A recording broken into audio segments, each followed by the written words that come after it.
You ever wondered how a Hollywood movie is shot? On a Sony. You review it on a Sony. And how do you make that sound epic? You record it on a Sony. Lunch break on a Sony. So why wouldn't you watch it on a Bravia by Sony?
Welcome to the Esports World Cup. Get ready for 8 action-packed weeks of competition featuring the world's leading games, where the world's top esports clubs and over 1,500 players compete for a life-changing prize pool of more than $60 million, the largest prize pool in esports history. This prize pool will be divided into 4 categories: game championships, player bounties and qualifiers, with the remaining 20 million up for grabs in our cross-game competitive format, crowning the best esports club in the world. Introducing the Club Championship. Here's how it works. Each club will have the opportunity to field its rosters across multiple titles. The clubs finishing in the top 8 across each of the 21 titles will receive points based on their placement. For a chance to qualify for the Club Championship, a club needs to place in the top 8 in at least 2 competitions. For a chance to win, a club must finish first in at least 1 competition. Once the tournament has concluded, the top 16 clubs will take a share of the $20 million prize pool, with the first place team claiming the title of the first ever Esports World Cup Club Champion, as well as receiving a staggering $7 million in prize money. The action doesn't stop here. In addition to the competition, the Esports World Cup will transform Riyadh into the epicenter of esports fandom and gaming culture with a massive immersive festival featuring gaming activations, community tournaments, pop culture celebrations, international experiences, and much more. This will be a historic event, so make sure you witness the action and see who will rise up and conquer the world. See you in Riyadh.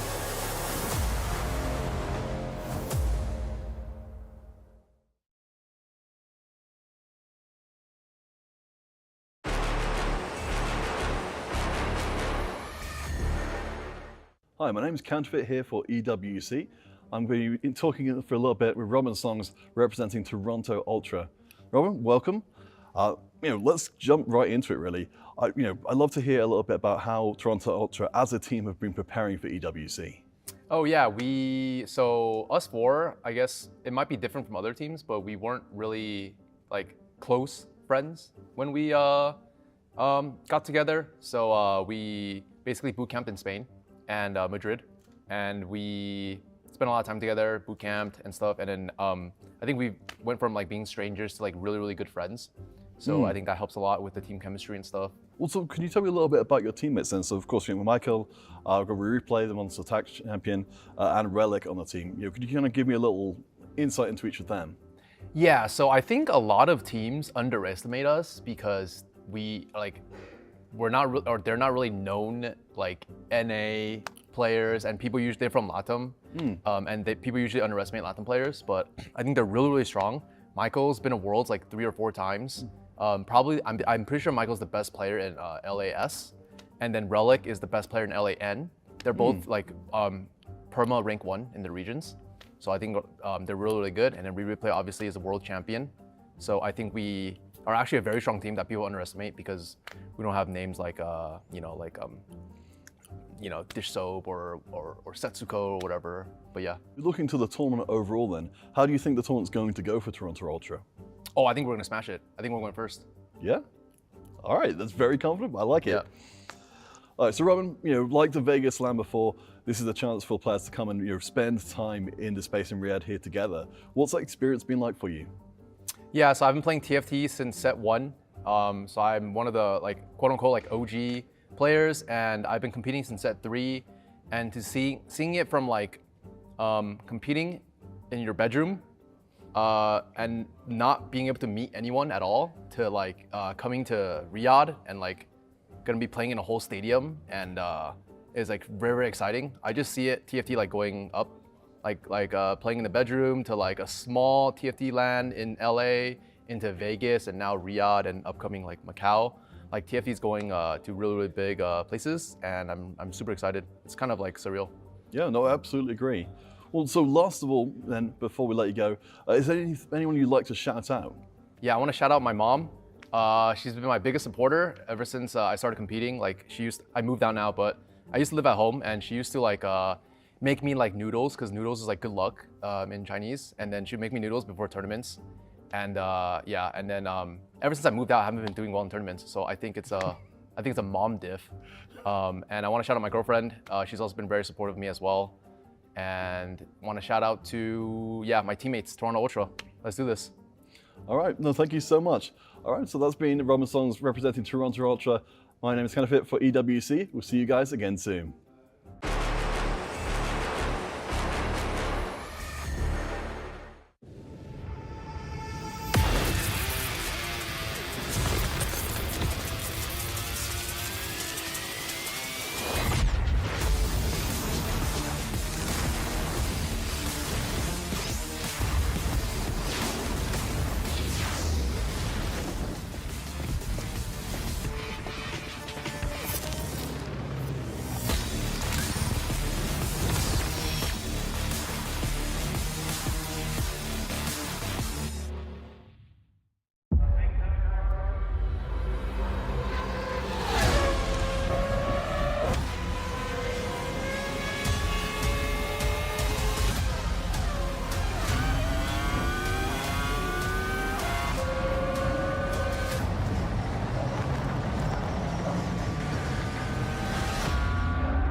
Have you got what it takes to get to the top? It doesn't matter how high you climb. To reach the top, even the biggest champ needs a break. So you can recharge, dive back in, and dominate.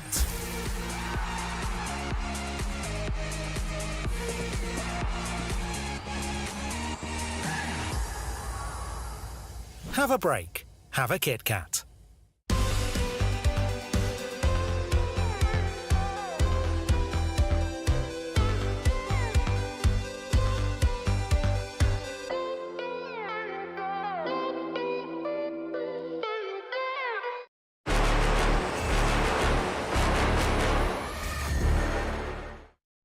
Hello everyone, and we're at the round table with Wave War Gaming, here to discuss all the hot topics coming in for EWC and TFT.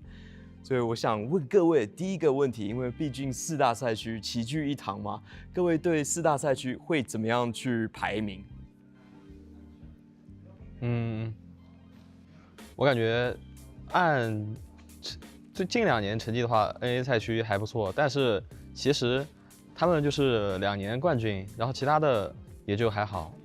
相对来说 ，CN 赛区的实力比较综合，进决赛每一届都有3位决赛选手。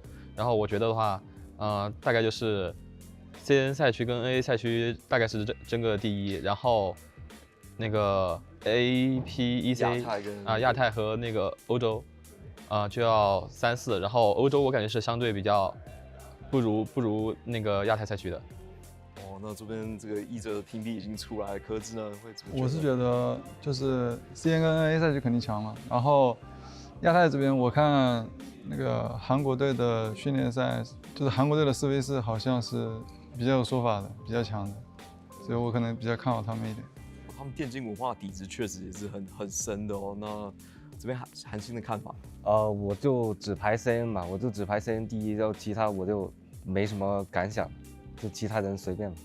没问题，微博赢下冠军就好了，对不对？其他不用排，其他都是争第二的那个，没事。那接下来想问各位的话，就是对这个新版本整体的版本环境的一些评价，各位的看法如何？新版本环境就其实就是现在就是赌狗盛行嘛，就是辛德拉和卡萨丁可能是最热门的2个赌狗阵容。说这2个没错，对。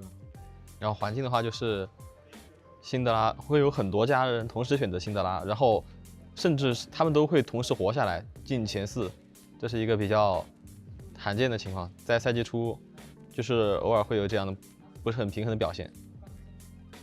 我感觉就是比较卷嘛，就能玩的阵容虽然看起来还是挺多，但其实还是有一点分档次。有时候玩一些阵容都是有一点被迫去玩的，就一个上限不是很高的阵容，就可能被人烂分去玩。那你们队伍有没有出现过一个情况，就是2家玩辛朵拉，然后彼此内卷还有办法赢的，有这样吗？如果是团队赛，一般不会有吧？一般不会有。对，就是每把都要确定有个人去玩辛德拉，这个是会有的。哦，确实大家都避开。那想问一下各位，因为这个赛季多了这个法杖嘛，那其实对经济的控制非常的难，有没有什么技巧可以给我们在荧幕前的观众，要怎么样去控云顶前期的经济的？技巧就是前期多拿经济法杖嘛，然后后期多拿战力。我建议，如果说现在环境热门的赌狗阵容来说，你3阶段会地排，如果你每个回合都地的话，你就可以每个回合都拿一个经济法杖，或者说在地排之前先把免费的法杖拿了，以免它占用一个卡槽。我觉得法杖就是跟你自己要去判定一个胜负关系的走向有关系吧。就你想赢的话，你就可以稍微花点钱去递个法杖，然后你要是场面质量不够，你就可以略过法杖这个问题，甚至就是你可以不管它，就给你来点，你要花钱买你也不用去买。该花钱去保连胜的时候，应该还是得保一下的这样。哦，我会想问各位，你们有没有特别想要对上的选手，或者觉得特别可怕的选手？你们在这次赛事当中的大魔王是谁？选手的话，没有什么特别强的吧。可是这个四面见多了，都不怕，没什么差。因为都遇过，其实我都遇过。也是。然后我想跟迪斯欧普跟米拉拉打吧，刚好他跟我们分在一组了，就希望跟他们就是交手一下，因为经常也是看他们学习，而且他们近2年世界冠军，然后就是希望跟他们打一下。我个人来讲还 title 吧，就因为我们在那个 S9交过手嘛，然后还是那一次是他冠军嘛，然后希望这一次就是我们可以赢下，对，就可以。那时候你也是第5名嘛，还行，对，很近。就是希望可以复仇吧。虽然我们之前是一个个人赛，然后现在是团队赛这样子，对。那目前因为其实很多观众都没有看过4v4的一个比赛的模式，你们觉得4v4有什么重要的点吗？感觉就是对内沟通要及时吧，然后就是可能如果你单局的发挥不太好，就是如果你已经出局，你还是要多发挥你的大脑去帮你的队友留意一下对手的情况啊，还有你自己队友的一个情况啊，去给他一个指挥啊什么的。你们这队有没有什么选手是可能他老八出局了，但是你们的战绩反而可能更好，这样因为可以指导大家下棋，有这样的选手吗？谁第一个出局你们比较安心啊？其实我们4个人都可以做这样的角色吧，就不管是做锋线位啊，然后再去指挥队友，其实都可以吧。对，挺平均的这样，就比较团结。那柯兹呢？你对4v4的这个玩法有没有什么觉得特别有看点的地方4v4作为选手的话，就得非常频繁的去观察对方啊，观察外面，然后选秀的话就是要尽快确定去卡他们什么牌，这个很关键。沟通要很快，这样看得到。对，那一哲这里呢？我觉得这个版本来说，那个每个主 C 带的装备都是比较限制死的。如果说，对面主 C 比如说辛德拉没有青龙刀，或者是卡莉斯塔没有羊刀，就是对面一个很致命的打击。然后这个时候就是4v4会体现出这团队的作用。你看队友哪个能去卡他们，这个是需要及时沟通的。就是这个选秀这个环节，其实就是非常重要的一个点。对，把人家的核心装备卡掉，他其实那条线就没有办法玩了。那最后会也想回到，就是可能版本讲了这么多的东西，我们知道有很多赌狗的阵容，大家会觉得有什么样可能被低估的或秘密武器的阵容，你们有看过的吗？就不一定要讲自己的，或是你们可能在天梯或哪里有察觉到有什么有趣的阵容吗？我可以推荐一个独左一吧，左一阿里，然后这套是最近有开始被挖掘，但是还没有开始流行，有可能这套阵容可以作为一个新晋赌狗，然后去取得一些不错的名次。虽然它的上限偏低，但是它的节奏也还是能打得出来的。最近都拿这一套在投粉，真的好开心哦！这个欧美服其实玩的人真的很少，这个东西。对，那我们如果是纵观看一下的话，可以跟就是观众稍微介绍一下你们每个人可能个人的一个游戏风格嘛？你们自己会不会觉得自己是倾向什么样的选手？我是早期就是前2年是偏连败一点，然后现在就全能型了，就各种都练了啊，就是为了团队这样。然后我是赌的会偏少一点，然后我偏运营多点，然后我是觉得我的优势是阵容史比较深吧，感觉就是所有阵容我都能玩一下。我玩的都是会比较拼上限吧，就是不管海克斯的选择还是胜负关系，我就是会玩的比较拼吧。对。那你们就是如果评价 CN 赛区自己这个赛区内的队伍的话，你们会怎么排比？可以问一下吗？都有4个队伍的排名吗？对，4个队伍的排名。那不就我们第一了，其他也随便了。简单豪爽的回答，我喜欢。我们队的话，其实训练赛其实赢的还是蛮多的，然后就是没有跟TM 打过训练赛，但是我觉得还是比较有信心，对我们队这个整体实力，还有就是配合和团队氛围来说，毕竟他们会吵架，我们队还没吵过架。你们没有吵过架 ？OK， 我也看他们直播，确实是吵蛮凶的，还不错。柯子的看法？我已经有点忘记其他队名叫什么了，根本不重要，反正你们夺冠就行了。好的。Thanks a lot for Weibo Gaming sharing their opinions at the round table here with us at EWC TFT. Don't forget to catch the games as they're coming up really soon.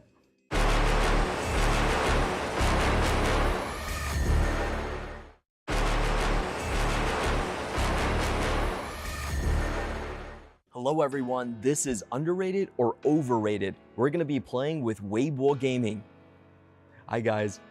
那我们就直接开始吧。我会先问各个关于这个云顶相关的一些主题，你们可以跟我讲，这东西到底是过誉呢，还是其实被低估了？那第一个问题，我们来问一下这个赌狗阵容，大家的评价如何？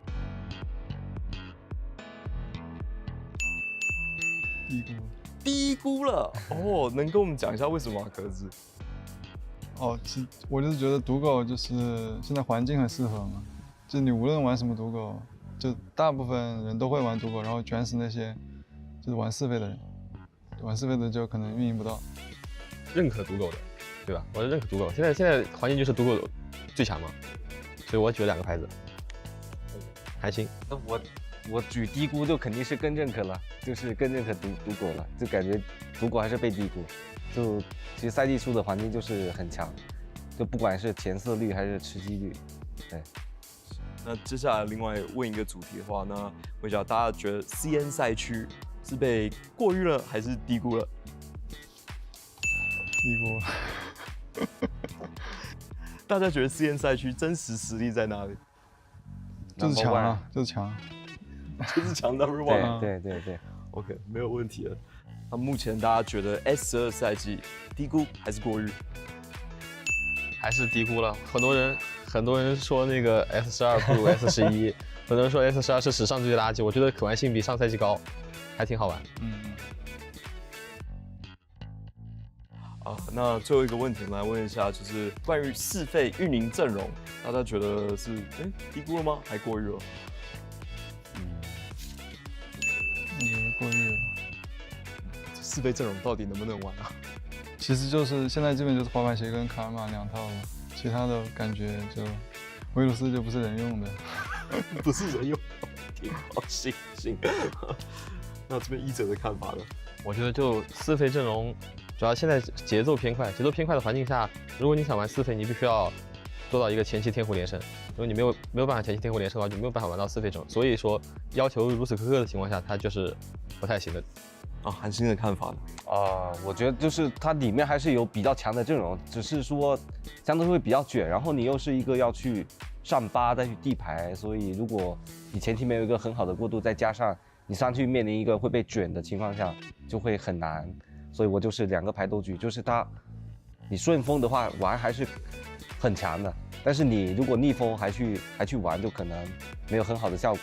Thank you everyone for tuning in. This has been Overrated or Underrated with Weibo Gaming.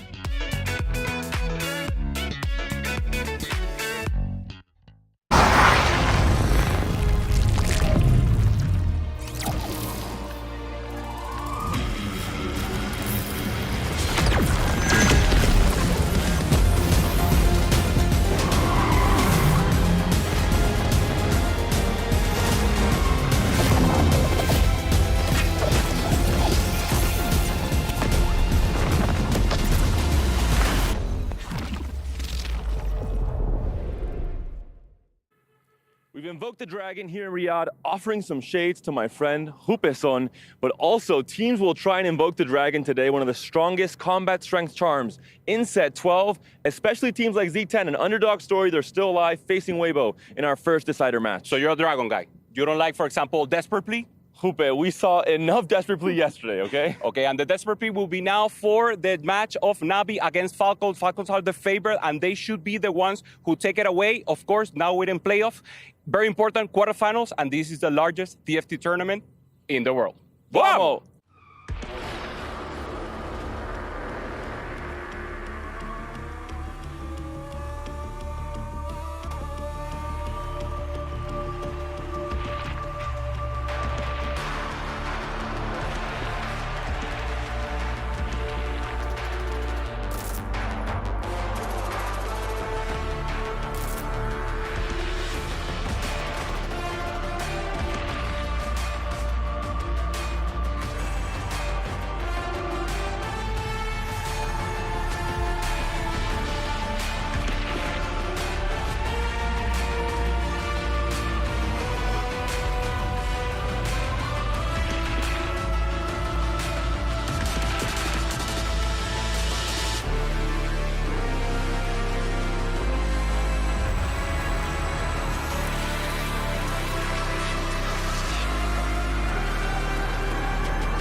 one day away from crowning our victor. One day away from the champions to write their name down in all of history. Welcome to day 3 of TFT at EWC. Magic and mayhem. Yesterday was the stories of the underdogs, but will that continue today?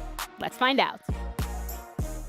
The Esports World Cup is a unique tournament and will have a very unique trophy system, consisting of keys, game trophies, the Club Championship Trophy, and the Totem. Introducing the key. This symbolizes a participant's right to compete in Riyadh. Each team or player will receive a personalized key consisting of the inner key and the outer frame. Winning a competition earns you a game trophy. A champion's key will be inserted inside. The frame will be placed into the totem. A physical block on display in Riyadh, serving as a progress bar of the Esports World Cup. The totem will remain in Riyadh as a chronicle of the Esports World Cup history. Those who get eliminated throughout the competition must give up their keys and see them crushed. Their broken keys will be tossed into the totem and encased in resin, symbolizing those that tried to win but fell short. However, as an additional privilege for winning, each game's champion gets to select 3 opponents' keys to be encased in the base of their trophy as an additional, more personal prize. Losers will go home with their keys replaced with a token that marks where they ended their journey. Witness history unfold at the Esports World Cup. Hello everyone and welcome to day 3 of TFT at EWC. I'm Ginny and we are going to be breaking down what we've seen yesterday and the action that we're going to be unpacking today, because not only are keys getting crushed, but teams are also moving forward towards playoffs. Welcome, gentlemen, on the desk. I'm going to give you guys one by one to give us a how you doing? How are you feeling about yesterday with everything we saw? I'm feeling amazing. I'm feeling like Boamo all the time here. And it's infectious. Yeah, and day 3, so it's great. And now we get to see quarterfinals. We get to see final elimination, so amazing for me. Yeah, absolutely. And today being every match being elimination, of course, the deciders going into the the best of 1 playoffs as well. Incredibly high stakes. The tournament so far has been full of surprises. 4 teams already going home, and we have Fnatic and KC no longer in the brackets with us. That's absolutely crazy to think about, but also Falcons, right? They're on the chopping block today too. They could be going home. Weibo could be going home. All these teams that we had a lot of high expectations for yesterday either got knocked out or are close to getting knocked out. Yeah, Falcon against Navi, they are the favorites. They should win. Navi has been struggling and Falcon have been playing amazing. So even though they lost and they are in the loser bracket, they're still maybe the favorites in the tournament. So that's weird to say, but that's actually what's happening now. Yeah, I mean, it's a wild thing, isn't it? We talked a little bit about this yesterday, how you can do everything right and still end up getting knocked out. I do wonder at this point, if you've been a little knocked off your expected perch, that's going to be weighing on your mind and taking a little bit of your focus and concentration. It's so hard to see who the favorites are right now, but North America is looking especially strong with vitality. No games lost so far, and also having Toronto moving on into the playoffs. America's, Clement. America. I'm sorry, I forgot that America. Right, it's the America. America in there too. Okay, it can't be just North America because NA stands for something very different. But you know what? Let's have a recap at what happened yesterday, because if you, for some incredible reason, decided to not tune in and miss the action that we saw, we sent 4 teams home. We crushed 4 keys, and all in all, I think the expectations that we had on a lot of the teams weren't necessarily met. But I think for me yesterday, the crazy part was that Fnatic was sent home. So let's have a look at the recap.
And after yesterday, we are one step closer to crowning our winners, and they also get to put their lovely name on that totem and solidify it for all of history in the biggest TFT tournament in the world. No, it's so amazing, and we need to recognize it, that why is it the biggest tournament in the world? We have the most capped amount of individual high-level players with so much championship of the world and the best representative of all the regions in the world. That's why it's the greatest, the biggest, because it's a concentration of the best performance that we have so far. I will say, though, 3 out of the 4 teams sent home yesterday were from auto qualifications. So it's not about the combined individual talent. It's about the team play. What are the plans that the teams are coming in with? And what we saw yesterday, very interesting trend. More teams moving into the Syndra, making sure there are no runaway Syndra players on the opposing side and taking away those tiebreakers. Yeah, it also felt like the more time that the teams have in the tournament, the more they're getting adapting to this new set, the more they're finding out what fits the meta, and maybe not necessarily too much creativity. But yesterday also we had our top 5 Aramco plays, starting off with number 5, which was from that KC match, because yes, KC was sent home, but one of their players just had a great performance. Yeah, 100%. Canvas was the MVP of that play, played so amazing, and even though it was a losing round for them, they lost the match. It's the first seed of EMEA. Canvas did amazing playing Syndra and playing good tempo also, so he was the MVP and number 5 play of today. Talking about other aces here, we do have Schalke coming in from Falcons. He's actually the best AVP overall in the entire tournament at 2.0, being the ace for the team, always playing those very creative and forecast-centric lines. On the other hand, the big easy is going to come in with Vanguard Syndra. Best composition on the entire tournament. Hong Lian already has 2 wins on it. Yeah, Babzera, of course, displaying a little bit of what's possible if you take that Syndra and add a Witchcraft emblem to the mix. Even more powerful version of a composition that's already been hugely dominant. And now the number 1 place for Toronto Ultra replay, buying the desperate plea and getting the 2nd place, or at least not dying, to get the win for Toronto Ultra. This was the tightest series of the game up against Falcon. So great for them, so happy, and additional points for this because they actually managed to do that. They did the fist bump before, and then the celebration gave them additional points when they were laughing and enjoying so much. And that's the thing that I've also been enjoying a lot, is the players just having each other to celebrate with, rather than, okay, I'm playing TFT, I'm going to try and win and be the first place. But now it's, you celebrate with 3 other people, like, yes, we won. And we're getting a lot of that here so far at EWC. Yeah, absolutely. I think that's what I really got the most out of the replay from the previous day, was seeing those moments when the teams realized that everything they had done up until this point had paid off for them. You know, as you said, normally that's just not something that gets to happen, but in this case we're seeing, as you mentioned before, the teams developing across this competition and their relationships, their structure as a team paying off. Yeah, and if you guys missed any of those reactions, we have the Doritos top reactions from yesterday to highlight the celebration, but also to extend some of the sadness that we've experienced with the players, because we did send 4 team homes and 4 teams got their keys crushed. There is Sako, we saw also there, all the expression there once again, the love going for the back team. rubs. Toronto celebrating all the time, Michael there with Relic, high team and high tops, Clement. This is amazing to see, man. Yeah, Navi high-fiving everyone across the board. Usually a lot of these Korean teams are very stoic, they're very muted, but you can see the jubilance, the joy of winning on these big international tournaments. A lot of these players don't have that many experience at global championships. This is their time to shine in a team environment, have that different avenue to show, put their name out there.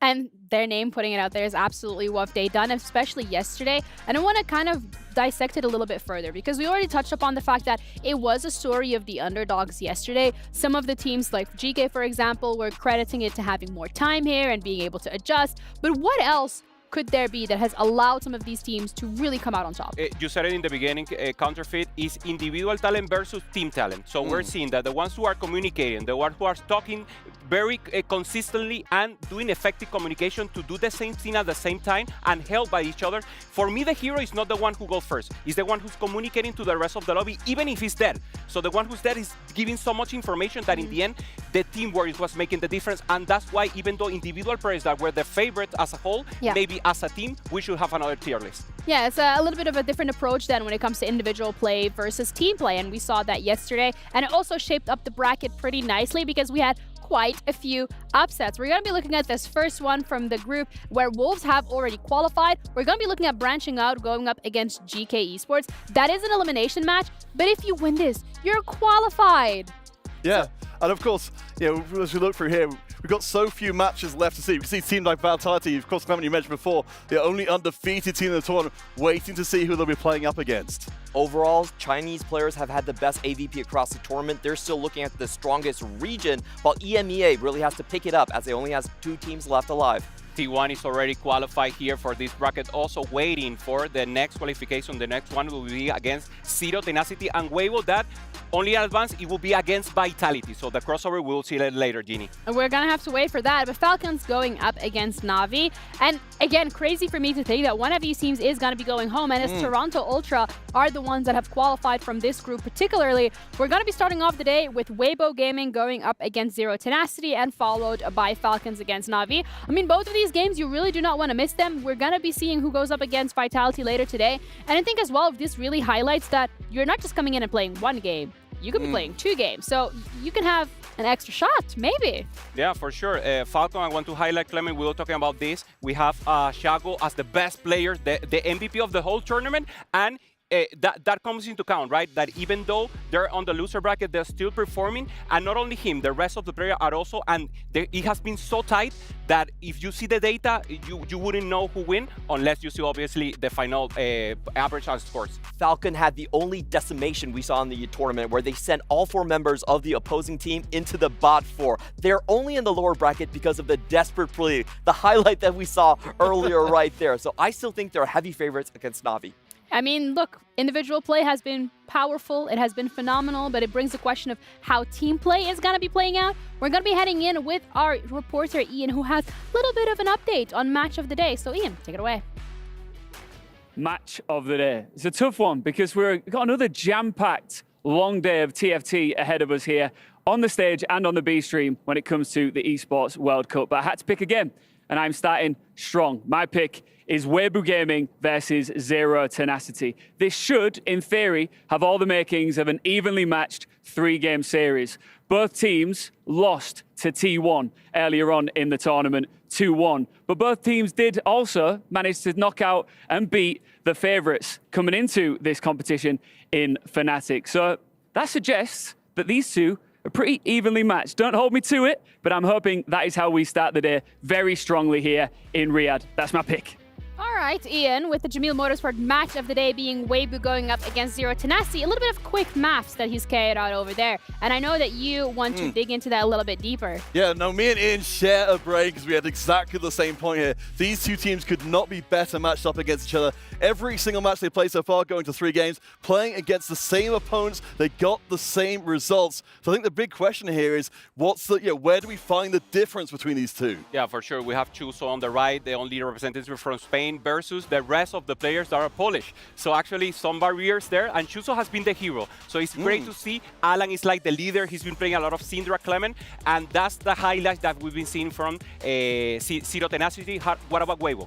On the other hand, for Weibo, the star has to be Honglian. He picked a golden quest yesterday and got stabilized with that 5-star unit in the Diana, was able to carry all the way back from 8th place to 1st place. So I think the trajectory for Weibo is going on the upside, while unfortunately for Z10, they were actually blown out both times against T1 in their losses. Well, we are agreeing that they're probably very much evenly matched, but you know what I'm thinking? What are the casters thinking? Do they agree? Do they disagree?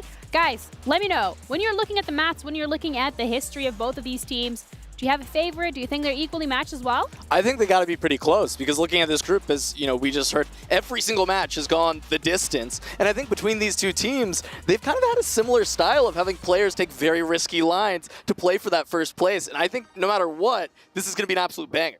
A very even parity. I would say the group of death. And we're seeing here, to be the best, you have to beat the best. Both teams have beat Fnatic. They've lost to T1, incredibly strong team with Bintam at the helm. And if they win this match, it was already a huge challenge. They face Vitality, so this is really a tough road. If either team makes it far into this tournament, they will absolutely deserve all the success. No second chances here for either one of these teams. What do you guys think will be the key element to set the winning team apart? I think it's going to be who can be the hero, right? You hear Hupe talk about it a lot. Chuse was a hero a couple of times for Zero Tenacity, but really it comes down to, do we see, a golden quest? Do we see, some fortune favors the bold? And do we see the players be able to pull that off? For me personally, right. for Z10, Lelouch, I think, has to step up a tiny bit. He's the only player on Z10 that has been an EMEA champion in the past. His results until now in the first 2 days, not stellar, but he has what it takes to really step up. I think he can be that hero that Z10 needs. Well, thank you guys so much for that input. I'm going to have to head over back to my analysts and see what they think about this. I do appreciate it. Good luck in your cast later today. But guys, we heard it from our casters. We're looking at individual heroes to step up for both of these teams. Yeah, for sure. For me, it's too close of a series, so I have to give it 2-1 for Zero Tenacity, only because... Clement, what? I feel betrayed. I'm not able to have an opinion here. Okay, give me your go ahead. All right. I'll have to be honest. I think Weibo Gaming is coming in as the heavy favorites right here, just based on the pedigree, based on their results. Yesterday, they weren't blown out. Their series was actually much more definitive of a win versus Fnatic coming in here, and they don't have any obvious weak spots. If you have a player that hasn't been averaging about 6.5 as Lelouch had, then all eyes are going to be on him. They're going to be targeting him, make sure he goes out, and make sure those points are very low at the start. So I agree with Panda. If Lelouch steps up, maybe there's a chance, but right now, 2-1. You know what? You almost convinced me. Love your energy, man. Yeah. I had to come in. I had to come in. I'm going to try and say it in a lot less words than that, because that was a lot of cope, I think, coming from that side of things. You know, coming from Zero Tenacity, they came in, Alan said they were a team that was so coherent as a squad, they didn't need to scrim. They spent every moment practicing the set. As they were saying with the casters, it's all about getting these good early moments, having the good lines in. They've got the most practice directly on set knowledge, and they've already got the teamwork worked out. I love how there's a little bit of disagreement between you three, because we're going to have to settle it eventually. Let's start off by looking particularly at Weibo's roster, because as we said, they have had a phenomenal couple of games. Their game against Fnatic was really what kind of pulled them apart. We're looking at Honglian particularly. That was a player that we highlighted a lot yesterday.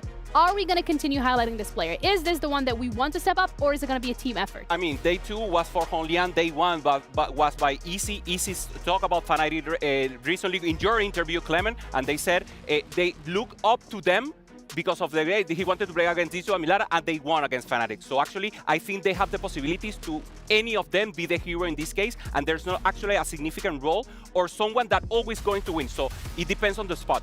That's really good about Weibo Gaming. If you look at their AVPs, they are the most equal across the board. Every single one of them has a chance to carry. Easy, like you're talking about, they call him the coach of the team. He can coordinate everyone, and then you have the win-out aces in Honglian. The other two players usually on sort of Kog'Maw reroll, 2-cost reroll duty. We don't expect them to push it that far, but they still haven't gone to like 7/8 that much yet. It seems like that is more the tactic that Weibo Gaming is approaching, where you have a couple of players that are pushing for the top spots, the others who are going for those rerolls continuously. When we're looking at Zero Tenacity, is that something we're expecting them to do as well? Or is this really a just go full steam ahead? I'm really impressed with what we've seen from Juso so far. As mentioned before, coming in as the only non-Polish player on the roster, you could imagine you could maybe find it a little bit difficult to integrate in here. But I think with Alan ZQ, providing a lot of the high-level direction for the squad, I think that's helping them a huge amount. We have 2 win-out players on them as well, Shuso and also Travis. Travis going for crazy, fortune favors the ball. If he gets open 40, he just loses the game on the spot, but he's willing to go for those high-octane plays. On the other end, for Alan, we've seen him on Syndra duty the entire way. And we have the Jamil Motorsport player arrivals as they're rolling up to the studio, rolling up to the arena. This could be, for one of these teams, the last time that they step foot in here. Yeah, 100%. There's Weibo coming in, Easy on the front, and the good attitude. On the great weather, we were just there. A jacket in this weather? Yeah, I know, right? Right? They're not feeling the heat, apparently. They're warming up. That's the warm-up for the upcoming tournament. And now, that's the walk of a Count the jackets! Count the jackets! Scarf, and the scarf. You see, it's training clothes for them. They take off these jackets, they take off the scarves, suddenly twice as effective. That looks like a winning wall, Clement. Yeah, I would give Do you want to revise your estimation now? Yeah, points okay, we can agree with that. Okay, the fashion show is one. Yeah, I mean, listen, we can talk about the style points for the players, but I want to talk about the style points here on the analyst desk, okay? I'm going to remove myself from the equation because I'm a little bit out of commission right now, but you guys are looking great. You're high order Jedi right now. Absolutely. Jedi meaning from the Dark Force. I asked you before, is it dark? Is it light? Obviously Dark Force, so that's good to see and amazing. Clement, love your colors. And we're like monochromatic, right? Right, I feel like everyone like coordinated to an I'm splitting the extent. difference between you Okay, two, which I think works out really well. Right, but now you guys are going to have to split the difference when it comes to these teams, and who do you think will actually have that edge? We've kind of already had a little bit of a discussion, a little bit of conversation about it, but I want to look back at Weibo's performance here in the tournament. I feel like it's a team that when we're looking at the every day after the next, we are seeing those small incremental improvements. Zero tenacity, I'm personally not convinced yet. Yeah, for sure. I think the difference will be last night. Yeah. How did they prepare last night? Both reviewing, seeing weak spot, and recognizing that other players, other teams that are already on quarterfinals maybe played better. What did they do and what can they adapt to improve and incorporate into their gameplay? Well, exactly. Following up on what you're saying there, you were saying with Lelouch needing to be the one showing the most improvement. I think that's where the time comes in, and it is most important because you're saying across the other team, we've got a very good average. We're already there. I think that time may have been well spent bringing Lelouch into the fold.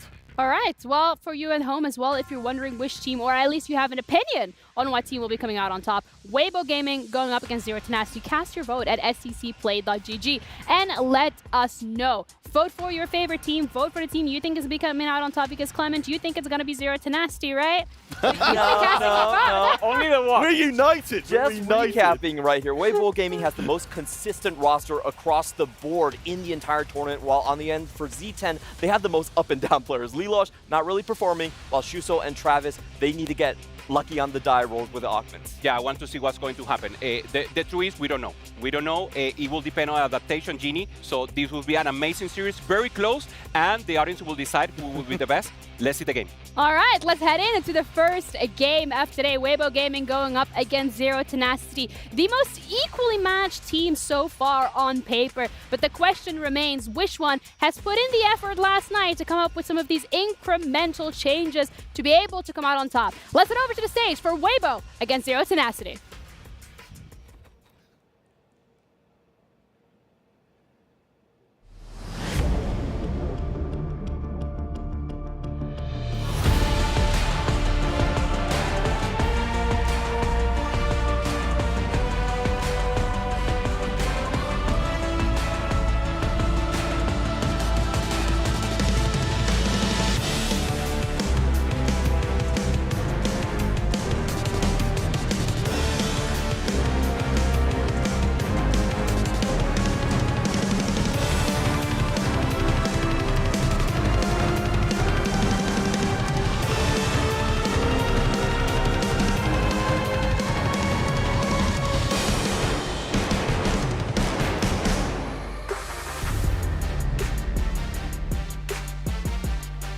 Ladies and gentlemen, welcome.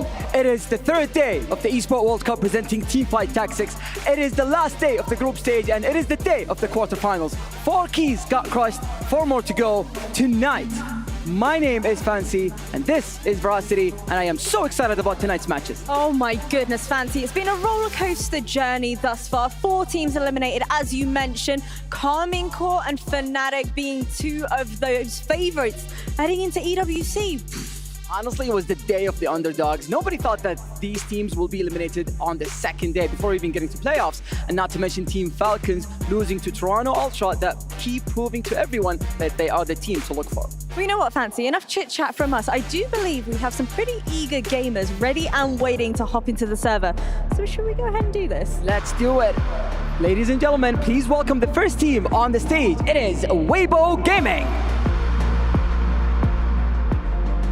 This squad did not catch a break since day one, going up against T1, going up against Fnatic, and now they face their final challenge in the group, keeping the Chinese fans' hopes and dreams alive. It is well and truly all to play for over here on the stage, and their opposition is going to be none other than Zero Tenacity. A squad who, despite their name, has grinded through 3 days of qualifiers to be here and being the first team to cause upset this tournament by taking down Fnatic. Oh, Fancy, it's going to be a spicy matchup. Who do you have as the winner for this? Absolutely. I mean, it's really hard to tell, but both of these teams are geared up and ready to go, and one of them is going to face Team Fatality at the quarterfinals later tonight. That's right, we certainly are expecting a banger matchup for this one. It's going to be the Chinese representatives taking on EMEA. Both teams having beaten Fnatic in their matches. Both teams managing to take a game off of T1. But the real question is, which one of these two teams will come out on top? Let's find out what my lovely casters have to say. All right, we're here with Weibo versus Zero Tenacity. Weibo coming in being incredibly strong, as Clement said, statistically looking like one of the best teams overall, but also the confidence from Kuzo we saw in the interview going up against Zero Tenacity. Maybe a bit of a misnomer, as they've shown so much tenacity fighting tooth and nail for every single placement. But Panda, what are you looking for jumping into this game?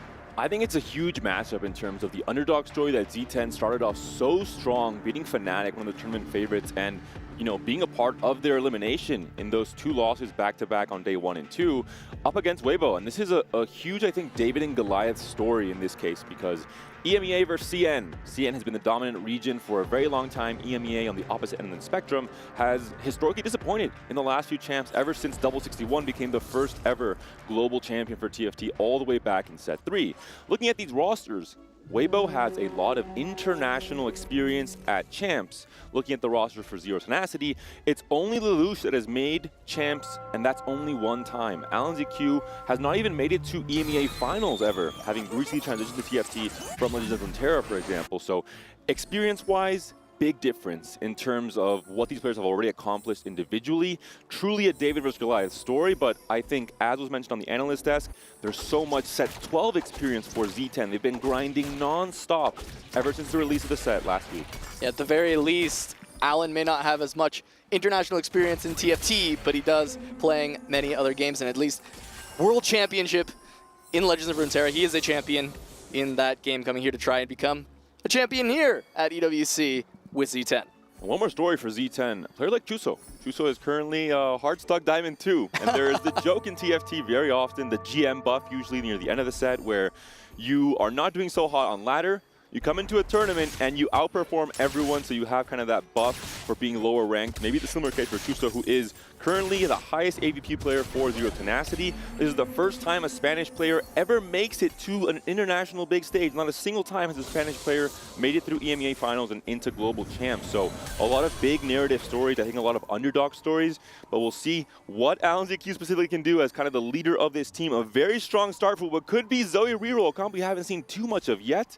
Clement interviewing Weibo, they did mention this is a comp that was rising in popularity, could be seen in this tournament. Yeah, Easy said that he liked it. He thought it could be something that people should be looking out for. Alan certainly having the spot for it here already. Zoe 2, Poppy 2 has the Lilia, and also having a Zoe in shop to kind of add to it. Can at least pick it up, keep the option open, but we see the Akali and the Kassadin being held on the bench, so not closing off the potential of multi-strikers, as it will be a silver augment choice to kick things off, and it's keepers for Alan as a potential to lean even further into that comp. Could be very strong. There's a Nashor that could be slammed into a Kassadin.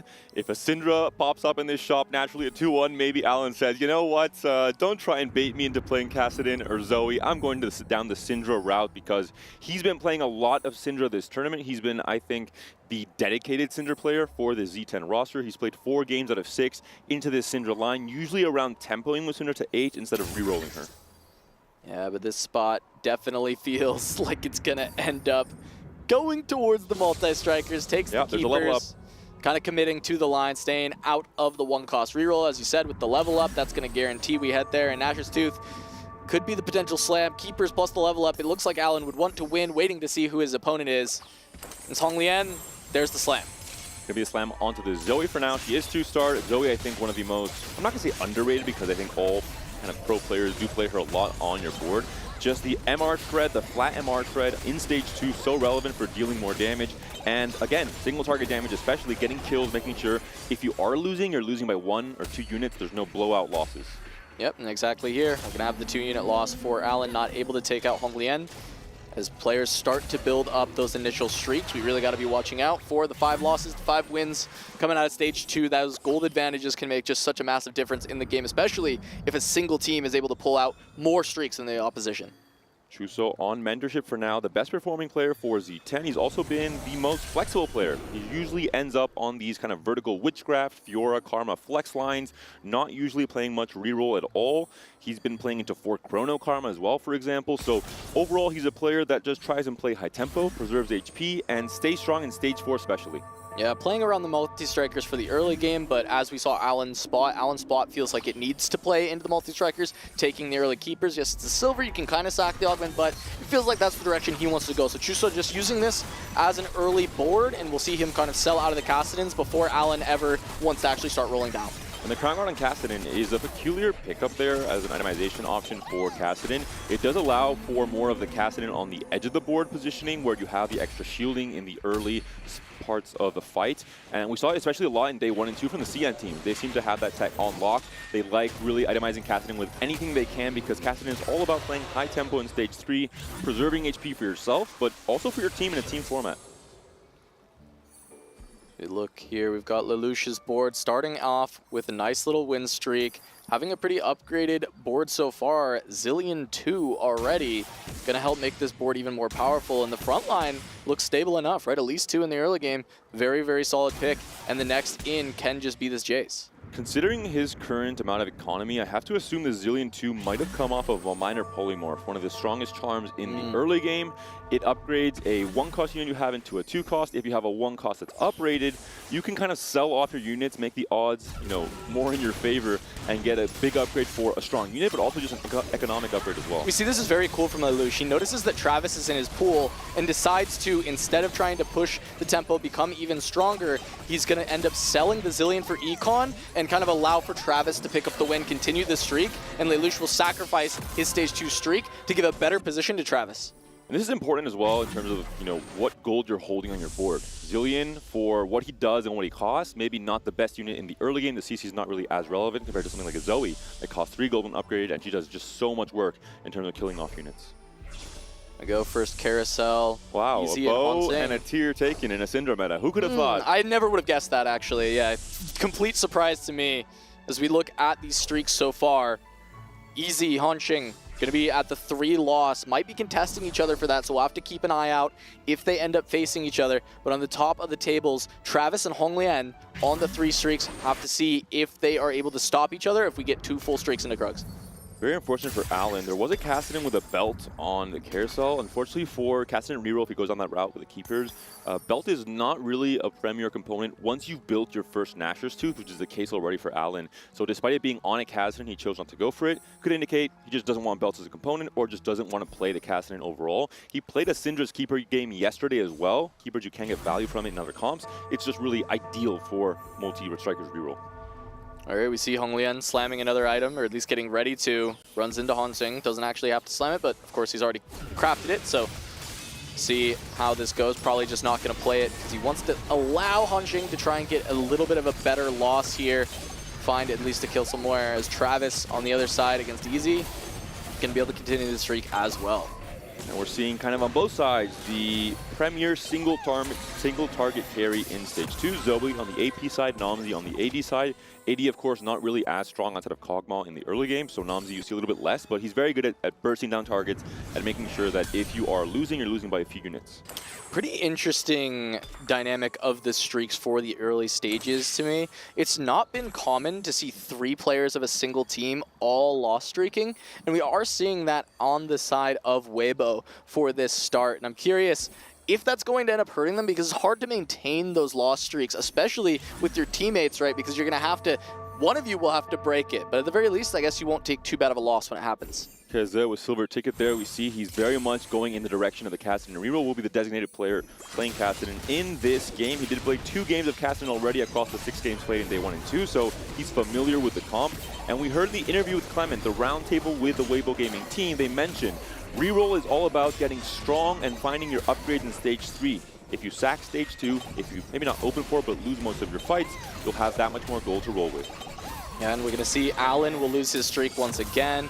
He had the first round loss streak through the rest of stage 2, but has to give way for Travis to get the full streak going. Honglian. Exciting battle. Shen versus Blitz. Shen wins it out in the end.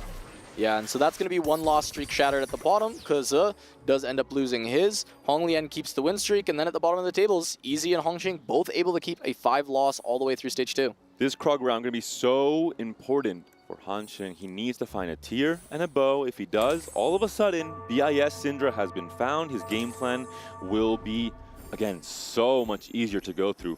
We're seeing here, what will the options be? Will the RNG gods favor the CN player? Yeah, and with the golden remover, he's able to slam these as kind of just tank components. He can eventually start to play when he flips around. If he does not find those, it helps make it be less punishing if he can't find the exact components he wants, but that's the tier. Immediately slams it. He has no, I think, confusion around what his game plan is going to be from now on. It will be the Syndra reroll. Does not find a bow, and the second BF is actually very low value outside of finding a second tier in this Syndra comp. No bow, no Nashers for now, but still a fairly good spot. There we go, Koza going to be putting together the multi-strikers. Very strong set of components here as well. Has the QSS and the BT ready to go for Cassidy when he finds it still. No Cassidy on the board just yet. Yeah, but he's going to be playing around that silver ticket, looking for those extra rerolls, I think, as you were saying earlier on. And we're going to see that first big reroll kind of at 3-2 for most of these players. See if anybody else goes a little bit early on 3-1, but it does feel like the econ was low enough in this game that players kind of need to wait. The 3-1 reroll is actually going to put you a little too far behind. Get one more round of this economy. Travis going to be able to keep the win streak rolling as well here, playing around the Zoe for Temple, and we could see just the vertical portal come from there. We've seen a couple of players go in that direction. I don't know that Travis has played it yet as far as just playing around the 6 to 8 portal, but this is a great spot to play it from. Portal overall just very strong in the early game. These extra effects just add so much to your board. Not adding a summon like an Eldritch, for example, but definitely adding a lot of value and a lot of chances to win all these fights in the early game. What I mentioned for Travis, he's played mostly Syndra and 4 games of just flexible play, looking into Fiora, looking into Karma. That might be the case once again here. Spin to win's an option. We've seen Wukong do a lot, especially that last game yesterday. But if you pick Spin to win, everyone knows you're playing for Wukong. Everyone will start holding the 3-cost monkey. And we just saw Zephyr was what was picked up by Travis on his Golem, so we'll have to be watching that throughout the rest of the game. They kind of removed Zephyr for a little while as a craftable item, made it a little bit crazy, and rolls coming now we've got him back. Kassadin has been found, a colleague to the early Kalista all the way down to 10. The CN play style here coming in strong, the high tempo, aggressive play at 3-2.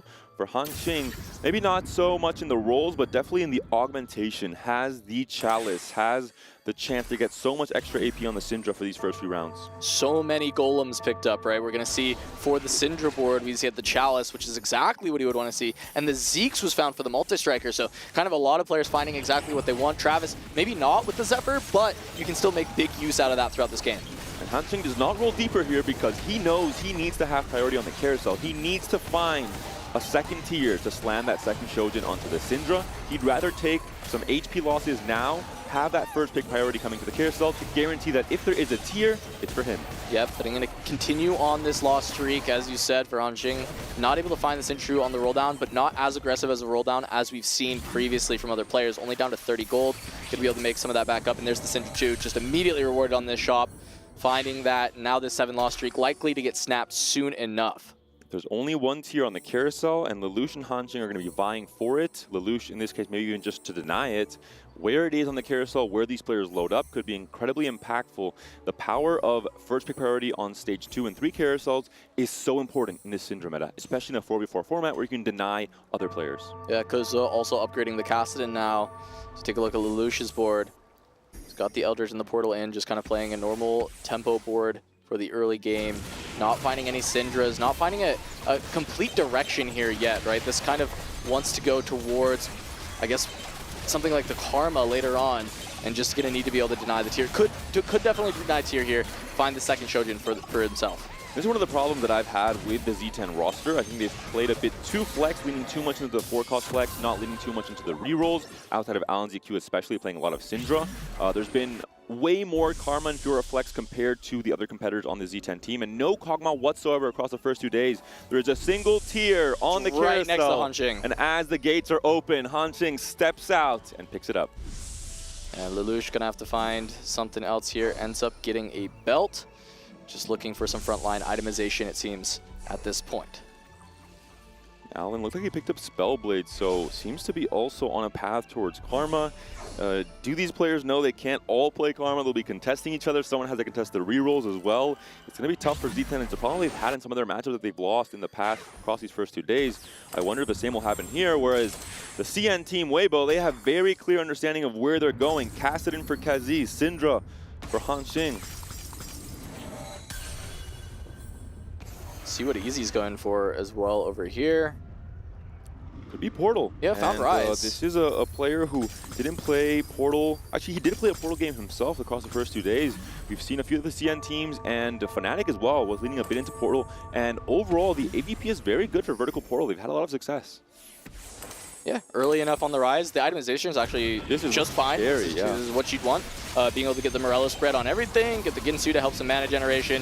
Giant Slayer, just an extra item, gives some extra damage. It's nothing to scoff at for sure. I think this is a decent spot for Easy, and I think with the rest of the team being in very solid positions, it's looking really good for this Weibo squad.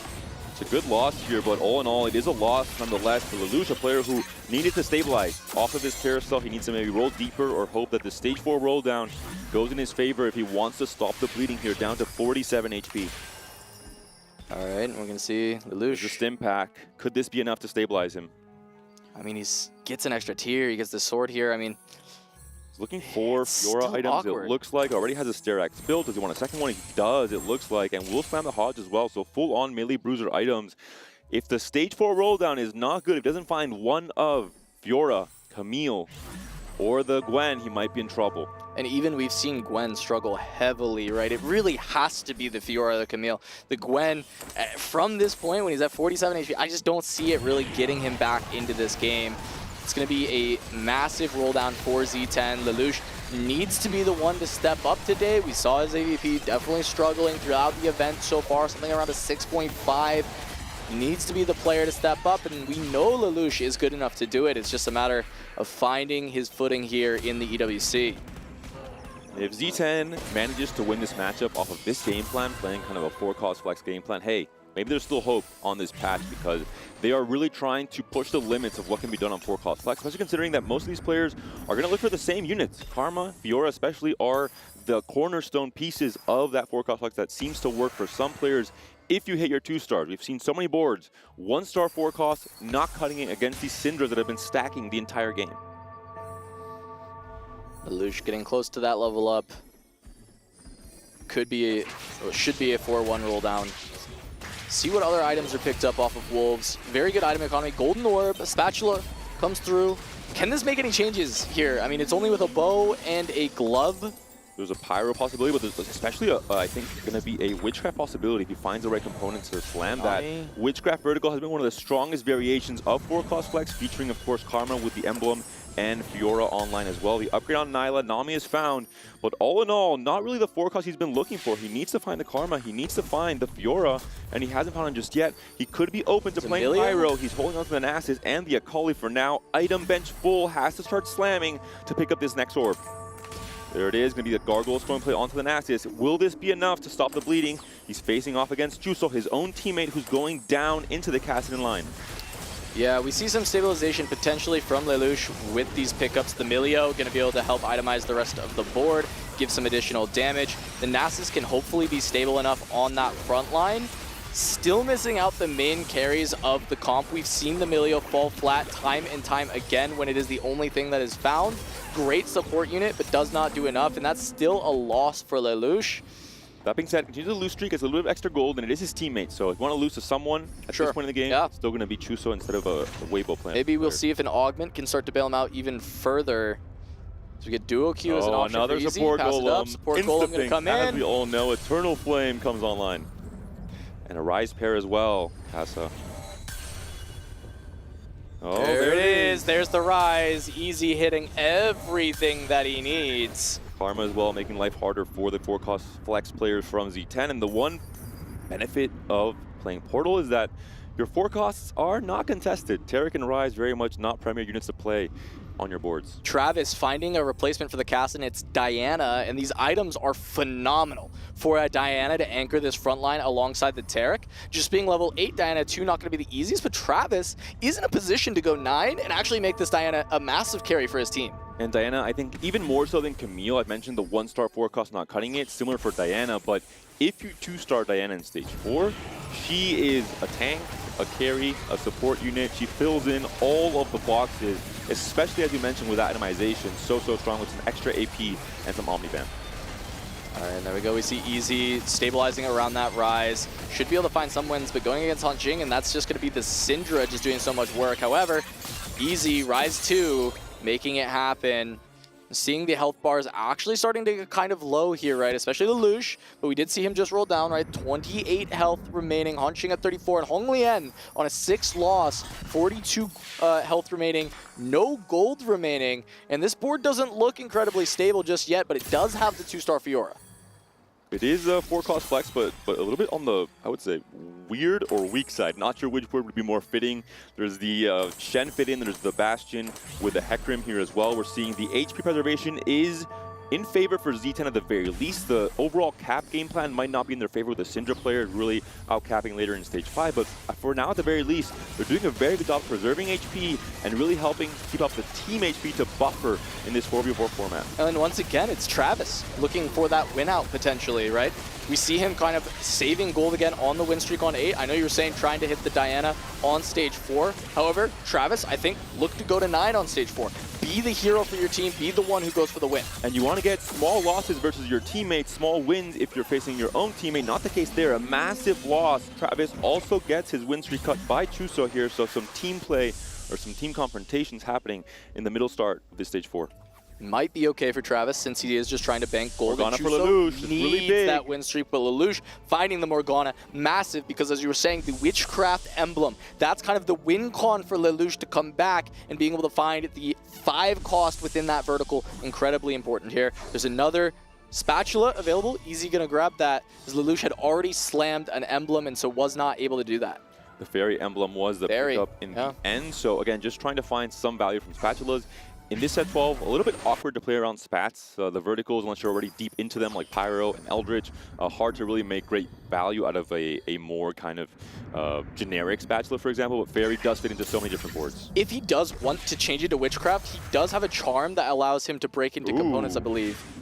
Ooh. Oh, did that not work on the Fairy emblem? We haven't... didn't work. It didn't work now, but we have a lot of itemization possibilities here, and this is really one of the more taxing charms to pick up, and we're seeing why. You really have to have a clear plan in your mind. What is the optimization to make when it comes to, again, now slamming all these items? You're playing against a competitor, against Kezi from Team Weibo. You want to make sure to spam your items and get the maximum value. You're on 14 HP, you're on a singular point of life potentially, and all of a sudden your backline has been wrapped. Nyla's left alone. If it's a big enough loss, you could be out in 8th place, and I think that will be the case. The Jax is not going to go down. It does in the end. It is still elimination. It isn't. Wow. Lelouch, off of the Jax kill, stays alive. Needed that kill, and just not fast enough on slamming the items, and now I don't know that it would have made a difference. Positioning was an issue Big there win as for well. Travis. Diana, so strong as we mentioned. And Hong Lian still on that free fall. Lelouch just needs to hold out a little bit longer, and he might be able to avoid the 8th place. Even a 7th here from Lelouch's spot, I think you will take that if you were Z10. Yasa, I have 2 words for you. Desperate plea, baby. We saw it yesterday. We could see it again in this day 3. It was so relevant for Toronto's Ultra first win against Falcons in that game 1. We saw it from Carmine Core in their attempt to survive the onslaught against Twisted Minds. Didn't work out for them in the end. Nasus 2, big pickup so for Lelouch. He has the remover. You can swap him over. Karma 1 though as your main damage. You with Emilio trying to add some extra support. It's Travis. And the Zephyrs onto the Karma at the very least, so good communication from the Z10 team. You're able to try and look for this win. Travis is pretty strong, but he's saving money to go to 9. Oh my goodness, Diana is so strong. The healing though stays alive. It looks like the Karma may have done enough, but Hong Lian on the other side looking to get team killed by Kezi. However, that is just going to be the Fiora holds on just long enough, kills enough units. Hong Lian stays alive. One more. Can Lelouch find a desperate plea in this next round? Same with Hong Lian. Both going to be looking for it. And just such small little things affecting the outcome of these last few fights. Both players barely surviving. What I love from Lelouch is, hey, no Gwen, no Camille, no Fiora, a Nyla 2, and he's trying to make it work. I love this kind of adaptability from a player who, we talk about, has to rise up, has to really show up in this series. We'll see if anything can be found here for Lelouch to help stabilize off of the Raptors. Third tank item would be maybe the biggest thing here for the Nasus. So you have Milio? to wait for the Milio to pop off. Maybe some kind of, attack speed ramping item like a Rage Blade for the Milio to get him online faster. Camille found on the side of Hong Lian to try and buff up the board a little bit more. Fiora as well for Lelouch. Fiora for Lelouch, gonna help out. Not having the Fiora too. There's Camille, does have to pass through there. Benches the Neela to try and get the items onto the Fiora. It's just a Fiora 1. Karma pair, doesn't find the Desperate Plea. No Desperate Plea on either side. The last item, what will it be? Lelouch versus Han Xing, that's gonna be the Syndra. Have to watch this Fiora if it can get some damage on the back line. It did not won't. get the tank component in time. He picked it up before he loaded into the fight. It was stuck on his board. He slammed the Crown Guard late. The shielding did not come through before the fight started. Could that be the difference maker? I think it is. It's only Karma left alive. She's down. What about for Hong Lian, though? It looks like his Fiora might have gotten to the back line, might have gotten it done against Travis. And it does. Hong Lian gonna hold out a little bit longer. Lelouch gonna be the one taking the 8th place. And we talked about Lelouch being the player that has to, I think, step up compared to his individual achievements in the past for TFT. His day 1 and 2 performance for Z10 were not ideal. Level 9 for Travis, immediately finds a Gwen 2, slots that into the board, but not finding even the pair of Dianas, which is the biggest thing that he's looking for. At least he was able to find a Nora to help out on this board, but he's still carrying that Zoe right now. I'll have to see if he can find a good replacement for that, an upgraded backliner, because we've seen people stuck on the 1-star Nora at level 9 and it just not work out. And Hong Lian we're seeing just barely surviving a very weak board for this point in stage 5. He just has to be so happy that Lelouch was taken down first, because this should be the last fight here for Hong Lian up against Han Xing, up against his teammate from Weibo Gaming. Will the Syndra have scaled fast enough, hard enough in the first few stages to win this fight and eliminate his teammate? This Rakan is lasting a very long time. Fiora has been taken down. Nami buying some time with the Leviathan. And Syndra will be able to clean up. The stacking Kalista is down. And Rakan follows suit. Hong Lian did his job, though. The spot ended up falling apart, and he was able to outlive Lelouch. And that's going to cause that to be a 7th instead of an 8th, an extra point for his team. Putting the pressure on Z10 to try and play for this first place. And Travis is kind of the one we've got our eyes on as the player who could potentially do it. And the scary thing here is, if you look at the HP totals, if you look at the streaks especially, the projection for these players throughout the rest of this stage 5, Kezi and Han Xing both on win streaks. Easy also finding the Nora as soon as he went to level 9, being able to get 8 Portal online, capping out the board even higher. The problem here for Allen, we're seeing it. Still a lot of 1-star units on this board. Fiora 1. This is the problem with so many of the Z10 players going for these flexible 4-cost boards. There is a Milio on the right side of that screen feeding items to the rest of these units, but if they die too early, you won't get that maximum value from a Milio that has both the Shojin and the Nashers, and we're seeing here a massive loss. EZ, the Portal player, looking so strong. It looks like Allen is going to be the next one to go out in this game. I think EZ has stabilized way too hard, and we see Hong Xing and Kuze being able to be on full win streaks, right? Kuze just lost his, but still saving a lot of HP in this way. Preserver So emblem. also on a 4-loss. Portal emblem on a Nora. 2 Portal emblems on a Kalista as well. An absolutely They're just giving it crazy to EZ. Stage 5 carousel. Allen is thinking about his own skin. He has to stay alive. Picks up the Preserver crown here, trying to do so. And all of a sudden, Casa, this is going to be a crazy Stage 5 and Stage 6 as these boards continue to cap out. Easy also having an open spatula. If he can find a component at some point, find a rod in some way, being able to get a 2nd Portal emblem, go for 10 Portal. So we see Easy just going to roll down a little bit more. Probably won't be able to make it to 10 Portal this game. Would have to go even further, level 10 to make it happen. In a random Portal champion, could this be a Nora 2? Oh, Nora 2 would be insane. No, it finds is. the Nora 2 as well. Easy, making it look easy. And my goodness, all of a sudden this board is reaching that next cap. 8 Portal is online, 20 HP and a dream, and what a dream it is. 8 Portal and getting to bench the weaker Portal units, play a stronger board. Travis on the other side, still on the Milio with the items, no upgraded carry. Never found the upgrade for the Diana either, has been rolling on 9. His board is strong. Vikali on the Karm on the right. Enough. Allen's We got in trouble. Allen in a lot of trouble. The front line trying to stand tall, but it's not no, enough. that's game over for Allen, it looks like. Allen gonna go down. Travis also taken down a notch, takes a loss here as well. And as we mentioned, Hanshin continues to rise off of that Syndra game plan. Look at the positioning as well to dodge his Karma Zephyr. 2. Finds the Karma 2 now that Allen has been taken down and the Karmas are back in the pool.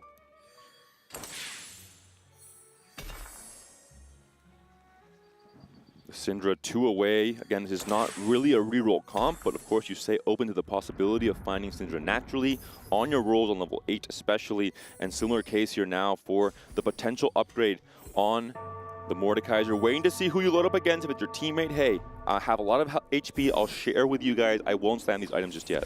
Chuso on a 5 loss. He has to find 3rd place or else this game is over. The elimination could come through and Weibo finds the win right now if Kuza is able to take down Chuso. Chuso, we're looking at that Kalista, dealing plenty of damage. It looks like Kuza might be a little too weak. Good. Multi-strikers. It's not going around the cast and reroll, but it's just the Kalista, and it's going to be enough. Chuso going to stay alive a little bit longer, but has to outlive multiple members of Weibo to find the win for Z10. And now the actual weakest player from Weibo is in the weakest point on the HP stand. It is Kaza, who's played that tempo, multi-strikers game plan similar to Chuso. Both have hit their cap. They preserve their HP in stage 3 and 4. This is where they start free-falling in the HP totals. And really, as you mentioned, if Chuso goes down in this bottom 4 position, it's GG. 3 players from Z10 would be in that bottom 4. We've got at least another item coming through. Kuza could have the 3rd item for Akali, can make a massive difference here, or even just another item for this Kalista. You see these drops come through. Even the Xerath too could be big. I wonder if you would have waited rather to slam this or open this anvil until after you've seen if you hit the Xerath 2 or not. Deathblade Akali. But yeah, maybe just want to have an item for this Akali and Deathblade, the best item for burst damage especially. There's the tower for Kuza to try and live a little bit longer. There's a Camille for Chuso as well. How do you make this board work? You're on level 7 still. You can't fit in. You can't really fit in 7 multi-strikers just yet, and you're wondering, is the Camille 1 stronger than the Akali 2? Desperate plea from Chuso. The rolls come through just in time. The item anvil is popped. He's facing Hanqing. The desperate plea will come in so clutch. Kaza up against Easy, up against the Portal player. The Rise was found so early on. It's all about this Akali. What can the Kassadin do? The Kassadin's almost down. The BT helping the Kassadin survive, but that's going to be it. Kaza should be eliminated here. Akali show, but it's down to the Rise. One more cast. Here comes the Portals. Rise gonna take him down. Oh my goodness. Chuso just barely survived with a desperate plea. Once again, taking a page out of Replay's book. And so impactful in this fight in the end. Chuso's alive, Travis is alive. If the match would end right now, Z10 would come out ahead. Travis has to win this match.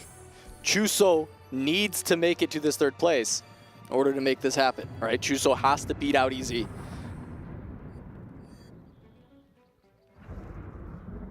We're gonna see now the last few upgrades. Diana also on the board here for EZ.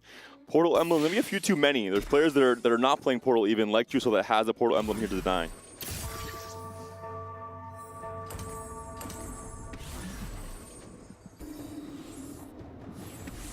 Going into this fight, Chuso against Easy. This is to make the dreams alive for Z10. If Chuso can eliminate Easy right now, this is just down to Travis finding the win. It's such a close fight, but still, the Portals are too devastating. The Rise, too powerful. Chuso goes down. Weibo going to hold on, and they'll pick up this first game. And this comes down to that carousel. Portal emblem, 2 portal emblems rather as well, so even you can't deny it. We saw Chuso had one of those portal emblems himself. The Nora 2 upgrade as well. So many things came in favor for EZ to really stay alive in this game. Hanqing, of course, the Syndra player. No surprise when you have a Mordekaiser 3 and a Syndra 3 to be one of the stronger players in this lobby to make it to that top 3.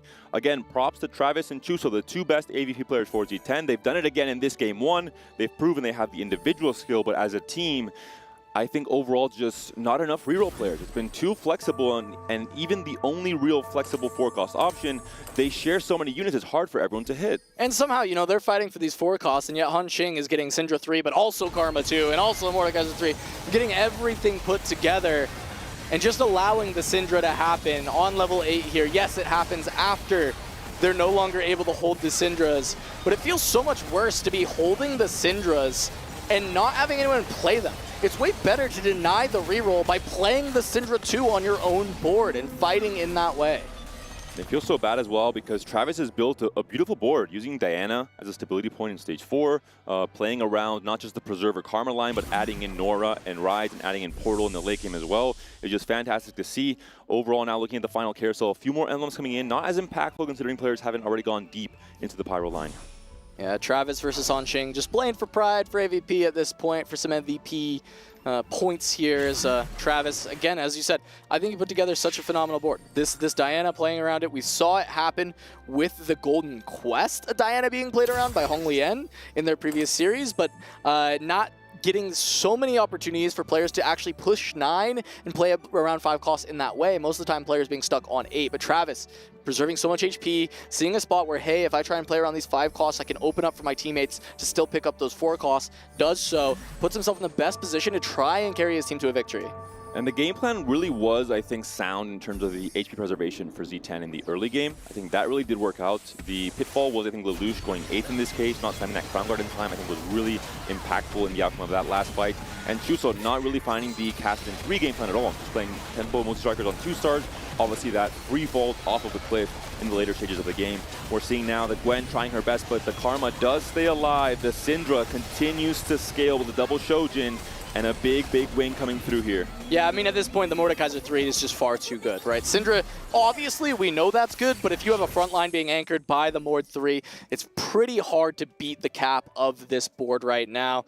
We'll see if Travis can find any charms that can make a big difference, but realistically, he doesn't have much money remaining to do so. See if he can get some tricks with this Zephyr. But really, it's more about what can Z10 do in the next game to come back against Weibo. I mean, I think it has to start with the reroll. The Milio 2 upgrade comes through. Milio, no item could have a single tier once his fight begins.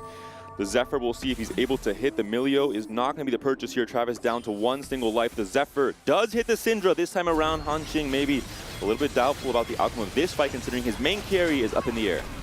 Yeah, but the Mordekaiser is still such a strong anchor. Very difficult for it to ever go down. Diana does get bursted down. Diana trying to deal with the back line. The Karma staying alive. The heal maybe just a little too much. Diana gets a second cast, but it doesn't do enough damage. It's just going to be the Syndra trying to clean up. However, the Zephyr was plenty to get it done. So now we got yet another fight to come through between these two.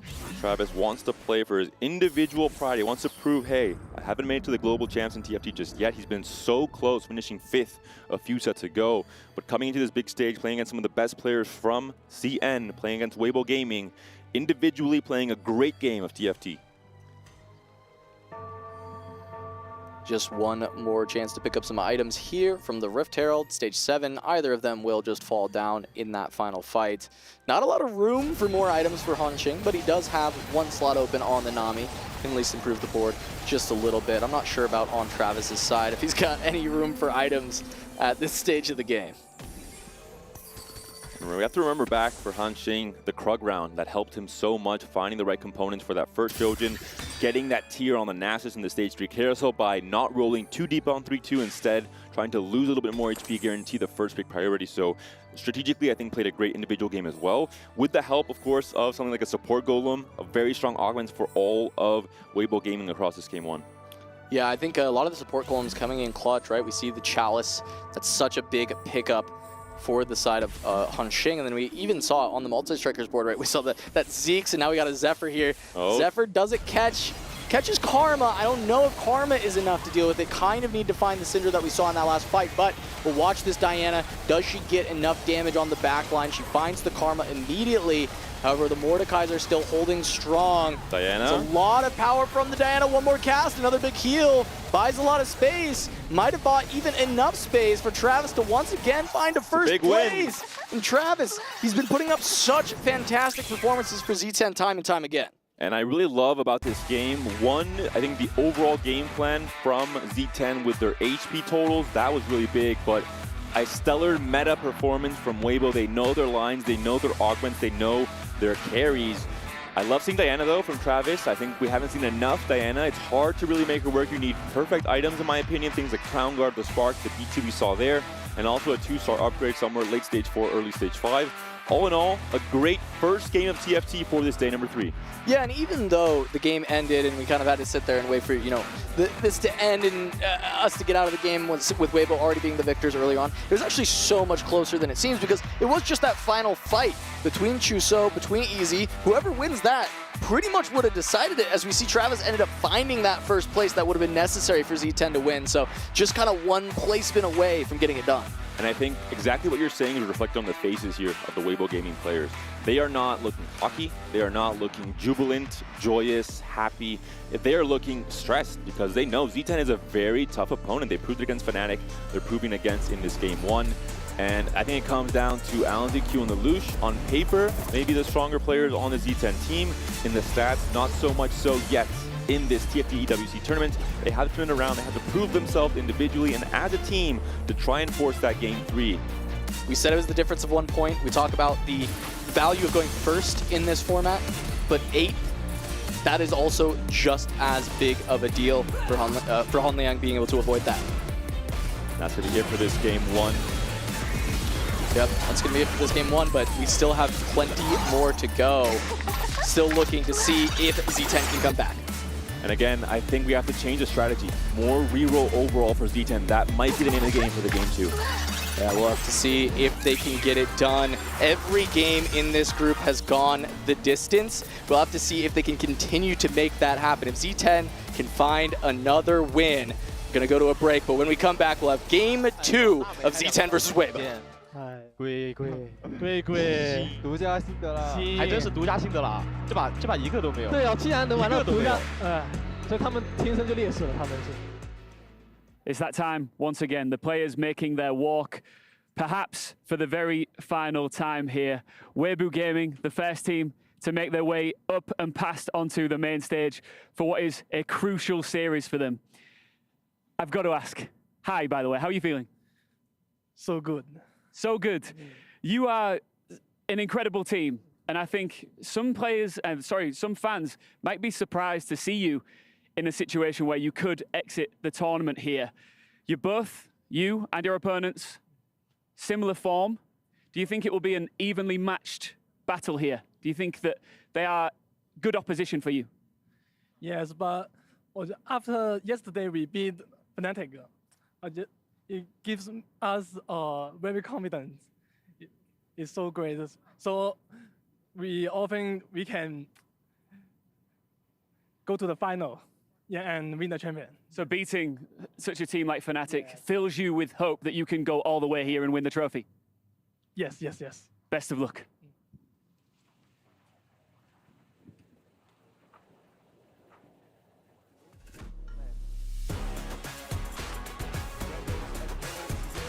City.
incredibly close game between Weibo and Zero Tenacity to kick things off in this series.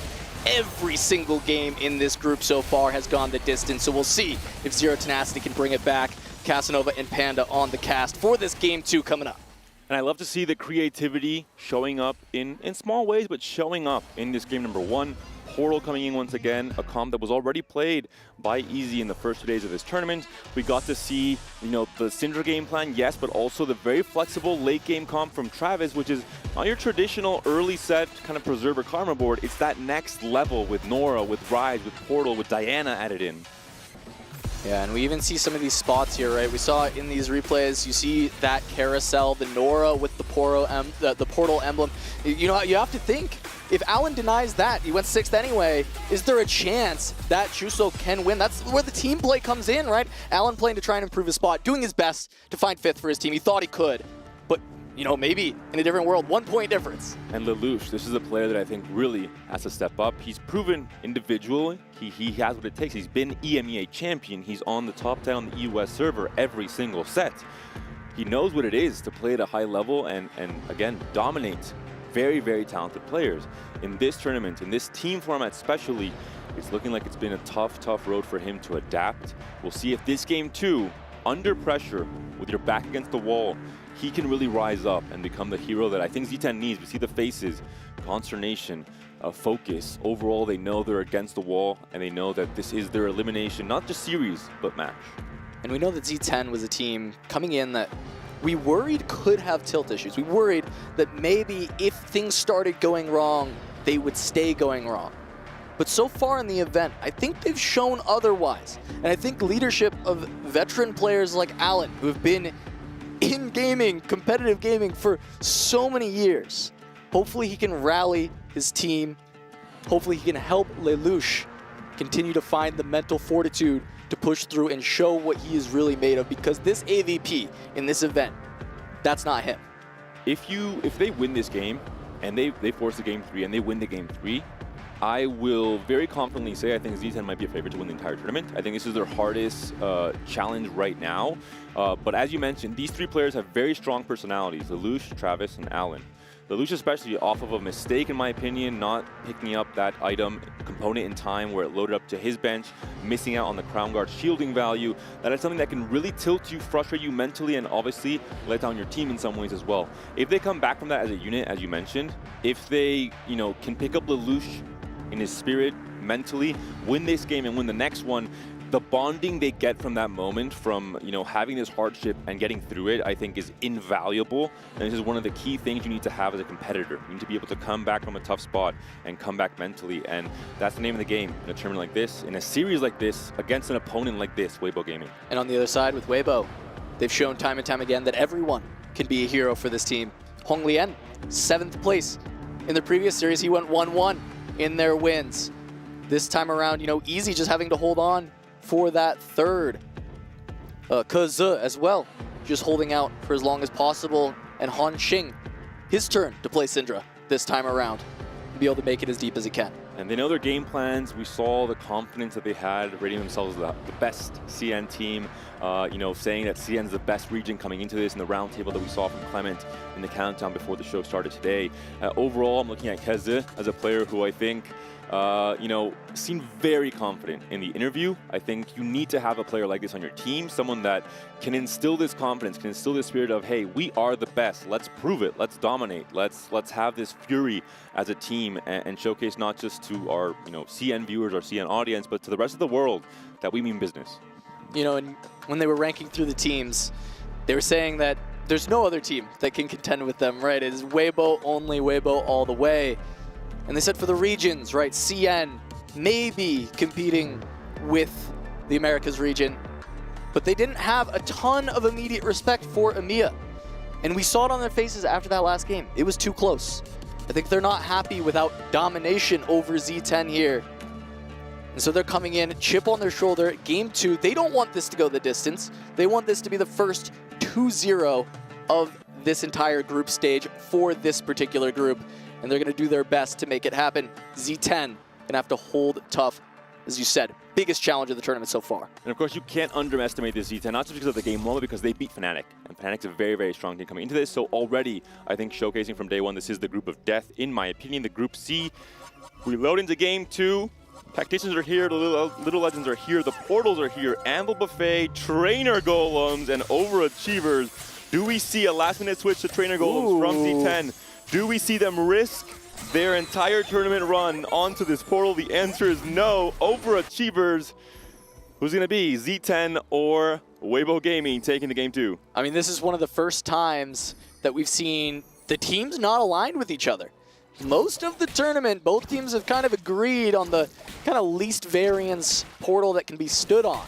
But Weibo, I'm curious if they've got some tech where they feel like Overachievers felt like the way to go. And I mentioned with Z10 speaking with Alan a lot behind the scenes. He mentioned to me they had not prepped maybe as much as a team. They played more individually. If they had a chance in the tournament for high variance portals like Trainer Golems, they might consider going for them just to take the teams that have prepped more as a team kind of off their balance, really. Not the case here in the end, going for the Overachievers. And Lelouch starting off with 2 Jaxes. Could be a Kassadin game here from the Polish player. He did play 2 games of Kassadin across the first 2 days. They didn't do so hot. As you mentioned, his stats individually not the best, but it's a comp he's comfortable with. He's played a lot on ladder. So he's big as well. What they can find. Is there any immediate strategy you can think of for Overachievers that actually like changes anything at all? That would be a reason to go for it? Or, as you said, just comfort zone, immediately trying to knock people off?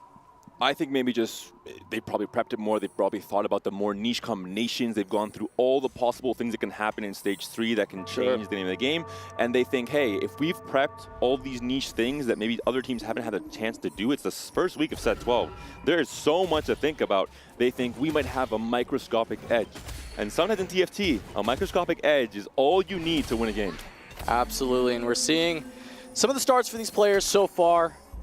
Alan, going to be just holding as many one cost as he can pairs, looking for a potential win streak angle, not finding any upgrades yet. And it's going to be, once again, silver augments coming through. Ooh, Leading Forge should be very interesting. Artifacts do open up or improve or optimize a few different lines.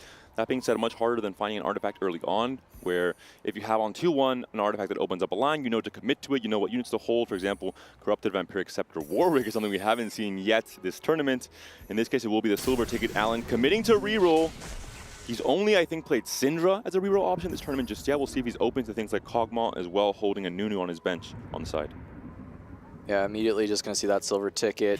Something that in this meta has found a lot more value. We've seen many sets where, you know, silver ticket, golden ticket, prismatic ticket get kind of thrown to the wayside, even when there are good reroll comps, just because it doesn't provide enough value. You lose out in the combat augments. You end up falling off too hard late game. But in this case, we see that reroll being kind of the strongest option with Syndra.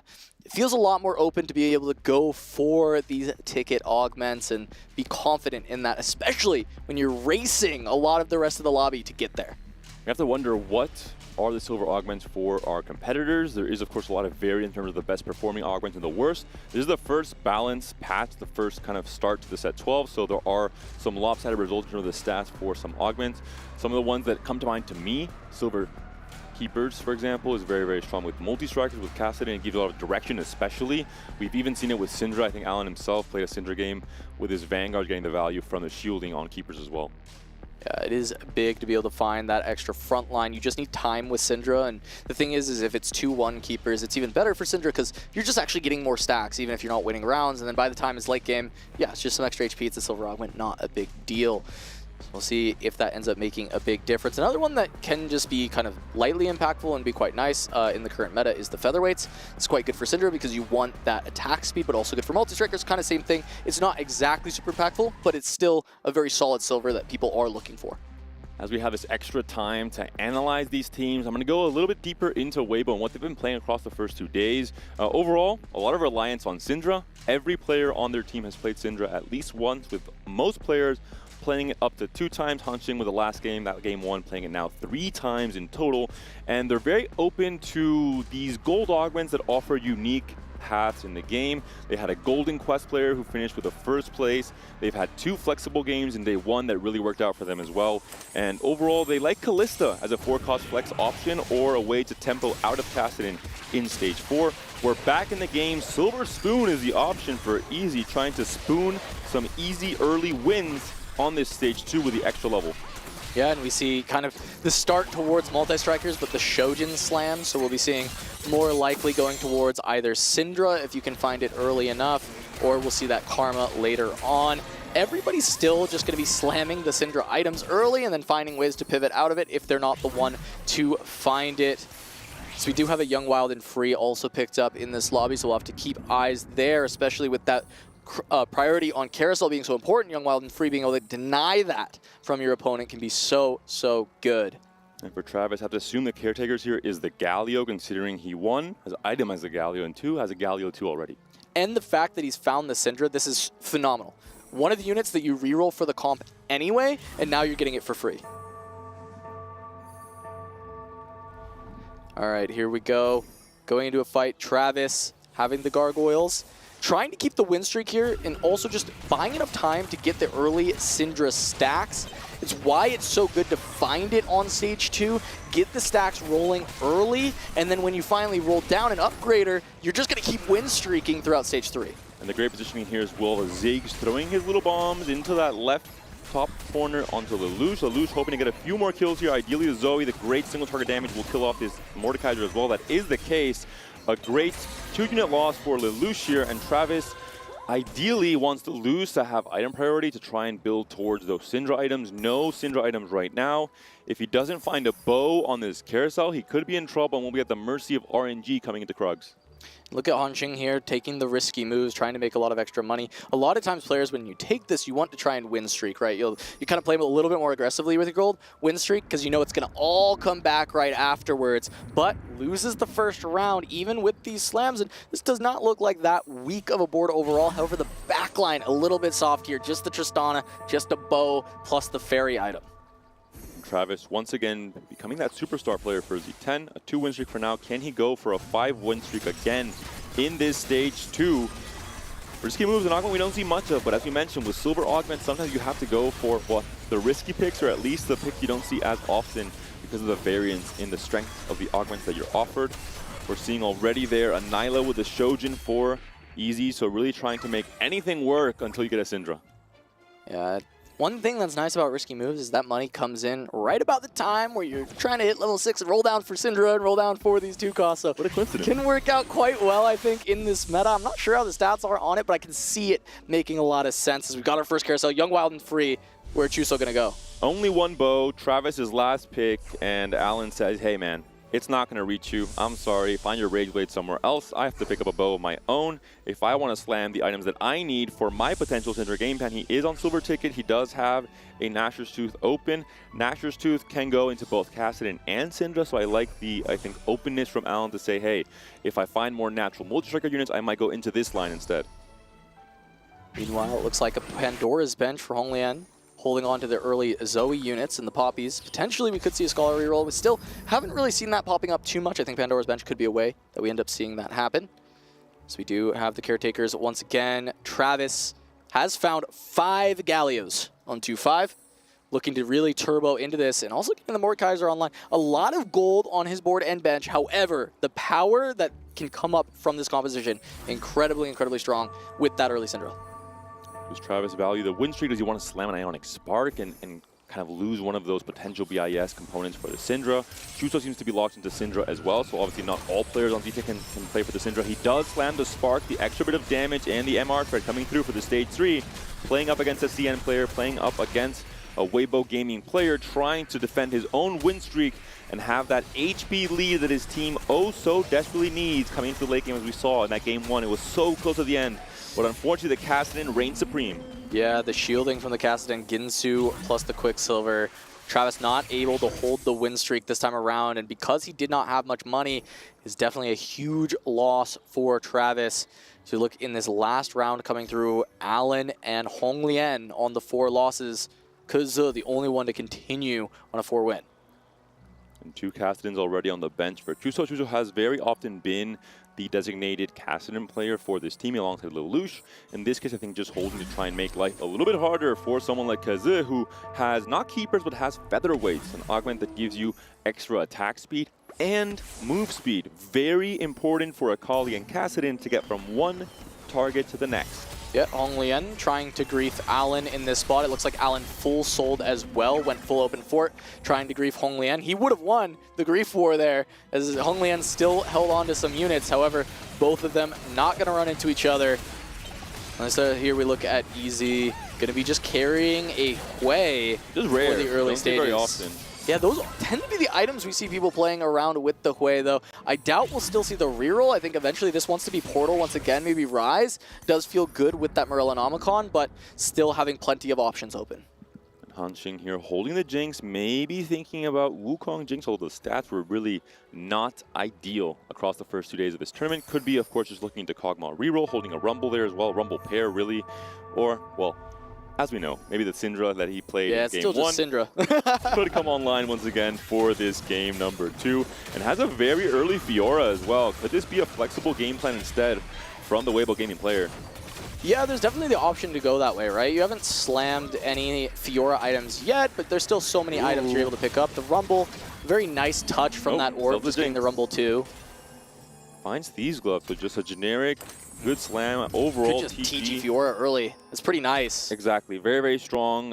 Really, glove items are not ideal in the current item meta. You want to slam TGs as often as possible. They work so well as kind of an off-tank itemization, or, as you mentioned, a melee bruiser itemization for Fiora. All right, well, we did hear Easy talking about this composition in the interview with Clement, and now we finally get to see it from Weibo Gaming. Hong Lian going to go for this one-cost reroll, using the Pandora's Bench to try and make this happen even faster. One hard thing with one-cost reroll with Pandora's Bench that I've never really enjoyed is you lose 3 bench spots, and it's actually so difficult to deal with. You have to pick your spot very, very carefully on when you actually roll down to hit everything.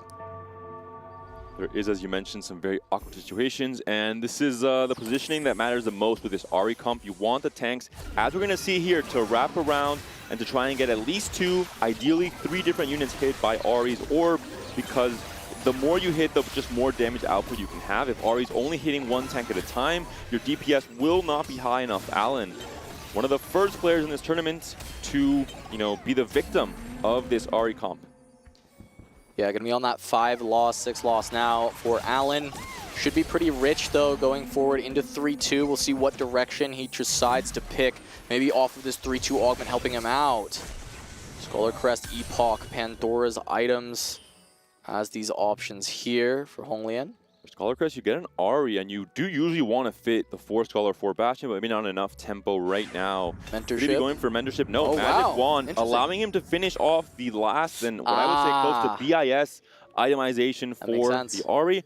Ahri's passive is that she gets 30% extra AP from AP sources, Rabadon included, which is what makes her so strong once you 3-star her, because her Arcana bonus is that she gives extra AP to the entire team, alongside extra AP for each unit you 3-star on your team, which is why this comp works so well. You reroll for a lot of cheap units, Zoe, Lilia, Poppy, Ahri herself, and you get a lot of power onto all these AP-centric units in Stage 4 once you hit everything. Yeah, we'll have to see if Hong Lian can fully cap this out. The Magic Wand, as you said, making a lot of sense there. Finish off the Biss. Kaze going to be playing into the multi-strikers once again, finding a Callista on 6. Not just that, perfect itemization on the Castodin, has a featherweight into the big grab bag, and everything seems to go his way. And Allen at the mercy of another reroll line here, Castodin reigning supreme alongside the early Morello Callista. And Allen picked up the 2 tanky version of Syndra. I wonder how strong this will be with shapeshifters. Yeah, we'll have to see if he can get there. Has the 1 or 2 Syndras right now, and that's all. Oh my goodness. Here's the risky moves. Look at all the Hong upgrades. Lian's Look at all the extra poppies. Yeah, finding everything for Hong Lian, and now there's so much gold here for Han Qing. This is looking really scary already. The Pandora's Bench doing so much to help this Zoe comp thrive. There's Allen. 2 Karmas, but I mean, you don't have space. With 2 tanky especially, you have even less space onto your board. They cost so much. A lot of tough decisions here for Allen. Does he want to play the Nikos? Does he want to play the Shyvana? It's only 1 Shyvana. It's 2-star, sure, but you don't get the value from 2 tanky. A difficult game coming in for Allen here, who's already on 49 HP. Yeah, losing a lot of HP, and the board, it doesn't even feel too strong. I think just the 1-star Syndra being really tough, and yeah, too tanky. You would think that that would give some frontline, but this frontline is still relatively soft running into most of these boards. Going up against Easy this time, and Alan just kind of in a free fall in this game. 8th loss in a row. That being said, he has priority in the carousel. He's going to have the chance to pick up a BF sword to finish off the Shojin and finish off the BIS Syndra. And Easy, once again, going for what could be the vertical portal line another time. He just played it in game 1. He has a chance to find a rise here. He is going to be 3rd in the item priority order, and there's Alan picking up his BF sword. Juso, of course, comes out early because he has a young Walden free. Yeah, Alan, I was, hoping for Karma with a sword or something here. Just get the Karma 2 for free off of the carousel. Maybe find some little strategy there to go, but not able to get anything that high roll. At least getting the BF sword, though. Can complete the itemization. We're hearing the comms here from Weibo Gaming. Very calm. No crazy amount of yapping, no confusing comms, no frustration. Everything just, you only speak when you have something relevant to say, when correct information is being passed along to your teammates in terms of positioning, in terms of scouting, in terms of game plan. Looking at Kazu and Honqing here. Both of them on massive win streaks. 5 win for Honqing, 8 win for Kazu. Not lost yet, finding that Kalista. The featherweights, the perfect itemization coming through, and on the other side, the risky moves paying off, being able to turn this into a win streak, going up against Lelouch. For Honqing, he's played 2 games of Kalista Flex already across the first few days. This could become a Kalista Flex game again. The Tristana right now holding the Rage Blade. You have Unleashed the Beast with a single Sterek already slammed onto the Fiora, which is why she seems to be so strong in this stage 3. And this is going to be, I think, again, a very good game plan for Weibo Gaming. They have some reroll players, they have some forecast players that have specific augments that enable these forecast comps to thrive in the current meta. Yeah, and once again, they're hitting all the Z10 players very hard. Alan finally breaking his streak, but it is against Travis. We have Chuso and Lelouch just losing as well. The win streak staying there for Kazu and Honqing.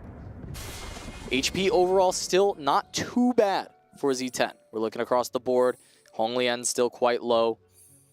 The upside here for Honglian, or for Z10 really looking at Honglian's board, is that still very far from the RE3 upgrade at the very least, but the 1-stars are coming in, or the 1 costs are coming in 3 stars across the board here for Poppy and the Zoe. The Lilia next in line if these Jaces turn up into the right unit.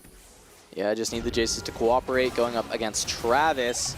Also going to be on that Syndra with the Galio, as we mentioned, from that Caretaker's Chosen early on. 6 Galios for now, which means he just needs 1 more, and then he can get it just by leveling up to 8 over the next few rounds. Looks like he might be able to find some damage, but no, Honglian going to find a win there while still on this RE1. They really need to focus Honglian being so low. Try and stop him before he can get the comp fully online. Look at this 10 win streak, 5 Kassadin, Syndra being held, perfect items, featherweights here as well. This is the Kassadin game plan. We saw Chuso playing last game. It didn't work out. It was just too low tempo. You didn't find the 3-star upgrade. You were just leveling up instead. This is the ideal we saw from Soju with Vitality in that very first game that they played in day 1 against Carmine Core. The 10 win streak off of Kassadin, the huge domination in the early game meant that you have a massive HP lead for your team in stage 4 and 5. Yeah, Kazu gonna be able to have it all the way to stage 4. Able to hold on throughout this game. Travis going to 7, 2 Gallios away. Honqing finds an early Xerath, Hair, and a Kalista. What more can you ask for? Exactly what he wants. Xerath Pair is insanity right now. If he can actually just find 1 more or get a duplicator off of something like a Charm. King Honqing also having Briar in the shop if wanting to continue with some more 5 costs. Not the best items to finalize the itemization on Fiora, at the very least. The one downside here for Honqing, but the early Ascendant Charms could be very impactful in stage 4, especially if you're able to play Xerath without necessarily griefing the board strength on your board. Well, it's also on Overachievers, so this is going to be huge, trying to be able to play around that, utilize the portal, find the early Xerath, so powerful on this portal. The Syndra cast come through. Can a fight win come through here? the more unique Syndra build, the red buff and the adaptive. Again, trying to have her cast as often as possible, just not the most common itemization for the Syndra.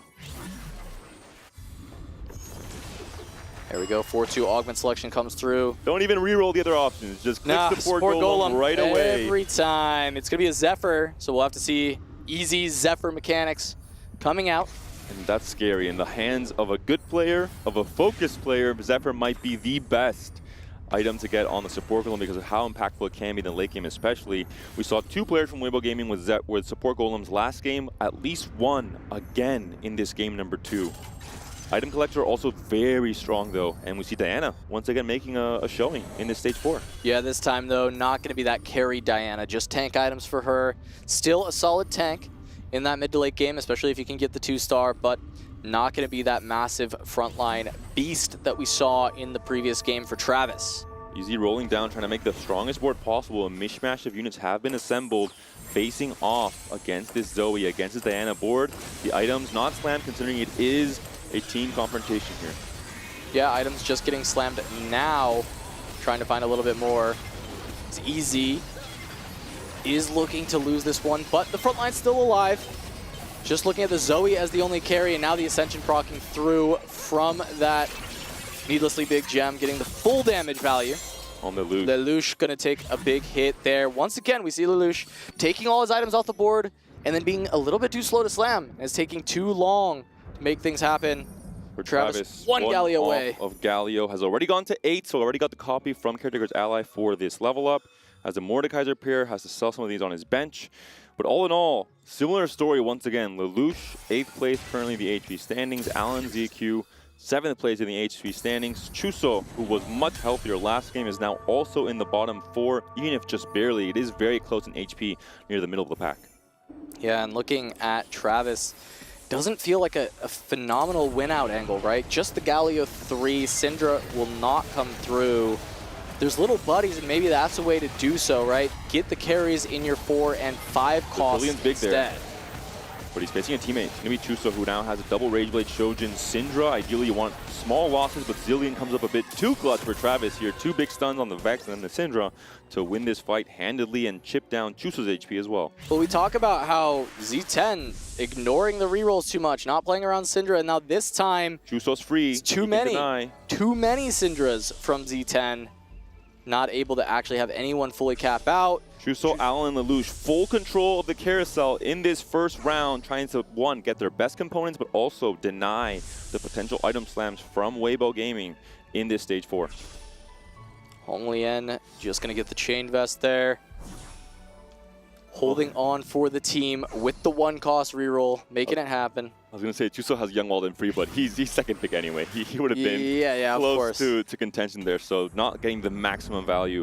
Looking at Alan's board here, this is going to be the 2 tanky Shapeshifter Syndra variant, one of 9 or 10 different Syndra variants in the meta. 3 Z10 players playing Syndra right now. None of them going to be able to hit Alan on 6 copies, but yes, the rest of his team are taking copies out of the pool. They're not re-rolling them. Travis will pivot at some point, but he's still taking 3 copies. We have 3 copies for Chuso. It's just not working out for this team. They didn't play enough re-roll last time, playing way too much this time. Travis not being able to hit everything that he's looking for. Overall, I think it's not a problem if there's 3 players playing Syndra because you don't have overlap on Syndra herself. Right now, coming in from day 1 to 2, there was even less Syndra 3s in general because there's more players playing her and more players understand that, hey, I can just tempo, go level 8, go level 9. I think it's more about the augments and how relevant they are to the strength of your board in stage 4. Things like Little Buddy, for example, the team confrontations here as well, for example, chipping down your HPs. And all in all, someone like Kezi, who's been farming Z10 players and maybe his own teammates as well. It's going to be a 14 win streak. Shades of Soju in that day 1. And this is what happens when you assemble a board like the Kassadin reroll with the tempo going in your favor in terms of augments and in terms of itemization. BIS Kassadin, the most built Kassadin 3-item combination, is online since 3-2 when he picked up item grab bag and the game gave him exactly what he needed. Yeah, and Kazuha has only lost an HP to picking up a charm to give him some more gold. And mentorship, 3rd augment. I mean, just Not 2 great combat strength loss. augments and then perfect items as well. An early Callista, great items on the Akali. I mean, what more can you ask for? Going up against Alan, just getting an Encanter Crest at the end of 4-2. Not something that's incredible. It's okay. It's a decent augment, but not your favorite thing to see. Allen, though, does have a tanky enough board. It looks like might be able to finally stop Kaza with his Syndra scaled up, but that cast in tearing through the front line, can't get the cast off. Finally the streak is stopped. The bleeding is staunched. But is it too little, too late? That is the big question. Is Chuso down to 8 HP. And you're sitting on 60 gold to roll with. Kaza was just waiting for that signal. Hey, it's time to go. Chuso has a 3-star Kassadin on the bench. Essentially a 3-star Kassadin, and that hasn't stopped Kaza from being this dominant. You don't need the 3-star. He didn't need the 3-star just yet. Now he does. This is so much gold logged onto your bench. Chuso said, hey, my spot is not the greatest, guys. I have a Syndra. Sure, I have good items, but that's about it. I don't have a chance to get my own Syndra streak with the duplicators. And he's been the grief player, but he has to stay alive. He can't go 8th. He took a heroic grab bag on 4-2, and they're just sitting on the bench. He's not even playing with the stage 4 augment. Full loss streak here. I mean, he'd have to find a couple of Syndras to actually make this work, and everybody's holding them. The opponents are holding him. His teammates are holding them. There's not going to be a chance for him to find this. He needs tank items. He needs to get this Bramble. I have to imagine. For Hong Liang, we're seeing still looking for the Lilia 3, so did low roll quite a bit with Pandora's bench after we last saw him with the early Poppy and the early Zoe. Items fully now onto the rise. This is, you know, I read some guides online about the Zoe comp. Despite having Zoe 3, you want to switch your items to rise in stage 4 or 5. He just does a lot more once he's 2-star, and that's the case there for Hong Liang. Now Chuso just going to do his best. He finds the Syndra and easy Zephyrs it. Too much time thinking about your item slams, about your item combinations, about the BIS. Too little time scouting. His teammates maybe should have let him know, hey, there's a Zephyr, you have to watch out for it. That wasn't the case, and Chuso taken down in 8th. The player who has been the hero, the best AVP for the Z10 squad, can no longer help them out in this game number 2, the pivotal elimination match for Zero Tenacity. All right, Lelouch now on the chopping block. If they go 7-8, it requires Allen and Travis to 1-2, and it doesn't feel like they have the spots to do that. And the moment Chuso has been taken out, green light for Kaza. This is why he was sitting on 60 gold, something you don't normally see from CN players. They play aggressive, they play for high tempo plays when they're playing rerolls especially, but all those Kassadins were locked up. Now that they're free again, a massive roll down comes through on level 8. Yeah, nearly hits everything. Another both the Akali Zephyr and on the loose. very The close. Karma's up in the air. Karma getting hit by the Zephyr. We're just going to have Fiora trying her best to carry. It's just the Karma 1, but this Nasus, an absolute beast. What can this Fiora do? Pretty great items. A zillion popping off. You're locking up the Nasus, stopping the heals and the ult, and that could be enough despite the gem popping, despite the Ascension effect. It's not enough, and Lelouch gets a big win despite the punish with the Zephyr hitting once again the main carry for the Z10 player. There we go. Lelouch does still have a lot of upgrades here, but he needs to find the Karma. If he is to hold on, really needs to avoid the 7th place here for his team. Would be massive. If Allen can find the win out, find the first, just avoiding the 7th, not making it need to be a 1-2 for Allen and Travis, especially considering Kuzo's spot. It's a very strong setup for Allen here. He has the Shyvana 3, he has the Nico 3, he has the 2 tanky, he has the 4 Incanter as well. Even the Shyvanas can buy a lot of time with her stun. Yes, but stuck oh on my god, the Zephyr Syndra again, doing 2. so much. Galio up in the air. Galio not able to take up too much, but he still will come down in time to pull the aggro. But is it too little too late? The Syndra's Karma very low. She's getting down onto by the Xerath. Syndra, able to take her out. Galio, can you do it alone? The Caretaker's ally. Are you the ally Travis needs? Karma, the DOT effect is not so strong. There's no single target damage like the Zoe, but it's gonna be enough. Just barely easy, a sigh of relief. Travis taken down there, 13 life remaining. Lelouch only on 6. TG and a Morgana, sign me up no matter what comp you're playing. It could be a Karma 2 as well, and which is why Hanqing denies that from Allen, who was sitting on that Shiv Karma and had a pair on his bench. Travis, see what he can pick up. Pyro Emblem, not really for anybody in this lobby. You can see it with the multi-striker boards. Trying to level that up. It's on the Nora, but it looks like it will go Will be the Rage Blade Ungrabbed here. instead, most likely for Keze on the Callista for this multi-trigger comp, trying to have not just the melee bruisers, which sometimes, you know, Grief, sometimes they just die early on into a fight in stage 5 when there's more burst damage. You need to have that reliance of a Callista also dealing damage from the back.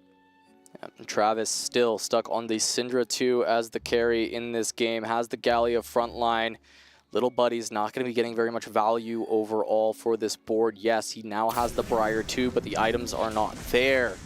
Travis has to hold on for the team. Lelouch has to hold on, but he never finds the Karma 2. They can't face each other either.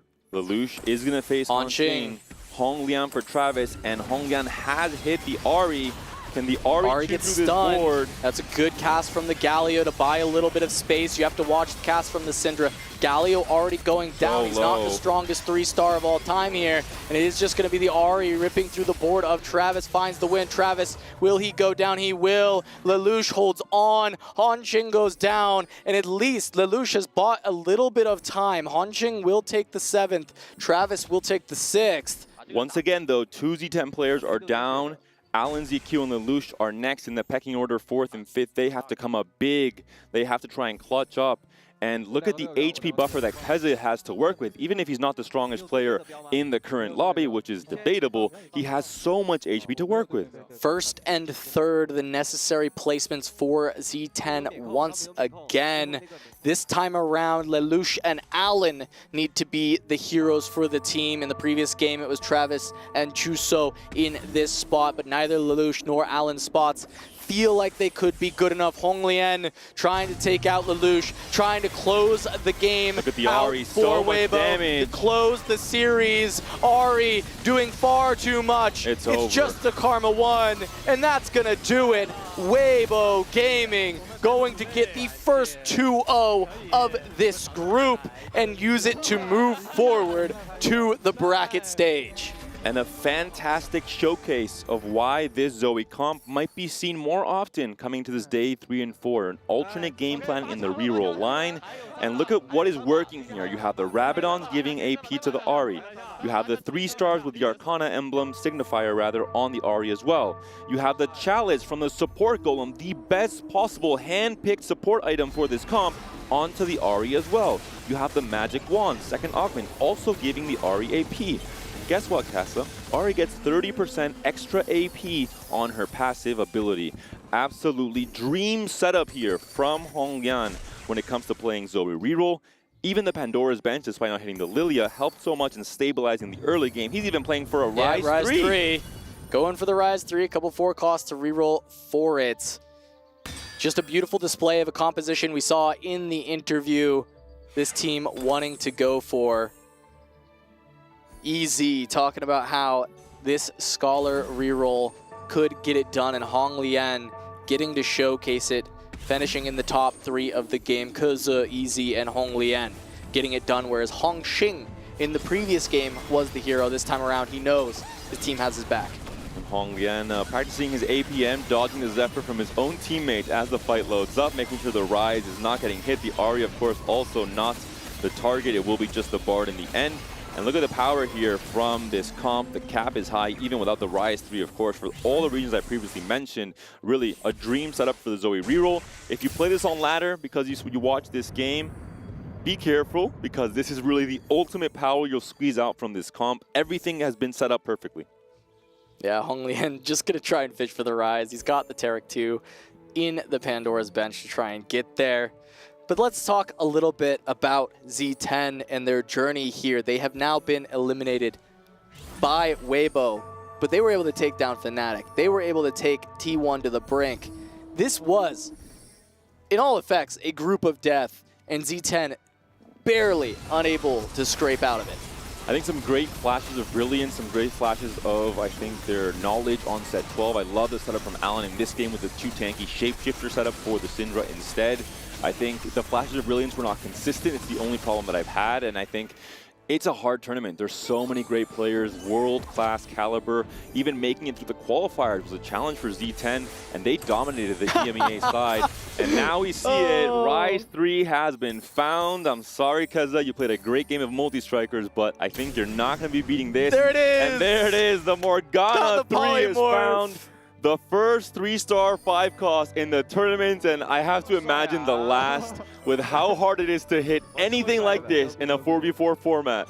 Yeah, able to find the major polymorph. We heard Z10 Allen talking about the idea of prismatic ticket to find a 3-star 4-cost, any 3-star 4-cost, and then try and get this transformation. Hong Lian is the first one to find it. We get to see the big old bats come through. What a dance. What a way to win it. What a way to prove your dominance. You've lost and you've entered the decider match as Weibo Gaming, sure, but as you mentioned, Group of Death. Coming out of this with, I think, their display of dominance both in execution, both in understanding the tempo of a game, and also in their comp knowledge. Playing for Zoe Reroll, one of the few times you've seen it played in this tournament up until now, I think they have to be a team to be feared, and they will be facing off against Vitality later today. So Soju, Milk, Setsi, and Toronto Tokyo, I hope you're watching, I hope you're taking notes. This is going to be a very strong team to face off against. I mean, it is one of the biggest things to look at is the fact that every single player on this team is a threat to take the lobby every single game, right? They're definitely taking turns on whoever's got the best spot and helping to support them in the best way possible. Hong Lian, yes, this will be his third first place of the tournament, doing an incredible job making sure that he can be the ace. But we also saw it from Easy in the first series against T1, trying to take the team across the finish line. We saw it Han Qing in game 1, whereas Hong Lian was 7th place. He was not able to do it. He was playing the supportive style. Weibo has been able to fill every role with every player every time, and it just shows the power of this team and why they're advancing to the next round. Weibo Gaming a dominant 2-0, the second team to make it out of one of the two Group of Deaths, the Group C. In this case, I had Hong Lian on my notes as a reroll player. I wasn't expecting reroll Morgana to come online, but I'm very happy it did for our viewers at home to get to witness what the power of a 3-star 5-cost is. Now that will be the crushing of the dreams of Z10, the crushing of their key coming up soon. Weibo gonna be moving on, and we're gonna see them alongside T1 as the ones exiting this group. I think going into it, Weibo might have been one of the expected ones. Fnatic and Weibo, probably the favorites of the group. T1, the big surprise, coming out winner's side from this group, and Weibo able to claw their way back. You saw the interview, the confidence of this team, not shaken by the loss to T1, however close it may have been. They know they are good enough. They know they can come back. For Z10, elimination station, but still making it to day 3, making it to what is essentially the top 12 teams in this tournament, in such a stacked roster of individual players and teams as well. I think they have to be proud. I think this could be the first of many 4v4 tournaments we'll see in the future, and I hope they've taken the learnings that they've accumulated across these first 3 days and hopefully help them evolve as a team and as players for all the remaining competition in this set 12. Yeah, and you have to feel for Lelouch, of course, a player that has been so good in this single-player version of TFT, coming to the team, struggling, not being able to find a top 4 across this tournament. You know, 6.5 average, really, really struggling throughout, but I still don't think that the performance here fully reflects the skill of each of these individual players. I think that they have great careers ahead of them in Teamfight Tactics. And I do think his spots were very difficult all throughout the tournament. There was no clear high rolls. He, I think, barely ever was on a win streak in stage 2, and that really comes down to the units, the augments, and the items you're given at the early game. And all in all, this game especially, so much went right for Weibo. Yeah, and Weibo gonna make it happen. Now we're gonna send it on down to the stage for an interview. Thank you so much, gentlemen. That was such a fun match to watch. Weibo goes 2-0 against Zero Tenacity. But before we start the interview, we have Alan from Zero Tenacity to hand over the key to Kezi to be crushed later on. There you go. Thank you so much for playing on this tournament. We've had so much fun watching Zero Tenacity. And now we're going to have a conversation with Kezi about the win. Honestly, it was very expected, but we have so much to talk about on their performance in the tournament. But first of all, I do want to ask you, honestly, you guys as an APAC region team, you've been very dominant in the tournament, and not just you guys, all the Chinese players and the Korean players as well. Do you think that you're just more dominant than EMEA and NA players? 目前来说，你们在这个比赛里面呢，有你们代表亚洲队，你们的还有其他的中国队玩得非常好，还有韩国队，你觉得你们未来有什么样的挑战吗？对对他们来比赛的时候。我觉得我们实验赛区能够夺得最后的冠军吧。So he said the practice we have right now, I think we can have this championship, we can win it. There you go. I mean, if they believe that they can win it, they absolutely can. But I do want to ask you about your next match. You're going against Team Fatality in the quarterfinals, but we've seen different styles that you've played in the previous matches in the group stage. Do you expect to do well against them? Is there anything up your sleeve that you haven't shown yet? 后面你们来的比赛可能会难一点。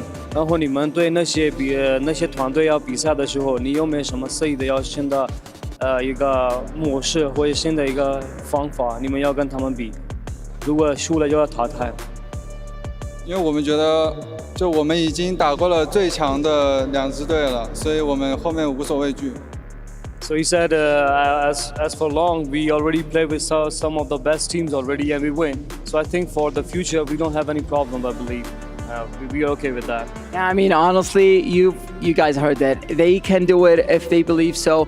Then they absolutely have a huge chance to win the whole tournament. But for now, let's head back to the studio to talk more about this match and how Weibo went 2-0 against Zero Tenacity. The confidence from the side of Weibo is there, the victory is there, and if anything, really, the proof is in the pudding, Stuart. They're coming up against Zero Tenacity, a team that we were saying they're very equally matched to, considering both of their histories at the tournament. But Weibo came out swinging. Oh, I mean, game number 1, I think, was incredibly close in the end. You know, it came down to whoever got the first place. But I think overall, in this second game especially, it was super fun to watch. We saw some unique compositions. We saw the Zoe reroll for, I feel like, the second time, itemizing the Ari. And then to end off the game as well, as we end off the highlights, the Morgana 3-star with the charm coming in. I just stick with the Ari comp for a second, right? Because I was actually talking to Alan in the player lounge yesterday after they were on with their game. I'm like, so Alan, are you going to play any of this Ari comp? He kind of fell into it himself on ladder a couple of times in stream over the course of the last few weeks. And it's like, the comp is actually really strong, and well, it ended up being the tool that took out C10. And we're looking at Weibo Gaming as well, and I think one thing that we have to highlight here is this is not the only game that we're going to be looking at for today. GG, absolutely, GG. That was a great game from their side of things, and I think not only was this great for them in terms of winning this matchup against Zero Tenacity in the fashion that they did, but we can hear it in the interview that we had earlier today. It felt like a lot of confidence was taken away, which they're going to need for later today. No, for sure. I mean, I just met the interview mentioned they're going to be against Team Vitality as well, a team that has been pretty much stomping this whole tournament so far, and I think that matchup in general is going to be super interesting, especially now Weibo with this first victory, going to be going in later today, has the momentum throwing, right, which I think all the players are now performing incredibly well. Absolutely. Let's also bring it back a little bit when it comes to Zero Tenacity particularly, because coming into this matchup, it was, from our side of things, maybe, yes, Weibo to an extent were the favorites, but Zero Tenacity had a very great chance. What was it in game 2 that just made Weibo so much more dominant than the first one? I mean, it kind of came down to Kaza being able to completely just tempo out with just perfect augments, perfect items coming from the grab back that you also heard Panda talk about on the casting desk, right? Like all these things just coming together, even though Chusei was like sitting with a Captain free on the bench at some point as well, right? The griefing was just not enough here. The strategies weren't coming together. And then when you go into that late stage of the game and you have so little HP to work with, there's just no coming back from that. Let's have a look at the SEC play predictions as well in regards to what you guys at home thought when it came to the favorites. 55% in favor for Zero Tenacity. And I feel like that here shows that Weibo, for the general public, was the underdogs. They're the ones that are coming out on top. So do we want to continue with the storyline that yesterday was the underdog story, today maybe so? Because realistically on the desk, we were like, yeah, Weibo should probably take this. I think in general, this whole tournament has been about the underdog so far, right? I mean, Weibo Gaming and Zero Tenacity were the ones that kind of threw away the dream of Fnatic as well in this same group. So I feel like in general, this entire tournament has been about the underdogs. I think coming into it, I think most of the people were going to go for Weibo Gaming, but hey, the community at home, the fans at home thought Zero Tenacity. Maybe a bit of EMEA bias in there in terms of the votes at home, maybe, who knows? But I mean, in the end, Weibo definitely deserved the victory. It's also because, like, when you think about what Weibo was coming into this tournament itself, like, it was a team that we all knew, much like the Toronto Ultra we're probably going to see a little bit later, a team that we knew had incredibly high highs. We knew that if all their profiles, they were firing on all cylinders, they would be absolutely amazing. And as well, when you see Easy has been an absolutely huge surprise, maybe the biggest one of the entire tournament. This guy comes in with close to 0 international pedigree, has been able to match the tempo perfectly, and Hong Lian looks like he's in prime form. Everything has just come up correctly for Weibo so far. It's actually really great that you mention Easy this time around, because we're looking at the most valuable player, the player that has the most impact on this game, and it is going to be Easy as well from the side of Weibo Gaming. He's had a great performance so far here on the international stage, and I think, I mean, listen, the fact that he's coming on an international stage on this tournament and he looks so comfortable doing some of these great things, not only off camera but also on the server, I'm impressed. No, I mean, as Rita mentioned, I think Easy is coming in as kind of the unknown factor on Weibo Gaming. We've got so many other big names, you know, like Han Xing and Hong Liang as well, these names that have been to World Championships, but Easy's the one that stepped up. He's the one that's been performing incredibly well. Maybe he's the one that comes in maybe with not a lot of kind of worries, I guess, in a way. Again, keep in mind, we spoke about this on day one as well. Hong Lian and Easy, they do have double up experience together at an international stage. They won the Hextech Havoc all the way back in Gizmos and Gadgets like 3 years ago at this point, right? So they do have the experience working in a team environment. It does seem like they've just taken that synergy and just hit the ground running. Yeah, and the synergy as well, I feel like maybe it wasn't there in day one. The further we're getting into this, the more it's building and the more we're seeing most of it, especially from the side of Weibo Gaming this time around. But I feel like this has been a bit of a theme across the board when we're looking at teams. If you have that synergy, if you're able to build it up, if you're able to get the ball rolling, yes, you're doing great in this tournament. But if you're looking at the likes of Fnatic, for example, you have brilliant individual players. The lack of that teamwork has really been the downfall for a lot of the teams that are gotten sent home. I think that's just a big difference of the tournament format in general, right? Not a lot of these players are used to this 4v4 format. I think that there's a lot of time that players needed to kind of adapt compared to solo play as well. And I think for teams like Fnatic, obviously, being out of the tournament already, again, as you mentioned, the individual factor is there, but the team play is not there. But Weibo Gaming, I think, they have the individual talent and they also have the teamwork going for them as well. Yeah, and that's the big thing as well. Like that combination is so important, especially also, again, just getting those clear comms in there, having that familiarity as well, right? And again, that has been the clear sign as well. And also keep in mind, on day one, it was only for a combination of Dragon and Desperate Plea that allowed Benjamin to do his absolute incredible heroics in game one of that game two of that series, that meant that Weibo was even in the lower bracket to begin with. Yeah, they are in the lower bracket, which meant that this was their chance to stay alive for another day, and they have done exactly that. For the side of Zero Tenacity, however, this is it. Their key is going to get crushed. This is the end of the road for them here at EWC for TFT, and it's a little bit of a sad one, but on the flip side of things, Weibo gets to crush another key. I mean, Weibo are crushing keys left, right, and center at the moment. I mean, they might crush another one later today as well if they beat Team Vitality. That could also be super interesting. But I think the Zero Tenacity coming into this, I think they were kind of the, I would say, lower part of the EMEA team in terms of the whole teams. Like, not a lot of people expected this team to do well, but I think that big, massive shot victory against Fnatic definitely gave them a lot of hope, gave them a lot of confidence, and unfortunately, it just wasn't enough in this series. So I feel like, again, game one was super, super close. It could have gone either way, but game two is just Weibo showing how strong they are. Yeah, let's have a look as well at the key crushing that is taking place. I mean, we're talking about the fact that Weibo Gaming was able to dominate this game particularly, but when we're looking at the keys being crushed, something to keep in mind is it is a bit of a symbolic one when we're looking at it, right? You're getting your key crushed, and what are your hopes and dreams of being able to write your name down on that totem and stay there for all of history? Because this totem, I mean, it's not gonna go anywhere. I think the big thing is like when the key crushing happens as well. I mean, obviously you can pick the 3 keys at the end as well. If Weibo do win the tournament, it'd be interesting to see if they do pick any of these teams that they're actually going to be up against, or if they maybe pick the keys of the same region as well, like if they're able to win the tournament. That's also a super unique thing about this tournament, and yeah, it's heartbreaking for Z10. It is. I mean, it's not key breaking because the key just kind of like bends a little, and I think that's also really nice to see because then it fits in your trophy, right? And let's pretend we're Weibo. Let's pretend that we're winning the finals, okay? We are our winners of TFT at EWC. We got the trophy. We got the name on the totem. Would you put Zero Tenacity in there, or would you wait for a potential rematch against T1? I feel like I think you put all the, I mean, if it was me, if it was like in the EMEA scene, for example, or even the CN scene, I would put all the teams that are in part of the same region, because they'd be like, Okay. hey, I'm the best in the region, I'm the best in 4v4 of the region.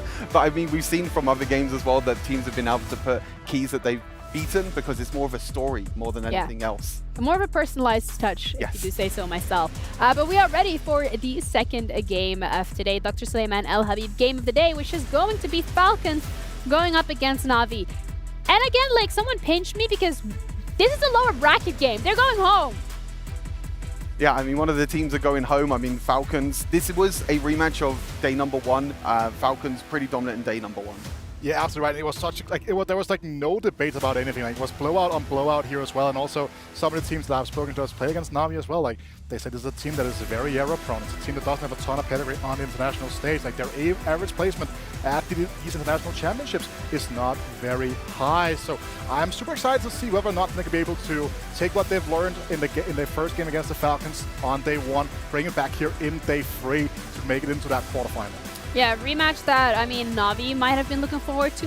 For Falcons side of things, when we saw them play against Toronto Ultra yesterday, it felt like it was down to those very small potential changes that came through from the side of Toronto. Falcons were so close, but so far. So I am personally genuinely not too worried about this. No, I think if we speak briefly about Toronto Ultra as well, I mean, they came in really, really well yesterday's series. I think it was really the desperate plea in the end, if I remember correctly, by replay was actually kind of the big difference. We've been seeing that a lot this tournament. Charms in general making such a big impact. But as you mentioned, I think the Falcons were so close to winning. They probably would have preferred to go in as the first seed, but if they win this one, they still go up against Wolves later on today. So we could be seeing that China versus China clash that we're all hoping to see. Exactly right. And also it's worth noting that as you talk about these charms, we've seen people even lock for the charms as well. Yes. But Falcons, again, I brought up the AVP international tournaments for the likes of the Na'Vi squad, but this Falcon squad, it is second to none. The best across the entire tournament. Looking at Ice, looking here we go. Like, you look at these fantastic players that just has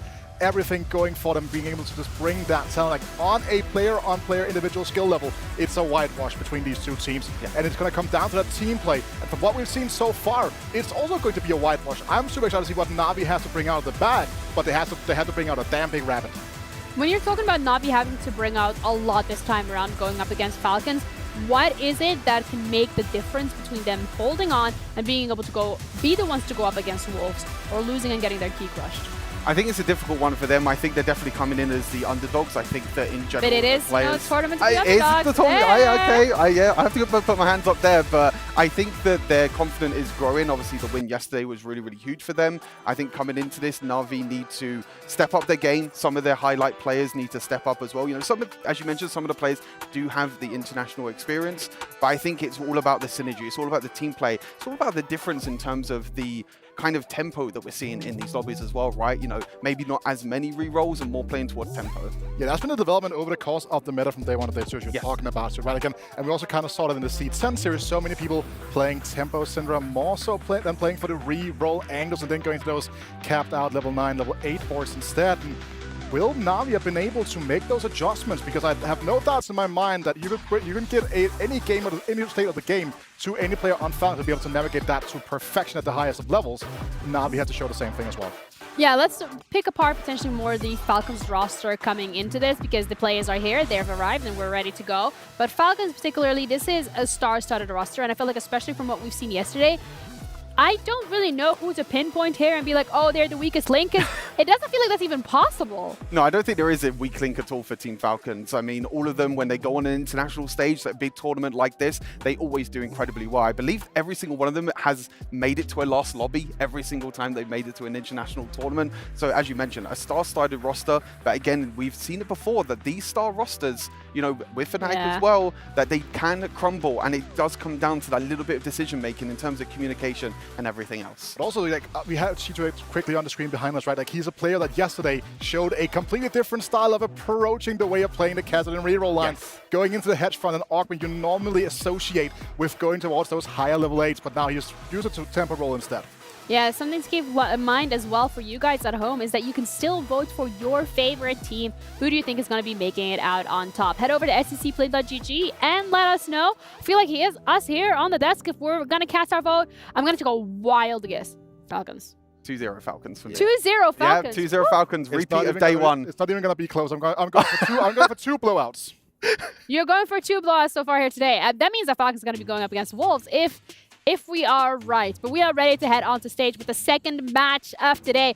Another one of these teams is on the chopping block and they will be heading home. But we are ready to head into our second match of Falcons going up against Natas Vincere. There we have it, Fancy. Another team has been eliminated. Zero tenacity. The level of grace that they managed to show for us was absolutely incredible. And that's one thing that I love about the EWC. Honestly, like I saw Alan just give Kezi a hug after handing over the key. He was just so happy to be here. They really played well in the tournament. But for now, it is time for a rematch. Another rematch. Oh my God, Fancy, I don't know about you. I'm kind of shaking in my boots a little bit about this one. Will history be repeated once again? What do we think? Should we go ahead and intro them? Yeah, let's do it. I mean, for the first team that we have on the stage, please welcome Team Falcons. They may have lost against Toronto Ultra yesterday 2-1, but it was not one-sided at all. They might go against Wolves in the quarterfinals if they were able to win this match. There's so much on the line. They're trying to cement their presence at the Esports World Cup Club Championship at the top, and this is their chance to do so. One thing is for certain, Fancy. This next team certainly has their work cut out for them. It is none other than Na'Vi.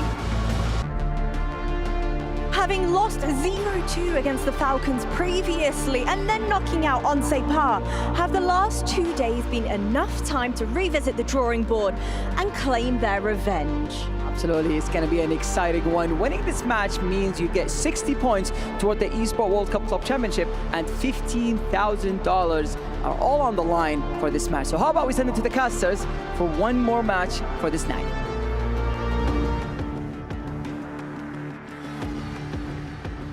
All right. It's time to get this one properly started. And it's kind of here alongside Clement. As has already been very well established coming into this one, this is going to be a massive uphill battle for Na'Vi. Clement, do you have any faith? Well, I'm glad that the analyst desk has finally started to accept their Chinese overlords here. It happened earlier where you didn't believe me, where Weibo Gaming was going to dominate. And I think this is very much the case in this series as well. Na'Vi definitely has an uphill battle in front of them. In terms of the global championship performances, on one side for Falcons, they have never placed worse than 4th place going into that tournament. And all 4 of them have been there. On the other side for Na'Vi, only 2 players in Jipak and Yugo have been into the global championship stage, and the best they've placed is 20th. So in terms of caliber, in terms of pedigree, Falcon are going to be the heavy favorites coming into this one. Well, let's get into a little bit of detail as to how it played out between the two of them before. We know that it was a 2-0, but was it a close 2-0? Unfortunately, not really. Both games ended up as a blowout. And our definition of a blowout game is when you have 3 members of the team in the bottom 4.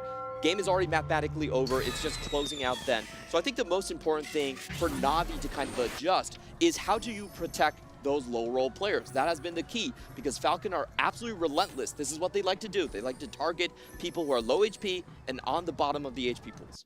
Yeah, and it's such an interesting kind of way to approach this. It kind of reminds me of what we see from the French players in the EMEA scene. They're just playing in an entirely ruthless way and saying, you know, if we've got this early win condition, we're absolutely going to push it through. But I'm going to try and be a little bit optimistic here and say, you know, at least the small victory here we've got for Na'Vi is that probably the Falcons didn't learn a huge amount about their strengths from that first best of 3. Whereas for Na'Vi, you know, they learned a lot about what the Falcons are going to be bringing to the table. Help me cope a little bit here. Are there any weaknesses, perhaps from the Toronto Ultra series, that Na'Vi could take advantage of? We have seen again and again when upsets happen, either with the Fnatic series or with the Z10 versus Fnatic again, is that prismatic augments are not that close in terms of power levels. This is how Falcons lost to Toronto yesterday, was they started with very weak prismatics early on, went 7 and 8, and the game was unsalvageable. So if you try to add additional variance into the game, maybe pick up a prismatic party, prismatic prelude, that could be your way into the upset scenarios, which we've actually seen quite a few times already. Sadly, it will be a golden prelude this time around, so no spicy elements to bring things to bear. I mean, from the Na'Vi side of things, you know, we're talking about Falcons being really, really good in the other game, pressuring down players. You know, is there any way to turn that back on them and, you know, make them, you know, make that strategy less effective or do it to them indeed? I think the most important thing is you don't want to pick big lose streak augments early on. If you're losing HP against this team because they're so hyper-focused on griefing on the bottom of the totem pool, I don't think it's going to win out very well for you. So I would prefer to see Na'Vi go for a lot of strong early augments, try to fight them tooth and nail in the early game and preserve HP. Well, yes, of course. I mean, at least getting past that bar is something, but it's a heartbreaking thing to lose out of the game before the top 4 even really gets going. It's certainly a very effective strategy if you can keep your opponent's pressure down. As we start to focus in a little bit on what we've got coming in early on, of course, remember, gold organs will start us off. So we know we've got several very powerful gold organs. Even if it's not prismatic, there's still a fair amount of variance as to how good these first organs will be. There's a lot of those high-stakes augment that could come out in the golden tier. We saw Fortune Favors the Bold yesterday, Scoreboard Scrapper, of course, from Honglian as well. And, you know, all that Shimmers right now is just such a good early augment. It gives you gold, gives you an additional item, helps you tempo as well. We've seen this been one of the most common pickups from across the entire board. And Sanyup, he actually is going for Fortune Favors the Bold. He's gonna go full open. This is actually what I cautioned against. But let's see how it goes. Is this such a bad idea as to maybe be a genius idea? I'm not sure. The reason why this is so hard to play, and we saw yesterday that Z10 tried to play this strategy and went 7 and 8, is because anyone on the enemy team, if they full open, they just break your streak. Currently in the game right now, if there's 2 open forters, then it just breaks all the streaks there. So you don't have anything to play on. All right, we'll get things underway. Of course, we know the support golem will be always a very solid pick, and that at least will be some early strength Jipok there on the Na'Vi side of things. I suppose we can say, you know, the big back-breaking moment for the teams is always going to be the 3 players who get into the bottom 4. At least if we've only got 1 player pushing that kind of direction, it's a little less likely. If we're talking about aces here, I think Xiaoge has been the single best performing player in the entire tournament that we've seen so far. But he's actually started out with a bit of a low roll, went for the artifact, and actually got, I believe it's Endless Despair, a little bit queasy on the names, but that isn't really an artifact that people are looking for. Doesn't fit with any particular champion here. So, you know, this could be a little bit worrisome. Still a very strong start early on. We'll see how Xiaoge does. He's been to the Global Champions 2 times. And finished 4th both times. So he's definitely taken this ahead of the others. He's going to go for, well, it makes sense. You've got the despair damage coming through and you're breaking those shields, so going to try and make the most of them. We certainly know Vanguard as a whole are generally going to be very powerful. You can see on the other side from Ice, I believe, yes, we have got the Shimmers coming in for the Gambler's Blade and a Syndra there. Of course, we know, as always, Syndra will be a massive part of all our games today. This has been something that has been surprising us a little in the tournament. Usually Mogo's male because in the front line and the gold generation potential has been selected a lot more in solo queue. But here at the tournament where everyone is playing Syndra, filtering for Syndra, it has always been the Gambler's Blade that has been selected. So very interesting choices right there. And Yugo buying a charm. I believe that was a minor wish. Get some extra combat power onto his board here. Yeah, we're going to be able to print out a few extra components as well. I mean, if we're looking for strong early strength, then we've actually got it as Na'Vi.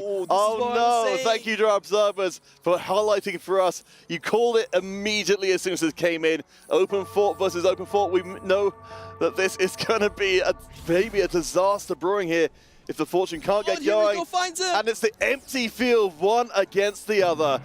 So this is the unique case brought in more recently in TFT's history that neither player counts as getting the loss. It just resets everything.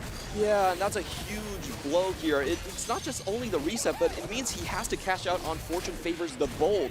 And when you're playing this, you want to go to 10 loss streak. That's usually the golden amount, and you play Preserver Warriors. But I'm not even sure what the cash out at 2 losses is right now. It's going to be... It's not the same as 10 losses, let's put it that way. Essentially, Sanyup is going to have to play without an augment. Yeah, and that's a disaster, particularly if you're trying to avoid staying out of the bottom 3. Of course, as we come into our first carousel, we can see that the Falcons, at least right now, are occupying the lower spots. We've got Yugo and Jipok both managing to keep their streaks intact. So at least, as long as 2 members of Na'Vi are doing well, we avoid that disaster scenario of getting pushed out of the game early. Yeah, they still have a lot of players with plenty of HP here, but they most likely will have to play with Sanyup going 8th in mind. I think that's just sort of, when you're down in Augment, that doesn't give you anything. That's kind of an inevitability. So what that usually means for the rest of the team is they need to find their win out, they need to protect their win out, and use that tiebreaker advantage. If you have a player that's going 8th place and you don't have a player that's going 1st, then your only win condition left is to send the other team, 3 players from the other team, into the bottom 4. That's a very difficult win condition. Yeah, it's going to be quite the ask here. I mean, yeah, you're right. Even if Yugo and J-Park continue to do well, that still wouldn't be enough. So for the time being, Sanyup will just keep the board open, trusting no one else will bother to go after him again and maybe hope for a lesser cash out. Xiaogo, you mentioned as a strong player from before, has got a decent amount of traits into place as well, has pushed up to level 5. Up on the other side from Yugo, of course, with those extra items, the Syndra in place from early on, as well as getting the Eldritch online, I think still not going to be quite good enough to break the streak. Looks like both of our win streak players are going to continue here, and I do want to mention Here We Go's role on this team because it's been very funny. He has the lowest AVP on Falcons, and every single game he's been tasked with griefing a player from the opposing team. He's played fully contested all of his games on Syndra and Kog'Maw, so he is the designated spoiler on Team Falcons. I mean, we've talked about roles on a 4v4 team before. I think it's really interesting to have a team where it's so stark and so direct to saying, this is absolutely worth it to play a completely non-standard game of TFT. I'm assuming Here We Go is probably traditionally going to be that 4th player in the bottom 4, along with the 3 of the opposing team. Definitely is the case, and he's playing spoiler again, already brought Sangyong's Fortune Favors the bolt down. Now let's see, the 2 win streak players are going to face each other. I do favor J-Park's board a little bit more here. He had a great roll onto the locket. Oh yeah, I mean, there's a huge amount of extra power coming in, and it does look like it's going to just about be good enough, even with the portals proccing again and again on both sides of it. That's a convincing victory for Na'Vi. Again, we still need to see more than this from them, but breaking the streak just ahead of the PvE round is certainly a nice way to start building up a very different series than the first time these two clashed. At the very least, you deny the runaway potential that Xiaoge has on his board. This is something we've seen Xiaoge play. The way he acts as an ace is that he goes for these high-cost compositions, and he's very flexible. We saw a Bastion emblem come out from him. We saw the sort of Pyro Callista line being played as well. He has a lot of different ways that he can cap his board. So making sure he doesn't go into Stage 3 with a full win streak, very important to dampen the ace. Though Falcons do manage to maintain their loss streak here on ice, so has been a relatively flexible player from my understanding from what you're talking about before. So we've got a little bit more potential there to have a bit of a swing around the sun moment. I'd be curious to see where ice goes longer term. I mean, of course, we've got the Syndra in place, we've got the Cassiopeia as well, and a good front line with the Nico. So 2 cost rerolls certainly seems to be on the cards. That definitely seemed unjustifiable for Ice. He found all of the best items, Guinsu's Rage Blade into the Gambler's Blade, a very good start for him. The big question for him is, as a full loss streak player, when are you going to start those roll downs? We've seen yesterday in KC Games where they wanted to roll early for those Syndra, stabilize on Syndra 2, but they just whiffed completely, and that could be a very detrimental part of the game plan. So I think a lot of players are going to be keeping their eyes on Ice. He has 55 gold now. It's probably going to be a 3-2 roll down, and a lot of times it's going to be about dexterity. Pick your augments as fast as you can. Make sure you grab those Syndras and not let Ice hit that Syndra 2. If he doesn't, that's a huge swing in momentum. Well, I mean, let's, as we wait for these next augments to come in after this round, let's kind of zoom out a little bit to the overall meta. I know that you were kind of more keen on players and teams starting to look more towards the 4-cost side of things, rather than relying purely on these, trying to hit the 3-star 2-cost instead. Yeah, we have been seeing a lot of teams being willing to push the cap down. So the best way to deny a runaway Syndra player on the opposing team is actually to play Syndra yourself. So we actually seen the Syndra play rate go up in day 2, but the win rate go down. Nobody's hitting Syndra 3s anymore. Everyone's making sure they're holding on to the Syndras. And what that does is that actually opens up other 4-cost compositions to compete in the meta. So I've been enjoying it a lot. Yeah, well, of course, we'll have to see in the aftermath how it affected day number 3. Of course, one more day to go with our semi-finals and grand finals to see who will win it all. So we've gone from golden into golden again. And of course, we'll be looking to see if anyone does manage to pick up any interesting emblems if they're forthcoming. I was talking about trying to deny the potential for a Syndra 2 coming out from Ice, but it just isn't possible. He gets the encounter crest, which gives him a free Syndra anyway, and now he's set up very well. He doesn't even need to roll that deep here, already sitting on the Syndra 2. Yeah, and I think this is the correct playstyle. We have been seeing a lot more players being willing to just sit there on the Syndra 2, wait for a while, and if you look at his build here into the Nico, he could go into the Wukong build that we've seen quite often as well, doing very well yesterday. Yeah, of course, our players do need to find a little bit more leverage at the 3-cost side of things, but too healthy for crazy moving here. Make sure the board with the Vanguard fort in place. I mean, this has, of course, been the defining composition of the entire tournament so far. Up against Here We Go, bringing out the Cogmore Tristana variant, which, again, from day one, we saw some pretty appalling stats for this composition, but still being picked up here this late into the competition itself. The most important thing is if no one is contesting this comp, it can still do fairly well. This is why a lot of players said that we still believe in this composition. It's about denying the other one from running away here. I still think he's going to have a decent power spike at this point. And looking at Crazy Moving, this is basically a slightly weaker version of what Ice is playing currently. Ice already has a Syndra 2. He's sitting on the Syndra 1 here. And until you find it, you're just going to continue bleeding out. All right, let's update a little bit as we come close to the stage 3 carousel. Jitbot continues to have a massive win streak up at the top of the table, with Yugo barely below him. So right now, I mean, you know, we had the diagnosis of the problem the first time these two teams clashed, getting pushed around early on. This time, Na'Vi actually looked to be, despite the fortune problems, doing pretty well in the early going. We already see 3 Syndra players overall, and Yugo has one of the strongest variants here with the Eldritch mascot coming out. Has extra 2 items and already has the Malphite here. So very strong board. I think he's going to continue to win streak throughout this entirety of the stage. If you look at his rolls, he did spend 12 gold just to secure that Syndra 2, and I think this is how you want to play it out these days. Don't force yourself going into the Syndra 3. That's unobtainable. And if you're looking at his board, he got very lucky with his rolls in those 12 gold. He actually found a Nami as well. Yeah, and of course, we've seen Nami be a massive difference maker when she arrived unexpectedly. Jitbot, though, will have to eventually give up that win streak just ahead of Carousel. So we're going to have to start to settle more into the mid-game now. Yeah, a bit of a tough moment coming into this one because whenever you see a player going very low in HP like Ice did with his loss streak, and then he turns into a win streak and your strongest player on the team can't face him, that's always a bit of a concern for your team, not being able to keep those HPs down. A big thing is, can Sanab actually find something to stabilize? Of course, he had his Fortune Favors the Ball broken early on. I'm not even going to check what he got. I just don't think it's two of the very smallest orbs, if I remember. He left them on the ground. I think he didn't even want to touch them. But it is worth bearing in mind, Sanyob, it has built up another loss streak too. It's not going to be the massive game-changing Fortune Favors cash we would hope for, but it also won't be completely irrelevant either. Yeah, I think he's just going to be playing down an Augment, and his outs is most likely trying to get a 4-cost 2-star online very early, see if he gets lucky right there. He's banking a lot of gold for it.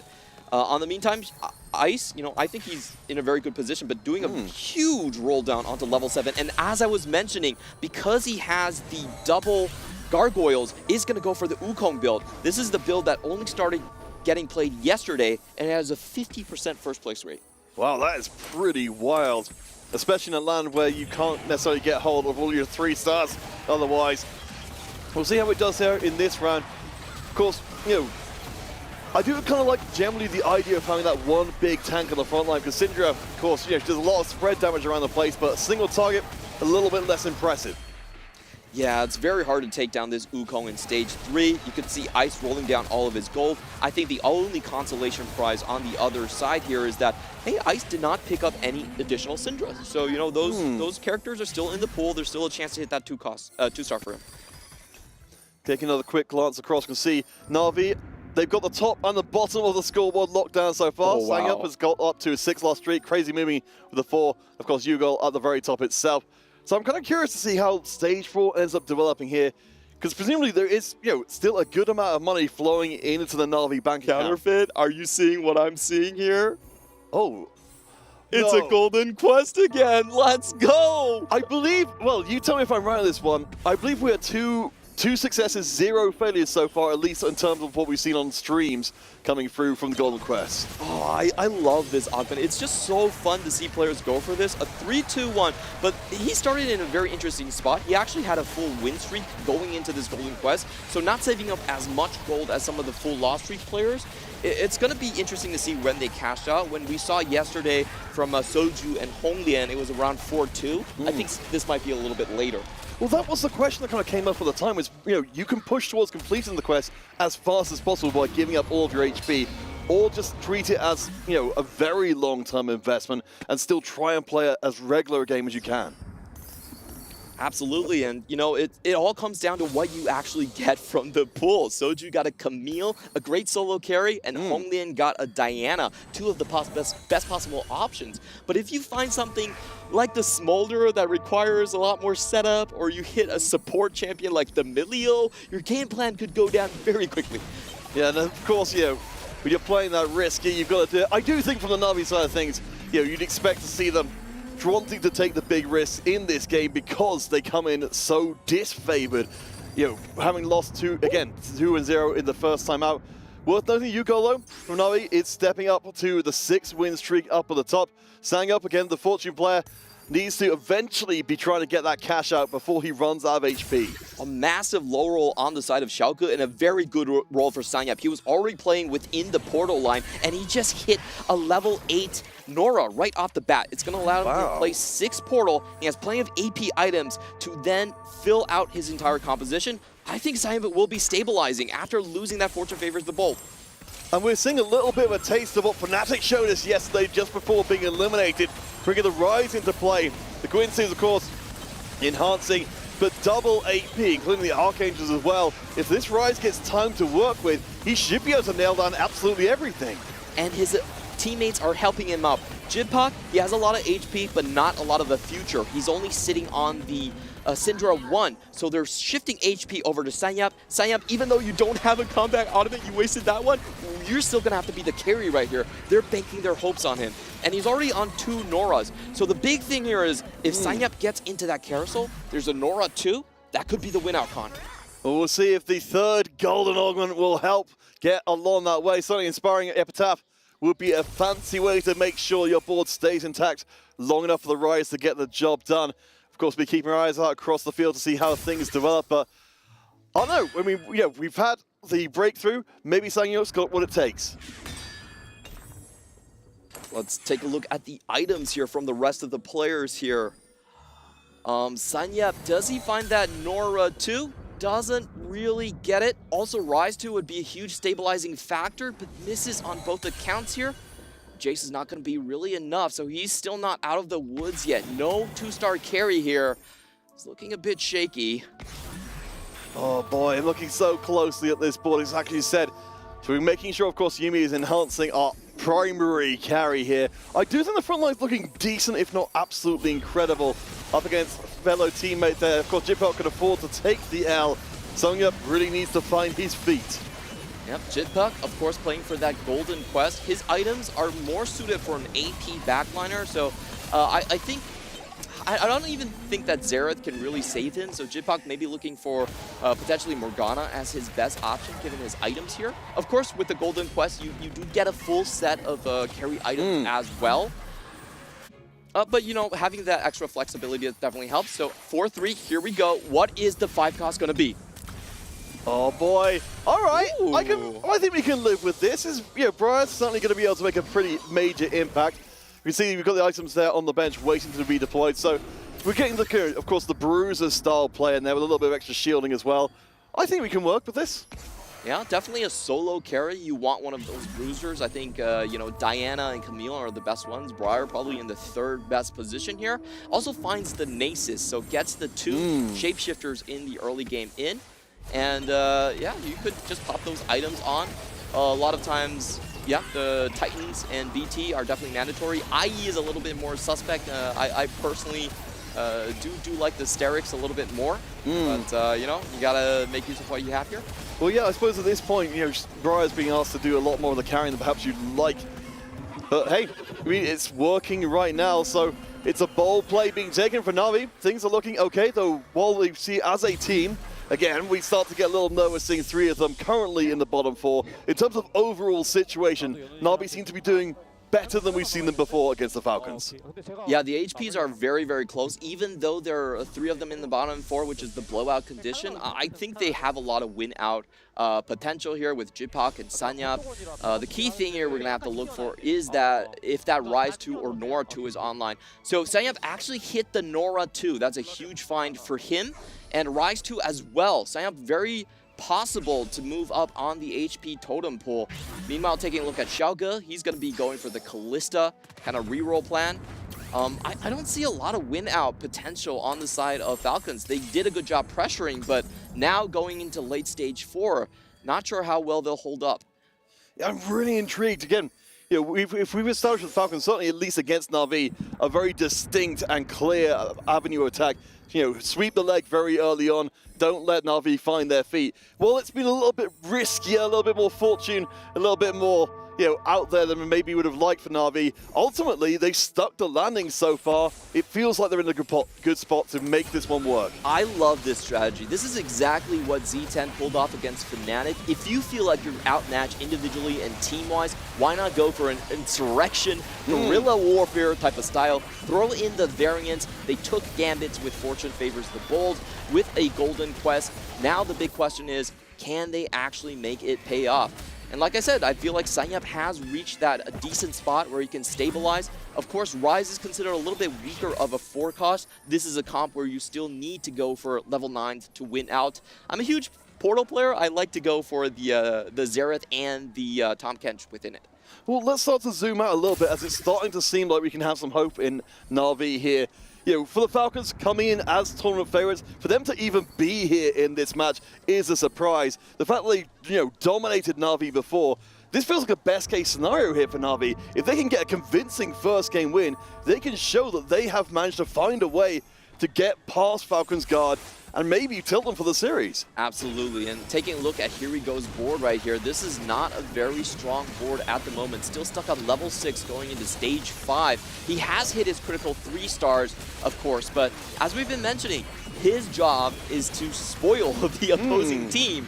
And so far, Sanyap is running away with it. All right, there's another comfortable win in there. Yep, here we go down to 12.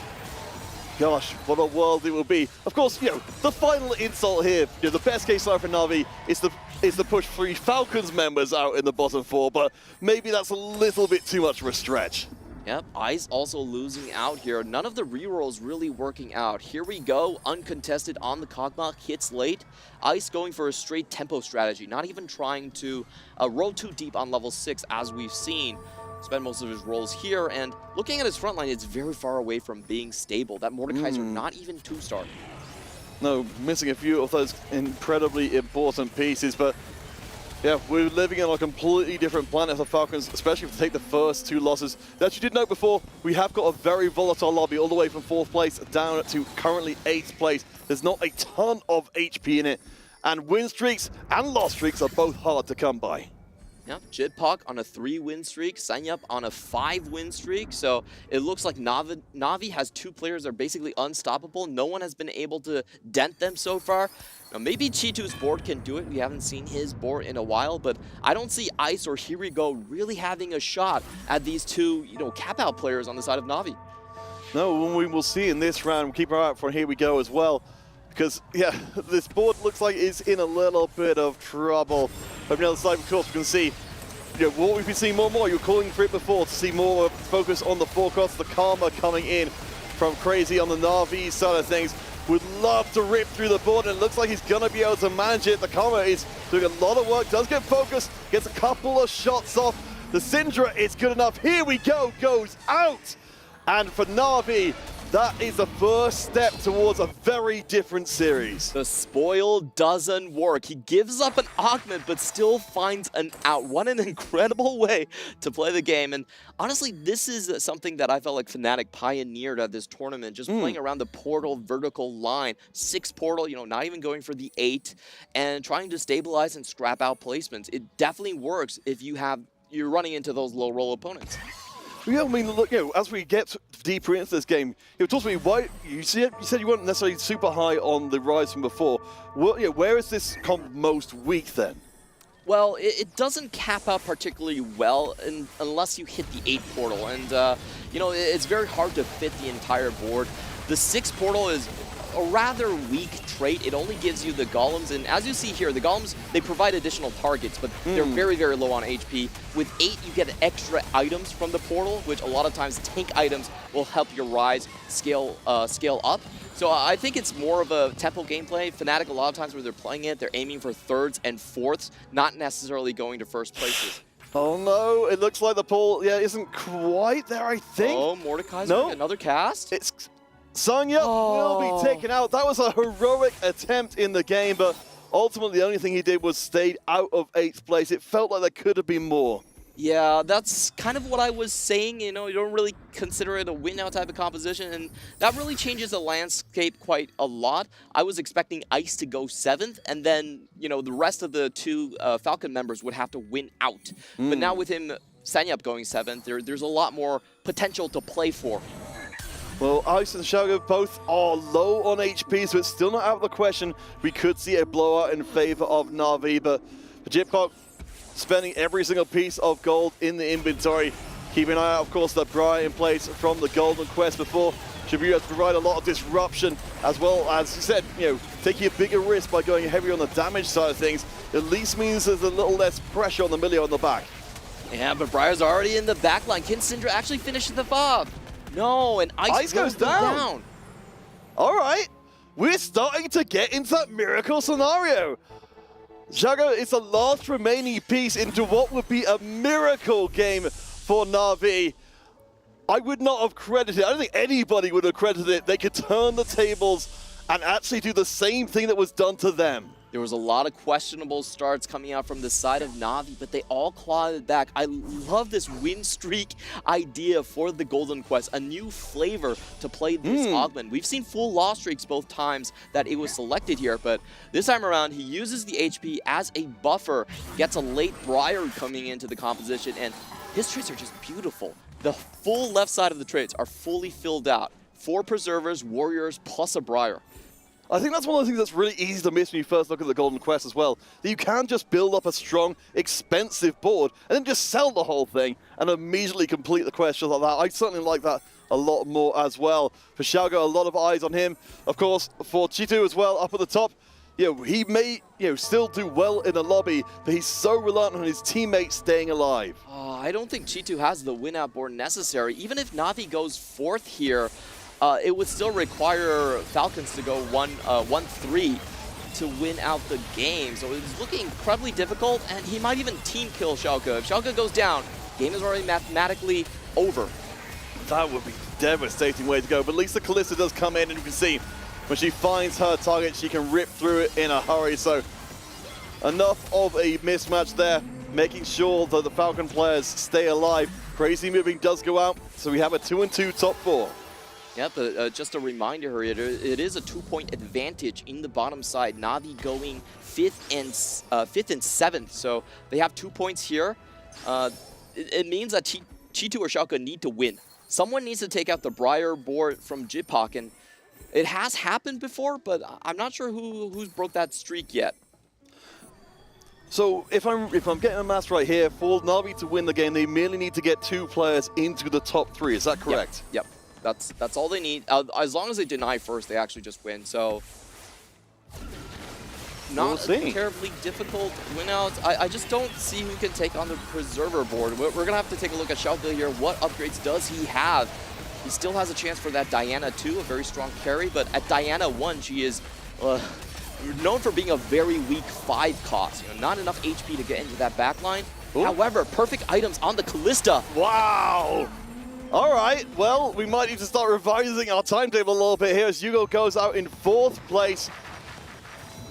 I mean, we would start to get really excited about this one. It's gone very differently than it's gone before, but not what Na'Vi needed at all. xiaoge, the ace coming in here, so it's still very... Jipok needs to hold on to this first. If he goes 2nd here, just 2nd, then Falcon would still win the game. It's a lot of pressure on Jibok. You can see as well, look in the right-hand side as the Dragon comes in to give us a few more items to fill out our inventories. Money has been spent in large part, but Xiaoge on the win streak feels like he has got more potential heading into this very late game. Key thing for G2 here is just try to deny as much as possible whatever Jibok wants to carry. And for Xiaoge, he needs to find those big combat augments to come back. He has on a 4-win streak, but Jibok is also on a 3-win streak. And he hasn't been able to find his upgrades. Very crucial upgrades in the Camille and Diana being missed right here. I would still give the edge to Jibok. We don't know what combat charm he selected. But as we've mentioned, the win condition, Jibok needs to hang on to that first. All right, Xiaoge, let's see it once again. Of course, Sugarcraft building up, but not a massive wallet so far. So keep our eyes on the corners, of course, the Briar. Let's see where she ends up going through. Of course, yeah, with the one less defensive item, she's a little bit more vulnerable. The Callista could end up targeting her, but Briar spending a lot of time unattended in the center, is able to cut through a lot of the other tanky presences. Is heading forward to the Callista, cuts her to pieces. We've still got a fair amount of carries on the line though, and it looks like it's gonna be a good enough Jibok. Hands on the L, the top 2 has been secured here. Xiaoge goes out, and G2 is the weaker of the Falcon players here. That's a huge win for Jibok. The hardest hurdle has already been crossed, and you know, let's see what combat augments G2 can potentially pull here. Has no gold, no charm, and because he's using the chalice, all of his backline carries are bunched up for that Briar to just eviscerate. Jibok so close. It wasn't the blowout that I think Na'Vi would have loved to see, but I think at this point, they would take their first ever victory against the Falcons here in an all-important decider match. One of these teams will be going forward to the quarterfinals, to the playoffs to face up against the Wolves, but one of them will be exiting the tournament entirely. The Briar is going for the backline, exactly as you said, Clement. It's a ripping, roaring success. Na'Vi claim their first victory against the Falcons. I don't think anybody expected it. And what a way to do it. A golden quest off of a win streak position.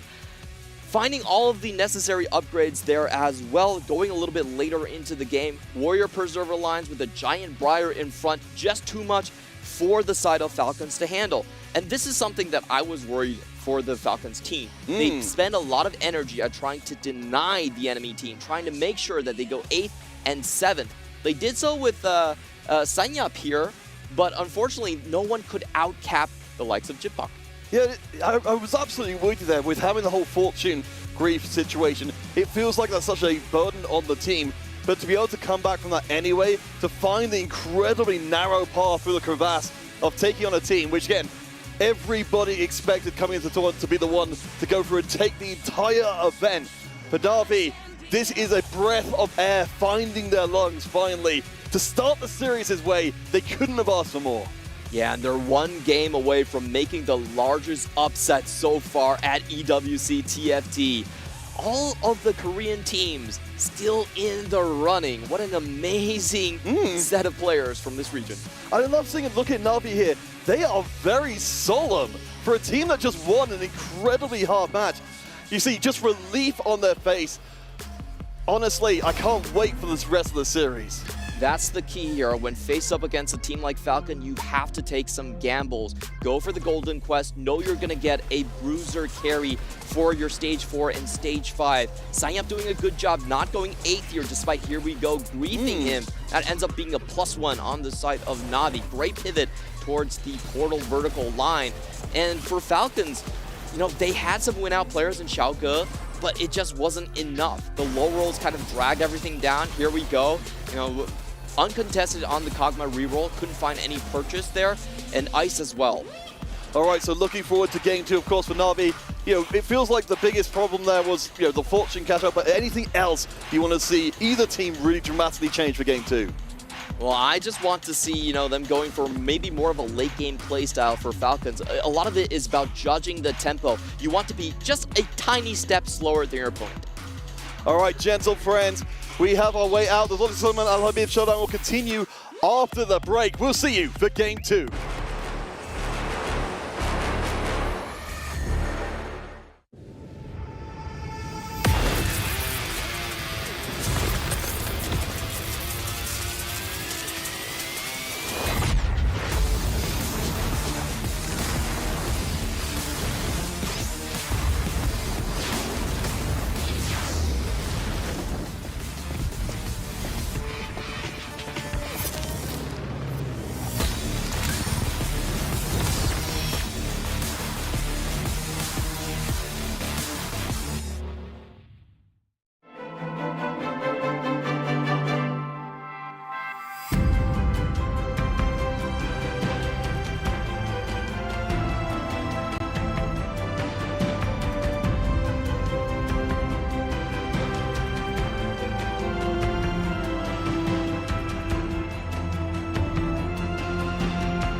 New adventures bring new challenges. Even as the heat rises, dandruff and grease won't stand a chance. With new Clear Men, powered by triple formula technology. To eliminate dandruff, itch and grease, gives you 8 hours of freshness and 100% dandruff-free hair. New Clear Men, 0% dandruff, 100% confidence.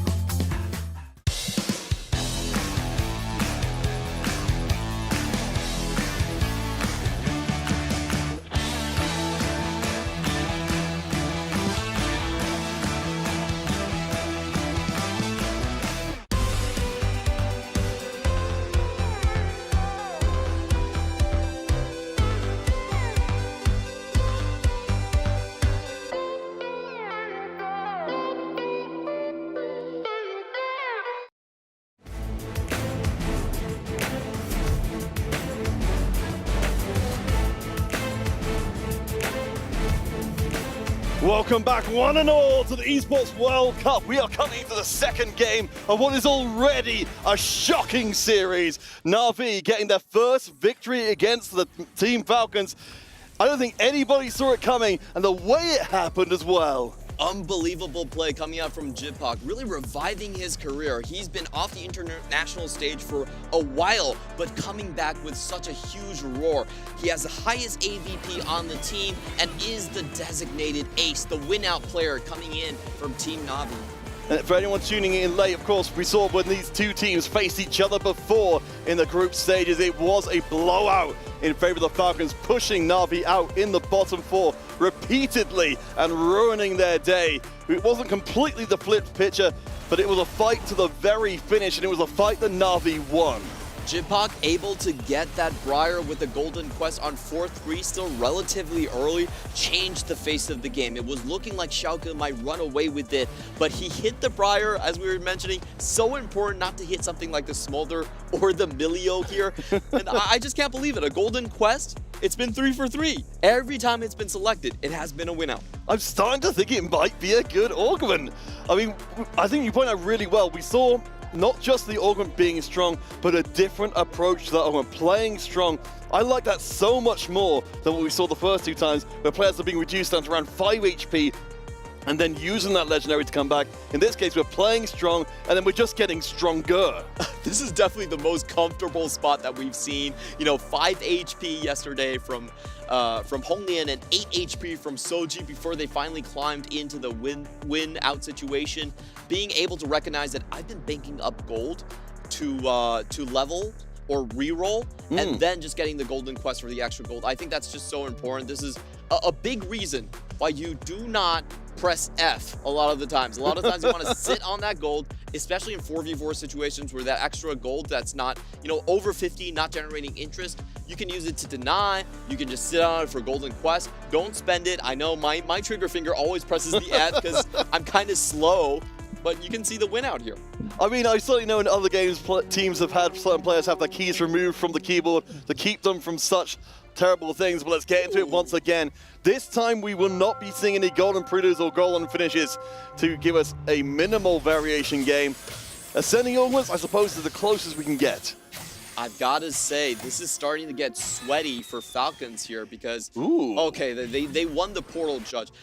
The other two portals, honestly, are very high variance. When you have treasure golems, it's going to be, in the late game, you know, 9 potentially tailored items across the board, and you don't know what items you're going to get. A lot of fights are just down to RNG from the golems. The same thing with ascending augments, where you have prismatics at the very end, which could determine your stage 4, stage 5 chances. So this is huge for Falcons. I think they can breathe a sigh of relief, getting that just, you know, extra +1 here.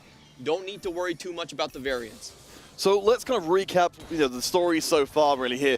So we know that Falcons, they like to be able to strike early, strike hard, and drive their opponents out of the game before they get really established. I assume with more units on the board, thanks to these Tacticians crowns, that is going to be fairly possible, you know, to get these big wins in early on while we're maintaining a good amount of units on the board. Yeah, of course, I think the biggest one would be multi-strikers. Multi-strikers is a line that a lot of people actually like to reroll on level 7 because you can fit in double Pyro plus double Arcana. But now with this additional Tactician's Crown, you could actually just reroll at level 6. So I think multi-striker is probably the comp that benefits the most out of this type of setup. Outside of the reroll comps, if you want to go verticals, that extra slot also helps a lot. Helps you hit those, you know, potential win out. You know, you could fit in 10 Eldritch at level 9, for That's true, it's nice, huge. You know, those really crazy scenarios could happen as well. All right, we're waiting with bated breath to see what kind of orgs we get. Of course, in so many of other games, we've known what's coming for here. You know, we pointed out right back at the beginning of the series, one of the points where we saw the Falcons be weakest when Prismatics came in, but it won't be this time. We do see an interesting org on the right-hand side there, if we're talking about, you know, trying to make any kind of lost streak work. We do have Jipak already set up for a Scholar Bastion line, well, a Vanguard line in this instance with the upgraded Warwick. So I don't really expect the Scoreboard Scrapper to be picked up. He's really looking for Spell Blades. That would be his best option. Combat Casters is not bad. Scholars do cast a lot as well. Yeah, I definitely like the combat caster there for the Vanguards. Of course, the extra durability while shielded, applying in that case as well. Pumping up's going to be a little bit tempting as well. But we do know, again, the Falcons are so deadly in the early going that I'm always wary of anything that takes a while to come online. Ooh, there is a big question here, whether Here We Go is going to play Spoiler once more. He does have the Spell Blades, which is exactly what this composition wants to do. Jipak, of course, scouting outside. This is going to be huge for him because the Tactician's Crown will allow you to reroll much earlier on. You know, you don't have to go for the later levels to fit in most of your Bastion characters here. So it's quite good for the low reroll lines as well. It's just going to come down to see if Here We Go is actually going to try to contest him again. Here We Go now on the oh no, that's Sanyap on the other side, going with the double down. Ooh. All right, I'm absolutely here for it. I mean, we certainly saw that Sanyap likes to play a little bit close to the sun, but hey, if you can make it work, so keep an eye out on the right-hand side, see who gets that early start in here. Of course, having some Thieves Gloves online is always a good way to make it work. Hugo going in here early on for a little bit of our B friends. I think it would certainly make sense as well. Wouldn't much at all hurt to have that slightly stronger board. Especially, you know, we just mentioned the early 2 stars, going to be massively impactful. So one thing I do want to mention with this setup is he could potentially go for vertical Honeymancer if he finds there is a charm that actually breaks apart your items. And the way you get the Honeymancer is you just need the glove plus the Tactician's, plus the spatula. So that's a potential win out for him. I know it's very far in the future, but I got my crystal ball. I like my potentials. Well, we'll see. I mean, certainly, you know, for our players, that's got to be in their mind, just saying here, again, you know, to bring back from the first series, we are expecting to see Na'Vi take the roads less traveled through this series to try and survive 2 playoffs. So I don't think anything is off the table here in terms of, you know, no matter how obscure a strategy, no matter how risky, I'm certain Na'Vi will consider it. Absolutely. And Xiaoge, on the other hand, we see Falcon once again going for maximum pressure on their side. I saw 2 support golems coming out and also 2 healthy. So a lot of early combat power. Sanyap is pretty much forced to go on the full loss streak. Again, when you're playing with Here We Go, it's always a bit dicey. He's also on a 2 loss streak. Sanyap's like, not again, please. I don't know. I mean, maybe we could argue that at least this is familiar territory. I mean, let's check in with Crazy. Maybe we can see, of course, you mentioned the support guns going to be incredibly powerful as well. We've also got the Zarok coming in, so just a sheer amount of units on the board should let this Syndra get a good amount of stacking in early on. Plenty of bodies being here available to kind of drag the fights out. I love the point that you just mentioned. 2 extra frontliners for every team does mean extra stacking time for the Syndra. So she's going to be online a lot faster. Typically when you get like 150 stacks on stage 5, Syndra then transcends into a 5-cost character. Not even 2 cost. not that mundane, much more powerful. Yeah, with this case though, it's looking like it's not actually, even with all those bodies, it's still not quite enough to keep Crazy moving alive. So Jipak getting a well-asked for win there. Of course, that combat caster being used for a little bit more versatility. So coming out the other going, Jipak, again, we saw from before, doing some amazing stuff. Taking first place, is currently the only full win-streaking player in the lobby. Yeah, again, being the main carry for the team right here. On the other side, we're taking a look at some of the boards we haven't touched on. Ice going to go for the multi-striker line. This is what I was talking about. I really feel like the Tactician's Crown favors that line the most just because of how crucial Arcana and Pyro are for the rest of the composition. From the other sides, we do have Chi2 just going for standard AP. Gwinsu's being built here, just looking for Syndras. We have seen Falcon mainly be a team that's happy to play 2 Syndra players, make sure there are no runaway Syndras, and they're happy to play things like the Wukong Syndra or just go into more of like a Karma strategy. Yeah, and I think just that raw versatility, the way the set is designed to have so many interlocking pieces here means that just there's every different front line in creation to make sure that your Syndra stays alive. Crazy with the Gwinsus and the Shojin as well. This, again, should be building up towards those big numbers we were talking about up against Ice. We'll see how well the multi-strikers do, because we've got ourselves the CC immunity for the Kasten as well as the Ginsu in place already. This is looking very promising. Yeah, great finds on the side of multi-strikers, and it does seem he's completely uncontested. I didn't see any other potential multi-striker lines coming out on the other side. Maybe there will be some chances to deny here, but Jipak is going to lose that 100 HP spot. Big blow. On the other hand, can Sanyup keep his lose streak going? He has that double down, so it's very important for him to dodge. Here we go. Oh no, not here we go again. He's every lost streak player's nightmare. I mean, it's, yes, as you say, it's literally there to play spoiler. In this case, you can see, here we go. Actually doesn't have too weak of a board. You mentioned a Spellblade in place there for timings. We look between the two of them.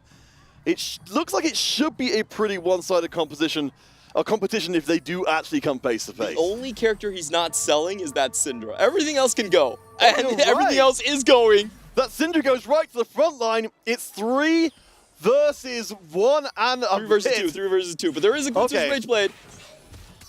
Well, oh my god. How long the Syndra stays up. Oh no. Not like this. Not again. Okay. Not again. That's very bad news. Admittedly, Navi did get past this one. It's not quite as crushing as it would have been with the Fortune, Augurum from before. Maybe we see the comeback again, but yeah, face to face. This is what I love the most about the 4v4 format, honestly. The players playing towards the bottom are the ones who play the most unusual TFT. I just feel like it's so funny that this Falcons team is so good, they have a designated trash man. He might be the bin himself, but he's taking you out with him. Oh man, 2 games in a row. Here we go. From the ropes, crushing the augments here. Double up, double down does give you twice the streak gold here. You break that big lose streak. You're not going to see the 5 loss streak going in. You know, that's plus 2 gold. He would have gotten 4 gold on the PvE rounds and even more later on. So a massive change of direction with that unfortunate fight rotation. Well, here we go, as you said. The trash man, come off the trash man, take away everything you love in this world. But honestly, I think with the 4v4 format evolving, we will see more and more specialities coming like that. Just play to the player's strength. And especially, when it can deal such a powerful body blow to the other team, it's a good investment. What are you good at? Oh, I'm really good at crushing hopes and dreams of the opposing team. That sounds terrifying. I want that player on my team. Yeah, but not by outpacing them, but just like, Details. Details. I'm actually better at losing than they are. What an amazing play style. I think what it is, here we go, comes in and says to the opposing team, I'll teach you how to lose. Yeah. It's a little bit harder than me. Take notes from the master, okay? Last second sell off of the entire board, even keeps his Syndra there to get potentially a couple more stacks. What an epic play on that end. And, Jipak running into his teammate. He hasn't rolled just yet. He's leveling to 5 next, so it doesn't look like the Scholar Bastions is going to be the play. Probably doesn't feel that comfortable with the amount of copies he naturaled here, so just going to play for a more standard win-out strategy. All right, come to 3-2. It will be the Prismatic, and again, you noted before, from the Falcon side of things, if they low-roll these low-roll these augments, this could be a point where we could see Na'Vi taking serious control of the game. If you are on the side of Falcons, you do not want variants. It's like, nope, please no, please no, just standard game. Silver augments are the best. We'll take all of them. The Prismatics ones is exactly how they lost to Toronto in Game 3 after they decimated Toronto in Game 2. So, you know, I hope they keep their mental, their wits with them, and see what they get here. Here we go is going to go for the new recruit. So plus 2 units on the board. I mean, if we are looking for these massive numbers of potential losses being handed out, I mean, admittedly, here we go is not handing out too many losses in this game, but still a lot of bodies on the board. Maybe Here We Go has got something special in mind. I think he's going to go with something like Preservers and Arcana, make the most use of those extra slots for units you have in your board, in your army. There aren't a lot of team-wide traits this set, so everything is very focused into the Arcana and the Preserver lines. All right, Xiaoge on the other side will be helping Here We Go along his journey towards keeping that loss streak intact. Though the double Rage Blade on the Syndra makes me think, maybe there's something spicy. Xiaoge right now has a win streak, and he's going to lose it to his teammate. Yeah, and Xiaoge's spot looks pretty dire. He's actually rolled down to 10 gold and hasn't found many of the Kog'Maws, which is what his build is aiming for. Already has the Last Whisper and the Shojin, so... Oh, this is the reason why. We got some trash mans on the other team too. Let's go. Well, maybe that's the thing. Maybe Here We Go's too good of a teacher and has passed his techniques along one way or the other. But yeah, I mean, this is what we saw from the days before. Contesting in this competition certainly is not going to end up well for either player. But for Yugo, on the 5-round win streak, you know, he's making it work. Certainly that front line's looking extremely impressive. Yeah, and I did want to mention that this is one of those comps that works really well with the Tactician's Crown as well. Typically, you have full closed circuit of traits on level 7 with this composition. Get the Tristana in, Blaster fits with your Rumble in the front line, you get double Vanguard, and also the Hunter lines coming in here. So, you know, this is one of those, I think, interesting places to play. And if I'm Na'Vi, and I'm trading Yugo for Xiaoge, I consider that a massive win. Yeah, I would absolutely take that trade any day of the week. We see that Yugo continues his streak. Again, if we look down the rest of the table, we're not seeing streaks remotely this side, so good news for Na'Vi, but of course, the reminder again with the 4v4 format, we need to see at least another player looking strong. There's a huge pickup in the Karma right here. Let's see if the new Recruits player can pick up out here from Here We Go. It's already sitting on 1 Karma. And it's going to be, I believe, Chi2 that picks that one up. One of the most sought-after 4 costs. Let's take a look at Chi2's board here. He's running Prismatic Ticket and his encounters overall. So I can see this working out very well. Yeah, Syndra Vanguard. Definitely you could fit that Karma in there too. Yugo, even though he's very far ahead, I don't think you can be the win-out player given the composition limitations of Kog'Maw. So I think a lot of options are still up in the air here. Chi2 rolling down deep. He's kept his options open, actually fielding the Wukong at the same time, but he doesn't have the critical Wukong items. Wukong doesn't really function as well without the armor and resistance. The Druid trait gives you plus 30% on those. Yeah, and that's how it can end up being such a ridiculously strong front line. Chi2 for the time being will have to settle. I mean, at least he's on a loss streak, but of course, incredible items for the Syndra on the back line. Even if the Wukong isn't fully online as of yet. We'll see how Sangyup is able to turn things around. He's on a loss streak himself, of course, heavily motivated to stay that way. The multi-strike, as you mentioned before. I just want to point out how critical Here We Go actually was. Sangyup is on the 3-loss streak, which means the only fight he's won was with Here We Go. Yes. If that fight didn't happen, he would be rolling in so much gold. Well, I mean, Sangyup did recover in the previous game to at least, stand on his feet. We'll see. I mean, he's got a good amount of money in the bank at the moment. In fact, across most of the field, we're not spending as aggressively as we could be. We see the extra gold flowing in there. We have got that movable object, that huge bonus across the field. The portal, of course, giving you the extra defensive prowess as well. I don't know. From Sangyup's side of things, it looks like we've maybe got a rise in the future if we can get that far. Yeah, it depends on what we see out of the rest of the hits right here. I think he's going to go for a level 8 strategy. Callista Flex has been a very popular composition. What we've seen is people just play with the Nasus, play with the Akali in. You activate the 3 multi-striker early. You have the best tank in the game. And it's been really working out since, there's no Syndra outcap. A lot more breathing room for these 4-cost tempo comps. Well, here we go from Spoiler to a powerful player of his own right. Look at how quickly ripping through the board here. It's not even a little bit close. Sangyup down to sub 30 HP. Yeah, he's gonna have to be bailed out by a big roll down on stage 4 here. Aiming for the Callistas. I think the portal line that we've seen before doesn't really work out if you haven't found your Noras. That's usually the condition. Hit a level 8 Nora, then it's opened. But in this spot, most likely going to be Callista Flex. Ice, as we were talking about, being able to roll deep on level 6, and you can see his traits right here, really beautiful. When I was talking about it, a lot of players actually like to roll on level 7 because you can activate Pyro, team-wide buff, Arcana, also a team-wide buff, especially with the damage reduction coming in on the Hecarim is very important for this line. But now with the Tactician's Crown, you can actually do so on level 6. So a huge find there for Ice. He's already on 4 win streak, and he has a Radiant item on that Kassadin. Yeah, well, we'll definitely get a chance to come back to Ice again because he's on a win streak right now and rocking through the top of the table.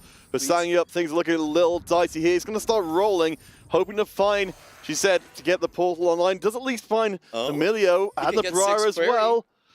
He's keeping the fairies in for this. 6 fairy gives you an extra item in the front line. Well, I mean, we've got the Spatula as well. Yep. All right. There you go. Sangyup digging down deep here in the table. Of course, we are seeing 3 Na'Vi players in the bottom 4 at the moment, which, of course, is the way quickly out of this game. If Sangyup can turn things in perhaps this round, we could start to be a bit more optimistic. This is the best tempo play you could potentially make. When you hit 6 fairy, you get an extra item in the fairies. I kind of forget the item. Queen's Guard. Oh, the guard or something? I believe it's the Queen's Guard, but certainly the Queen's Guard. It's letting the Callista to heal the Arcana in the center. You see, he stays up for an awful long time. I'm not sure we get the win here. But no, maybe 1v1? we do. No, Sangyup. Okay, calculated. The smallest loss he could have taken. Maybe he gets his way on his feet now as the last augment comes in. He's not going to go for the reinforcement. A low rolls heroic grab back, not going to save him either. Going to go for another support item, and he actually wins out. That was so close. That was last option possible. Gets the extra attack speed on the back line for his Aegis. The question is, can he hold on? That if he doesn't find the Callista too, the Queen Guard doesn't even help that much. Just 1 copy left. Camille is a huge find here. All right. Could swap out the Briar. I was going to go for the Kassadin now. No. Oh, wait, there we... Okay. Oh, he found it. Everything needed. 2 comes along at once. We see, here we go, coming to the board and saying, okay, maybe you're going to be more of a fight than we thought. Massive find here. Great find on the augments. Great job on hitting that Callista too. And in this position, he could take out that Kassadin really early. It's the start of the focus here, and I don't think that Kassadin actually has healing unless he goes to 7. No, but he walked right up to Callista, gets exploded. Kassadin with everything you could ask for apart from healing. Cannot stand the fairies running rampant, and Ice takes the L. He was the big win-streaking player for the Falcons, and now from the bottom of the table, Sangyup rises again. A critical find right there. That could have been a very hard position to salvage, and just breaking Ice's win streak, what a cherry on top. And you know, you have to look at Ice's build. It doesn't really have that much staying power at this stage. He's aiming to go with that 7 multi-striker, and you get the extra healing that way. But for now, he's not in that strong of a position. Well, one thing I did want to bring up, the double down, of course. Yeah, we saw the Fortune Emblem from Fortune Augment from before, where you need to keep the loss streak in place. So double down, you can turn that into a major win streak and get your goal that way. Oh, you definitely can, but you're going to have to turn it like 180 around. It's not going to be particularly easy, but this is a team kill scenario potentially coming up. Not the best items on that Kog'Maw, though. No AD items whatsoever, so I still think, Sangyup is going to stay alive here. Yeah, and stay alive in good fashion. I mean, imagine you go probably weaken the board a little bit anyway, or kept the positioning. But for Sangyup, again, he's going to start building up gold in a hurry as long as he can keep that win streak going. 13 HP means he will not get many chances, if any, to make any kind of mistake.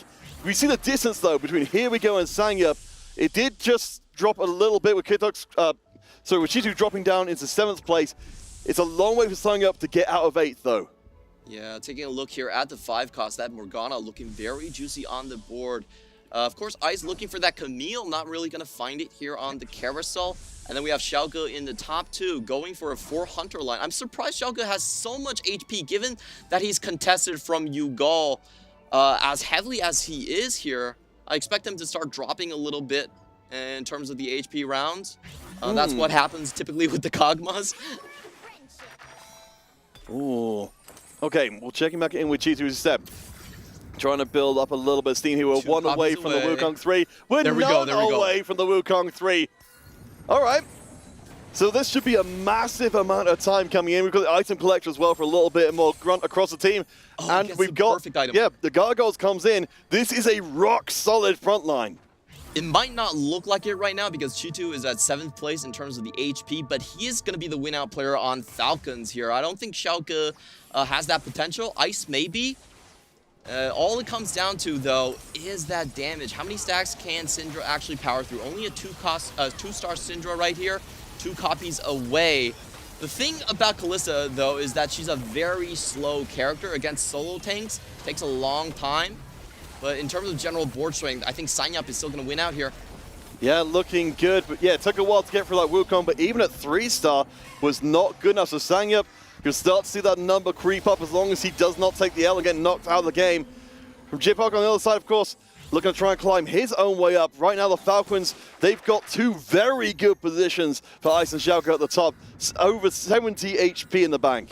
Schalke only missing 1 copy of the Kog'Maw, still trying to look for it. Filtering as much as possible. I think G2 is the most critical here. If G2 gets that Syndra 3, he's in great spot to win out the entire game. Turn that lose streak, a potential 7th place to a 1st place. That would be a massive swing in the points, a 6-point swing. Doesn't look like G2 has hit so far. If you're tuning in a little bit late here, you would not know this is the second game between these two, Na'Vi and Falcons. They're both playing for a place in the playoffs. They've played each other before in groups, and it was a very one-sided affair with Falcons taking everything for themselves. In this series, it has been very different indeed. Na'Vi taking the first round victory. If they can get a second, they're through to playoffs immediately. But the Falcons, they're giving us everything they have. Schalke gonna survive with his 3 stars here. On the other hand, the other Kog'Maw player gonna fall down to the Karma for cosplay, and G2 does find his Syndra 3. That's absolutely massive. Wow. If he didn't find that, I think he was guaranteed gonna go out just in 7th.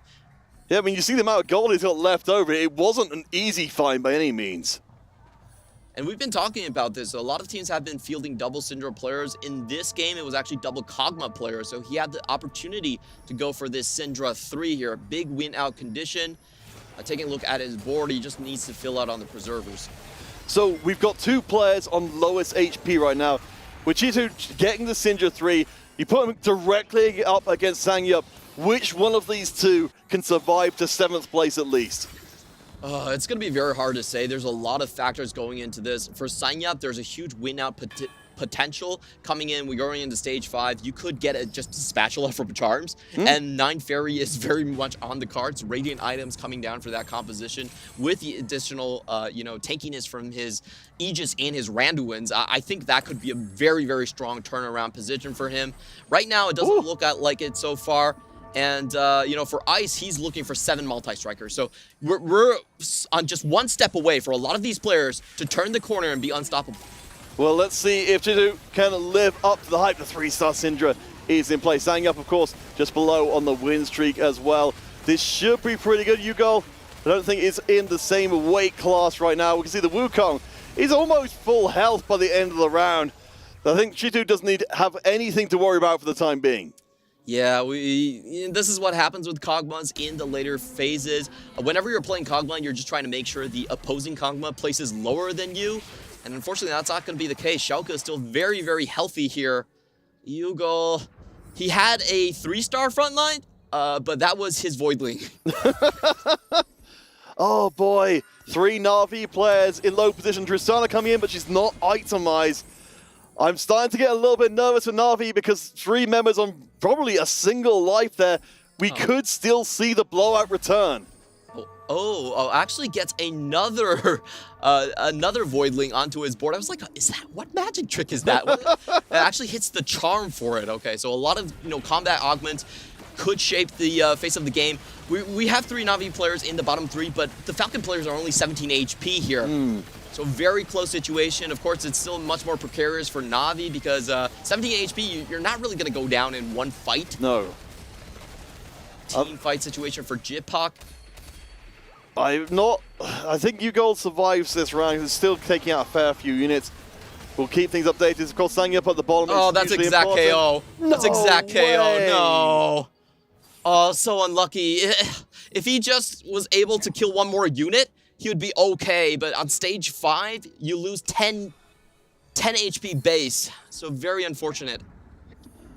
All right, so we are looking, of course, if another Na'Vi player goes out in the bottom 2, then it will be requiring a top 2 to be able to close the series. Certainly from what we're seeing right now, Falcons seem to recover themselves as the effectively 4-item Kassadin, including, as you mentioned before, the Radiant Nash is in there. He should be unstoppable as long as he doesn't get focused down too early again. This is the knock-on effect here. Because Ugol was holding on to 3 Kassadins, once he goes out, Ice is able to hit. I think he's a very strong win-out position. I think all of the strongest win-out positions now belonging to Team Falcon. We'll keep an eye on the right-hand side to see if Crazy is knocked out. I think it looks like we've got Karma doing enough work to keep things alive. We do see 1 elimination there. Crazy also out here. That means Na'Vi has to 1 and 2 with only 41 total HP on their boards. Tough task ahead of them. I mean, to be fair, as much as it wasn't on our expectation to see Na'Vi win the first game, I think expecting them to 2-0 the series was even more outlandish. If anything, at this point, it feels a little bit like Na'Vi might start thinking about this third game and still trying, still knowing they've got the 1 in the bank they can use. They still have a pretty good shot here, as we were talking about. Sanyap's win condition is, there's a lot of different charms. You could break apart the Tactician's Crown. You could get an extra spatula or something. I think those are the big win-out conditions. If you're just sitting on 13 HP with 6 Fairy, I'm not sure that's going to carry you across the finish line here. Taking a look at Xiaoge's board, I think he played the HP preservation game perfectly here, you know? It was a Tactician's Crown, so he could fit everything on level 7, make sure he just stays ahead of Ugol, and at the very least, it looks like he's going to get at least a 3-point advantage over his opposing Kog'Maw player.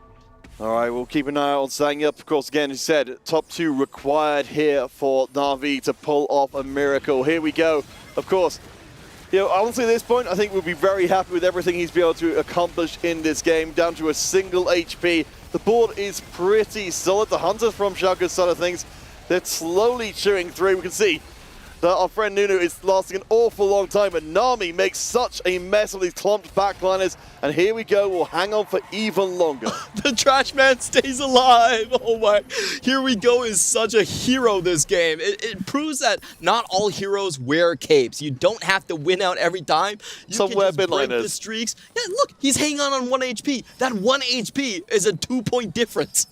No, for sure. I mean, here we go. I think it's, if anything, going to be has done so much for the squad. As you see, Sangyup, we worried about that before.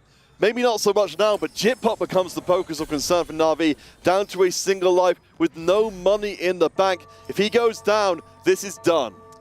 Absolutely. Chitu, already a very strong board. Sanyap, I think it's going to rotate into him. I believe this is Sanyap's board. Yep. Going into it, we have seen a lot of upgrades. Only that Milio being picked up, and these are not good Milio items. Red buff is not bad, but Infinity Edge could have been a little bit better. Let's see if the Kalista on the same side as the Syndra is going to be able to go into the backline and take her out. If the damage goes down... Oh, Jitpok on the right-hand side, though, he's getting overrun. And that by itself ends the game there and then. No top 2 for Na'Vi. We will see ourselves a third game as Falcons... they almost get into the position of having the dominant enough top 4 to win anyway. What a fun game to witness right here. The Tactician Crown's really opening up a lot of those lines, the level 6 reroll lines that can round out their traits on level 7. So we saw the multi-striker from Ice coming out very strong. Xiaoge and Ugol both going for the Kog'Maw reroll line with full traits onto on a level 7 board as well, just being very well played. And Chitu going super low, but critically finding the core pieces here in that Syndra 3. I think this game was much closer than we actually have seen. Yeah, I mean, even though it sort of falls within the technical bounds of being a blowout in favor of the Falcons. I do agree that it was very hard for...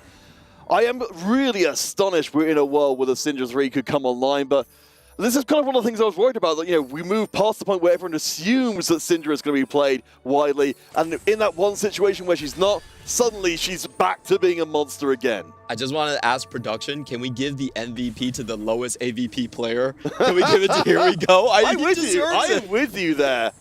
You're making the biggest impact on the game. It's not about where you finish. It's about how well your team does. Yeah, it's all about the relative positions on the squad here. If you deny a player from going into the first place, if you can make a couple of players place lower than you are, that's all you need. Not everyone has to win out in this 4v4 format. And it's just so fun to see the diversification of roles. You have that designated lose streak grief player coming out from Falcons. It's just amazing. It's so consistent too. It's been every single game. It just doesn't seem like it would make sense on paper, does it? Because, again, that would be one of the core principles. Yeah, you think that someone else would have a spot, you know? They've actually played a lot of games already. It's been 7 games, and it's just like one player doing all the trash man work. I suppose, if we kind of flip it around and look at it from the other side, though, you can always choose to lose. You know, whatever your start is, even if it is a great start for Here We Go, maybe just being so good at this particular role is worth any potentially strong start he might otherwise be playing. For sure, for sure. And no, I do have to commend Sanyap as well. Both of his early loss streak strategies actually were broken, but he still managed to top 4 in the end. So it's really proving to me that you can play for a later game plan in these series, especially against a team like Falcons that is so heavy on tempo early. If you just full open, you take the damage, you go massive econ, then you can come back and outcap. Sanyap will retire in 3rd place there after heroic showing. I'm absolutely, you know, if for the rest of the Na'Vi squad, if they were just able to push that little bit further through, I think Sanyap absolutely, you know, came back, again got griefed. I do think there's a world in which, you know, we start to say, okay, you know, we can't necessarily afford to take these early losses, to get knocked out. I mean, you know, as Falcon do the victory lap here with 2 remaining members, Cheeto, of course, taking the place of honor with an 8-round win streak. What do you think this 3rd game is going to look like? I actually think the strategy from Na'Vi is pretty much set. You have the player that's dead set on just full loss streak into higher cap as a player. We've seen this twice already from Sanyap. And I think it's a good strategy against a team like Falcon that's so heavy on the tempo and whatnot.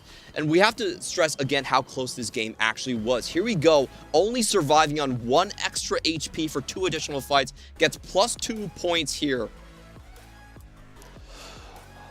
All right. Well, as we look at our players, we see the fist bumps coming through. Falcons, we return back to more familiar hunting grounds from them. That was a very, very solid looking game number 2. And at least it means we have a 3rd game in this series to look forward to. And I have to mention, it's not possible to play man-on-man defense every single game. There's no way that Here We Go is going to be able to deny Sanyap once again, right? I mean, you say that. There's no way. That would be unjustified. I don't think that's going to stop him. I mean, it's been working. Why change the thing that has been working so well? True. I mean, of course, you know, in each one of these team strategies, we've got the interlocking parts coming together. And even, you know, we saw in the first game, even when for Na'Vi not all of them were firing in all cylinders, it can still work out as long as you know what you're going in for. Taking a look at the highlights of this game, great line selection here coming in from Ice playing that uncontested multi-strikers. I was a bit worried on the non-radiant item, but it works out. Cheeto with a huge find here, could have gone 8 very easily, but gets the final 2 Syndras and Yukon. All right, gentle friend, the Esports World Cup presenting Teamfight Tactics. We are just coming in to our final game between Na'Vi and the Falcons. Don't go anywhere. We'll be back in just a few minutes' time.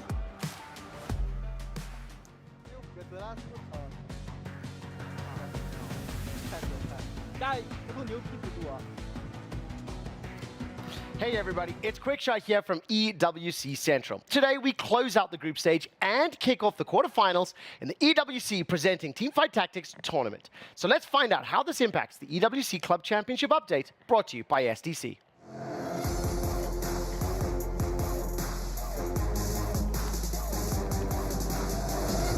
Well, I've got big news for all fans of T1. Over in Group C, the team has secured their spot in the top 8.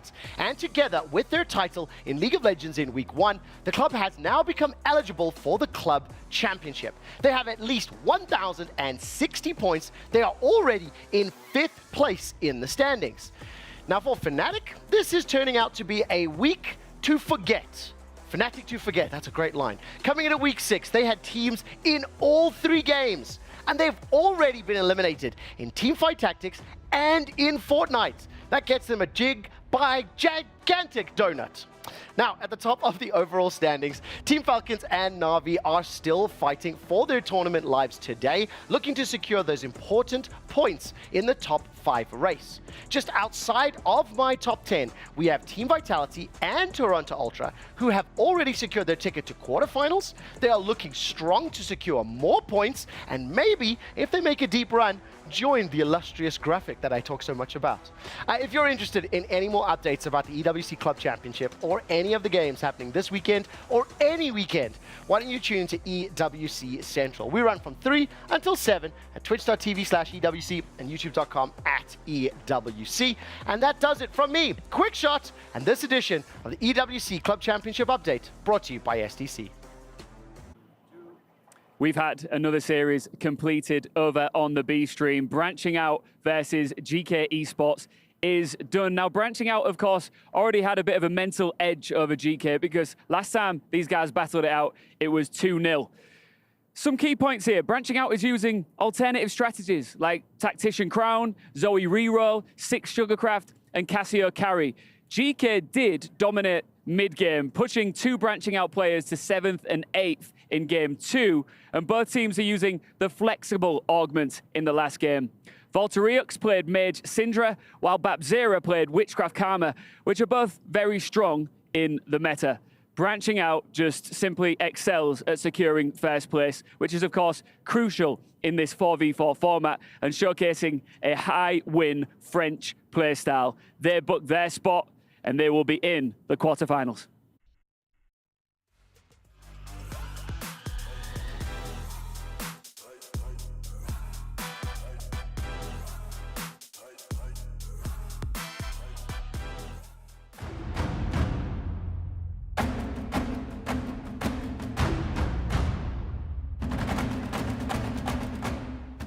Welcome back, one and all, to the Esports World Cup presents Teamfight Tactics. We have one more game to go in this, our second of our 4 series presenting here today. Na'Vi versus the Falcons. One of the tournament favorites in the Falcons, bringing us to a game number 3 after a shocking Game 1 defeat. And I would not have it any other way. I enjoy Falcons' play so much. I enjoy the strategy coming out from Na'Vi. This going the distance, I think it's a treat. Absolutely. I'm honestly a little disappointed for Na'Vi in the second game. They weren't able to finish out a little harder than they did. Ultimately, with 3 of the players ending in the bottom 4, we are uncomfortably reminded of the echoes of the first series these two took part in the group stage when Na'Vi were knocked out in the bottom 4 repeatedly. For Na'Vi, they've got to recover themselves. You don't want to be the team that says, okay, we lost against one of the best teams in the tournament. You want to shock everybody and remove them before playoffs. They don't need to change their strategy. This game honestly could have been a win. Yugo was knocked out by the exact amount from a teammate right there. Maybe they could have done a little bit better at avoiding team damage, but the strategy is sound. Have your win-out players punish the side of Falcon for trying to play like very, very low tempo here. You know, it's not exactly what I thought we were going to get coming into this game. I thought we were going to see some more of just keeping early tempo, making sure that Falcons can't kick you out. But what Na'Vi are doing is that they're making sure they have one big loss streaker that can carry the team in the end phases. Trying to get a read. We saw the Na'Vi expressions before. They were very, very stoic, even when they won the game. Now they are facing down, you know, the negative momentum from coming off of a loss into such an important game. This is where their mental will be tested the most. The ability to reset and say, we have got what it takes to get the win. I wonder what Schalke is laughing at, because he seems to be having the time of his life. That's always good to see from teams in these high-pressure situations here. They're not afraid of the opposition. They're not letting the pressure get to them. On the other side, let's see what Na'Vi's expressions are. All right, they look very calm. There's definitely a lot more joviality on the Falcon side. I really get the energy from them that they think Game 3 is going to go exactly the same way that Game 2 went. Ooh, it'd be really interesting. I wonder if, Na'Vi, in these situations, do you go for the high variant style of gameplay? They try to do it. Last time they were going for the ascending augments to just kind of throw a wrench in the game plan with those prismatic finales. And now let's see the portals again. Are there any ones that are super high variants? Anvil Buffet.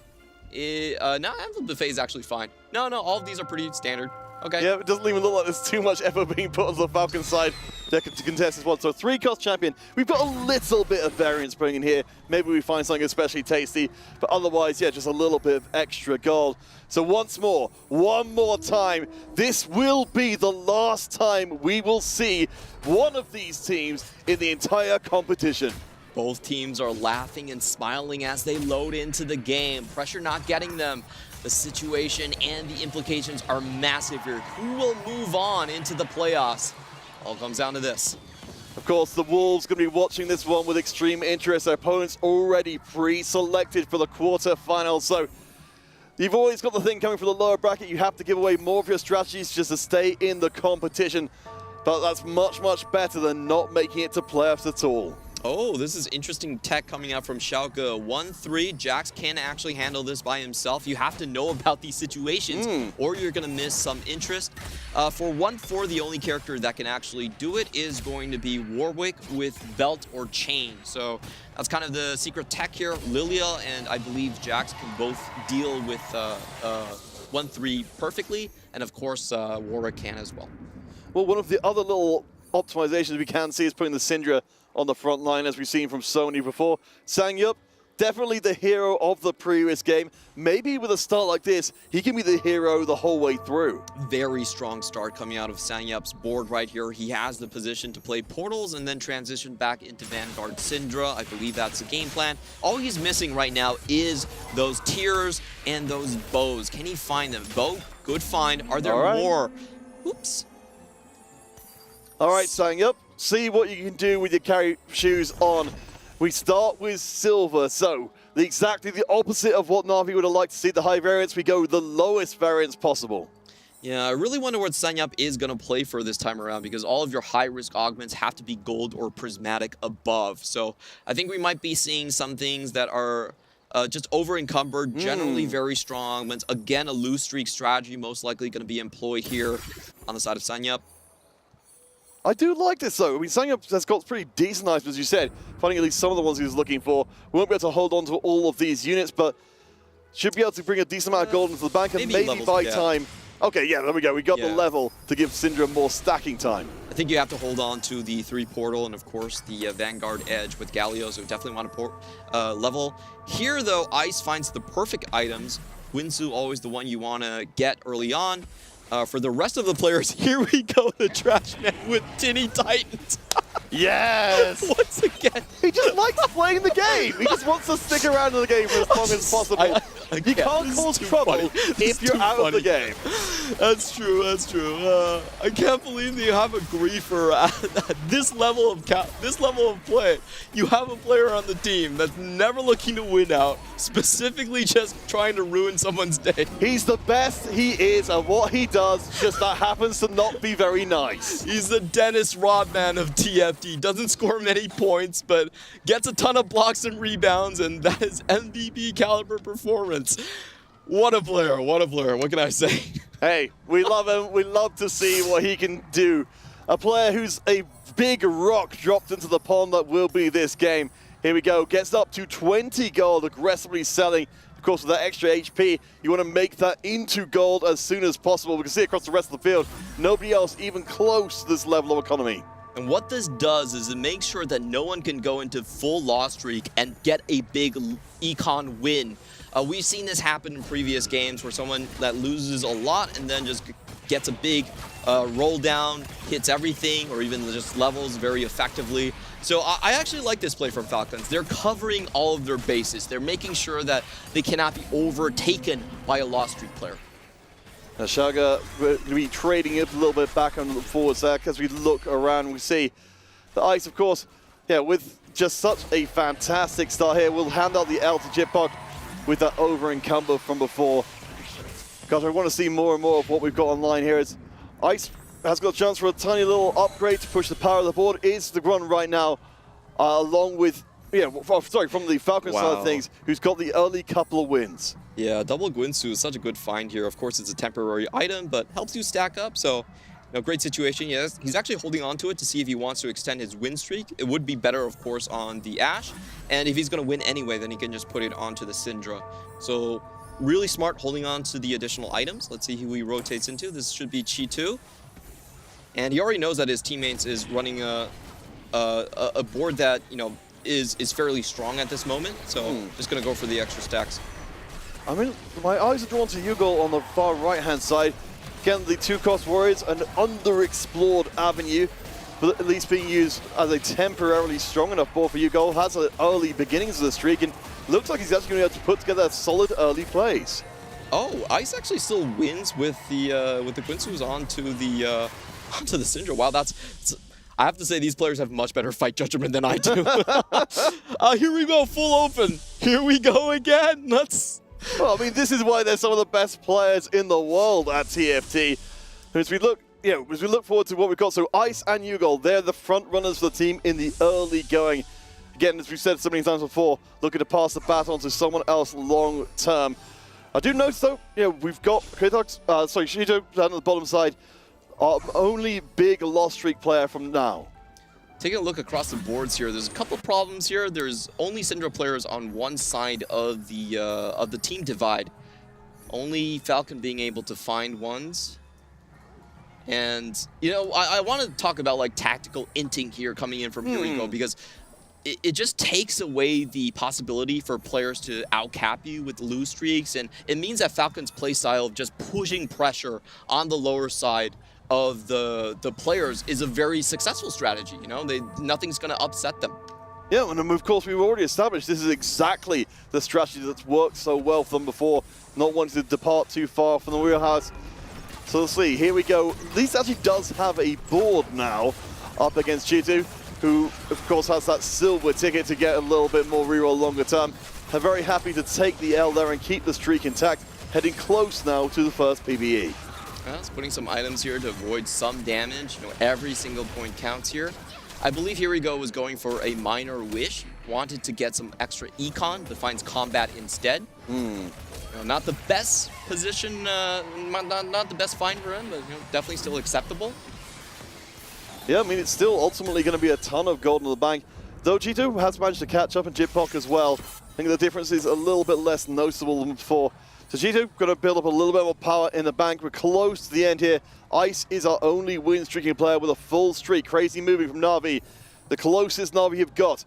We've seen plenty of games like this before, though, with one team really being sandwiched between the two upper and lower halves of the opposing team. Full streak both on Falcons is very dangerous for the side of Sanyup. It means that for the side of Na'Vi, it means that they're going to lose a lot of gold in comparison. So breaking these streaks, critical here.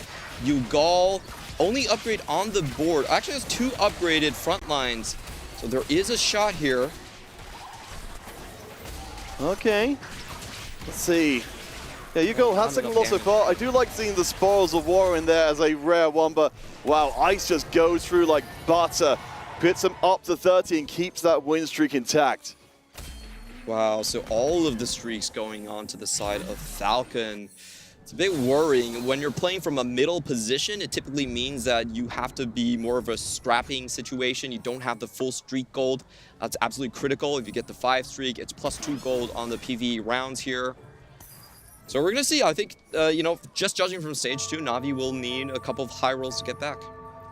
Yeah, I mean, at least Crazy Moving does have some kind of streak eventually coming out of stage 2 there. It's not quite as impressive as Ice. The rest of the team do seem to be stalled out a little bit in the center.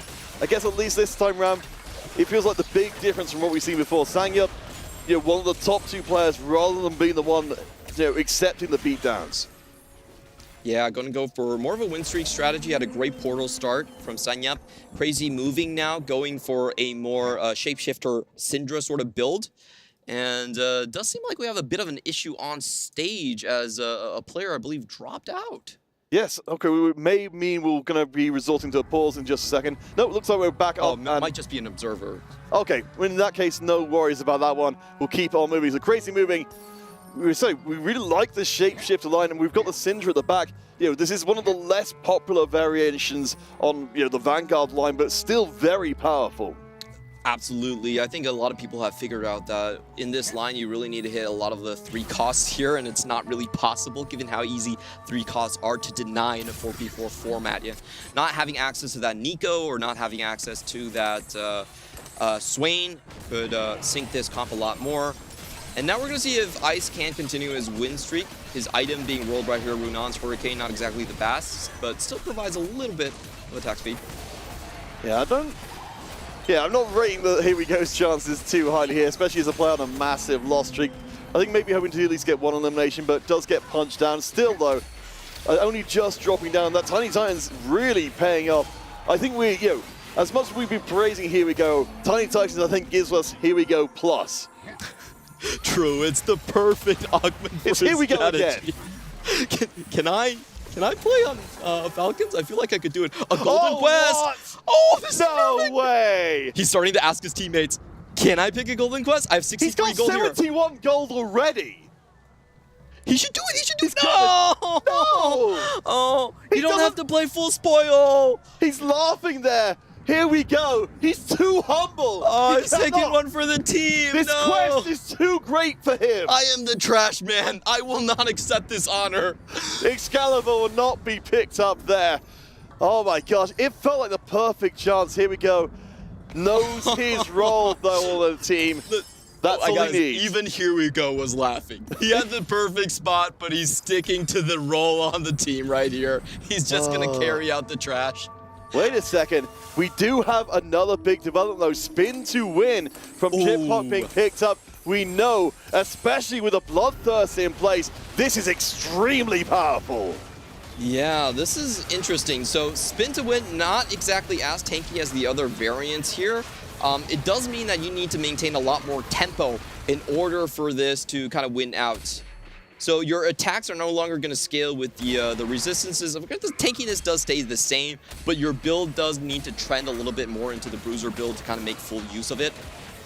And not quite good enough as yet. I think you're right, the itemization isn't fully there for Jitbot, but it feels like the potential is. We'll have to keep an eye out for if anyone else is taking away those Muggy Men to make the denial, but checking back in again, we have got the Eldritch Emblem.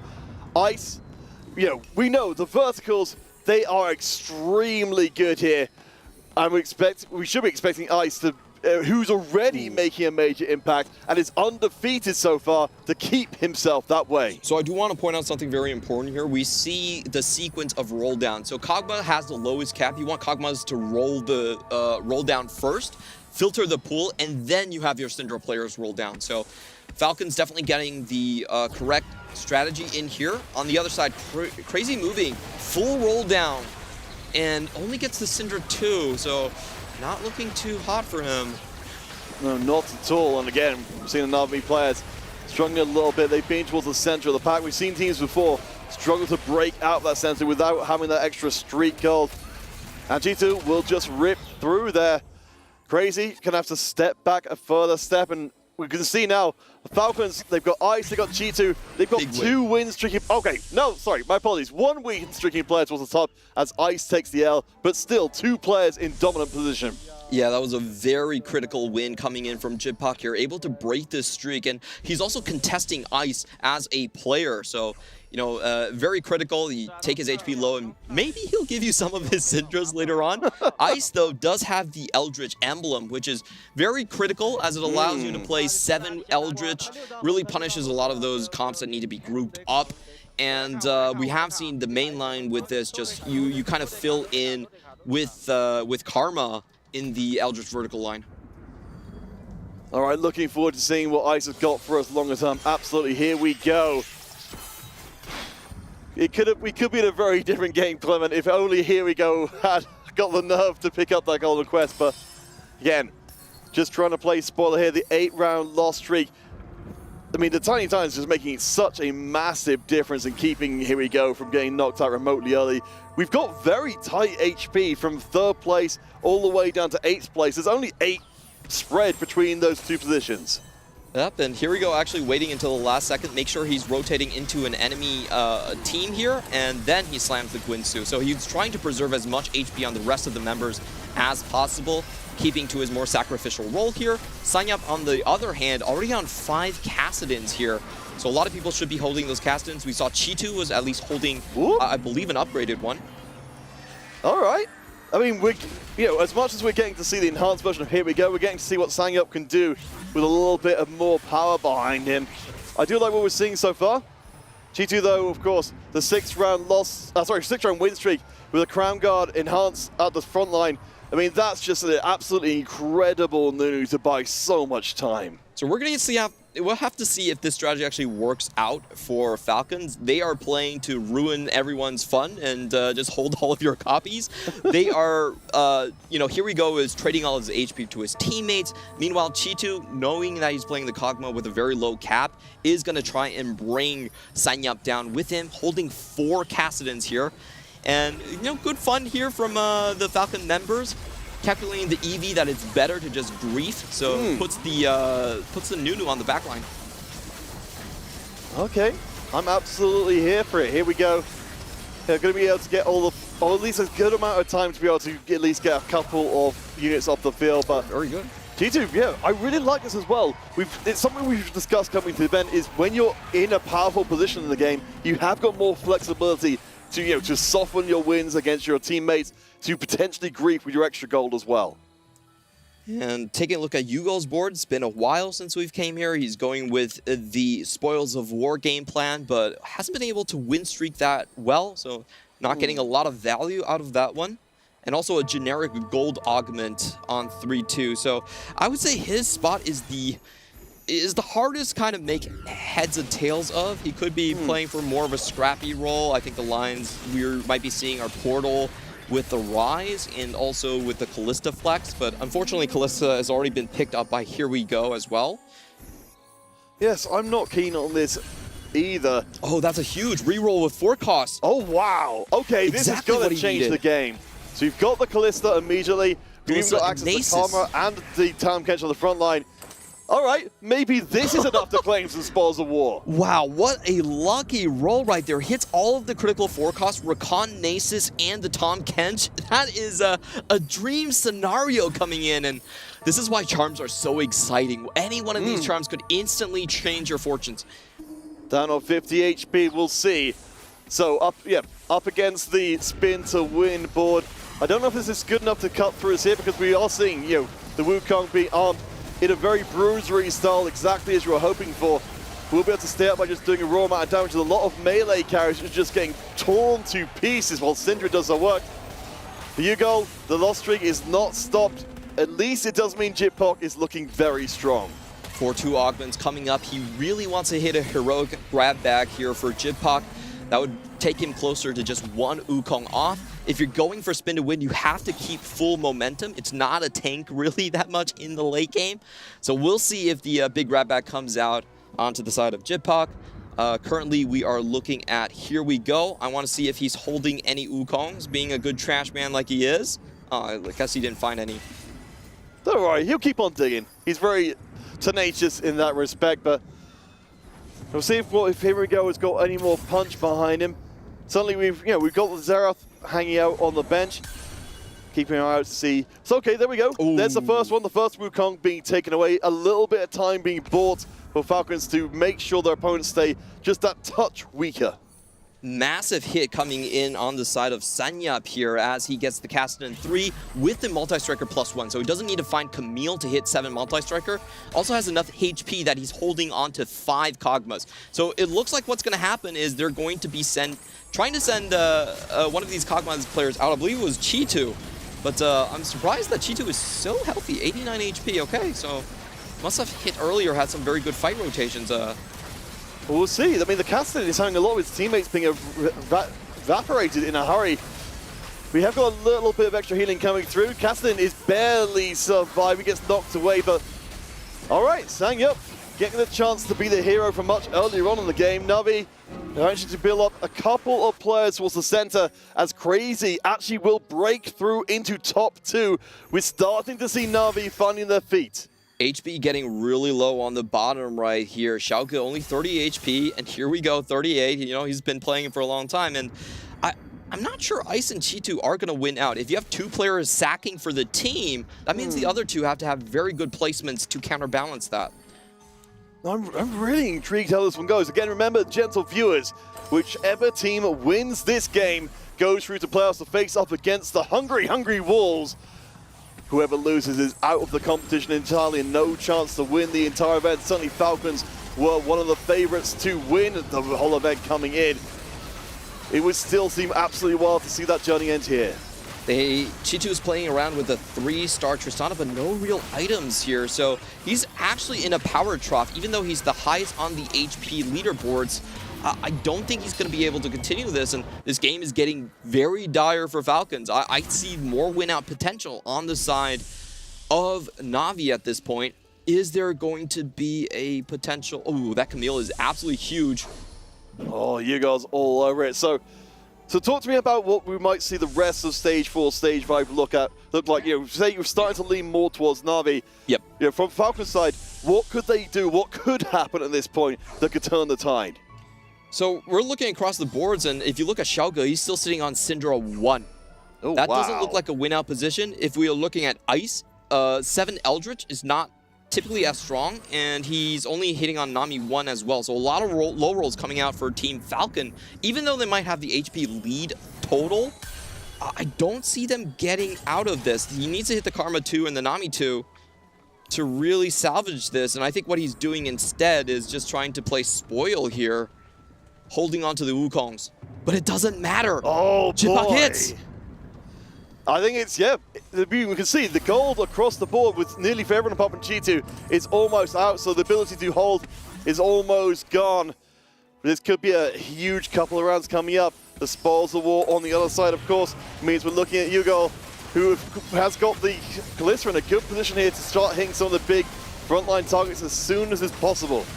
Xiaoge with a massive low roll this game. I'm trying to see how much gold he rolled, 32. So he actually tried a full tempo and natural to Syndra. Didn't really happen here. This win against Yugo would be absolutely massive. Actually traps the main tank onto the left side. Does that give him enough chance? Yes, he does actually take out the Kalista. Any amount of HP in the bottom is going to be critical here. These are AP items on the Nasus. Unfortunately, Yugo not able to hold out. Ooh, all right. Yeah, that's absolutely something. Jitbak, of course. So we've got the 3-star Wukong up at the front line now. The Bruiser coming in. You mentioned that we can't necessarily rely on that Wukong long term. What would you want to be adding onto that recipe for the perfect final dish? I honestly feel like just sign up and like the rest of the members, they could just start holding on to, Xiaoge, and here we go. Make sure they go out 7/8, and there's no win-out potential on Falcons. I think Navi has, at this moment, has a much higher chance of advancing. I mean, that's of course always going to be a dangerous mindset if Navi think that same thing as well. It's the most dangerous time when everything seems to be coming together. Xiaoge, though, very low on gold, has only got the 1 win in your pocket. We'll see, keeping on the right-hand side of the board, we start to see the 2 front lines collapsing. Very good position on Nami to get the wave out. We have got the temporary Infinity Force coming in, a good quadruple knockup. It's going to be tight to the very end. The wave is good. Xiaoge holds on again. Yeah, that was a critical as he found the Karma 2. Wasn't there before when we looked at his fights there. So, Xiaoge stabilizing. If Yugo drops out, that's a win for Xiaoge. But there's no chance that here we go and Xiaoge are finishing top 4, basically. So it's all about funneling the rest of the resources. Chitu's playing Kog'Maw. I don't think he's hit Kog'Maw 3 yet, so still a very weak board. And Ice, the cool thing about Ice is that he's actually holding on to an extra spatula. Oh. So the game plan here could potentially be, I don't want to say it, it's a very, very, very far off chance. Are you talking about 10 Eldritch here? It's a far off chance, but it's possible. But let's just put it in there, possible. I mean, you got to take the chances if things are turning against you, but it does seem like a pretty distant chance. Here we go, of course, has been hanging around, does find the most, get the full shop of 5 costs to choose from. But what's the choice going to be? Morgana, of course, is always a massive part of any squad. Still no Kog'Maw 3. Has the duplicator already, but can't find the last copy. Does hit the Rumble 3 on the side of Chi2. Is this enough to keep in the top 4? Basically, he wants to have enough HP here, and he needs to look for the top 2 angle with the Kog'Maw comp, which is very difficult to do. Remember, Kog'Maw didn't even go into the top 3 until day 2 of the tournament. Sorry, just watching the Shyvana walk forward and delete the backline like she's doing a best impression of an assassin, but I see what you mean there. We've got some points of vulnerability as the front line falls to pieces. G2 is not looking good at all. That's a heavy loss. Yeah, and that's just the thing about Kog'Maw. Not a high cap really to play for here. Have to look at the bottom of the board to see if they can get some reprieve. It's going to be Here We Go that loses and Yugal that wins. Oh boy. I mean, the amount of HP that Here We Go has lost over the course of the game is honestly kind of impressive. Thanks to the Tiny Titans, was up at the top, now down at the very bottom, but a volatile portion of the event, of this game rather. We've got 4 players on 20 or less HP. We could be seeing some decisive rounds, or we will be seeing some decisive rounds coming up, no doubt. Falcons, the heavy favorites of this tournament, playing in front of the home team here in Saudi Arabia. Can they actually make it through? Keep our eyes closely on Here We Go. And Yugal on the opposite sides of the screen. Here We Go, of course, has been in a downward trajectory for a little while. Keep our eyes closely to see if the front line collapses. It's looking like it's doing pretty quickly. We've got the shots from the south, but there's too many targets. Here We Go has taken a long route through this game, but will be knocked out. The trash man will be put in the bin. Yeah, and they might be reflecting. Maybe he should have taken that golden quest here for a potential win out, because it's looking like 7 and 8 on the side of Falcons here. No Nami 2 found just yet for Schalke. His board is not looking that strong. If he runs into his own teammate, could very easily fall down. All the hopes of the team here now falling to Ice and Chi2, but they've been losing a lot as well. This could be absolutely wild. I'm honestly kind of upset to see Here We Go getting knocked out so early. He's been doing an incredible job throughout this series, but you're right, the stars are aligning. The wind is whipping up here from the Na'Vi side of things. It's proving to be hard for the Falcons to take flight in this game. Schalke on the left-hand side of your screen needs again to stay up, or for Falcons, nearly all hope will be lost. No damage done by the Akali. It looks like Chi2 will win this round rather handedly. Yep, it's going to be a 4v5 situation, so he does knock Sanyap out at least. On the other side for Schalke, also looks like he has a chance to stay alive, but the Kalista is massive here, 59 stacks. Wow! Schalke is gone. You can see Yugal immediately realizing it's happening. 7 and 8 for Sanyap out in 6th place, which means if the Falcons cannot take a top 2, they will exit the competition pre-playoffs, and Na'Vi will go on to face the Wolves. There is no Eldritch emblem here on the carousel. Chi2's playing Kog'Maw, not a high cap. Face. Look at Yugal's face, the realization is coming across them. This could be real. It's finally happening. They have figured out the weakness of Falcons' game plan. They just don't have a win-out player on the team. Oh my gosh. If Ice is dropped, it would be poetry in motion to blow out the Falcons on the final game, when Falcons did the same to them multiple times over, including this series. Crazy and Chipok, they're both on big win streaks right now and a massive amount of health. He is so far ahead, can even buy the 18 gold artifacts here. Jeez. Just rubbing salt into the wound. He's going to be going up against Chi2. Chi2 buying every combat charm he has. He's on survival mode already. Doesn't even have gold to level. There's no way a level 7 board is going to win out.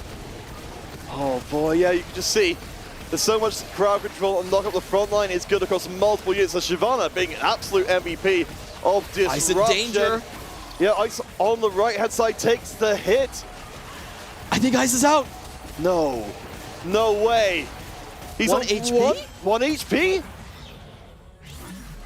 For the Falcons, hope is here, but it's only by the tiniest of margins. One more loss for Ice, and Na'Vi will have taken their place in playoffs. Ice here, his big carry is the Camille 2. Wasn't able to find the Karma 2 here. Sitting on 2 Eldritch Spatulas. Things are getting extremely dicey. This is must-win situation for Falcons. The team that, when we look down the roster, had the best chances might just fall down to Korean domination coming out of APAC. We had such high hopes for this Eldritch board as well. We know the verticals have been incredibly strong. So much damage, being completely reliant on our Syndra to get the job done. See Kalista, of course, the burst damage makes it very hard to read fully. Camille is doing a good job of cutting through. I don't think Kalista's got enough in the tank, and Ice holds on by a thread. But they still need so much to go well. Jitpock sitting on a 10-win streak at this point. At any moment, he could end Falcons' hope. They do make it into the PvE rounds here. Ice holding on with 1 HP. I just don't see how Chi2 can go second. The only way Chi2 goes second here is if they are somehow able to remove Crazy's board here. Crazy also playing a Syndra composition with the Jitpock is playing the spin to win version. And Crazy, some form of a Syndra line. I think it was Vanguard Syndra or maybe Shapeshifter. It starts to bring to mind that we certainly heard from some of the teams around the place that there's been, some of these issues where perhaps underestimating their opponent was the thing that led to them being taken out here. I wonder if it's the case here with the Falcons. Ice, again, all eyes on his performance. Chi2 is still, gamely managing to keep this going. As you said, not a composition that you would really be hoping for in these circumstances.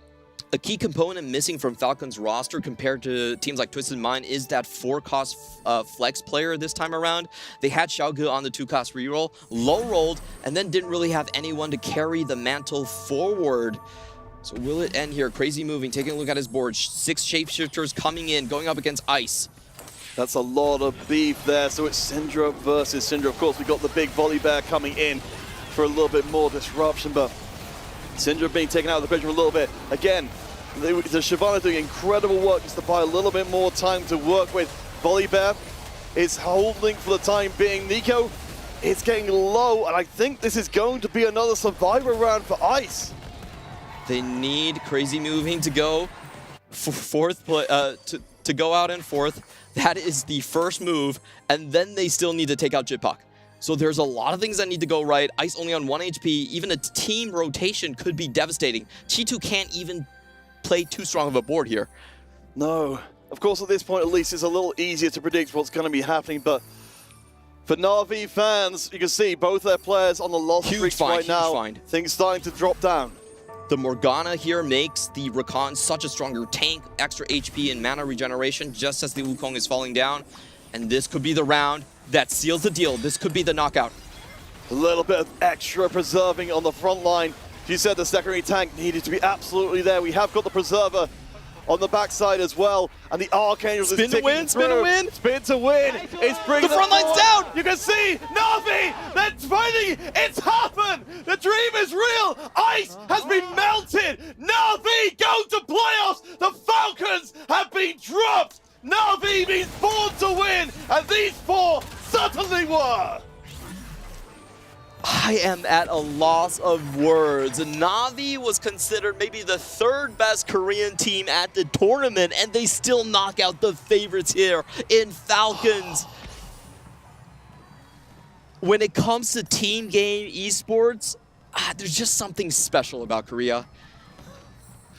That was actually one of the things we were talking about coming into this one. The gaming culture of Korea, the ability to work as a team, to communicate, to be more than the sum of your parts. I wonder what Na'Vi felt waking up this morning, if they thought this would be the moment where they got what could even potentially have been the hardest matchup of the entire tournament and took them down before even getting to playoffs. There are so many parts now up in the air in this tournament, with the favorites being knocked out. CN losing their critical seed here. And I think there was some misplays happening. I honestly felt like a Golden Quest might have been the answer coming here for Here We Go. 100% agree with that.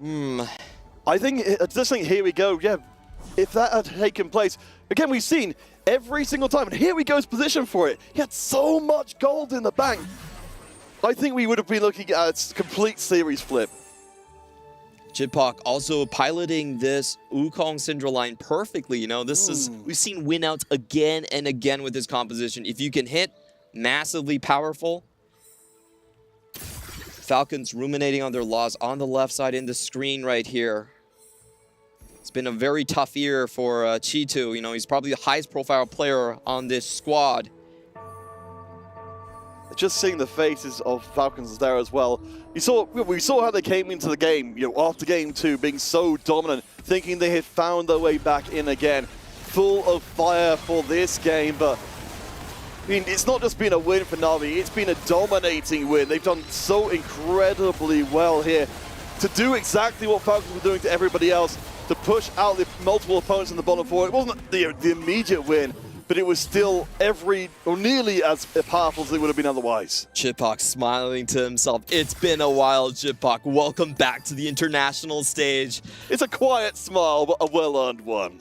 For a lot of these players, it's been multiple sets since they've been able to participate well. Korea has a lot of talent. Honestly, on Na'Vi, the closest one in recent form has been Sanyup with his performance in the Golden Spatula Cup for APAC. The rest of the players not able to make it to that stage, but they found their own avenue there.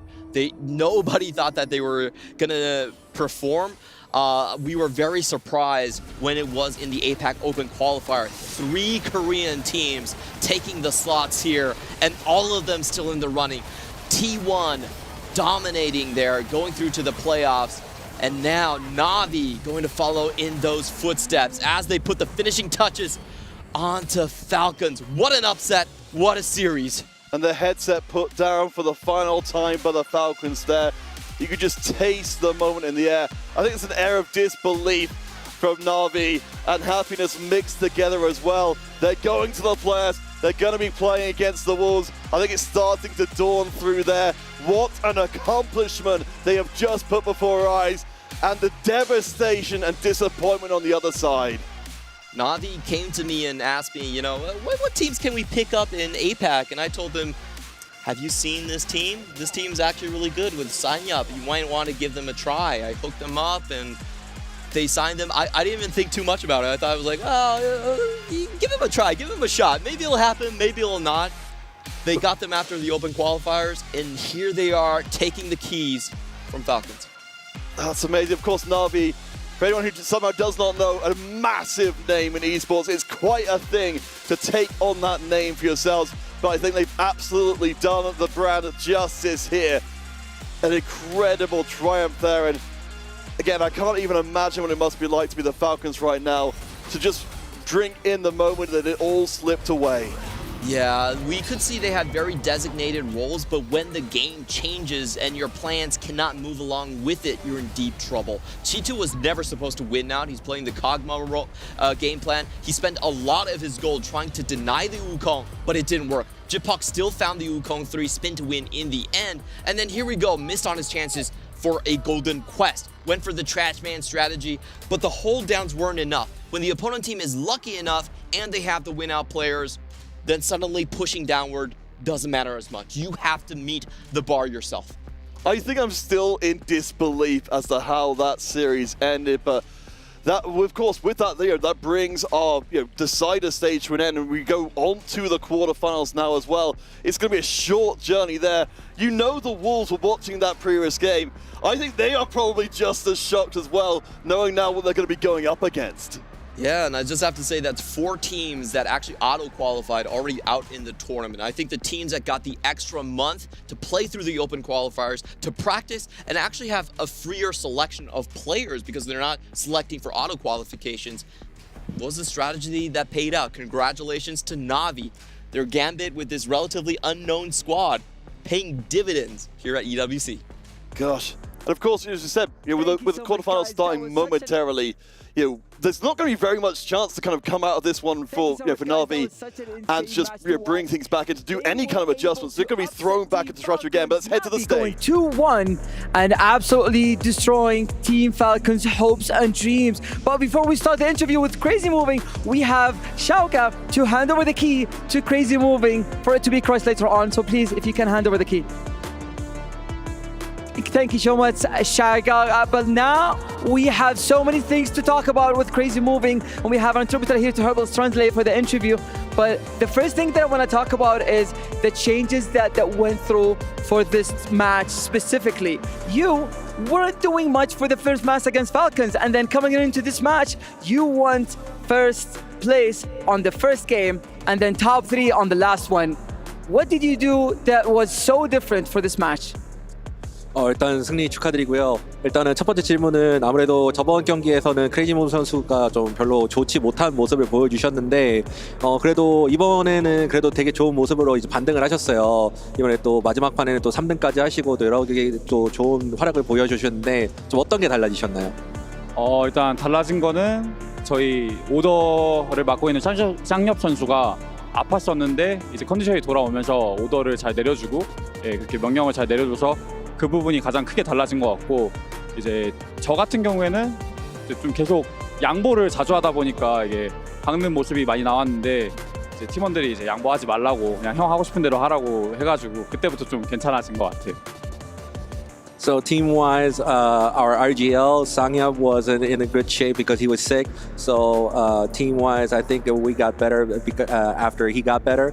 And for my part, I think I sacrificed a lot for my teammates in the previous games, but the teammates told me, "Oh, don't do it anymore. Don't sacrifice for us. You do it your place." So I think that's kind of changed.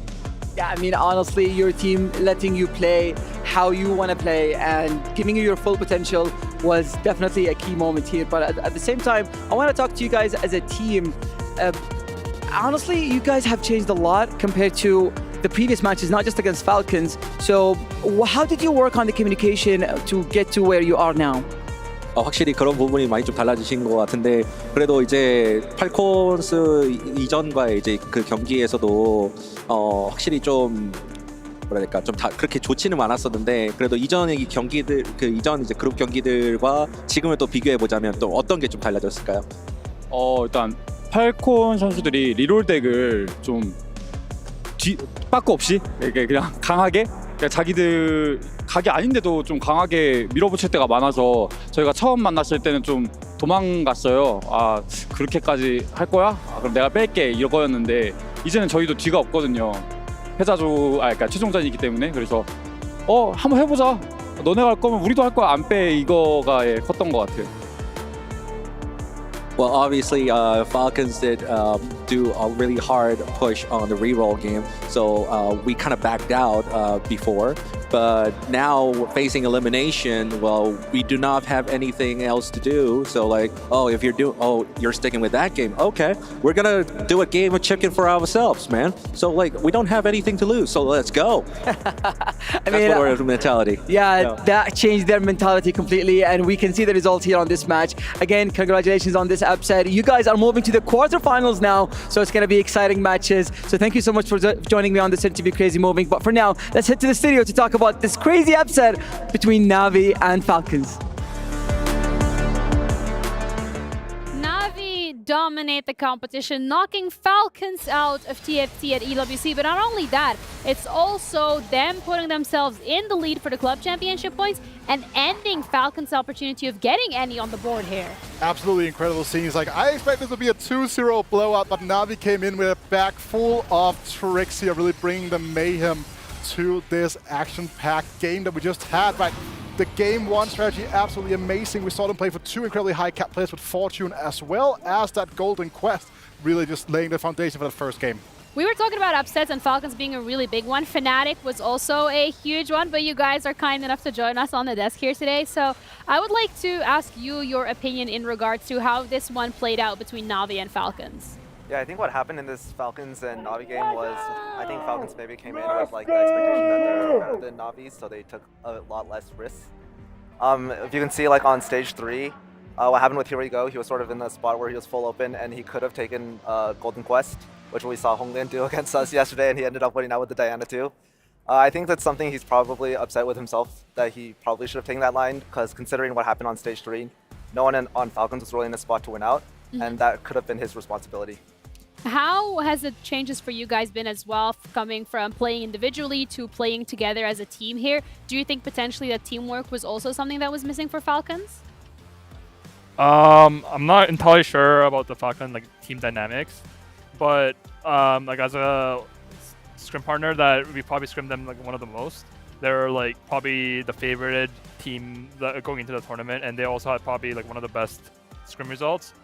So I don't know internally, I don't know if they have any internal problems, but this was definitely one of the biggest upset. And I think going into the series, they thought they were a lot better than Na'Vi, and they were taking as Malala said, they didn't take high risk, high reward ones. So yeah, I think I'm not entirely sure. No, that's absolutely fair. We were saying it as well when we were looking at how some of these sets were how the set was being played out. It didn't feel like there was a lot of creativity coming out from a lot of teams. I feel like everyone's very comfortable with the Syndra pick. Everyone's very comfortable, trying to get one player to maybe get on that winning streak. We always need to have that sacrificial lamb. Do you think the lack of creativity is because of the format of the tournament, or is it more, it's a newer set, there hasn't been a lot of time on it, you still need to figure it out? Yeah, I think it's partly because of a new set. It's also because of the new format, the 4v4 format. I think right now, the way teams are playing, it's sort of like a surface level understanding of exactly how to play 4v4. So I don't think any team is particularly excellent. Okay. But I think the teams that have shown that they have good teamwork, I think a lot of teams would think of T1 as one of the teams with the best teamwork. And that's why where they copy their style from. Yep. So I think Na'Vi is really good at team play. As you can see, I think Yugal, and especially in that last game, played a very key role. It seemed like him and Here We Go were battling for the 8th place spot, and he came out in 5th, which is a huge boost for his team. Yeah, also again, it's kind of interesting, right? Because as you kind of touched on those already, Keon, right? The fact that in scrims it's the most risk-willing team you guys played against pretty much, right? Now, them stepping onto the stage here, do you think that played a big part, playing on stage here? Not something we are super used to in the West, but in China they play on stage all the time. What do you think went wrong here? I think for sure in scrims, teams are more willing to play, try out new things and play high risk, high reward. And I think Falcons was one of the teams that kind of first started the one player opening and one player playing for a win out, and then other people playing real or middle of the ground. So they're definitely one of the they were definitely ahead of the meta in the first couple scrims, and a lot of teams followed their path. Yeah. But I think the strength of the Korean teams is maybe they're not on paper, they might not be the best individual TFT players, but I think for sure they have one of the best teamwork abilities, which is why we could see the success in T1 and I guess Na'Vi now. So yeah, this TFT 4v4, this tournament is completely different dynamic to a 1v1. It's a lot faster pace. Also it's a new set, and the balancing is slightly off right now because it's a new set, and it's It's a lot of different moving elements, but we're looking at teamwork, and that's obviously what's been pushing these teams forwards, but also individual players that have to do really well and getting the MVP for themselves.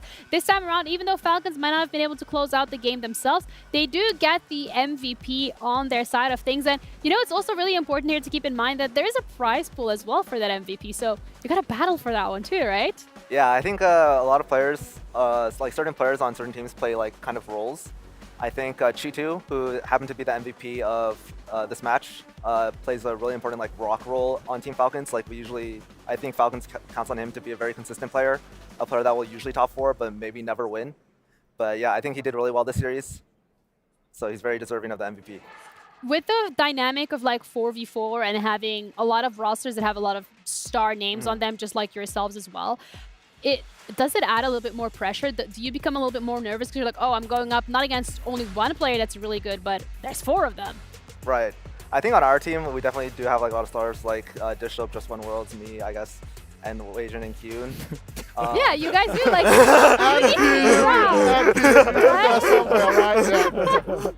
yeah, I think there's definitely a lot of pressure. Just yesterday we were playing against Weibo, Honglin, obviously one of those players.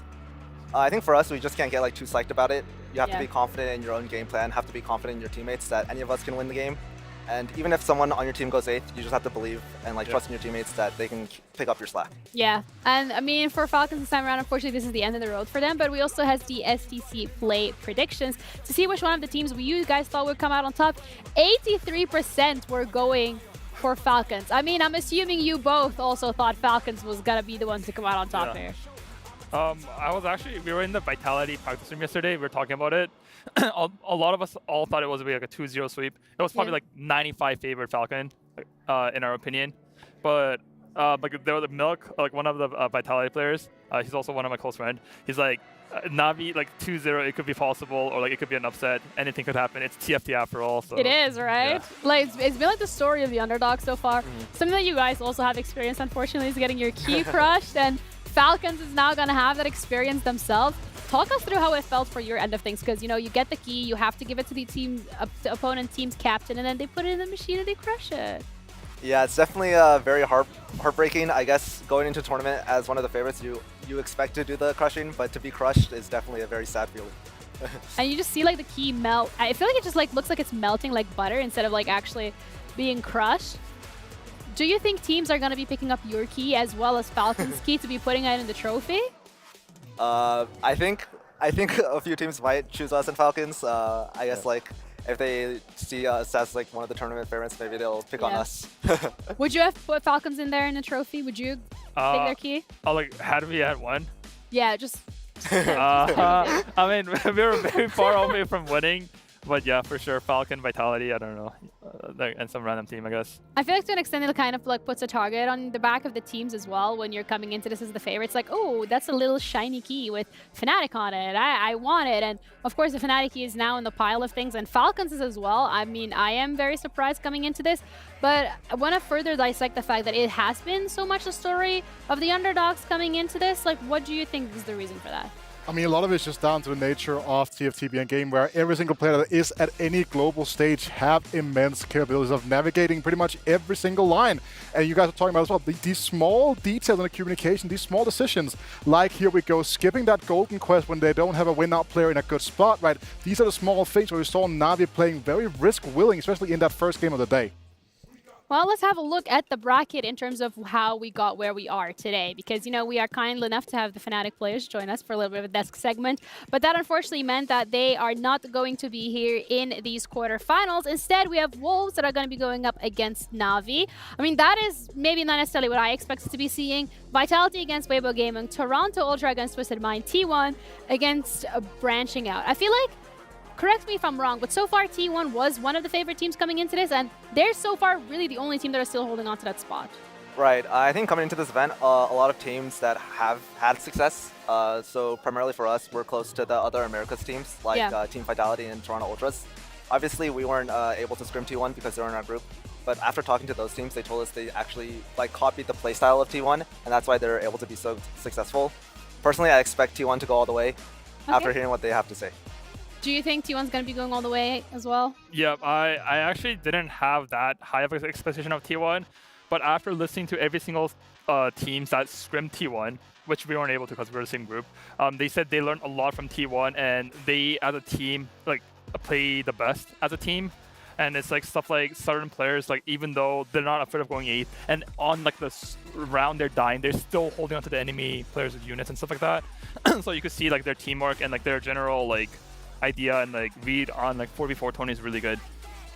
Well, it has pushed them so far, but we also have the Dr. Slayman Al Habib match of the day coming up next. This time around, we have the upcoming showdown of Vitality against Weibo Gaming. You guys yourselves are a lot more familiar with Vitality, considering that that was one of the teams that you were talking about. When it comes to Weibo Gaming, though, coming into this tournament, what were your expectations of them? You want to go first, Noah? Oh, sure. Yeah. Coming into the tournament, I knew Weibo had like a lot of star power as well. I think Hong Lian is one of the like most popular Chinese streamers. Yeah. And one of the most popular Chinese players. We definitely expected him to be an X factor, and they also have a lot of players on their roster that are sort of like the rocks, like Han Xing, Easy, and Kezi. Yeah, so definitely expected them to be strong. We weren't exactly sure how like our group would stack up, but it turned out like our group was actually one of the strongest groups. So yeah. They were calling it the group of death. Yeah. They were like, who's going to make it out? And so far, I mean, Weibo has been looking phenomenal, but Vitality as well, they've had a little bit more rest when it comes to Weibo, because Weibo had to play earlier today. So do you think that could impact them?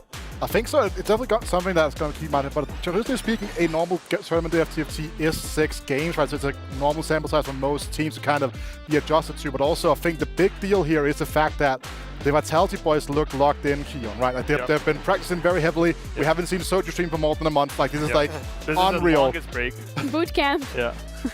This is definitely long. In that regards, when it comes to this matchup here, like from a player perspective as well, I want to touch upon that. You are Vitality, you're coming into this, you haven't really played the game beforehand, whereas Weibo, I mean, they had to clock in like bright and early. Would that impact to an extent maybe how the teams are showing up here, Malala? I think I don't really think it'll impact too much. I think playing a best of 3 is like pretty mild for most TFT players who usually play like 6 games in a day, just for tournaments. But I definitely do think Vitality is coming in like super strong and with a good game plan. I think they have a lot of good X factors, and they have like I think Soju and Toronto Tokyo play really strong rock rolls on the team. And yeah, I'm really excited to watch Vitality play. When we're looking at Vitality, as we mentioned, they're a team that has already had that opportunity to play against a team like T1 and potentially take some learnings away from them. Which one of the players are you thinking will be the one giving that X factor here today against Weibo? I think on Vitality, it's definitely either going to be Milk or Setsuko. And they're going to be, I think Vitality lives and dies by those 2 players. So if they do well, then I think they'll take the series. Let's take it from the other side of things. Let's look at Weibo particularly when it comes to the fact that they've already played a game today and they have players that are showing up. I think Easy particularly was a player that we touched upon when it comes to that international experience and what was going to happen here. But I feel like, could that be another X-Factor player here for Weibo? I mean, I think it's also Hong Lin for the Weibo. In our game, he did very high risk, high reward play and he got rewarded for it. I think he went 1-1 in our games. And he's definitely like willing to take risks for his team, and his teammates trust him enough. So he's definitely the X factor for Weibo, I think. Yeah, definitely agree with this take as well. Right? Hong Liang was the player we had the most expectations for going into the tournament overall. Looking at this team, a player that's been missing on the international stage for a while. Anyone that's like keeps up with the CN scene knows how good this guy is and how good he's been historically speaking. And again, as you were talking about, Jeannie, Easy was the player that didn't really have any international experience outside of a double-up tournament, right? Which in itself is okay, but it's not quite 4v4. Now, 4v4 I feel like is also like a whole new thing that you have to unravel and approach to, and so far it seems like really teamwork is the core essence of things. From a team perspective, how do you build that synergy? Yeah, I think it's really important for a team to like all buy into one strategy. It's really hard if I think there are multiple clashing ideas of how to play the format on a team. And I think that's probably something that all the teams that are successful that we have seen like make it through the groups is that they all buy into one idea and they're all on the same page. And that's what they're going to need to do to keep going further in the tournament. Do you do that by like spending time together like online, but also like offline, like outside activities? What would be your ideal way? Like say you want to be best friends with Malala. You already are. How would you do it? It's probably just everything. Like spending as much time as them, understanding it better as like a human and player, playing like grinding a lot of games together, scrimming a lot of games together, spending more time with it. You just get to know a person better and like the way they think, the way they react, and it's like a team. We didn't really realize at first, but like 4v4 is like a lot more deeper than we thought. It's like in terms of skill expression, it's a lot harder, and I think it's like teamwork is very important. Is basically my conclusion. All right, good to know. And for those of you at home as well, let us know which team you think is going to be coming out on top in the first quarterfinals of TFT at EWC. Head over to sccplay.gg and cast your vote. Is it going to be Vitality? Is it going to be Weibo? I don't know, but I'm assuming you have a prediction? I mean, I'm actually going to do something very rare for me. If you know me, I am the biggest EMEA stan on the planet, but like as well, like rooting for NA makes me feel weird, but I'm going to have to root for NA right now. I am going to say Vitality. I think it's going to be a 2-1. But what I've seen from Vitality, like their cap is absolutely incredible. Well, thank you so much for your prediction, and thank you as well, gentlemen, for joining us for this part of the segment. We do really appreciate it. Good luck in your future endeavors, but we're ready to head into the first quarterfinals of TFT at EWC. So let's head over to the stage for Vitality against Weibo. One way to end the group stage. Ladies and gentlemen, it is the quarterfinals. It is the playoffs of the Esports World Cup presenting Teamfight Tactics. There is so much to talk about. And finally, we are down to 8 teams. We started at 16 teams. The best of the best from all over the world are here in Riyadh. And now we are a few steps away from knowing the winner of this trophy. Fancy, one thing is for certain, it is now or never. And if that previous series was anything to go by, it is anybody's game right here, right now. now at the Esports World Cup. So who do we have for our first quarterfinals? It's gonna be a good match. So for the first team, please welcome Team Vitality.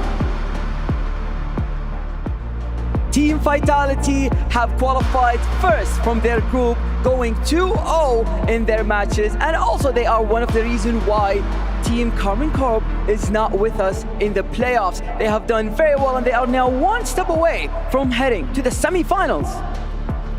Weibo Gaming are certainly riding that high though, so give it up for none other than their opposition, Weibo Gaming. A 2-0 versus 0 tenacity today means that they have sky-high confidence coming into this. With Honglian and Easy having won a double-up event together, can they foster the same synergy with the other two players and dominate Team Vitality? One thing is for certain, Fancy. It is going to be a spicy match. Who do you have walking away with this victory? It is absolutely impossible to make any guesses. Weibo Gaming have done so well during the tournament. They have beat one of the best teams from the entire tournament. And then we have Team Vitality, who hasn't looked very clean because they didn't really fight the top teams, the favorite to win the whole tournament, but at the same time they won 2-0. They didn't drop a single game, so now they are ready to prove it to everyone they are the team to look for. You know what, Fancy? At this very moment, we're finally going to get our very first semi-finalist team walking away with a minimum of $45,000. Esports history is about to be made, so let's do this. Welcome everyone, the first of 4 quarterfinals for TFT EWC ready to begin. The first TriCast as well. I'm joined by Clement on my right, by Hupeson on my left. And my question first to you, Clement, is Honglian going to get another 3-star 5-cost in this series? If Vitality allows him, it's very interesting to see the aces of each team fight against each other. We have Honglian on one side, and for Vitality, what's so interesting is they've had turns playing the hero. Milk on day 1 and then Soju on day 2 with great performances. And we all know Setsuko is waiting in the wings to pop off. Yeah, for sure. Setsuko is maybe the one that less communicates with the team, but that's the place they want him to be. The rest are more communicational, and he's like playing his own game on mine. And I want to highlight again what you said, Clement, Setsuko, going with Soju. Soju, I talked to Toronto. I told him, you did great, amazing. No. Soju carried us the game. We're Team Soju now. So it's so amazing to see that integration of the game. And Panda, this will be an amazing series. These two teams are playing amazing, not only individually, but also in the actual 4v4. And a big part of that Soju performance yesterday came off of the Golden Quest, off of that Camille 2. And similarly, there's parity here between both teams. Honglian in the day 1 also had a Golden Quest game, also was a victory. So I think the ability to choose and carve your own new path with certain augments and open up these things like Flexible, like Golden Quest, is something players have to look out for, something that was missed potentially in that Falcons versus Na'Vi. And if you have a chance to find a win condition that way, Clement, you take it. Yeah, we want to talk about the different role compositions on these teams. For Setsuko, even though he's known as a very high win-out player, his role this tournament so far has been just pure 2-cost. He's only played the Syndra, the Kog'Maw reroll, kind of the rock position on the team. On the other hand, for Weibo Gaming, it has been Ezreal that has been the flex player. A lot of 4-cost different compositions, a lot of win-outs. Even though there's 3-game wins from Honglian, he actually has the best AVP. Yeah, I want to see that trust that we've been talking about because, as you were saying, you could have Golden Quest as a possibility, and but the team needs to give you permission for go according to that. So 3-cost champion, we're starting small, low variance, and let's see if someone can get something interesting to pop it off in the beginning. I like that there's no prismatic parties. We heard so many complaints like the prismatic elements, not so balanced so far. I'm the carry now. You're not a fan at 2-1. I think it's a very strong option, but won't be the case. Potentially it will be, but for now, just a 3-cost champion. One thing I want to make note of before this series really unfolds is the momentum for each team. Vitality, they haven't really had any hitches on their journey to make it to this quarterfinals up until now. They smurfed through the competition to make it here, looked absolutely dominant thanks to their, I think, stellar preparation across the first few weeks of this set 12. For Weibo Gaming, they had to play this morning. They did dominate Z10. I think they played in a way where they got that extra bit of experience and maybe, inertia on the day, and that could maybe tip the scales in their favor. They definitely had fun in that first series. There was a blowout win in Game 2, and like you mentioned, someone got to have the Morgana 3 on our board, the first legendary champion of the tournament. Yeah, also Vitality, it's good to see that even though they went to 0 and you obviously amazing, they anticipated. So when they saw you, they knew or they actually were willing to predict for themselves that 2-0 guideline. So it's good to see the confidence. It will be interesting to see if they get a loss, how will they remain with that confidence? Absolutely. Honglian holding on to a few units that look familiar from the last game that he did play into that Zoe Scholars line, which is really an Ari Scholars line, as we saw at the very late stage of the game. All in all, in this first stage, there's really only 4 sets of units being held for the most part. The units that fit into the multi-striker line, into the Syndra line with the Vanguards, into the Portal line, one of the strongest openers in the game, as well as the Honeymancer units that fit into Kog'Maw reroll. Ooh, a bit of a low roll here on the reroll. 3 augments. So it's going to have to play with the tempo game plan right here, going for sleight of hand. Yeah, I don't like it. It's like tempo, but you don't have the unit still. He has the pairs. He could have the Vex also as a possibility for the front line. Not the best beginning, but he, at least he's a little plan. So he might be the rock for the comp, but actually not the best beginning for him. Remember, you want to go for full win streak, for lose streak, or at least someone in your team has to get the role. Ooh. This could be the Karma Flex play already. Has a chance to slam a blue buff onto the Zoe if he chooses to, and has an open Rot or maybe a Morello in the future.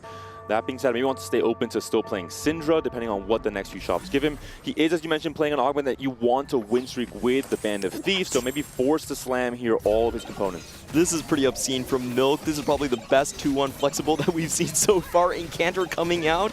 A little bit of a Mage Warwick action happening. Yeah, Encounter is amazing. We haven't seen it, obviously. Maybe in tempo is better, Clement. I don't know if you like it more reroll. Obviously, if you can reroll this in there, you will do it every time. But normally you want to get the cap with 4 Encounters. The power is so strong, and that burst of AP is actually so helpful for the rest of the units also. One of the best augments on 2-1 in the tournament so far. I've been keeping a look at the stat and it's averaging a 3.8. So a lot of players going for this. It typically, as you said, goes to level 8 and level 9 when you cap out with a lot of different emblems. For Toronto Tokyo, reroll most definitely not on the card with his augment pickup. His mind is clear. Hopefully his team's is as well. Has a Kassadin pair but can't hold on to it just yet. And cannot really make gold either, really depending on the win streak here, ideally to have that combination of both the level tempo and the win streak gold to potentially go for a fast 8, fast 9 strategy and become that very scary, flexible player that can play the things like the Karma, the Fiora, and the Kalista in stage 4 and 5. Yeah, 100% with that lose streak, that it will be amazing, and that ramp up will be great. Also, someone who's going for that tempo play is Kessie, now losing. And we have also a possibility of scaling here with learning to spell. So additional damage that will be funneling out very into the late game. So even though maybe the early game doesn't look very aggressive, so much tempo in the early game, the late game will be highly scaling for everyone. Blossoming Lotus being selected here by Kudzen. Also your favorite composition showing up on the board already. Not just my favorite, his favorite as well. And I wouldn't be surprised if that's the case because the last game against Z10, I believe it was a 14 win streak before he ended up losing somewhere in stage 5. So just, I think a player that understands to perfection what this comp is all about. Preserving HP in a team game mode is so important because if the other team reaches these incredible high caps, if they're too low HP, it does not matter. You might want to call this guy your master because so far in the tournament, he's been averaging a 2.0 on multi-strikers, the Kassadin caller. You were talking about multi-striker, David, and I saw you play multi-striker more than one time. So can you tell us, obviously, you already said you need tempo in the early game, you need that Kassadin 2 with perfect items, maybe on 3-2, but then what is the cap out? Do you need the Kalista, do you go level 9, or do you only want to preserve HP and go top 4? That's the most important part. I think you're never really expecting to win a game with Kassadin. Okay. I think you use too much gold to obviously get the 3 stars, and by the time you get to the late game, Kassadin being kind of a single target 1-by-1 champion, he just has a hard time killing these crazy boards, especially when CC comes in after the QSS expires, if you've built it in the first place. One way to do it, which maybe is a bit memey, but it is building into the Smolder line with a Pyro and a multi-striker emblem, of course, very rare to set up. I wouldn't mind seeing a Smolder. That seems like a very interesting line to look out. I'm looking at which players have the most potential for win outs on each side, and honestly, I feel like there's a lot of high-cost compositions coming out on the side of Vitality. You have the Clear Mind coming in. You have Flexible already. So this is going to be a very slow tempo composition, slow tempo game. Yeah, we can even take what? This is a crazy spot. Clear Mind, 3 win streak with what looks like a pretty strong board here as well. Yeah, I want to also take a time here to get some nomenclature together with the three of us. So we already know the one who goes for the win out is the hero. We're good with that, right? Okay. We agree. Okay. The ones who are in the middle pack are the rocks. They're not going 8. And who's the one that doesn't go 8 and goes 7? They're called the Here We Goes. Is there a name? Because we already have the name for the support, top 1, the 2, support and 3. player. Okay. The support, or you like support? Or Ratman mode, the griefer, the one that's holding 7 Cassidins despite not playing a single one on his bench, or Cog mods are interchangeable.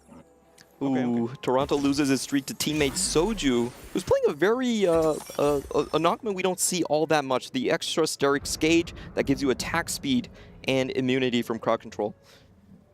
Yeah, and that's all, you know. He has so many games into it. Normally people, maybe in that, he was saying, people in the chat maybe meme him a lot, but the amount of games that he has are capable of him or recognizing spots that are very specific. So even though this augment, we haven't seen it so far, as you mentioned, Clement, it has a spot to be played, and we will now see it on hands-on Soju.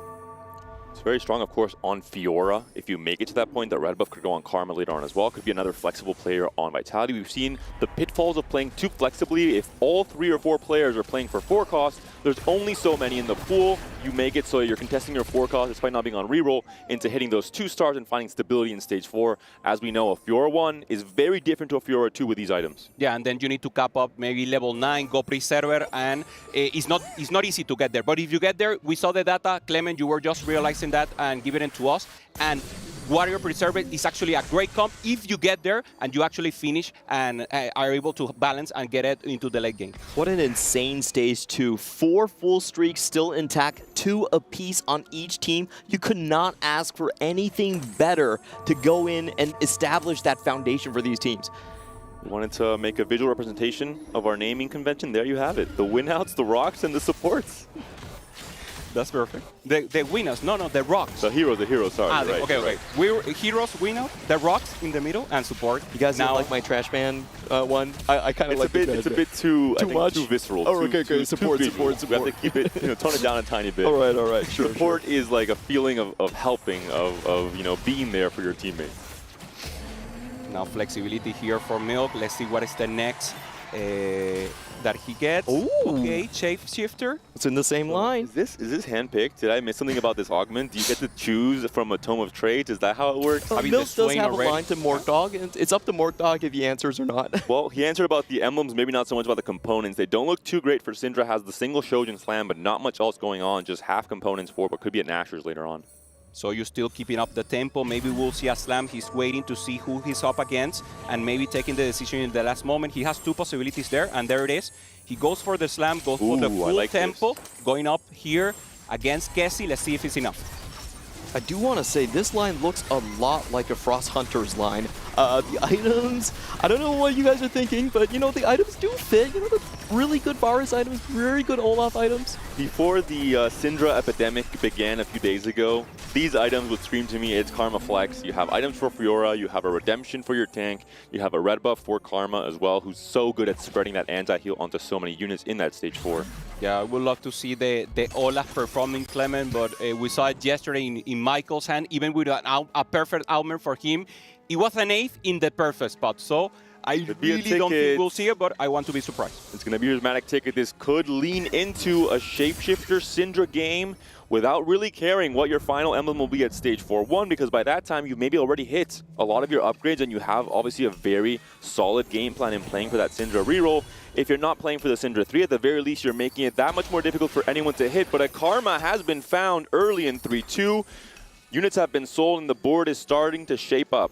Yeah, just looking for that Syndra 2. Where is it? If he gets that, he can turn it into a win streak. Oh, and we have to remember, he does need to make use of that learning to spell. Full loss streak learning to spell, not exactly getting the most value out of the augment. Yeah, and this is what's happening. He got the front line, so it's great. That will give him enough time for the Syndra to cast a lot, start making those stacks that are so important. But as you said, Clement, even though he has the Karma, he's fine, but he needs the Syndra 2. Syndra 2 is amazing here, it's total stabilization, and then he can decide to go 8th and do whatever he wants. If he doesn't have the Syndra 2, he cannot decide. He will have to stay here until the stabilization ends and then make a new game plan.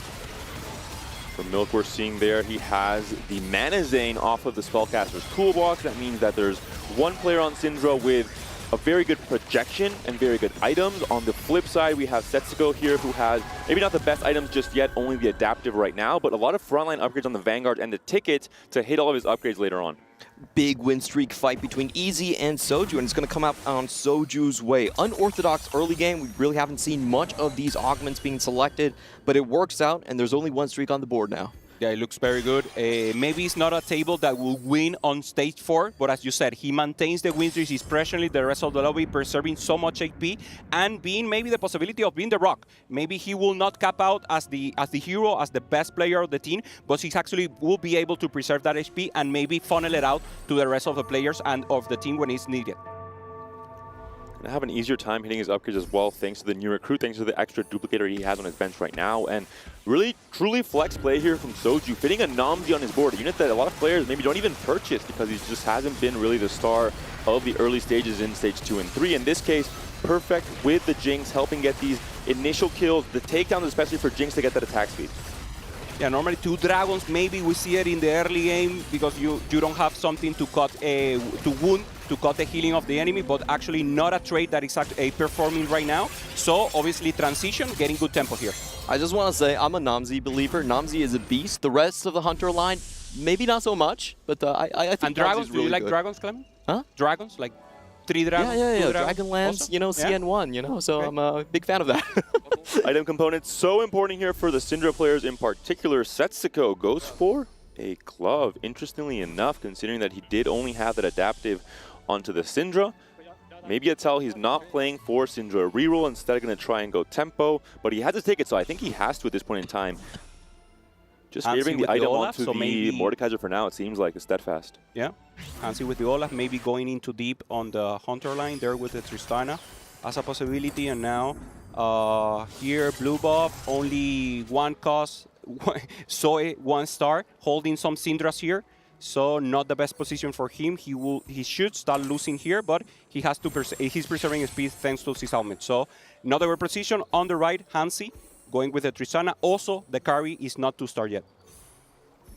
A lot of Olafs finally appearing on the board, just what I want to see. You know, typically scoreboard has been played into the Preserver Warrior lines. We're just going to see if that's the case. And for Honglin, what everyone wanted, the hero win out. He has Tinny Titans. He can start his Honglin lose streak. And we see the Magician at work already. And Keza could maybe start his Keza win streak in stage 3 once again on the Cassian line. This time has picked up a very strong combat strength augment. I am the carry now. The support golem with insane items, and the Cassian as well. The BT, the Rage Blade, only missing the QSS from the traditional BIS. That could help propel Kezi up into the HP standing leaderboard. Yeah, he also found the Kalista, so that vertical of multi-striker is great for him. And Soju maintaining his win streak, 8 win streak. It will be very huge for him to maintain it one more time. Those will be 2 rounds with additional economy. And as we know, this economy is not to go to level 9, is to roll an 8 and be able to find anything that your opponent needs, keep it up, and obviously help your team in another way. Obviously, Soju is no stranger to the Preserver Warrior line. We did see him go 8th on the very fast Gwen coming out of his way, out of nowhere, but I think he can avoid that pitfall, just go for a straight Preserver Warrior. He's got all the items set up. Could have considered a small role for a Charm here to try and have some more combat strength power, but depending on his matchup pool, maybe not needed. Setsuko will be the opponent in the end, and in this case, Setsuko with a guard break and adaptive help onto a Syndra, probably not quite strong enough considering that Soju has been so dominant in the early 2 stages of this game. The 10 win streak should be locked in at this point. A lot of extra gold to make it to 8 and to have the gold to maybe almost guarantee the upgrades on the Fiora, on the Karma, on the Rakan, the Nexus, especially with a duplicator. Yeah, Setsuko here killing some units. It shouldn't be enough, but that's exactly what they want. They want Soju to win with the less amount of units possible. Perfect. Let's see here.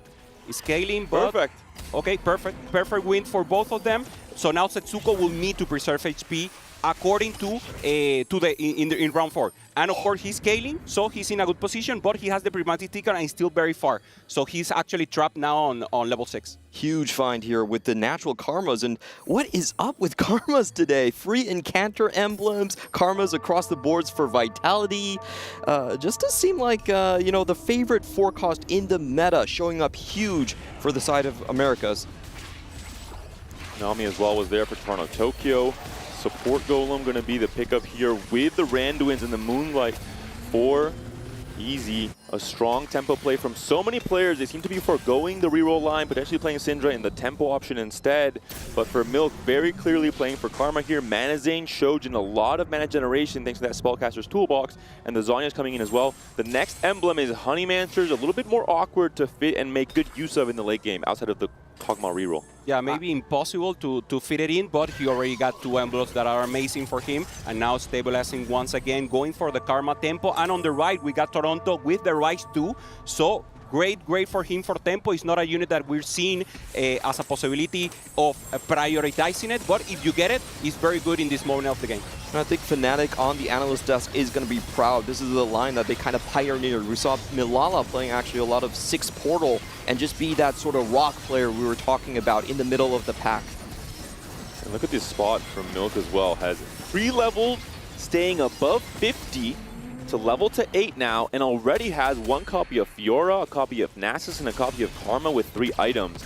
I have to imagine it's almost impossible for his roll down to miss entirely with the amount of gold he has. Will be one of the most stable and strongest players throughout the entirety of the stage 4, especially if he picks up a strong augment. Yeah, we're seeing fast decisions here because they need to roll. Everyone needs to roll now. As you were saying, David, this is a fight for the forecast on everywhere. That's the change for the Karma to give you good units. Skips the Swain, wants to go for another front line to maybe make the switch. He knows the Swain 3 will not be a possibility. There's the Fiora 2. So now there's the balance, the stabilization. So Karma, Fiora, online here for Milk. Very good. It needs a little front line. Maybe that Nasus 2 will be the difference. And on the left, we get the Morgana for Soju. So great news now for Team Vitality. Really hit on all the 5 costs that he wanted. The Morgana and the Zera still being kept around here. And we know he's just looking to pivot into that sort of warrior board with the Sterix Gauge and the CC immunity that you can get from that. Unfortunately, not really hitting on the Fiora just yet, but actually a lot of times if you have the Camille or the Briar, you can skip that Fiora completely. Especially when your teammate is going for the 4-cost line instead. We saw Milk already having the Fiora 2, the Karma 2. Milk we saw rolling very deep there despite hitting the reinforcement Karma early on and the Fiora early in the roll as well. And I think that's a big factor of the 4v4 game mode where health matters so much. You're not playing for that very risky go fast 9 style, especially not with Charms in the mix. Yeah, and normally in this spot, so you should have lost the win streak, but he maintained 30 gold on level 8. And this is great news. He's actually popping off, winning here again, easy, avoiding the Syndras from stacking more. And again, good space now for Vitality. They will need to ramp up. As we know, Soju will not be the player that will win the lobby, but that HP will give them so much chance to do anything he wants in the later game. I'm just looking at the gold spent counter, and Soju has at least 50 extra gold over his teammate, like Setsuko. So that win streak showing up big. The big question for me is who is going to be that win-out player on the side to contest for Weibo? Setsuko waits on the big roll down until after all his teammates who are using Syndra as a tempo option have already sold her off. If Mordekaiser upgrades come through, Setsuko has to stop the bleeding. You don't want to go 8th in this game in particular, and right now there's 3 players from Vitality in the bottom 4, with only Soju playing that hero mode at the very top of the HP standings. Yeah, and we saw Hanley just recently holding Nasus because as we saw, that's the only thing that's infusing the rest of the team of Vitality to get the ramp up directly. And now also holding up here Setsuko those Kassadins to avoid the ramp up from Weibo. And now we're seeing the split screen Toronto going up against. The pop is still popping up. The pop is doing good damage. Still the change hasn't been done. Man, Poppy 1 is just such an amazing unit here. Unfortunately for Setsuko, I think he knows that this is probably not going to be his game, holding on to units instead of acquiring additional interest. So, you know, I think Vitality have a very clear game plan. Everyone make sure Soju wins. The rest of the players just drag the Weibo Gaming players down. You know, the Camille Knot for Setsuko, a great unit for pairing with the Karma and getting some chrono action in. And Keze, I believe, has picked up the bow, it looks like, with an open spatula. Could lean into the Pyro line alongside the multi-strikers. Has not today as well as his last augment pickup. And for Hunching, also has a spatula, has a BF sword here as well. Morgana pair on the bench. This board is just a few upgrades away from becoming very, very strong. We have to look at the PvE round. I think most likely Witchcraft is the line we expect most with the Spatula, given his current board. And on the other hand, you mentioned it with the Pyro line on the Callista, a very strong win-out condition. I love this game because this game, everyone is going for the max cap. And differently from the West, we're seeing from CN a lot more Callista flex being played on the 4-cost roll down. That's the case here as well with the Rageblade and the Last Whisper. Not surprising considering the Rageblade is built so often in the early stages as one of the outs that you can still take if you got the tempo out instead of reroll. Yeah, we'll have to see who will be the win-out player here. Milk also going for a tempo out here to ensure that he gets that Nasus 2 and he gets it, obviously. So now his comp is amazing. He will be lacking a combat augment in the end, so the later stages for him will not be great. But they are punishing the lobby right now and maintaining great tempo, Clement. This could be a huge swing in the game. If Hanxing manages to survive another round and get into the PvE round, he could find all of the upgrades he needs. But instead, if he's knocked out, that's 8th place, and already, no matter what, a point down for Weibo. Soju continues rolling here on 8. It's the name of the game when it comes to the current meta, mostly for the charms, but also for these 4-cost upgrades, like he has just picked up for that Tahm Kench, adding some extra bit of CC to this board as well, but also, of course, the tankiness of a Vanguard unit. Okay, no Syndra, but Galio 3 here for Setsuko, huge, giving him more additional time. He only needs one additional Syndra, so he's actually very, very capable of popping off. Low HP, but he could be the win-out player, but he needs to hit now. Next round is maybe the last one. At least 8 player damage being taken right here. Hanxing does have a small chance of just falling down. In the meantime, Setsuko, can he be kept alive on this board? Still no Callista 2 on the side of Hanxing, and is he rotating into a very strong Kudzu? So the Callista is going to be doing enough alongside the Fiora down on the Pyro. Callista on the opposite side. Hanxing stays alive. Soju, will he cut this loss streak and come back to his win-streaking ways? It's going to be a close fight, but the CC from the Galio of all units comes in clutch, wins the fight for Setsuko, and I think that's a win that's more important for Setsuko than for Soju, considering the HP looked at in a total way, not just individually. This is a team game after all. Yeah, both teams getting exactly what they want in this situation here, just keeping their bottom of the board alive and having the capability to cap out, especially for Setsuko, like Hupe-san was mentioning. That comp, if he gets the Syndra 3, could still go into the top 3s. Yeah, now this spot for Honglian is not good. He has the Karma 1. He doesn't have the front line also upgraded to 2-star. He finds the Briar, but it's not enough. She needs to funnel too much damage to make it work. And we're seeing from Hong Lian kind of an all-or-nothing playstyle coming in, potentially a level 9, potentially a massive roll down. If he hits everything, he could be one of the victors in this lobby, but if he misses, it might be lights out. I'm not worried. He still has 30 HP. That's plenty to work with.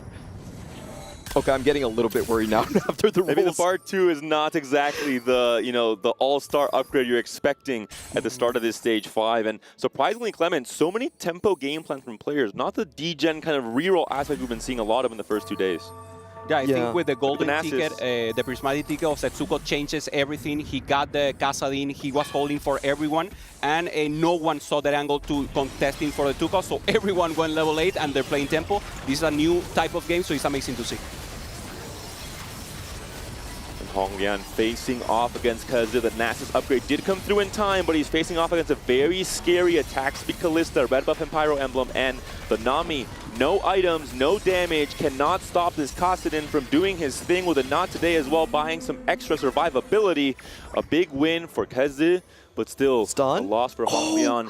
And Hanxing just barely stays alive on stage 5, 3 HP to work with, which is more than enough for maybe sneaking out a placement or 2 or griefing for 1 or 2 more rounds. Setsuko hit the Syndra 3, big moment for him, and now it's very possible that Hong Lian and Hanxing are going to go out 7-8, opening the door for a very easy win path for Vitality. Yeah, the 2 weakest of Weibo for sure, Honglian and Hangli, as you were saying, Clement. So that gives a little outs. You have no more outs, you need to win. And now with this hit about Setsuko, he's the strongest in the lobby. Milk is also very stable, so they will be able to manage HP on their favor. And this looks very good for Team Vitality. The Gwen pop-off is a big question. Her AI in stage 5 in these crazy fights starts getting a little bit all over the place in terms of where she goes. But for now, it's all about Hanxing's trying to stay alive. The Taric the Fiora and the Kalista, the trio of tankiness, melee bruiser, and attack carry. But the Fiora's in trouble. Can she stay alive? The stunner coming through. She's not able to get her ult off. She just barely does, but she's still down to half health. And overall, so much CC coming through. The mana's on the rise. It's just too much damage. Han Xing taken down. Toronto, Tokyo, a big service for his team. That was a bullet dodge by Vitality because this scoreboard scrapping has been going on the entire game. That was at least 13 rounds of fights there, but no upgrades found. And now it's Honglian on the chopping block. Yeah, it's not easy to get rocks in your team, and everyone in Team Vitality is strong. Soju with the HP, Toronto getting the rise, Mil getting so much tempo, and obviously now Setsuko, who is the one who was in trouble, has hit it. So all 4 players of Vitality in a great spot. And Hong Lian, his cap is limited. He has Tiniest Titans. He's been surviving thanks to that extra HP, but that means he's missing combat strength on his board. He'll slowly start bleeding out, and we're seeing it why. 5 loss streak, the Karma not doing enough just yet. There just isn't enough with this Briar that doesn't have the right items for now. The front line is not quite stable enough, just missing so much. The Milio, you're maybe hoping he can do enough, but the Fiora, if she can break through this Nasus, and she does, she comes right onto the Karma, Challenger AI, and that was her job. So that's all she needed to do. Is there going to be enough damage from the Kalista, ramping up with both the red buff and the Rage Blade? I think it should be enough. It's so much attack speed in the Milio. He's great utility, but he can't do it all by himself. Another elimination for Weibo Gaming. Hong Lian in 7th, and Keza, who used to be the tempo king, who used to stay so healthy, is down to 1 life. You call it out, Clement. These are the 2 that were worse on Weibo Gaming, and now with this 7-8, they will need a 1-2. That's the only possibility for Weibo to come back from this game. So the question is, can Weibo Gaming actually win out with Kutz's current board? He is playing with the 3 Pyro line with a lot of stacks inside, but I just don't think it's enough. He doesn't have the Cassidy 3 and only sitting on 1 item with the Akali 3. Kutz doesn't look like he's going to be able to pull through, and that means if Vitality just knock him out, it's over. And other players are getting stronger and stronger. Soju now up to level 9, finds another Preserver to slot right in alongside the Morgana, the Rakan, and the Zillion. And this board is getting tankier and tankier as we move through this game. We heard the comms there from Team Vitality. They seem very calm, not this crazy excitement or jubilation because they're in a very good spot. They're locked in, they're focused. The job's not done.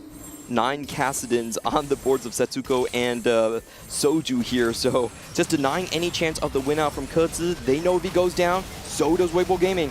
Yeah, if someone can take out Kessie, it's Setsuko right here, but it gets to the backline immediately, so the Syndra is out.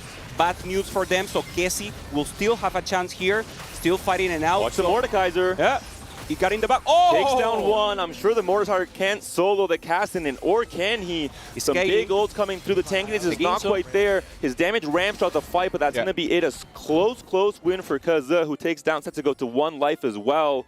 And Milk eliminated in the process. Surely not. Right, Clement? I don't think so. I still think it's a very long way to go. You know, that Sauron performance from Mordekaiser, one away from taking it out. 3. This could be the next spike he needs to stay not just alive, but relevant in this late game. 100% no gold now for him. He starts to wait, ramp one more. Maybe he knows the actual placement of the rest. Kassadin 2 here for Setsuko, still holding onto it.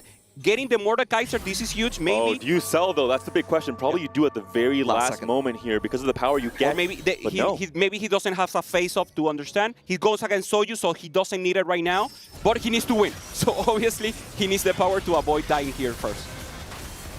It's going to come down to this for Fiora. If she can walk into the backline, second charge goes into the correct position, but falls down to the Learning Dispel Syndra.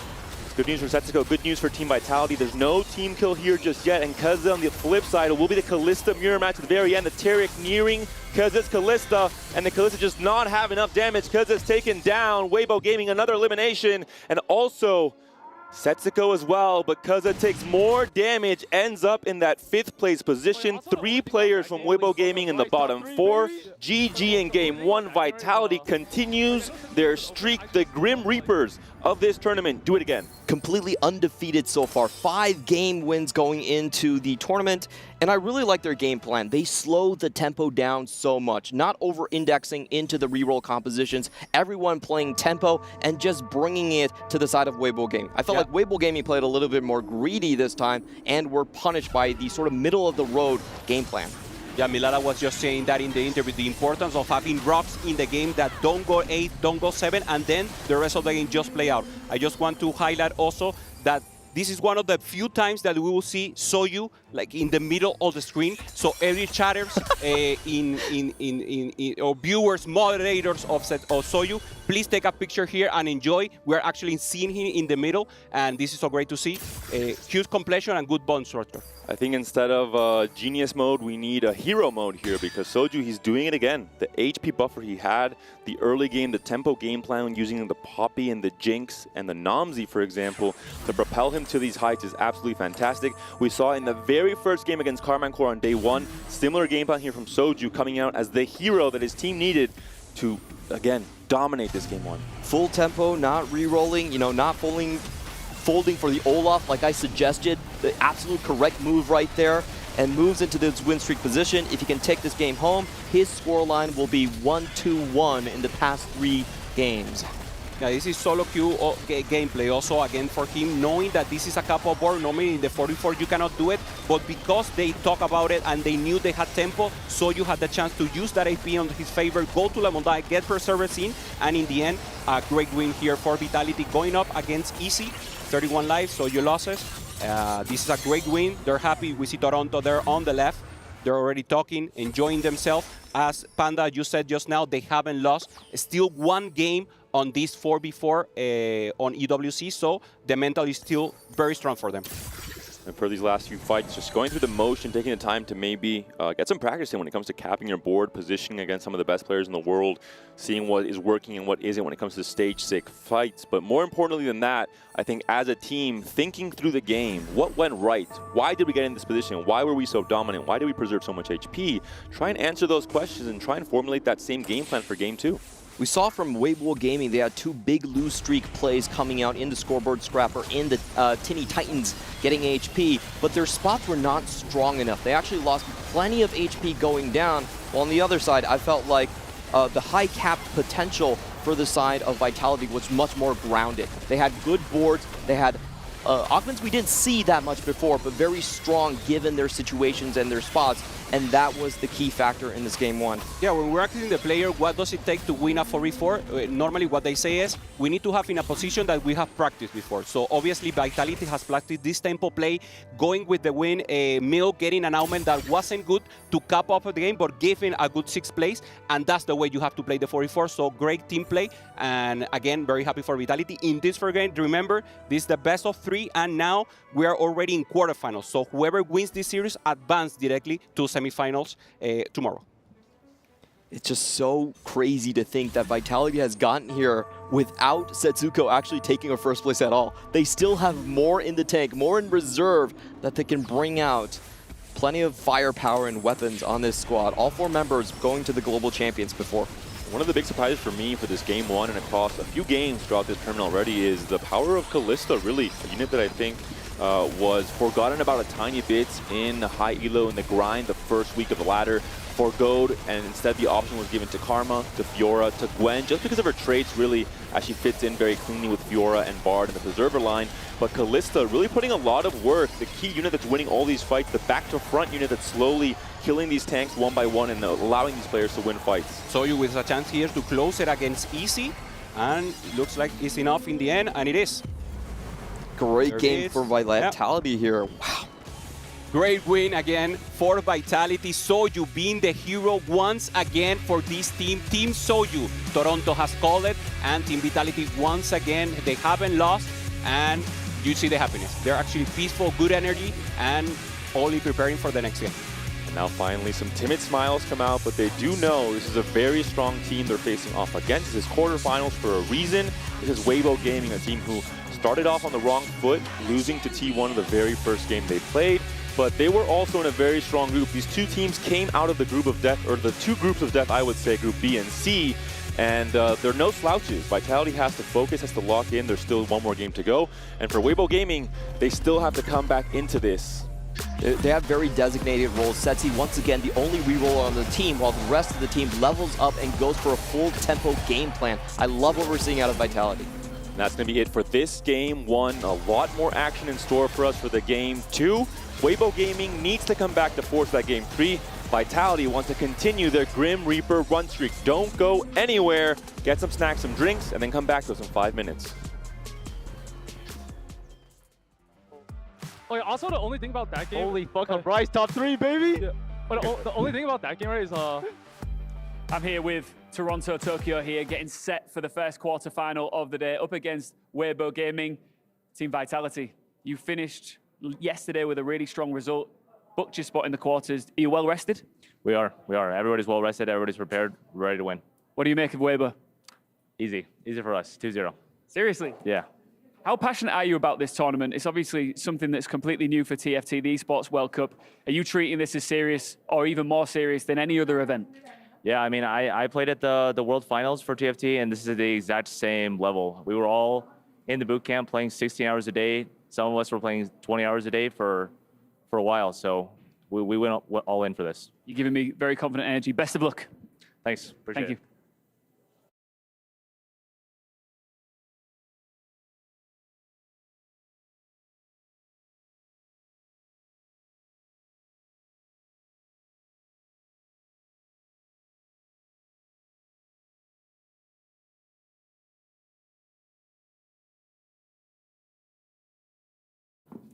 I'm joined by Weibo's Hongyan as he gets set to go up onto the main stage once again here, this time for a quarterfinal.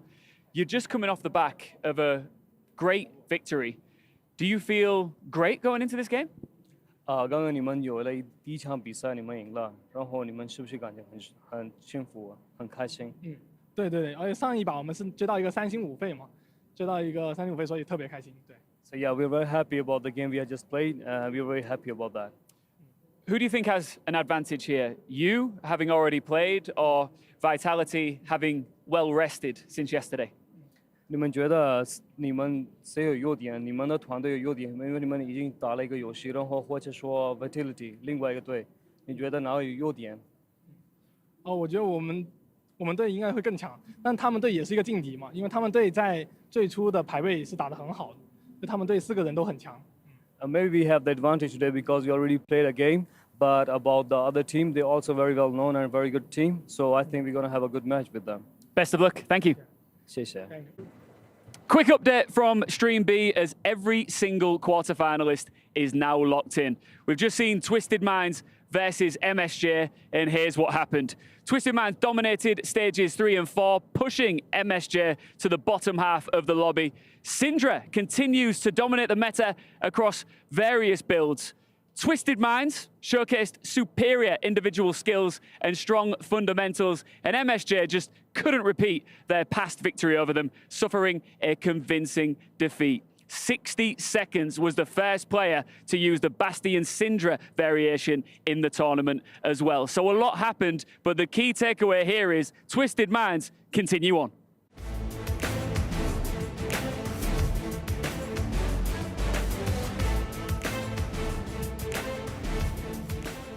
We're back for game 2 of quarterfinal number 1 of this TFT EWC tournament. I'm still Petrus Panda, joined by Clement on my right, Rupeson on my left. And what a game, what a way it started off. Vitality still on a streak, another map win, 1-0 up now in this series, potentially 1 game away from eliminating an incredibly strong Chinese team in Weibo Gaming.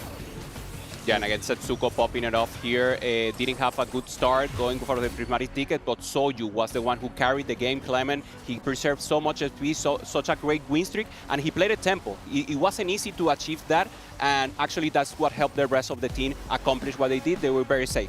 The augment summed up the story for Soju perfectly. Unleash the beast. That's what we're getting so far. 1-2-1 on this Soju performance. I just want to highlight again that the different team composition compared to the Chinese teams here, as they are playing with only 1 reroll player and most of the rest of them going for the 4 costs. But the magic of that flexibility compared to teams like Z10, for example, who had a similar game plan, is that they did not all play the same exact 4 costs. There was a Karma player, there was a Fiora, Callista player, there was different frontline combinations. Soju had the Tom Kench 2 on his board, which is not common when you play down these 4 cost lines. It's usually just the Preservers and the Shapeshifters that fill that front line. It's just the Vanguards for the Syndra, for example. So all in all, each player, I think, knew exactly where to go so they don't step on each other's toes. And all 4 of them can find success in their own game plan. I will say, I think the different forecasts are going to be from the portal line, actually, because the rest of the forecasts are very contested. Callista, Karma, and Nasus and Fura. Those are the big four that basically are slotted into all of the forecast flexes. Yeah, and all of this happens because, as we know, day 1, Syndra 3 obliterated the rest of the comps, and now on day 2, day 3, they are not doing it because they know only Setsuko had the chance, but he was very delayed on getting that Syndra because everyone was holding it. So now they need to go for those tempo lines. They need to go to those level 9, to those vertical, to those portal, to the rise even as a possibility to be a rock for the team, and only one player getting the win is enough to take the series. And for someone like Keze, for example, on Weibo Gaming, he's been playing a lot of Kassadin. Usually, I think he's accustomed to preserving a ton of HP, to win streaking stage 3 and 4. That wasn't the case in this game. So many players held the Kassadins. Setsuko in particular was that player trying to grief most of Weibo Gaming, trying to hold their reroll units, and instead Keze had to adapt to that, play for a more tempo-heavy multi-striker line, which was not strong enough to get that first or second place. That's the big change we need to see out of Weibo Gaming. They're still having 2 players reroll, and what's happening on the other side for Vitality is we're not rerolling, we're going to use that gold to hold all of your units and deny your game plan. So the question here for me is, do you want to play slower for Weibo Gaming? Match the tempo from Vitality. Yeah, either do that or go for a more risky play, right? We were saying holding, getting Golden Quest is a thing, going for the risk, and now we have Portal. So game number 2. If Vitality wins, they advance to semifinals. If Weibo wins, we have a game 3 on our hands. As we saw there, the game, again, trying to, say, hey, Prismatic Party, are you guys sure you don't want this? I'll give you a second chance. Game 2, is it now the time? Weibo Gaming says, no, we don't want high variance. We want to have the control of this game, the control of our own fate, considering this could be an elimination match against Team Vitality. Elimination game, rather, considering they're 1-0 down in this series. Most of the time, the team with the same little legends, I think, has won out. We have 4 Gwens for Weibo Gaming. What could that mean? I mean, it's helpful in the carousel, I think, because you can actually know where you are. It's like easier to detect. That's the only thing I can assume. I didn't ask the player for this, but that's a good catch, Clement. We also saw maybe an additional line maybe for Apex teams and for teams from China. Primarily are doing this. Teams from the Americas, teams from the MEA, I didn't saw no one doing the same. So interesting. Yeah, Eastern tech for you right there. If you want a team play, you better get the same little legends, hopefully the chibis. And now for stage 1, I think what we really need for this tournament is maybe a Syndra watch asset. Just see if there's any Syndras from any orbs, if any Syndras are getting some extra stacks already lined up. For Hongliang, he does have some great components, no Syndra just yet. And all in all, pretty even mix of units and lines being held on his bench. Portal already here for Soju, one of the best, in my opinion, tempo lines to play in stage 2 in terms of preserving HP, one of the stronger boards to play alongside things like the Galio, the Kassadin, and the Zoe, all incredible units in their own right. It's just incredible that you have 2 early units with 3 trait tags here, and also a Gwinsu's find so early on for Soju. Probably another win streak game start for him. Ooh, could be a Kassadin line, has half of a, could be a QSS or Heroic grabback as well. Yeah, for sure. Heroic grabback is the option. Immediately, you can make a Kassadin 2. It scales the portal trait as well, and you can get some very high tempo starts, or you can choose to play a lose streak angle instead, slam your items, and use these duplicators to maximize your chances of finding Kassadin 3 Yeah, you said it. somewhere in stage 3. Yeah, normally you would want to maybe go lose streak, but as you were saying, Kassadin is something that you can perfectly play tempo. So both possibilities in the line for them, and now in a little while we can see the rest of them out. The Golem for Easy, the best goal augment, at least in solo queue. We have seen that Python maybe is the best one on 4v4 because you can funnel units to the rest of the team. Yeah, that's definitely a very advanced strategy. On the other side for Milk, he hit flexible once again. He does maybe have a line to Mordog, I guess. True flex player. We'll see what kind of emblems he's picked up this time around. Last time, at least for the stage 2 and 3 emblems, crazy synergy between them with that Incanter being offered in that stage 2. We also saw, as you mentioned, Support Golem, one of the strongest combat strength augments, and I saw a Keepers pickup from Hanxing, potentially going to be trying to play for the Kassadin line as well, as we've seen so often for the tournament. So Keze getting his comp taken away. Yeah, and Keeper is good to see because normally it's an augment that we were seeing only on Warriors or something like that, but they're using it for tempo now. So in a great spot, getting that additional defense in the beginning actually helps the Syndra scale more. Multi-striker emblem. Kassadin is going to become Syndra this game, I think. I feel like this is just unjustified. This opened so many lines. We've seen from Bintum as well, just 2-cost re-rolling alongside the Nila was also a very strong win out here. And also just with the emblem, you don't need to find Camille for the 7 multi-striker. Such a strong emblem to start with. Pyro next? Please no, please no. We want the game to be fair. Don't you guys want a game 3? I want a game 3, of course. This is some high-level TFT. Doesn't get much better than this. The more we get, the better. But Milk maybe has different plans as Sunfire slammed right away. Interesting to slam this onto the Kassadin of all things. Maybe relying on a remover later on in the game, just adding the extra tank stats to the carry unit on this board for now. Yeah, obviously a possibility of getting a remover in any moment here, but as you say, very interesting that he goes for that. And now Soju, Goparens, Toronto, both in the same team so far. Trying to maintain the win streak in the case of Toronto. Let's see if he does it. Nah, I got this, Warwick. You got this. Nah. There's a Nashers and a Gem that has popped probably a long time ago. I think the Zillion is not Killian.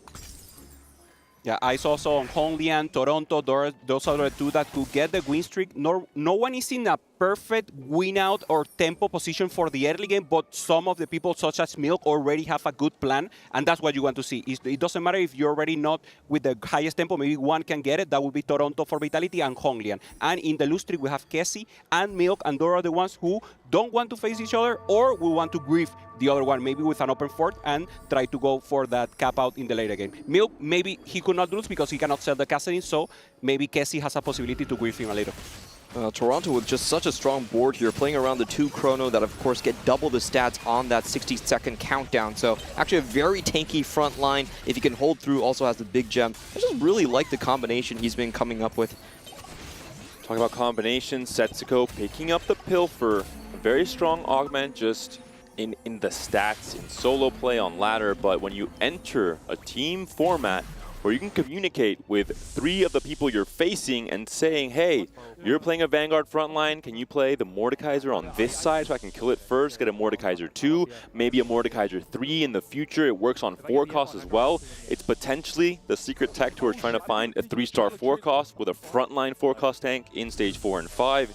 There's a lot of depth to this augment outside of just printing gold, which is a pretty good thing as well. Yeah, for sure. We will for sure see it if Setsuko faces up against Milk and he has a Kassadin, he will put it in the front and give the possibility of to Milk to get that additional funnel and get the Kassadin 3 as soon as possible. Now some Honeymancer action here for Toronto Tokyo, getting additional frontline. He hasn't slammed items on the Veigar. He will use Veigar as a holder now, maybe selling the Cillian. Ari 2 here for him. Good units for the early game. Obviously, normally a scaling unit that you will use in the late game, but for now, it's a 2-cost 2-star, so great for him, yeah.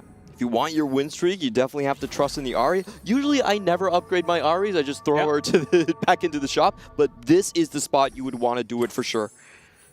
You have the Chrono still online. No Zillion now. Instead, it's the Jax and the very early Vex that has been picked up. All in all, a very unique board for Toronto Tokyo. Not something we've seen very often in this stage 2, but a great angle right now on Hansheng's Kassadin. Will it be enough? It's a great lineup. The positioning is working out completely in favor of this Ahri. The Kassadin has been taken down from the Orb of Perception, and it's now only down to the Zillion. Honglian might be losing his streak right here. Oh, and he can't get through the Kassadin. 2-star Kassadin early on, probably the strongest unit you could have on stage 2. He got in the middle one. He used one of the duplicators to make sure he's able to grief it. So only one duplicator left for Soju. He still has a chance to use it for the late game, but for now, he did what he must. Only now Vitality has the chance of doing a win streak in hands of Toronto Tokyo. And a lose streak in the hands of Milk, who is that flexible player who is maybe not going to be too flexible in this game if he's given a good supporting emblem for this multi-striker line. For now, just only slam the Sunfire onto the Kassadin, so maybe indicating he wants to play more of a tempo multi-strikers alongside a Callista, maybe a Camille in the late game. This is just so much pressure coming in from the side of Vitality. They have great win streakers, and the loss streakers have very high caps. So I think Weibo Gaming, you know, there's just so much pressure. Honglian lost his streak right here, and a lot of their lines are not as clear-cut. Hansheng might be wanting to go for the keepers, but 3 players are already holding Kassadins. Great news now for Vitality. Milk with the lose streak ensure, and Toronto loses. So not ideal.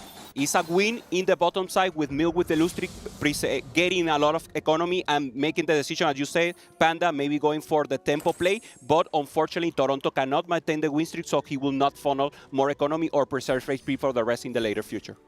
5 multi-strikers online. The item components that are dropped here for Milk might tell him, hey, play for Kalista. If you get a lot of bow items, maybe stick onto the multi-striker line. But if Soju with the duplicators is sticking onto this line, they don't want to contest each other. And again, it's all going to come down to the emblem he picks up off of the flexible. The moment this prog round finishes and stage 3 starts, it can really be a decider for the entire game almost if he high rolls the right combination or if it's just something that does not fit at all with the multi-strikers. Please, please, let's just get something. Not Arcana, not Pyro. Okay, just not those two. No Bastion. All right, Hunters is good. Hunters is fine. I can accept back that. on the menu, baby. Yeah, let's go, let's go. Wait, what if we mix Kog'Maw and Kassadin? That sounds kind of terrible, to be honest. Did you want a we game can try. three, Oh, Clement? yeah, I want a game 3. Okay, Let's go, let's please go. agree with me. I was just thinking in my head, trying to help. So the Kog'Maw you thought I was the being Kog'Maw serious, thing, Hoope? I'm maybe? sorry for melting your brain cells. Too much EMEA tech, boys. Okay, so tempo play here for Milk, trying to wait a little, and then maybe the deep roll down on 3-2 to stabilize. So for now, not a problem for him to maintain the lose streak going up against Toronto. Toronto just lose the win streak right now. Good items on the Syndra, and that generation of casting here and speed will enable Toronto to maybe be a good caster and force in the future. So a rock probably for Toronto, and Milk is the one who will have to preserve FP and go in the middle round, fighting it out and helping the rest of the team. Toronto, again, playing a lot of those 4-cost compositions. We've seen before one of his most played was the 4-chrono flex line. Not a lot of rerolls, but a lot of tempo.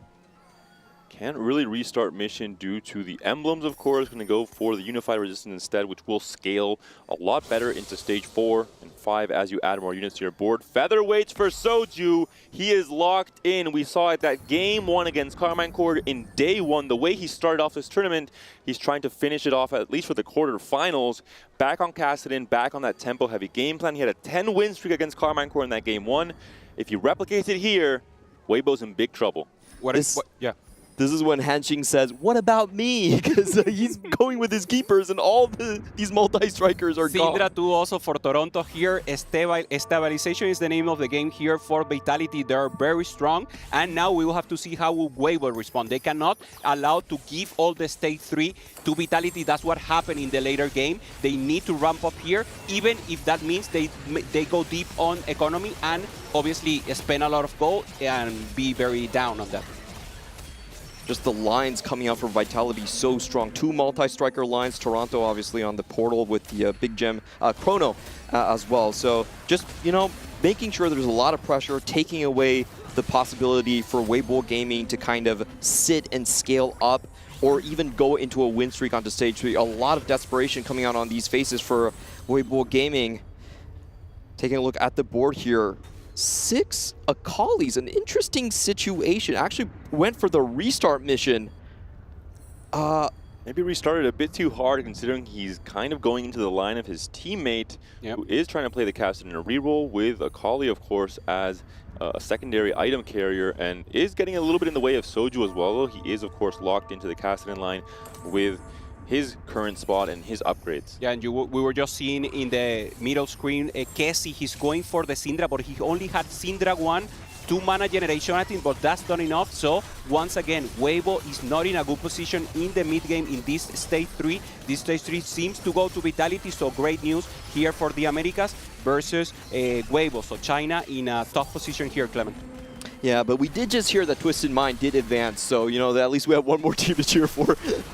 Not over just yet. Weibo Gaming going to try and force the Game 3 carousel in Stage 3 coming up. One of the most important carousels in the game, considering that you need to find these item components to finish off the BIS for your oh-so-important reroll carry, Syndra. Of course, being one of them, Kassadin as well, but we saw for Soju all 3 items already locked in, with the Crown Guard being the last slam. For Milk going to pick up a bow here. Any item that really... Oh, there's a Syndra with a bow as well. Could be an interesting pickup. No one denies it just yet. Tactical maybe thinking about it. none of the key characters actually coming through on the side of Weibo Gaming. This is just looking so dire. Wait, how does a Syndra with a bow survive a stage 3 carousel? Did we have a patch earlier today? No hotfix, yes. Kessie decides not to go for it. He gets it naturally, so okay. So in the end, he had the prediction. He knew that no he would belt, get no it there. belt there as well, so you couldn't really make the best use of that bow if it was picked up. Instead of wanting to try and go for the BIS instead of just the unit. You don't want to and has static, a you already Shojin. have shred, so you're fine. Exactly. Item collector as well. Strong augment just in terms of giving pure stats to your units. Weibo Gaming have to roll really deep to hold off the pressure from Vitality. A lot of these boards, already 3 players from Vitality in the top 4. Their boards are very clear in terms of their direction. So I think for Weibo Gaming, the bottom needs to survive and Hongdae needs to win now. Late game specialist already selected with slamming. If he gets a great level 9 roll down, then maybe there's hope. Yeah, that will be the out for them. He will need to preserve. He's in a good spot in terms of HP, getting a good tempo in, but as you say, Clement, he needs to go to level 9, and it won't be easy. And if he goes to level 9, he will not be able to help the team until he gets there. So actually, that will be like an idle spot for the rest of the team. They will have to preserve on their own without the help of Honglian, and then he will try to be the hero. So the funneling of resources has to be for him.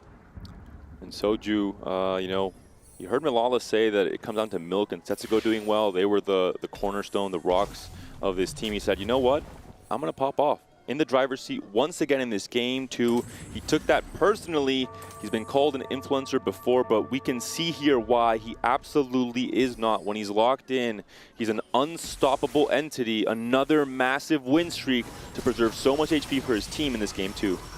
I like what Milk is doing here. Actually not trying to roll even once for the Kasdan 2 or try to stabilize his board. Full loss streak into the 4-2, keeping his options open. We'll see what this PvE round brings here. But he still has some good win-out potentials here. He has another emblem to look forward to. And he's also just holding down Hanxing on the other side. I think it makes sense to hold out all your gold for this massive rollout until you have the full information of what your emblem is. It's just so awkward to roll a lot of gold and then have a complete different direction opened up for you from that flexible augment. Yeah, and now this will be the round that will decide the rest of the game. For now, Vitality obviously in a dominating position, and now it will be the roll down for the rest. Who will stabilize, who will get the epics that they want? Will Honglian get to level 9 in time? Maybe 4 or 5 could be maybe the moment where he will do that transition, Clement. Let's see if it's enough. The rest of the team will have to hold until they get there. I want to see if any of the Vitality players holds on to a Diana, because there's a Diana pair on Setsuko with Pilfered here. If he can get that 2-star in, that stage 4 is going to be nasty. Milk picks up what seemed like Encanter, if I saw that correctly. The roll down has commenced. Oh, and there it is. The Diana 2 for Setsuko. Diana 2 has been found. You call it, can you relax, buddy? We're trying to see a game 3 here. I said he had to use Pilfered. I didn't know he was going to natural it. That's not on me, okay?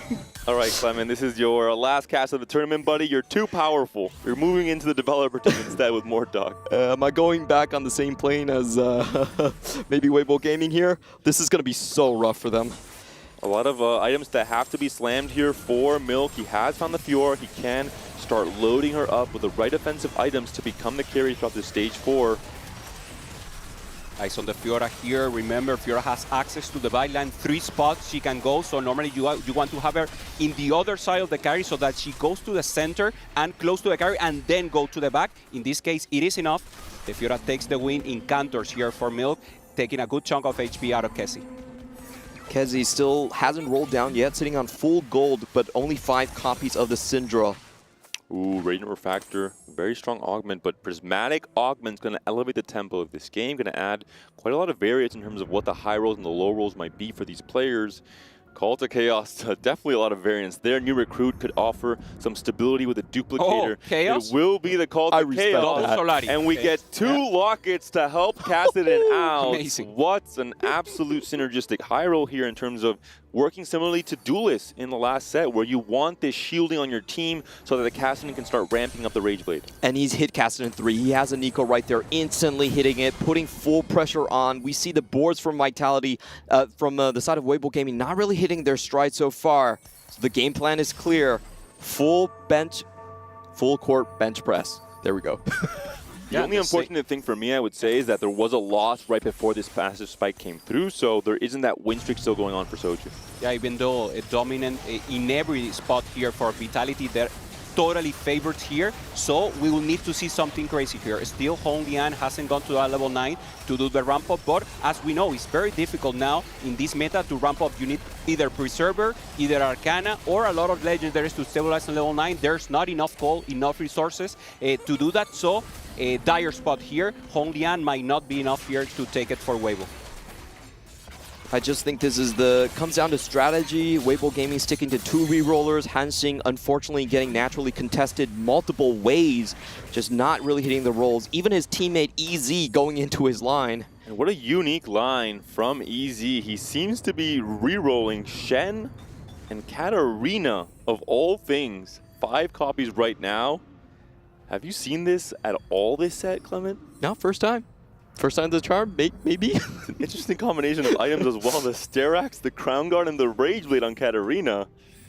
Maybe they know something we don't. Maybe there is a new meta on the horizon if this Katarina comp can rise up in this stage 4. Yeah, we think about it, this seems like a position to not go 8th. That's the only thing I can think of. Obviously, maintaining tempo with the Goblin and making sure that he had the combat outlet and doesn't lose and doesn't give that spot. So actually, very difficult. I personally don't like it. Minor mistake, I would say. A massive shroud in the middle of the board. I think Kazi should communicate to his team, hey, I'm shrouding the middle, try and create a bit of a gap. Of course, it really depends on the positioning for the other players, but all in all, a little optimization that could see a loss here for a player who needs to maybe become the hero for this Weibo Gaming team.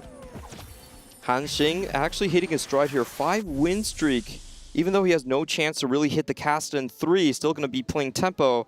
So the question is, where are the win outs coming here? Only Honglin is not enough. They need a second player that has a potential to win out. If you have 2, then anything else is fine. Like, the rest of the players can go 7 and 8. Yeah, Cassie holding the Camille, griefing it there for Milk, making sure he doesn't go to the vertical of multi-target even more.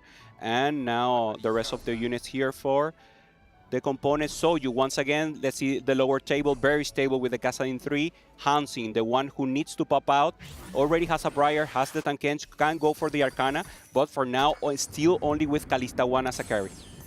And all eyes on this middle pack of players from 40 to 47 HP, 7 HP separating all these players. The next few fights in the start of stage 5 can already start knocking out a few of them. The order in which they get knocked out will ask more or less of those hero players. Do you need to get a first or a second? Is it a first or a fourth? And with some of the spots, some combinations might not be even possible in terms of the projection. Toronto and Soju already with the 3 stars over their opposite components here. The 2-star Kassadin and the 2-star Syndra on the side of Kudzu. So neither of those players really have win-out potential against their opponents. Better communication there. The Shroud up the middle only hits 1 unit, the left side clump instead.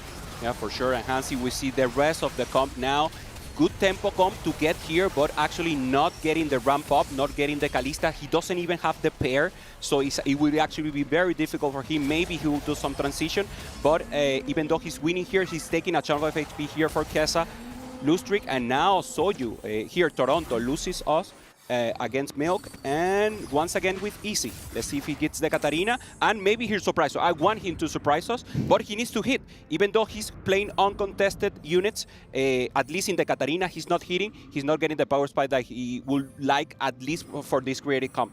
I will say right away, this is the most surprising comp of the tournament for me.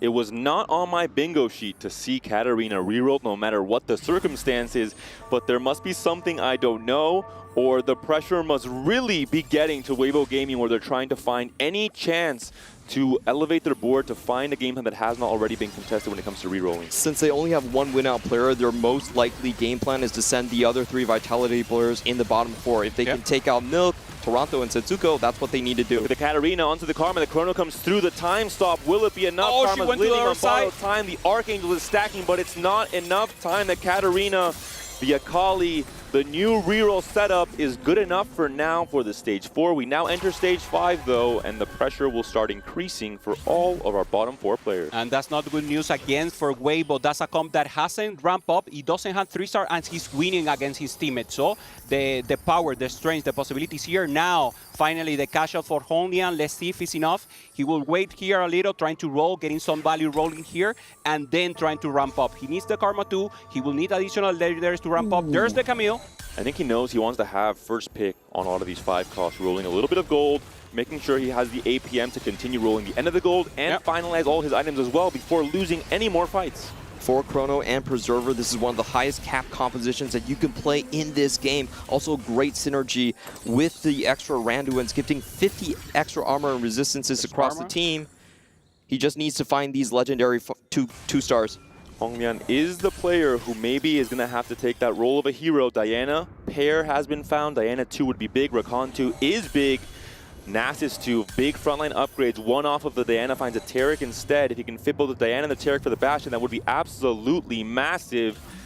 He has for now. Morgana comes back in for the Preserver instead until the Diana 2 comes through. Only Morgana, no pair. And now all the items have to go down because he's facing off against Toronto Tokyo, and he has to be Vitality. He has to chip away at their HP. Milk has a dragon. Be careful. Milk has a dragon. Dragon, that's your favorite. One of the strongest combat charms in the game. And he's up against one of the strongest units in the game. Syndra with the Radiant Morello. Will it be enough? The Dragon's on the left, the Syndra's still untouched on the right-hand side, but they're all coming for her now. She can't cast in time. A massive loss for Kaze. Uh-oh, Weibo Gaming is in big trouble, and Milk stays alive. I will say that was a really good win for Honglian there. They got the Karma skill onto the Syndra 3 in the backline, an instant snipe out with the Camille 2, so didn't take much damage, dealt a lot by himself. Sure, and once again here on the right, we're seeing Setsuko with the Rise. Tempo Rise here also trying to preserve FP. The Nora habilitating the rest of the lobby, and then Diana 2 that will be will give him so much time and to win and waiting. Hansing, he's the one who has to win out for Weibo. His spot is not amazing, but he can still ramp up now on level 9. Potentially 4 players on their last life from easy down, 16 HP. We're in stage 5, a big enough loss that could be it. Setsuko watching, posturing, aura, looking at Access easy, to the back line. Do you have enough damage to chew through my board? The answer seems like it's no. The Randuin's offering so much stability. Easy out, easy out. Big win. Honglian, the Archangels are still stacking on the Karma. We're looking at the right-hand side, the Syndra. She's not going to be able to do it by herself. The Karma is going to be enough, but that means there's going to be a team kill here on the right. CC in the end there for the Nami, and Honglian takes it. So one more life, but Easy is the one who goes out. Kessie again, so the 8th and 7th. Now they need a 1-2. Clement, this is dire position for Weibo. Vitality in a perfect spot to take the series here in a 2-0. Yeah, and they really have nothing to worry about. Hansing has no cap potential here. He can't hit his 3 stars because of how many copies are out of the pool with the Kassadin. We knew that at the start.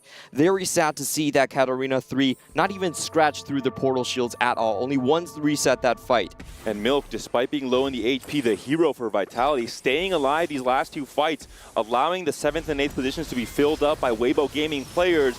And now it's Honglian, who is on 14 HP, yes, but is also incredibly strong thanks to that level 9 push, to all the upgrades he's picked up onto the Karma, the Diana as well. The Chrono comes through. The Kassadin is trying to push his way onto the Karma, but there's just too much to chew through, too much utility with Emilio as well. Once again, there the Kalista alone here, so Soyu takes the loss. Honglian still keeping it alive for Weibo Gaming, but remember they need the 1-2, so they only need one more team member of Weibo to go either 3rd, 4th, or 5th, and that will be enough for Vitality. If Setsi hangs on and makes the final rounds, then that's all they need. So Setsuko, he is the carry here. Even if the fight rotation favors Weibo Gaming massively, letting Honglian knock out the other 2 players, Setsi is the one that has all the eyes on him. There's maybe the chance for a warping emblem to add some variance, to add some extra amount of cap to some of the players, but that's not the case on the Stage 5 carousel. Overall, just finished regular items that will not impact these boards as much. Setsuko, we're seeing here, has a Taric main tank with only that singular gargle, so still has a chance to get a little bit stronger if he reaches that PvE round, but the Randuin's combination is adding so much survivability to this entire team, and to Rise as a carry. We talked about utilizing these underused forecasts. Yeah, it works. It works for Tempo. It's exactly what they needed here, pressuring the lobby, and now he goes against Soju. So they're both okay. They shouldn't lose, and now Honglia. And this is what we want to see. Honglia going up against, ramping up there for Hansi. This is not what they wanted to see. Hansi has the chance here to eliminate his own team partner. We don't see him more weak, so maybe the ramp of the preparation was the rest. Is this enough for them? Will they eliminate the self Camille's online. She's on the backline. She's onto the Kalista. The Kalista can take on the Camille. That would be big, but I think it's not going to be enough. The Camille wins. Both Weibo Gaming players stay alive, which is the mission right now. They need to finish first and second to force a Game 3 to stay alive in this TFT EWC 4v4 tournament. Anything can happen. We've seen this exact spot with Toronto Ultra desperately coming out, and I think Honglian does have a higher cap over Setsuko. Setsuko with this Rise line, doesn't really have the same combat power, but the issue is, can Hanxing stay in the ring? Exactly. Honglian has the better position to go for 5. Hanxing 3 lose streak, so he doesn't look to be stable right now. So there will be the important spot. Hanxing on the right, going up against Setsuko. Setsuko also lost the previous round. Panda, is it enough to win against Hanxing? The battle of the multi-strikers, the battle of the Kassadins and the Kalistas in the back. The one Kassadin already moving up. It could be a 1v1. Soju's Kassadin is going low. The Crown Guard shield has expired. And already Soju's Kassadin is down. The Xerath adding his own damage coming through. Massive win for Hanxing. Soju has been taken down. It's just Toronto, Tokyo, and Setsuko left alive. Honglian's in trouble. He's out. Honglian's out. They got it. Vitality with the 2-0 win over Weibo Gaming. They continue the win streak, 6 games in a row in an incredibly tough tournament, facing off against incredibly tough competition. But the Grim Reaper from North America cannot be stopped. First time we see Setsuko smiling here, Clement, once again for Vitality. So great to see. They have been so serious throughout the whole series, and now finally Sun Smile. They're performing amazing. This team can take it all on the 4v4 on EWC. What an amazing journey. We've been scrimming this team since 2 months ago. They were keyed in. They knew that for set 11, a lot of them weren't going to make it to the Global Championship. So they dialed in, made sure that this was their tournament, and they're here to take it further. And the relay race when it comes to who was the hero in this game. First, Soju, playing that tempo game plan with the Kassadin, using the duplicator early, analyzing his spot, seeing I have a great tempo slam, I have a great early start for Kassadin, I'm playing for the duplicator, a low cap augment. But then he passes on the baton to Setsuko. Now you're the strongest. Now you stay healthy. Preserve your HP. Get that 6 win streak in the late game that will knock out one of the key players, and that has been the case here. Setsuko, you mentioned he hasn't won a game yet. Maybe this is the one. Finally, someone else to carry the burden here. And I just want to mention about this portal board that a lot of the North American teams have been playing. It is so efficient when you have other players rolling down for Warrior Preservers, contesting on the big forecast that we're talking about. Suddenly, the Rise, the Nora, the Taric, they all seem like free characters that you can throw into your mix. Very efficient game strategy and composition from the North American teams. Yeah, several ways to win it here, and finally Toronto getting the Syndra, the rest of the lobby, or the friends, the partners of here for Vitality, gaining additional tempo, and finally closing out here the final comp, and amazing for them. We see the split here, and Panda, Vitality's happy, the Americas are happy. And you know Setsuko has had a dominant game of TFT if he's level 10 in set 12. Usually this is an incorrect play. It's too important to roll for combat charms. It's too important to roll for all of your upgrades. But Setsuko has checked off all of those boxes. He's made it to 10. He's built an incredibly strong board with great synergies with that support item especially. So much pressure coming out from Vitality. I just love their game plans. They had much more clarity in their early games where each person was going to go, and they also just beat out their oppositions in terms of the reroll. Syndra 3 getting online for Toronto. Soju also getting the Kassadin 3 as well, just meant that the other team couldn't catch up.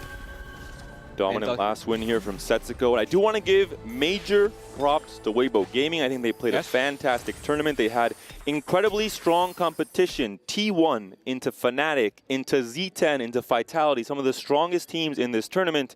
And Hanxing as well, gave us, I think, a wonderful game where he played a very creative TFT, re-rolling Katarina to find any smidge of power to stay healthy and preserve HP in stage 4. And it was working, even though he didn't re-roll. There's something there. That's something we all need to try also on our ranks game to have the possibility. And once again, Hongling from Weibo, he played Golden Quest in previous round. Amazing gameplay. Couldn't go for the risky play in this place, trying to go for level 9 and getting the out there.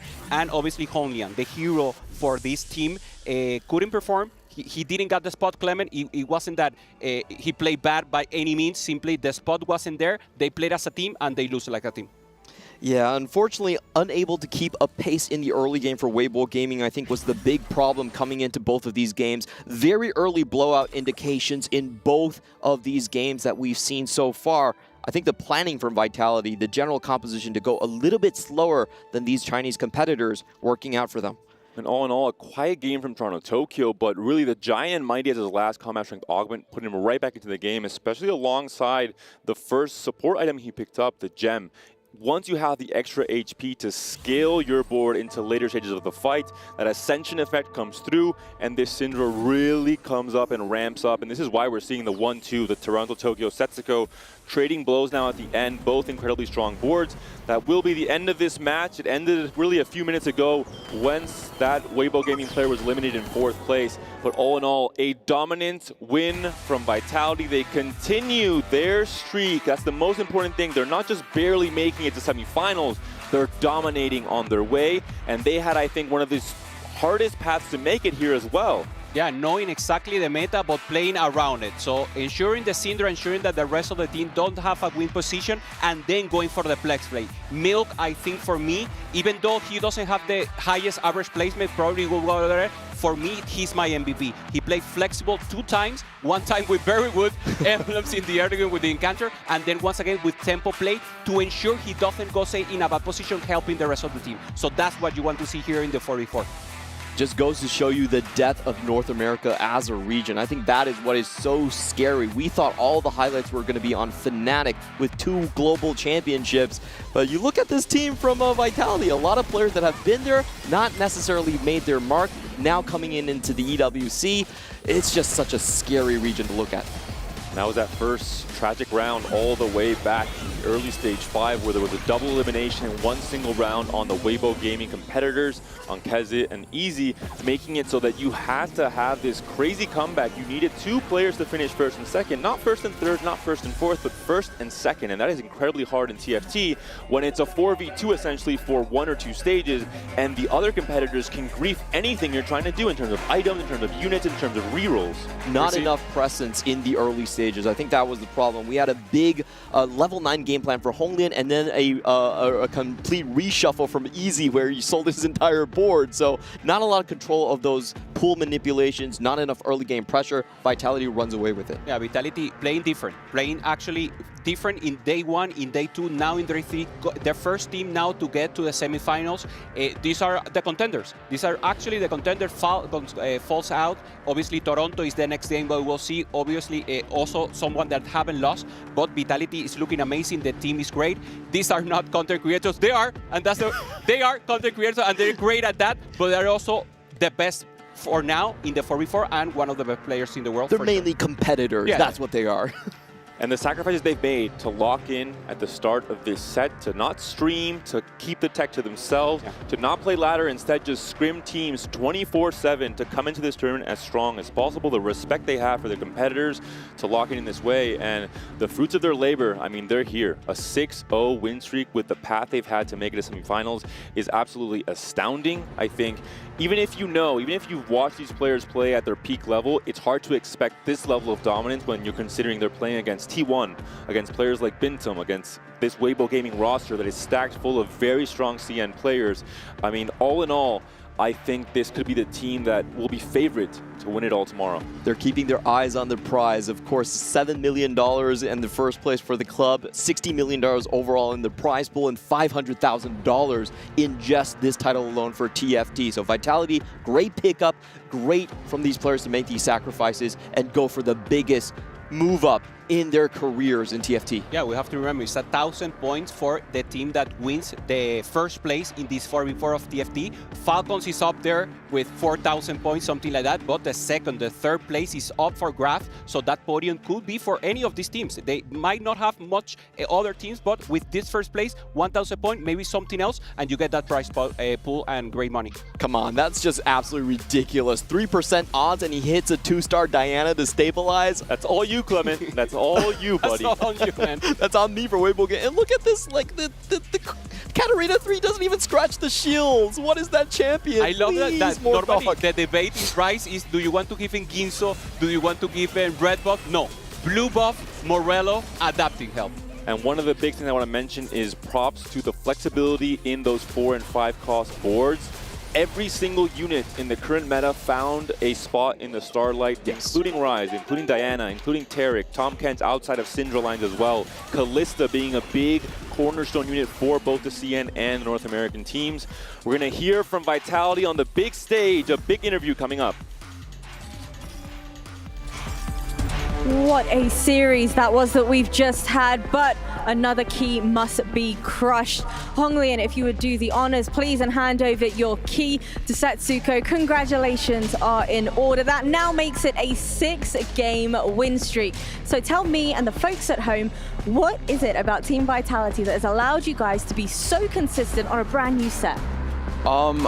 I feel like 4v4, it's like a really different skill set from solos. Like we have a really good team synergy. I think it's really important that like none of us have like egos, that we all are willing to sack for the team, and I think that makes us really good. And yesterday when I spoke to Soju, he mentioned that some of the strongest regions in this tournament are NA and also CN as well. Would you share that same sentiment, and if so, why? I think NA or CN are probably the best. I mean, that's just because the other regions are kind of bad. Like EU, I mean, we like 2 of their 1 seed and they didn't look very good. So I think, yeah, I mean, I agree, NA and CN are probably the best, yeah. And your next opposition is going to be either Wolves or Na'Vi in our semi-finals. Who do you think you're going to end up facing? Okay, so Na'Vi wasn't really doing too well in scrims, I think. But they looked pretty good versus Falcons, and I'm rooting for them. So Na'Vi, I guess, yeah. All right, there we have it. Na'Vi might be your opposition for the semi-finals. Congratulations again. I'm going to let you go ahead and join the rest of your team. Vitality is going to be heading into those semifinals. Spot secure, but unfortunately for Weibo Gaming, their journey ends here. I think for Weibo Gaming particularly, they should be very proud of themselves for how far they got. But Vitality was just a different beast. Yeah, I think one step too far really for Weibo Gaming in the end. You know, winning earlier on today, we saw the potential of Weibo Gaming, but Vitality is just a different beast right now. Like, all of these players are just locked in and they're looking so incredibly powerful. Yeah, I think we're finally getting, you know, like peak Soju. We saw the win streaks coming in both of these games. He's playing in his comfort zone. He's found a couple of first places throughout this big win streak that they've had, including a clutch one yesterday that his team needed to find the win. And this is exactly what we've wanted to see from a tournament Soju for so long. Yeah, and we got to see it, right? So we should be happy with that, and hopefully we get to see more as they're going to be heading into those semifinals. But also something that we really need to highlight here is when you are in these quarterfinals, there is no lower bracket. You're out, you're out. You had that comfort coming into this, and Weibo have genuinely fought tooth and nail to be able to stay in this competition, but unfortunately, no lower bracket means your key gets crushed. Yeah, exactly. I mean, we're probably going to be seeing the key get crushed again as well Yeah, we will. very, very soon. Too many keys getting crushing in for my liking, to be fair. But yeah, I think overall, I think there are a few players that unfortunately just didn't really step up, I feel like, for Weibo Gaming in the end. I think that Vitality came in with a game plan. They mentioned it on the caster desk as well, that these players have locked in as soon as the new set has come alive. Yeah, 100%. I think their game plan looked phenomenal here. They had 2 players kind of playing for win out every time, and having 2 players playing this more tempo-oriented style, holding on to a lot more HP for the rest of the roster, so that when they get to those late games, they can kind of use that to sack a little bit for their lower health teammates. We saw Milk 2 times on Flexible, one of the best win out augments that we've seen. Yeah, let's also talk about the MVP here being Toronto Tokyo, because he's had a great series, let's be completely honest here, and that MVP is very much well-deserved. No, I think Toronto Tokyo in general, I love his emotions as well on the stage, right? I think he's one of the players that a lot of people coming in thought that maybe he didn't really fit in this roster, you know, but I feel like that's been this tournament in general. My opinion is he's the perfect player for this roster because you've got these big personalities, Setsuko, Milk, Soju, the big streamers, right? But Toronto Tokyo is just a veteran in esports. He was a former StarCraft pro. He's been in the spotlight for a very long time, and he has some of the best mental fortitude I've seen out of any TFT player ever. So that plus his ability to, in his mindset towards coaching and learning the game, I think fits perfectly into this roster of just raw talent and letting Toronto Tokyo help hone that. And he's a great player in his own right, and the fact that he can keep up with them while helping them perform their best, I think he is just by far the best player Vitality could have added to this roster. I mean, also an 8th win streak. That is pretty crazy to think about, right? When you're looking at one individual player and being able to carry this. Something that we heard from Fnatic, particularly when they were on the desk earlier today, was yes, Vitality, they were able to scrim T1. They had that opportunity to do so. They had the opportunity to copy that 4v4 team play style, and I feel like from day to day, we're really seeing that come to fruition. And this time around, they had that strategy and they stuck to it. Yeah, definitely. I feel like, I mean, we know that these players are normally the influencers. You know, they're normally streaming quite a lot when it comes to the new sets. But I feel like as soon as this set started, as I mentioned, you know, they've been scrimming so many teams. I know they've been scrimming throughout multiple weeks, you know, coming up to this tournament, and also being able to boot camp as well. Again, another really big reason why some of these teams like Team Vitality and even Toronto Ultra as well, you know, these teams that are boot camping, they're actually focused on this 4v4, are the teams that are performing so incredibly well. Absolutely. Yeah, and being able to see even players like Setsuko, I was very curious how he would adapt to this format. One of the best players in the world at TFT. However, his style of play, playing around a lot of very efficient boards and pushing levels, finding level 9, level 10, does not work on set 12. And while Setsuko's been able to play any different format, any different time, any different set, that's where he's best. And finally, we get to see him go level 10. That's not something that anybody's really been doing in this tournament, because as Clement said on the cast, usually it's not so good. But this time around, he's able to go there, and the fact that he can still find those lines is really important for this team, as first place can be so impactful. Absolutely, and they made it work, right? They get the level 10, they get to finish out the game. It's a clean 2-0. But we also asked you guys at home to head over to scplay.gg and let us know which team you think is going to be coming out on top. And it was 79% for Vitality. I see you guys both smiling, both nodding, so like, you're in heavy agreement. So I think that's a little much, actually. Okay. I think Vitality is the favorite in that matchup. I would have predicted a Vitality 2-0 as well, but I think that realistically, Weibo had a chance at any moment. They're a good enough team where they could have won. They had some of the best individual performances throughout the weekend, and just like Vitality, any player on that Weibo roster had the potential to pop off and find a win. And I feel like in general, Weibo Gaming took a lot of big risks in these games. You know, we saw things like late game specialists, didn't really work out for Hong Liang. We saw Easy also go for restart mission, which in terms of the stats is one of the worst silver augments in the game right now.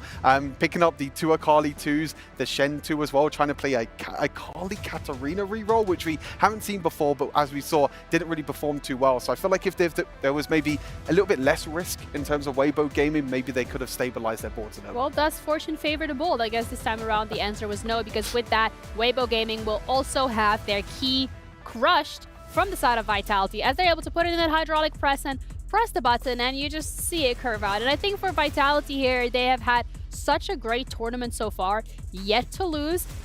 And they're in it in the semifinals. They are genuinely one step away from finals, one step away from winners and putting their name down in history. I mean, it's so big for this team as well, and I think we saw an interview with Mobo from the Arabic stream with Soju, and him talking about how, like, a lot of his fans even think, oh, he's not good enough to be on this team, and he's too washed up, and it meant a lot to him to be here with them and performing really well and being a carry for the team, as well as just, he's like, if I was that bad, they would not be playing with me. Milk and Setsuko would not keep wanting to play with me, and Soju, I think, has really shut up all the haters as far as this tournament is concerned. He's playing phenomenal, as well as the rest of the team. And I think if anything from this tournament, particularly with the format that we're seeing, is it's further emphasizing and highlighting the fact that yes, you can be an absolutely gifted player in your own right, but that will not translate necessarily into the team performing well. It is more about having those skills of being able to communicate, being able to play as a team, being able to come up with a strategy and say, this is how we're going to approach it, and most importantly, sticking to it. Yeah, I feel like sometimes, you know, some of these, you know, TFT players can be a few yappers, you know, in terms of being able to, like when they're actually playing. Right now? Yeah, pretty much what we're doing right now. But I feel like if you are concentrating, if you understand the 4v4 format, you know that every single word you say is so important because you only have 30 seconds in between each round to understand, you know, the board positions in terms of who you're playing against, the charms, the units, everything needs to come through in terms of communication, and you're seeing the synergy as well of Team Vitality, and one of the main reasons why they're going through to the semi-final. Well, let's talk about the Dr. Suleiman Al Habib upcoming matchup, because we have Twisted Minds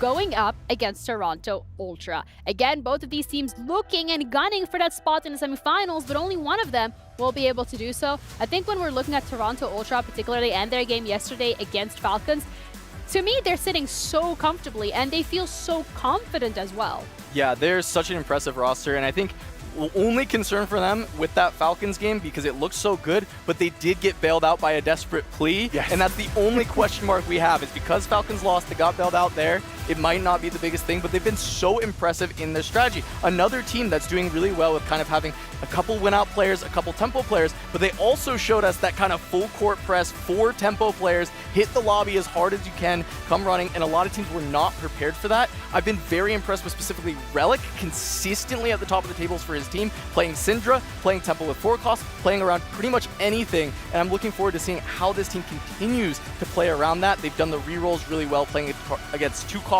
altogether, but Twisted Minds has done the same. No, I think Twisted Minds as well is definitely a team that is playing a lot for tempo, playing a lot for also the rerolls as well. Kind of that flexibility of being able to fit both in your comps is so important for these teams.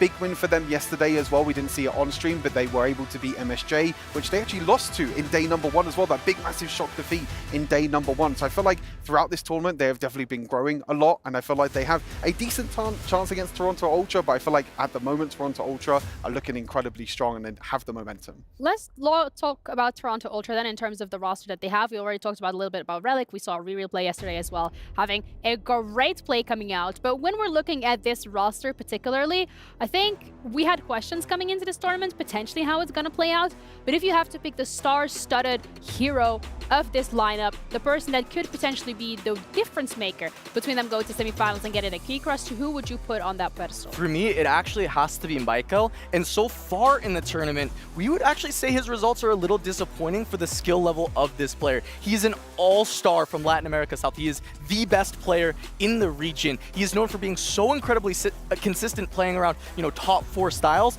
And he's somebody that we haven't been able to see an explosive performance yet in the tournament. I'm hoping to see him come up big against Twisted Minds and be the carry for Toronto Ultra that we know he can be. And on the flip side of things, we have Twisted Minds, right? And that's the roster that we say they have a really, really good talent on that lineup. But who will be the difference maker today is the real question here. I think Hwame is going to be the big question mark, I think, for this team. You know, if he performs well, the team performs well. I feel like him in general, he's considered one of the GOATs in Eastern TFT. Maybe TFT? Maybe, yeah. Maybe TFT Worlds, to be fair. And I mean, like, he's been performing incredibly well for such a long amount of time. We can't talk about Twisted Minds without talking about 60second as well. He's also another player. And I think these 2 players combined, if them 2 can do well, and if they can carry the team, then they have a really big shot against Toronto. Let's do predictions. My favorite part of the show. Because so far, I was going to say it is the worst part of the analyst desk so far, but also for you guys at home, sccplay.gg, and let us know which one of these 2 teams do you think will make it to the semifinals. So far, I would say, like, I feel like it's been like 10% right. The stories of the underdogs continuously keeps coming up and up again. So are we going for the underdogs here? Will that be Twisted Mind realistically with the players that they have? I think it's difficult to actually know who's going to be the underdog of this series, right? I think both these teams are pretty close. I'm going to go for Toronto Ultra 2-1. 2-1, okay. I mean, I think that Toronto Ultra is the underdog when you look on paper, but when we look at the tournament performance so far, Toronto Ultra does look to be like one of the best teams in the tournament as far as their performance. With that, I'm taking Toronto Ultra 2-0. I think that's the surprise. I think Twisted Minds is an insane team. They're very good, but I think Toronto Ultra has been playing even better in this event, and I have a lot of confidence in them. Well, congratulations, guys. You just actually cursed Toronto Ultra. Surprise! I don't know if that was on I've already purpose, done that but already this tournament, so I'm happy for with that. every single team, it's like, oh, who do you think's gonna win? Yeah, no, that's not gonna happen. But thank you both of you for your inputs today, and for you guys at home, make sure that you vote as well, because we're ready to head into our final game of today. Another quarterfinal that would solidify one team heading into the semifinals. Let's head over to the stage for Twisted Minds going up against Toronto Ultra. Wowza, baby. We've just had Team Vitality walking away with a 6-game win streak. And Fancy, I think the key bit of information there is the fact that Setsuko mentioned that NA is definitely one of the strongest regions heading into EWC. I mean, honestly, we've seen their performance up to this point in the tournament. They've been dominating from across all the orgs that we have. But one of those teams are ready to walk on stage as well. So how about we welcome them? It is Toronto Ultra. Even though this squad are well established individually, nobody thought that they could be this good as a team, knocking down Falcons to lower bracket, going 2-0 versus Onsepa. They are a force to be reckoned with, and they are ready to take on their opponents. But you know what, Fancy? We've just seen NA taking down CN. The real question is, though, can we have the reverse now? Please give it up for none other than Twisted Minds. With a week of boot camping before EWC and going 2-1 in their group. As the third CN team making it to the playoffs, can they be the first to make it into our semi-finals? Honestly, both those teams they have a lot of pressure from their orgs because 275 points toward the Esports World Cup Club Championship are on the line. Whoever wins this match will head to the top 4 of the entire TFT tournament at the Esports World Cup. There's so much to talk about, Jasmine, so how about we leave it to the casters so we can get more insights on what happens during this match. Thank you so much. Gosh, I mean, honestly, you know, this is set up to be, of course, our last on-stream match of the night, the last quarter-final on-stream.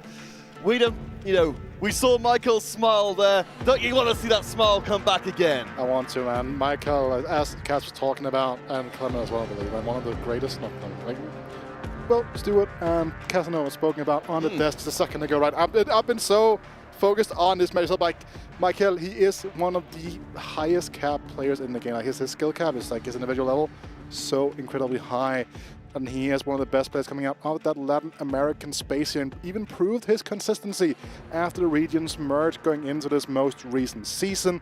Was the highest points earner in the American Tactician's Crown Circuit as well, right? So a strong player overall to work with. And I will believe we're going to see something fun here. We're not quite going to see a crap rave. Are we actually going to see that? I'm going to believe it when I see it. I'm here for it. They're still standing on it now. They're going to go back over. We're going to get the artifact anvil, though. But this is going to be a combination here.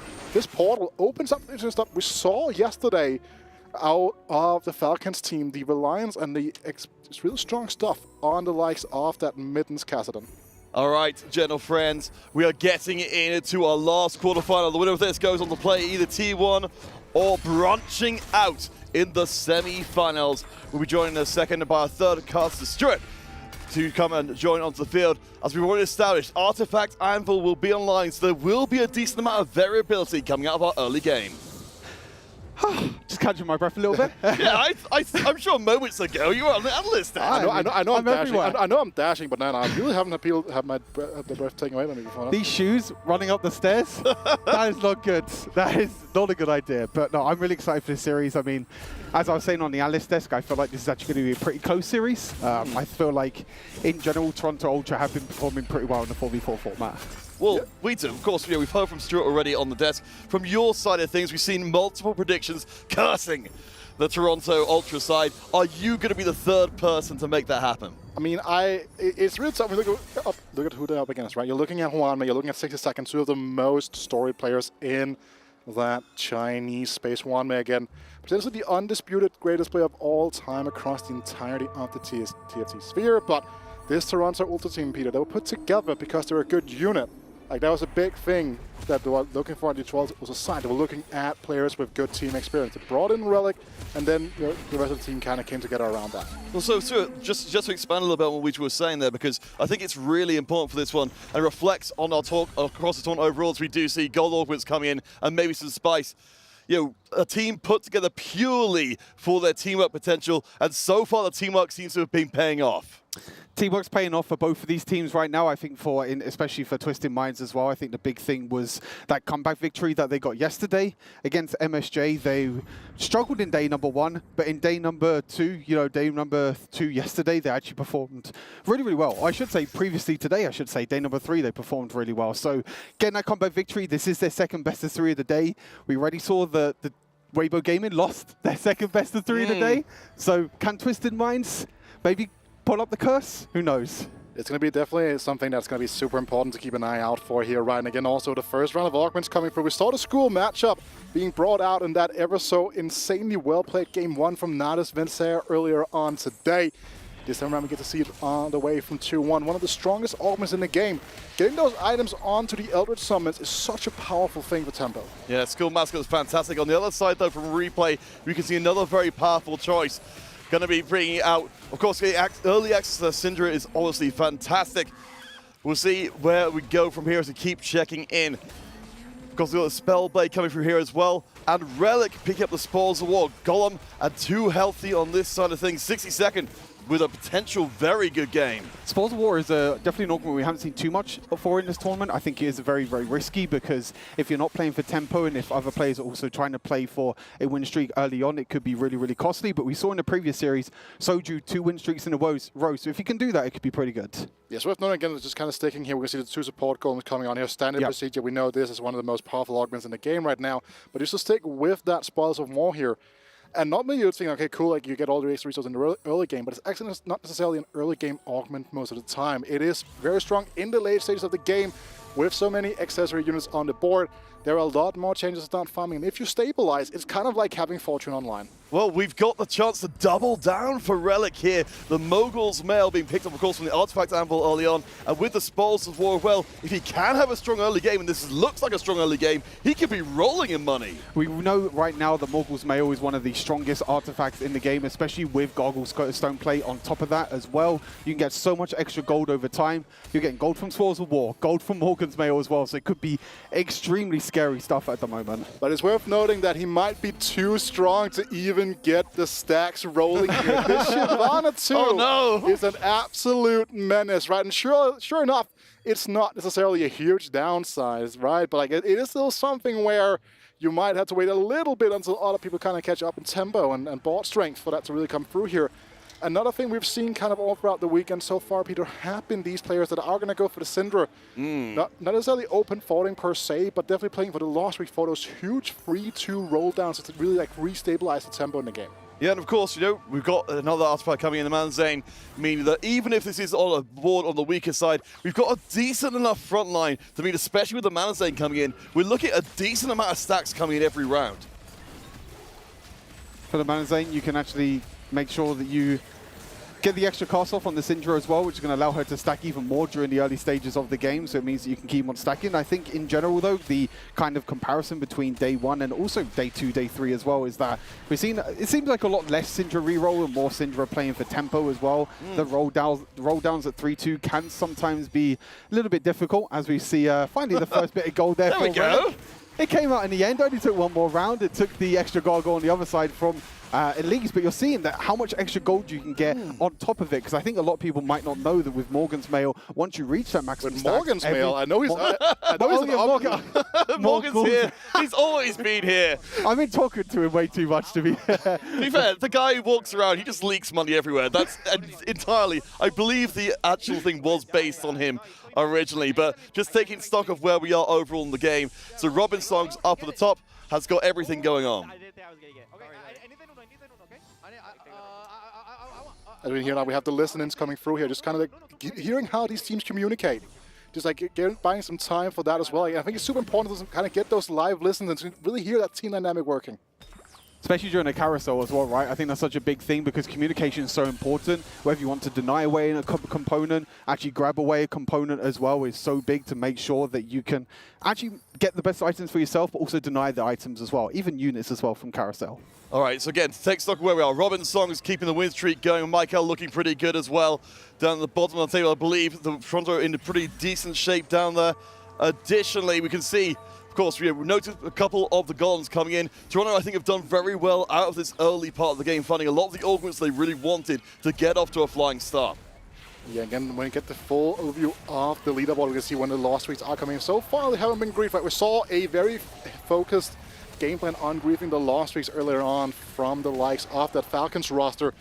This time around doesn't seem to be that heavily of an investment from the Chinese side of things just yet here.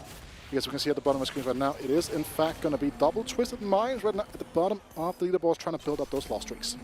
Yeah, lost streaks in general definitely is a lot more reliable than win streaking because some of the win streaking can be a little bit difficult, but also because 2 Twisted Mind members are also on the lost streak as well, it can also be pretty difficult because if they come up against each other, then it's a situation of who do we think is going to be more favorable with the amount of gold that you can get from lose streaking. I suppose the only advantage here with having those 2 members be on the same team, you can kind of make that decision right now and say, okay, I'm just going to play a weak as board as possible, put my carry in an unfavorable position. Of course, CEO is wanting to keep the Syndra stacks coming in. We'll see if they go face to face. Certainly, we'd expect to see the school mascot get the job done, as it looks like they will not be facing each other. But it's worth noting here as well, you kind of see the first overview of like multiple Syndra players in the lobby.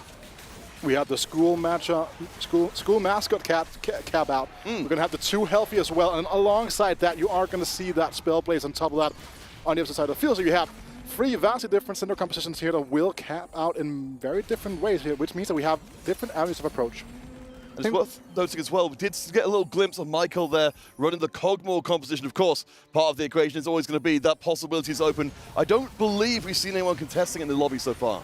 I don't think we've actually seen any Khazadins as well, from what I remember. I don't think we've seen any multi-strikers in this lobby. We see about 3 or 4 players contesting Syndra, which is so important because they're going to go for different comps, as you were saying, Wheater, but Khazadin doesn't seem to be a priority. I mean, again, it's going to come down to the fact how Free 2 is going to look like, right? Because again, you are going to see players that will have the Rage Blade Slam, will have the ability to go down that route, and then look around and say, you know what, we're actually uncontested here. We can go down this route as well. Again, it's worth noting here that Toronto Ultra, pretty much every game they've played so far, have had someone on Cogmore duty, right? Robin went bottom with it quite a lot yesterday in the first 2 games, and then Relic kind of was done, finished 3rd in that final game that they played yesterday, right? So it is worth noting that it is something that keep in mind that with them being on contested Cogmore and getting extra units for free, all the power for these Crocs here, that something definitely is cooking here.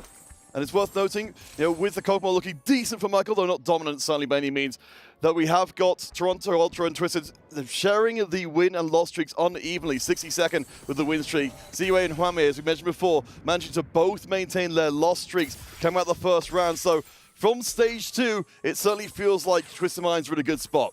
And there is a possibility as well that Twisted Minds with these 2 lost streak players can even keep on going all the way to potentially throughout until like 3-5 as well. There is a possibility they could skip each other, which means that you can see the gold at the moment, 62 and 56 gold. But neither of them really want to do it, right? They are going to be on Syndra here. They want to hit that Syndra 2, ever so important Syndra 2 here on this free 2 roll down. Both of them sitting well over 50 gold for now. We'll get additional economy to work with here. This second round of Augments, Peter, will be super important here to really figure out like what the tempo of the game is going to be, how hard do you have to push. Something like Head Front Up coming, maybe play that incredibly high cap. The Golden Quest as well, still an option for these 2 lost streaking players. Oh yeah, of course, we want to see more Golden Quest. I can't believe it got passed on in the previous series. Just absolutely wild stuff, but it looks like our 2 lost streaking players, as predicted, will be able to keep their lost streaks up, I believe. Okay, actually, maybe I'll have to eat my words. We have got Shyvana multiplying and putting down CC everywhere. The Zhonya's is in place, so I think it should be okay. But I think we're starting to see a little bit of a turn. Oh, it was just a loss in the end for Huame. But I think the big thing is that even though these 2 players are both contesting Syndra, they're both playing for different styles, right? We got the Eldritch Augment on one side, we've got the reroll on the other side. So I think if you can just get the Syndra 2-star for Huame, probably going to push levels and try and get that summon to get even bigger. Yeah, now we do see the roll downs coming through here alongside this round of Augments, ever so critical here. We've seen teams go all the way down to even sub 10 gold on these roll downs, trying to get those Khazadins Try to get those Syndras and Kog'Maws out of the pool here. Syndra 2 found already. Very important. I think it's really interesting. Actually, Zue actually using one of his lesser champion duplicators from the Augment to get that Syndra 2 online. I think prioritizing that, hey, I don't want to roll below 20 gold. I want to make sure I get that Syndra 2 and stabilize my board. Yeah, it's worth noting as well, because we know for a fact that we're not going to see the Syndra 3 be a priority. It's been so unlikely, it's so unreasonable to kind of expect to find him with the way Syndra is being contested all throughout here. Yeah. Just taking the tempo from that duplicate from team you're talking about, Stuart, is definitely one of the biggest things to keep in mind. Well, I want to kind of get into a little bit from what we're seeing from Pyame, because Stuart, of course, you raised this was the Eldritch side of things. We're locked in there with the school mascot. It's not one we're seeing very much at all. But I'm liking, again, yeah, we're seeing that flexibility coming in from Pyame, and hopefully we'll have a chance to hit those higher levels, you know, with the Syndra 2 online and get the Eldritch really running. Seeing in the picture-in-picture as well, Robin keeping his win streak. We saw this in the previous series for Soju. We've seen it quite a lot more in these games as well. Players trying to play for tempo, trying to play for win streak, and trying to cap out a level later 4-2. Something also keep in mind when it comes to Robin Songs, historically speaking, he has been a player that kind of made his name on those really strong forecast-centered competitions, playing really strong tempo styles. Known for some quite aggressive slamming of items that aren't necessarily seen as conventional. So him being in his comfort zone now as well, and also kind of a funny thing, as we have a complete split in the standings, as we have a 4-4 split going on at the moment. That is pretty nuts. We don't see that nearly at all, apart from the very beginning of the game. I kind of want to bring into the conversation here. You know, Pyame, of course, the lost streaking player remaining in place for Twisted Minds, but of course, them being on the bottom four means that every single one of those players has taken a big hits early on. It looks like Kwame also used the duplicator as well to get that Syndra 2, so I think realizing that he is pretty low on HP, he is on the 7 loss streak at the moment, 55 health. So again, players prioritizing that tempo for Syndra instead of trying to play for the Syndra 3 win out. I think it's going to be extremely difficult though, because with 2 Twisted Mind members contesting that Syndra, you don't want both of them to really play tempo and try to contest the Nami later on. You kind of want to try and make at least one of them reroll and one of them tempo. So I think it's going to be interesting now how the game kind of wraps out for Twisted Minds. Here's Michael, breaks Robin's win streak as well in a one-unit fight here. Not ideal, but not necessarily going to be the end of the world either. Robin sitting chill at about 50 gold. Michael now on his way to establish a stronger win streak. And if Michael's going to be the stronger of the 2 players overall throughout the back end of Stage 3 into Stage 4, that will be a big deal here onto this carousel. I mean, if you're a Toronto Ultra, if have Ring Robin songs drop the win streak, but then having Michael pick it up straight away is certainly a good sign of things to come. But still, what have you seen? Recombobulator is there? Yep. It is. Snowy. What are you up to? Snowy go for Recombobulator, finding a Varus, a Fiora, and also a Tarek. So not that bad in the end actually for Snowy. Taking the leveling augment as well as his gold augment, making sure that he can try and push levels. I never thought I would see in a game a Recombobulator, but... And it's turned into a Pyro board. Yeah, I think it looks pretty decent to be fair. I mean, I think Pyro in general not really considered one of the best augments, best traits, sorry. But I think with what he's been given, it's pretty decent so far. It's worth noting as well that Pyro really struggles with the fact that Varus' cast animation is in a bit of a weird spot right now. Not necessarily the unit doesn't deal damage, but for this comp to really be a threat for a win out, to be the hero play here as well, you need, generally speaking, very strong augments around that. You don't have a lot of combat power here. A lot of it comes in towards the patient starter, in towards that Recombobulator. And you need an emblem of some kind. Get that Smolder online, get him up in the air, firing away the fireballs. Well, on the other side, I just want to bring to the center of the conversation, Relic has managed to find a Karma here in Stage 3 with a blue buff and the Morellos as well. So if we're talking about players who find their Syndra and build on top of them, Relic's looking real good. Snowy here pretty much struggling to break through. You can see the struggle that Varus has in terms of damage as well. Extra component here as well for Relic is going to be pretty good. On the other side here we see 62nd with the Syndra 2 and also Mordekaiser 2 as well. Even though he is playing too healthy, Mordekaiser is still such an incredible tank to give Syndra more time to cast. Yeah, absolutely right. I feel like that's been one of the most recent meta developments have been the fact that Mordekaiser has turned into one of the primary frontliners in the game. Not something that we expect a lot of going into the back half of the PPE cycle. I feel like most of the time people were selling him off in the early game, got him from a box. But now he's really showcased himself alongside that Vanguard power trait in general. All right, taking stock as we head to the end of Stage 3, we can see Toronto Ultra still maintain good control. 62nd has broken away from the pack, but CUA, Snowy, and Huamier, they're both, all three of them, around 50 HP. This is already looking pretty shaky for them.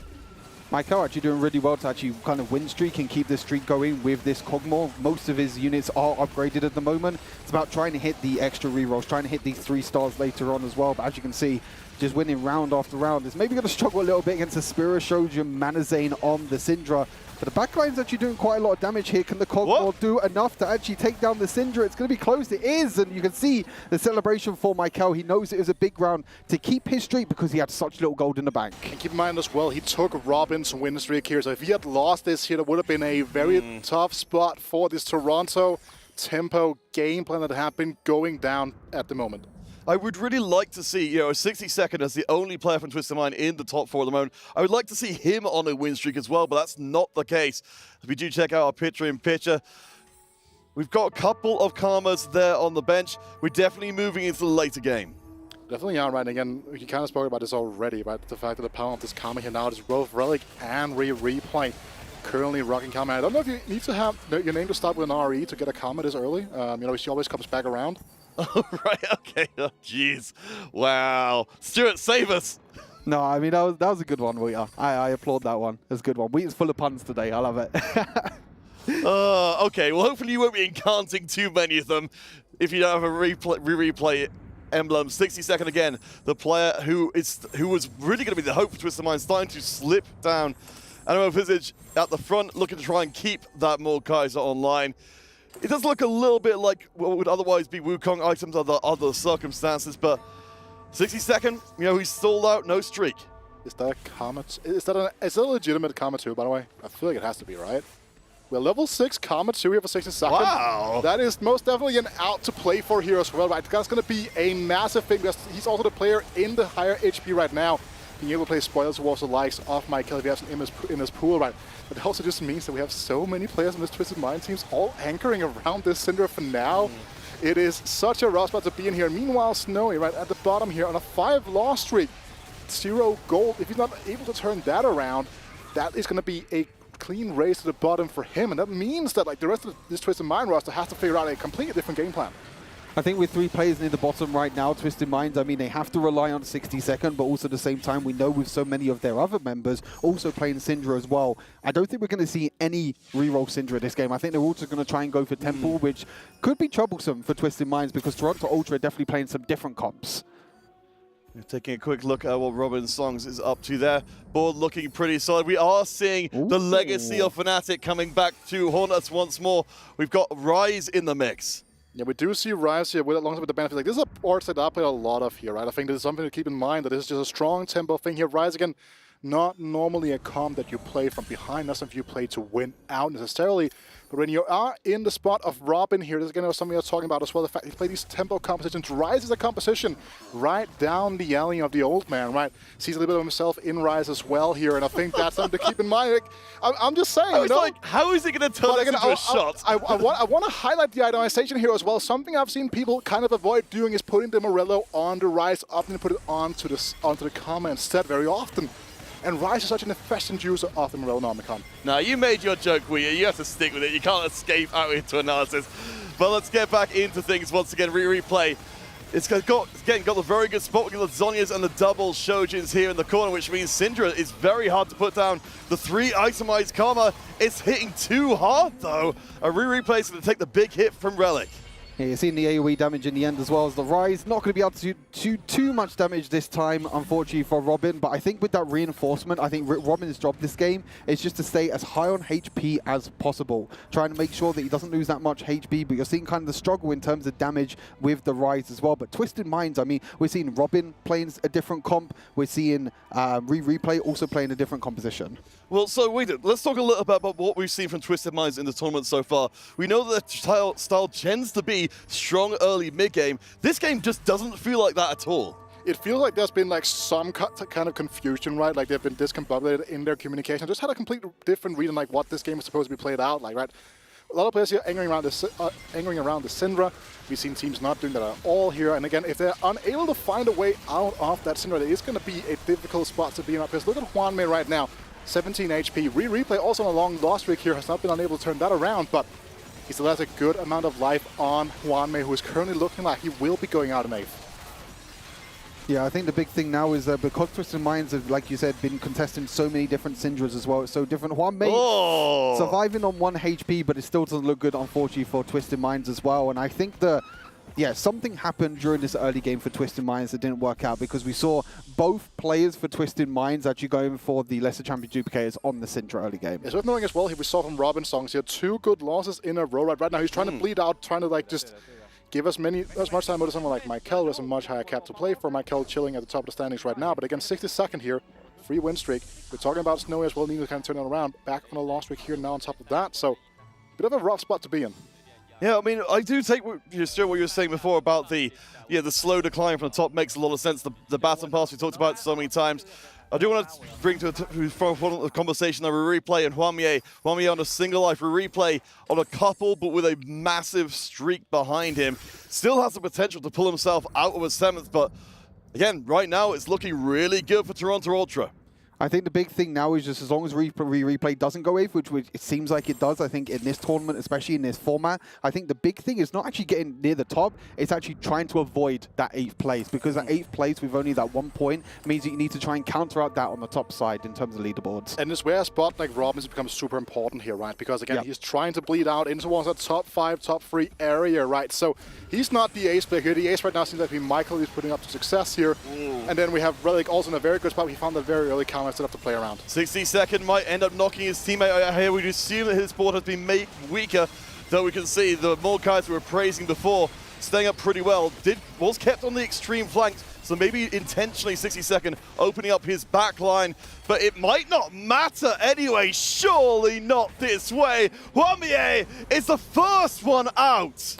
This is really bad, I think, for Twisted Minds. I think in general, they've completely lost it in this game, I feel like. I mean, we don't really see a situation like this, but I think in general, seeing 2 players contest Syndra, not just for the rerolls, but for the other units as well, is such a big thing. And knocking out your own teammate, not realizing that they're in your pool as well, and you have the opportunity, not making your board weaker. Such a big blow here for Twisted Minds. So it's worth, there are different ways of approaches, right? Because the thing is, he's in a spot where he can win streak out of the stage here. From 1 spot, no matter what here, would be very difficult for him to beat replay anyways here. So for 62nd, like, there's no reason for him to waste this HP in the overall HP game, because we have seen how important excess lives are when it comes down to those top 4 2v2 situations. And that is one of the reasons why we need to look at this here and say 62nd and Huamie, they're probably spoken this out. They have a very strong team dynamic. They realized it didn't matter. If it happened the right way, sure, why not? But it's not the overarching game plan. Well, we can see the Rise on the other side doing a pretty good job, I believe.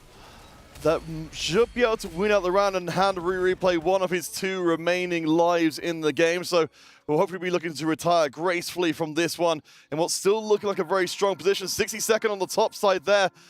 Might fall foul of his teammate, but no, barely holds on. Okay, business. Good 1 unit loss. They're coming out here, buying time for the teammates to figure out a new game plan going in towards the Raptor round. The final influx of resources coming through here. Something major has to drop for the likes of the lower half of the Twisted Mind players. Both Snowy and Weird, they are looking to be in very rough positions here, and if replay can somehow manage to snatch out a win, Stuart, that could be absolutely insanely good for Toronto Ultra. Yeah, they need to make sure Twisted Minds right now, Snowy or Zooey needs to go into this top 4 right now. They need to try and catch up in terms of HP, because right now, Relic, Michael, and Robin, even though Robin is on a loss, as you said, Wita, just trying to make sure that his losses are not as bad as the rest of his team as well. As we see the roll down happening here for Relic, incredibly strong board with that Karma, which we've been seeing, probably one of the strongest forecasts at the moment. Does also have the Kalista. It's probably scouting around to see if anyone else is playing Kalista, but as you mentioned at the start of this game, no one is playing multicasters this game. This might be the first game that I've seen in this tournament that no one's played Kalista at all. It definitely does feel like we've kind of narrowed ourselves into several lines. And something I want to bring in from Relic as well, we're seeing the Fiora coming in as a secondary piece there, as a damage dealer, as we're rechecking with replay. You guys said before, if you can hold on for just a little bit longer, maybe you can sneak out a 6th place, which would be a huge advantage for the team overall. Then we have that Kalista too that Snowy has found his way into, so we did get to see a little bit of that action coming in, but we know from the data that if you don't like naturally fall into this, it can be difficult. But looking again, we see the Fiora, we see like how powerful is Xiao once you get into that back line, and even with that Sonya's Paradox, there is going to be no confusion today. Replay out in 7th. And Snowy now needs to try and catch up on HP. We'll have to see if Robin has also lost his round as well. And Robin actually winning in the end. So it's Michael on a loose streak as well. But it's still about 10 HP difference at the moment. Snowy, noted, is on a 3-win streak now. So has stabilized his board a little bit to make sure that he is able to get it going. So right now, it's up to Snowy to try and go near the top, because 62nd right now, 73 HP. He looks like he's trying to guarantee that first place, but the Twisted Minds need another player up there. And he needed the goal to be able to cap out. Right? One of the reasons why we talked about before, he couldn't sack to Wanmei here. He was in such a good spot to take this game and run with it, right? The most important players right now on this Twisted Mind roster is going to be the 2 players at the bottom 5 at the moment. Because if it goes out here, it is going to be a tough road for 60 seconds. Yeah, we're keeping our eye on the left-hand side to see if ZUA can hold up. It looks like the board, the Cogmore board isn't fully online as yet. We don't have a 3-star Cogmore, so we'll actually take a fairly substantial loss. Snowy on the other side. We see the Callista's doing some real good work there. There is just a little bit left of the tank, and no, it's not good enough. We're starting to see Twisted Minds dropping that precious, precious HP. We saw 62nd as well, getting a 3-star Syndra out of nowhere as well. We're not too sure how that's come around with so many contestants in the end as well. Pretty good loss though in the end, you know, 62nd only winning by a few units. But again, as you mentioned, we are keeping that win streak is so important to keep that momentum rolling. And I want to throw it back to what you were talking about, Peter, right? Because the thing you're looking at here, right, Michael, he was looking in such a good spot, but again, the lack of that Cogmore free for a long time has now meant he's been bleeding out to a point where he is no longer a guaranteed top 4 fit.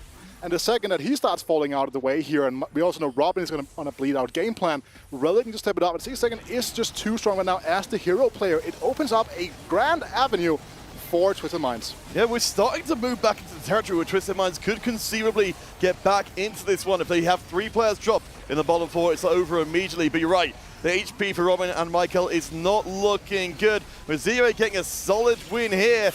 I didn't realize actually hitting their comrade. Yeah. That's not ideal. I don't know if that's really the best outcome for Twisted Minds. I feel like maybe Snowy might be a little bit, well, in that instance, not stronger, but maybe in terms of the rest of the lobby. But Zui on a 3-win streak right now. Robin Songs, though, is losing momentum in this game. Yeah, exactly. And that's what we knew that would happen for sure, right? Again, we can hear the players talking about what's going on as well now, trying to figure out like how they're going to navigate this carousel the best way possible. All right, General friends, what's your feeling at the moment? We were very much in the favor of Toronto Ultra before, but Twisted Minds do seem to be coming back. Are you starting to become a believer in the Chinese side?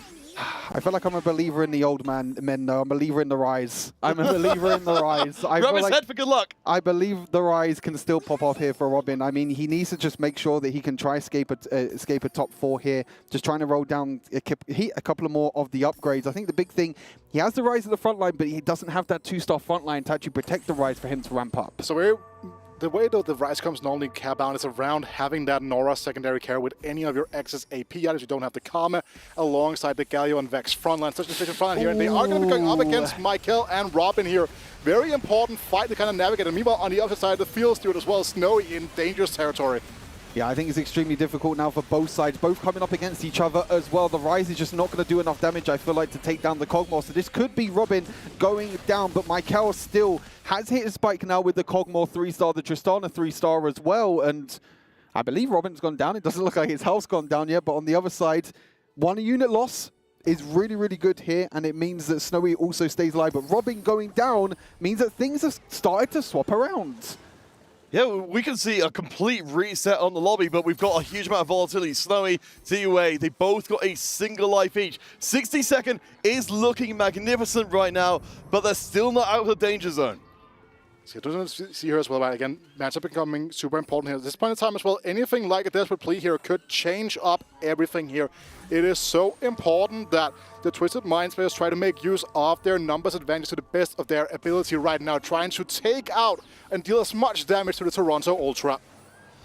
Let's go around again. ZUA again holding on by the edge of the night, going up against Relic. Relic did struggle in the previous round to get all of that damage through. The Ginsu is a blue buff, trying to cast as much as soon as possible on the backside. They just don't stay up. I don't think Relic can win this one. On the other side, Snowy up against the 3-star 2 cost and actually ripping through them as well. Looks like the Snowy going to be able to win against the Ghost. Rui also winning against Relic. So Twisted Minds right now on a huge comeback here, and Relic on a 3-loss streak, which is pretty scary. Yeah, again, like Relic unable to really fully be able to kind of cap out this board. It's stuck with Blue Buff, Rage Blade Common, not necessarily the ideal situation what you're looking for here. Even though the Fiora went into the backline, took out the Syndra very early on, the addition of that Seraph 2 just dishes out so much damage, even with just a Moonstone Renewal. I do want to bring you to the conversation here.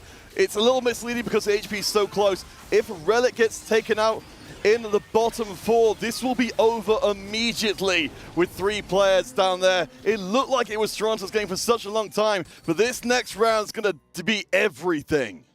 Really depends on who's against who. The communication has to be so key here. You have to pick your items quickly and make sure you communicate to see who's going to come up against who's going to be able to get the extra charms in this later stages of the game that can make a huge difference as well. It's just target dummies for Snowy, but that's going to give a little bit of front line to allow Kalista to ramp up during this fight.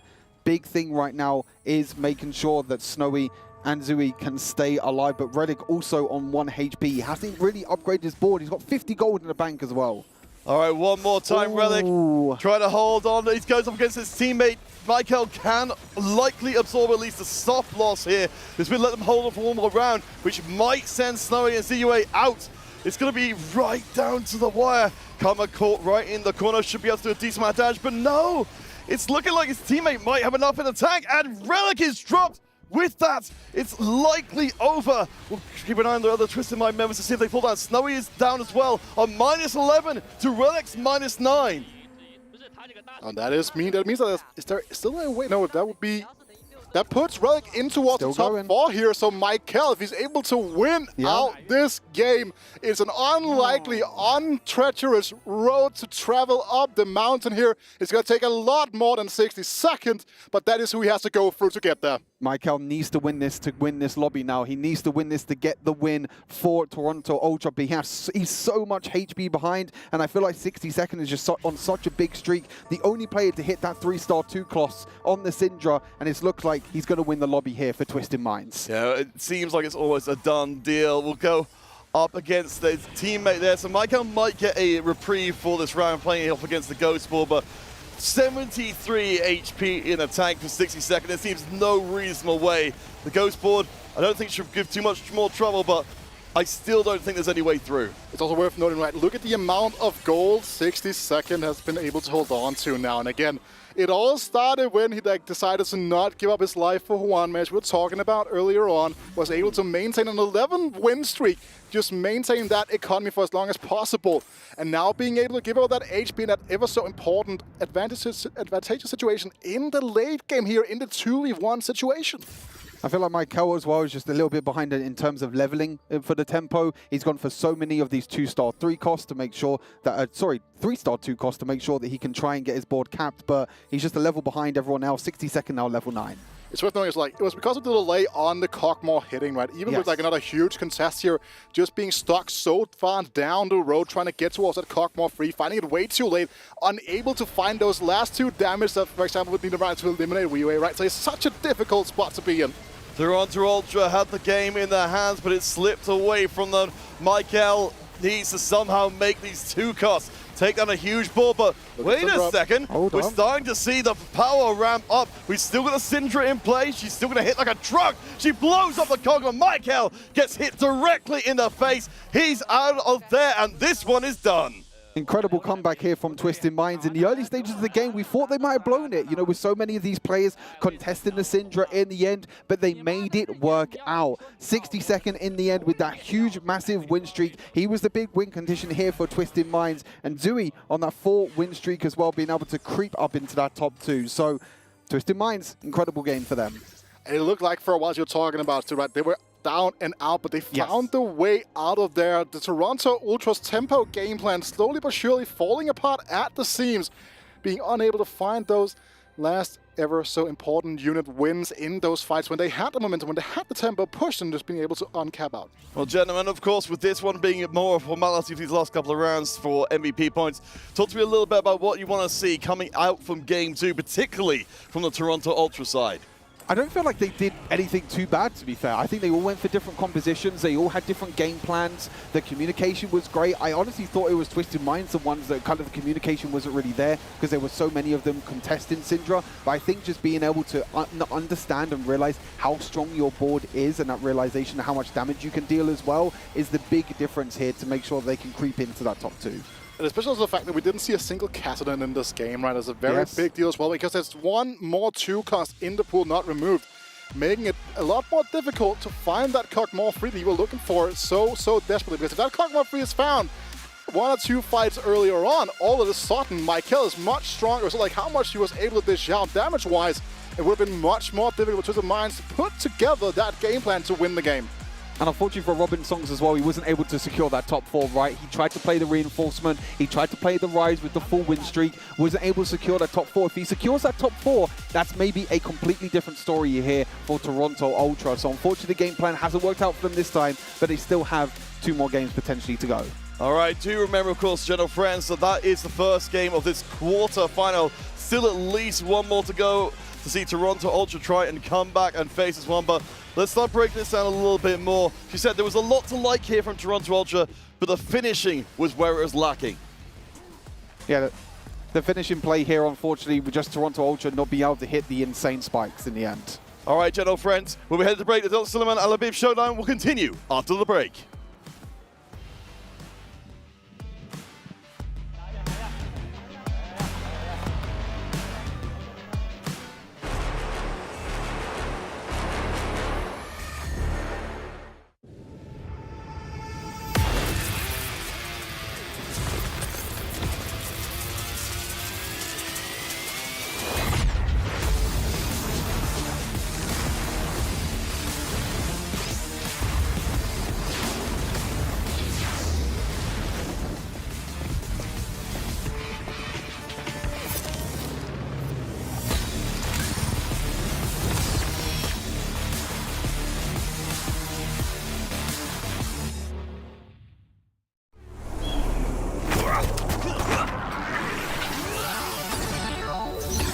Ready, set, go.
Welcome back, one and all. We're coming into what could easily be the last game of the night. We're in the quarterfinals here at the Esports World Cup presents Teamfight Tactics.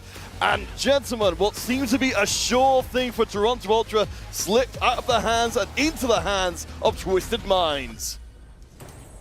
Yeah, I feel like in the end, I feel the early game was really, really good for Toronto Ultra, unfortunately not being able to hit the cap soon enough, really meant that the right members of Twisted Mind were able to come out on top. I feel like Twisted Minds really have the momentum in this tournament now. I mentioned on the analyst desk before about how they lost that first game, that big massive shot against MSJ, but being able to get that comeback win this morning and now being able to get 1-0 ahead, it feels like they have the momentum now going in this series. Yeah, it was very difficult as well. Like the fact that they all those tempo game, it kind of just fell apart a little bit, right? The strong team play not being fully rewarded in the way that they have been practicing leading into this event. And certainly, of course, you did bring up the contestation on the same lines, but towards the tail end, you could really feel the momentum shifting. But with all that said and done, I do believe Ian has got a special favor he's done for us to give us a little bit of extra insight into the series. So let's see what he's got for us. TFT is going down right now in the arena over there, just a stone's throw away on the boulevard. But I've come out to take on a challenge that everyone keeps telling me is impossible. Knock down 3 bottles with 1 beanbag. It can't be that hard. See? Simple. What's everybody going on about? I don't get it. Look! 2 out of 2. Mum, I hope you're watching. I mean, that's not too bad, right? 2 out of 3. 1 more. Surely I get a prize for that. Surely I get a prize for that. I'm going to come back every day. Was that the prize? All right. I think, honestly, Ian is a prize in of himself. What a fantastic showing, but for our teams here, the main prize they're looking for is a berth in the semi-final stage. Right now, it's got to be reset time for Toronto Ultra. I think, if anything, it's going to be even more frustrating to get so close to the win and then have it all fall away. I think Ian definitely needs to maybe have a little bit of a team talk with Toronto Ultra. It seems like Ian's hitting the bullseye at the moment. That's exactly what Toronto Ultra need to do in this second game as well to make sure that they can bounce back. But I feel like they have the right plans. They have the right players. We talked about them before, having a boot camp. So they've been together for so long now, even if they are from different regions, with NA and also LATAM. Yeah, well, talk to me a little bit about the boot camp, because of course it's been a big part of the team's preparation. The variance between the teams, how they brought themselves to the tournament, and then what they've done along the way. I mean, again, you look at Toronto Ultra, they went over to Madrid, to the facility they have over there, spent a solid chunk of time really just honing in on this 4v4 format, really just being able to say, this is how we want to approach the game, set out that philosophy from day number 1. And that was one of the biggest question marks we had about this team, because individually, they've kind of been a little bit far from their peaks for a while. I think that's safe to say. Yeah. But as a unit, as a cohesive unit that they've been brought together as, they have performed in such an immense fashion since the start of this tournament. And I feel like in this tournament in general, it hasn't really been about the star-studded players, right? As you mentioned, Wheater, it's really been about the teamwork, it's been about the communication. We see in general the underdogs really performing incredibly well in this tournament, the favorites already being knocked out as well. So it's really about making sure that you can communicate, see which compositions you're playing, and make sure you can adapt throughout the game. We are heading into what could be the final game of the night, the final game in this tournament for the Toronto Ultras, who came in as the top seed for this quarterfinal. Twisted Minds played their lower bracket final earlier on today, and now it is going to be a split decision on the carousel. All right, which one are we going to be getting? It's split between Prismatic, Prelude. Okay, I don't hate this at all. We're going to go in high variance from the very beginning. And yesterday, we saw them with a Prismatic opener absolutely run with a multitude of game plans, going for that upgraded adventure, right? Getting that cash out through there for Michael on the Zoe reroll, bringing that to life. They are very aware, they're very familiar and very at home what they had to do with the lines in a Prismatic opener. And I think there's a few other augments to definitely keep our eyes on in terms of Prismatics as well. Things like Build-A-Bud as well could be really, really huge. We know it can work well with some charms in terms of this little cheese strategy, but also the vertical compositions as well, right? The extra crowns that you can get, the extra emblems you can get for these vertical compositions can be a way in which Twisted Minds can win out lobbies, which has been something that they've been doing so well this entire tournament. Yeah, I'd like to see them move maybe a little bit away from what we saw last time around, where they just didn't have quite enough gas to get across the finish line. I'd love to see at least one person coming in with something that's got the potential to really shoot through the top of the lobby and guarantee that first. Yeah, looking at Robin here, was one of the people that got dropped an early lesser champion duplicator, really opening up some reroll lines, but will complicate some issues in terms of making those early economic breakpoints. Yeah, we're 62nd at the moment as well. We also got the double Tristana on the bench already, kind of adapting and seeing maybe what can be a possibility. These two costs that are in the shop in the early stages are really, really important to kind of look around the boards, see which two costs are in the shop. Plenty of Kassadins and also the Carly on the bench as well. As I mentioned, you know, if you get dropped these two costs, even if it is a Kassadin as well, which we didn't see in the previous game, it can definitely be a really big eye-opener as well. A bow being dropped as well can mean it's a great component for Kassadin. But it's worth noting here as well, right, with the early Hecarim being the stronger unit of the two here, holds on to that instead of the Akali and the Asher. Will not have multi-strikers online immediately. Pandora's items as well here would give us a very clear indication of what Snowy believes to be best in slot on the Kassadin. All right, I'm absolutely here for it. I mean, this is an incredible start. Do remember again, friends, that Twisted Minds have got the one-game advantage. If they can make it stick here in game number 2, they are through to the semis. Oh, chose to go with the Reforger here, actually, from the Charm. Gets a Spear of Piranha, but not the line we're going down here, not a Cinder line. And also, look at the strength of these Prismatic Augments coming out on the side of 60 seconds. We're looking at Giant and Mighty. Oh, sorry, from the Twisted Minds. We're looking at Giant and Mighty. We're looking at Support Golem. We're looking at Prismatic Ticket and Pandora's items. Very clear direction, very clear lines to play for. This is a fantastic start for Twisted Mind. What if you're on the side of Snowy here and you actually think to yourself, with that a Radiant Spirit Shogun now, it being such a strong item for Syndra, do you go down that line? I don't think you do with two Kassadins, but I feel like it's definitely playing on the back of his mind because there's such a big possibility. But like you said, that Reforger coming through, trying to get a better item here for Kassadin. Not working yet, but with the Pandora's items, it's going to roll every single turn. And so worth noting as well, with the Reforger here, given an extra early spin at the Pandora's items here, if it had gotten one of the best slot items on Kassadin, it would have given you even more direction in terms of like which component you would like to keep open. Oh, for sure. We'll be looking forward to that as well. Of course, we've got the prismatic version of the All That Shimmers line, so we're going to be seeing the Gambler's Blade coming through as well. But Mogul's Mail on a line for Replay early on. Replay, of course, a global champion in of himself, set champion. You know, he hasn't really had the major time to shine so far in the competition. Maybe this start is what he needs. Morgan's back again. He's back. What's he doing? Oh, what scallywag. He's back again. I mean, Replay, interesting enough here, hasn't slammed the Spear of Shojin yet. Maybe trying to look for a lose streak, even though he's winning the first round, and maybe realizing that he needs to kind of keep this lose streak going, but maybe kind of keep leaving his options open. As I was talking about in the previous game yesterday, Robin Songs was very often the dedicated Cogmore player for Toronto Ultra. This time around with the Giant and Mighty and the early Tristana pair fully open footing here, because he is going to go back on that straightforward line, being able to kind of just start talking with his teammate about like how they're going to approach the game. He's back on Cogmore duty. Whether that's for better or worse, time will tell. I'm kind of surprised to see the Prismatic support goal on the board not winning out there for Pyamier, but we'll see how things develop as time goes on. Of course, do remember, we are only on a Prismatic prelude, so we're not guaranteed to see it Prismatic across the board, but always excited to see one, as well as we check in on Relic, who, of course, has sought early strength as well. Yeah, looking at a very strong support in the I'm the Carry now. One of the strongest augments in the game, as the items on the Golem also scale with the stages as the Golem itself levels up. And again, these extra free bodies from the augments that we've been seeing all throughout the set here have been so powerful in this tournament. And again, a very aggressive level 5 here as well on the left side of our screen. Yeah, super aggressive leveling, I think, trying to play for tempo here for Zui. Already has the 2-star Seraphine, Poppy, and also the Lilia. But it's really about, if you are playing tempo, it's how you cap out your board. We've seen two different sides of that. You know, Soju in our previous series knew how to cap out his board with playing for tempo. Unfortunately for Robin, wasn't able to carry on the tempo and get that streak going, and unfortunately finished in 5th place now. So we have to keep an eye on Zui's board throughout the game to see how he's going to cap his boards. Yeah, but I think that's a nice gamut, a nice small gamut from ZUA to get himself on top. You can see on the scoreboard right now, Relic is in the same position. So across the field, this is looking into a pretty even game start.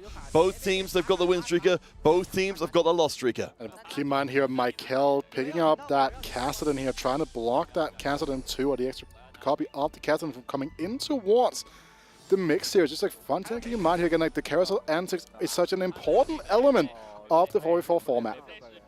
Oh, for sure. Be able to block, be able to make, just working as a team. It's just adds this extra layer in play. So again, ZUA, Relic, and then at the top, 60-second, and Robin Song down towards the bottom. 60-second, of course, we saw sort of amazing stuff from in the previous game. We see with the rerolls chance here now, and the Syndra in early. Of course, sure, you're praising, getting the Spirit Shojin in. We should be able to find our way towards a lot of Syndras, hopefully, fairly soon. Yeah, and Prismatic Ticket as well can go in definitely one of two ways. It's going to obviously give you a lot more extra rerolls, but sometimes we saw in the previous series as well that sometimes the Prismatic Ticket is not going to give you them extra Syndras. So sometimes, maybe for 60-second, it's actually going to be denying the other units on the other boards as well as trying hitting that Syndra 3. See here, the Nash's gift has been found here off that Pandora's item with the Radiant item, right? So Snowy really going down here, really showcasing that you want to prioritize that Nash's here, a more recent development over the course of this tournament. People that kind of like vying away from that race going in towards the National Stepper now gets that Radiant boost on top of that. Yeah, I don't hate it at all to be a little bit more front-loaded, but you're still scaling with your ability as well. It's being a little bit less greedy, as we do see ZUA actually falling foul of Relic there. That's our two win streakers against each other. So at least from the early going, especially if Relic can win this round, Toronto Ultra at least maintain the win streak advantage. I think the big thing now is going to be near the bottom of the standings with 60-second and Robin both on a loss streak at the moment. They come up against each other. Thank you very much. A good time in there from our observers. But knowing that Robin is playing a much weaker board right now, we know that his position is going towards that Kovmore reroll. If he can keep that loose streak, then it can be great. But is there a situation here where 60-second maybe sells his entire board and actually tries to... actually try and grease the lose streak, but no, both players come up against each other. I thought that would have been a possibility there for 60-second, and it was. But again, it's worth noting here, does not want to give up those Syndra stacks again. The open forward strategy into Syndra, 3-2 roll down. We've seen it so many times already before, but again, Robin Songs on a much more expensive board here, so much invested in towards his Tristana, unable to meet that economic breakpoint here. So the better economy right now lies with 60-second, whereas a stronger unit upgrade itself lies with Robin. But that doesn't mean these 3-2 roll downs won't be important. They will be the most critical part about deciding how these teams will have to kind of tempo out the game from the bottom of the standings. And we know with 60-second as well, he does have the Prismatic tickets, so he has more gold. He has Prismatic tickets, so he does have a huge opportunity here at stage 3-2 to try and roll down, to try and hit some of his units. All right, we make it to Krugs. Relic keeps his streak intact, and both of our lost streakers do indeed. So we can see, for all three of our streakers, they've used that streak, particularly towards the bottom, to build up that bank count. Certainly, you need the money to get in those mass of rerolls to make that Prismatic ticket really worthwhile. Just looking at what's going to be going on here, it's going to be a super important thing to note here. Robin Songs picking up that Kassadin right. Again, one of the benefits he's going to have here is that even if his game plan goes awry, he can pivot in towards that griefing line of play. Instead here, a bunch of bows getting dropped here as well. So he's going to have a lot of flexibility of going in towards his final game plan.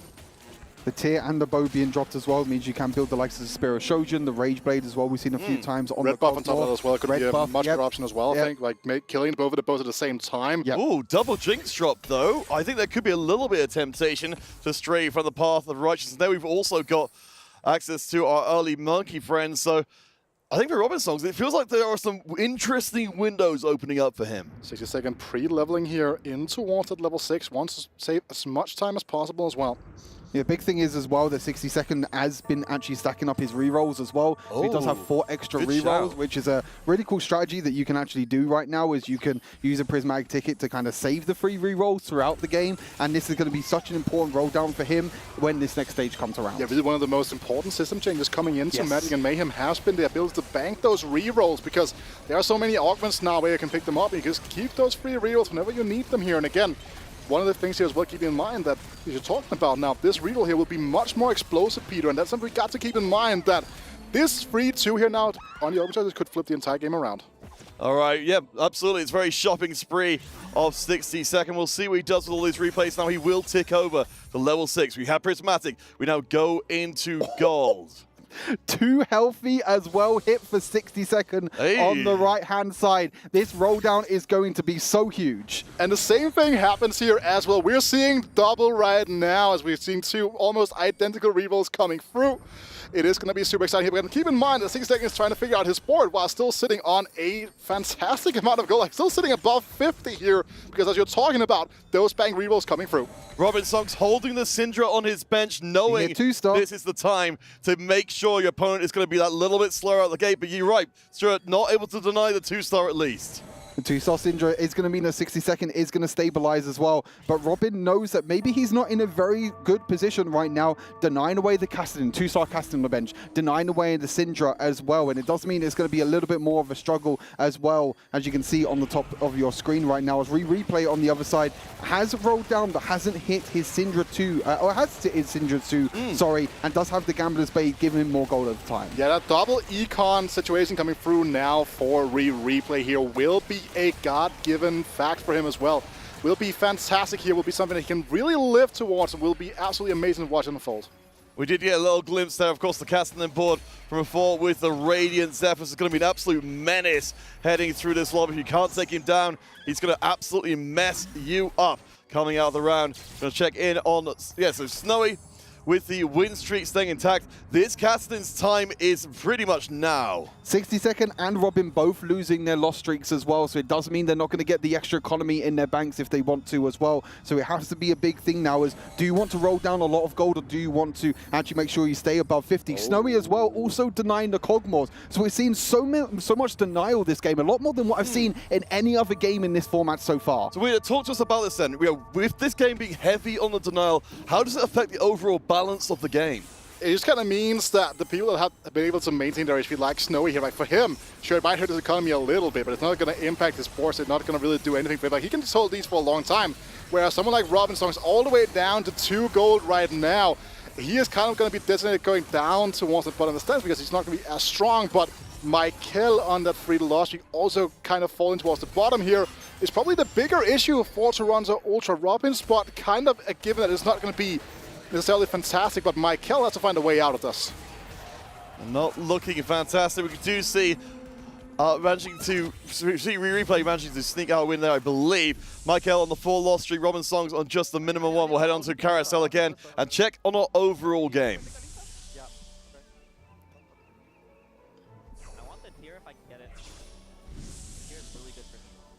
Two important things picked up here at the start of these comps right now, right? Again, they're talking about the Kalista, very aware of that, and then replay calling out for the tier being super important for him as well. It got taken no by Juan Mesa. The tier not going to be picked up here for replay. You're seeing how important the communication is during these carousels, denying away units, denying away the components as well. Replay not getting what he wants, but they're able to get the Kalista away. I think this is a great way to show where the teamwork really is coming for the team, because there's a lot of data to pass in a very short amount of time. You don't know exactly what's going to be on the carousel. You have to account for your team, for the opponent team, and the order you're coming out as well. But Michael has now gone level 7, has that Rage Blade, Red Buff, Spear of Shodian, Syndra 2 online, is rocking a bit of a sketchy frontline right now with a Warwick 2, a Galio 1, but he has the outlines of a tempo game plan set up to work.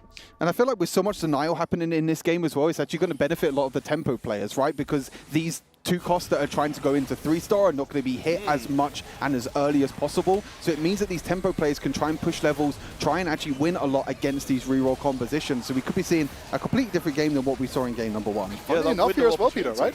Like, Relic also anchoring around this Syndra for now here, could be going into yet another play of that Portal Rise line.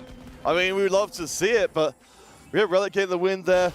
But no, just to come back to Stuart's point, which I think is very relevant, the window of opportunity for these 2 cost boards to be strong, I think has been really delayed, particularly the 3 costs as well. Maybe even removed from the game entirely when you say, we're not going to hit in time, we just need to push levels instead.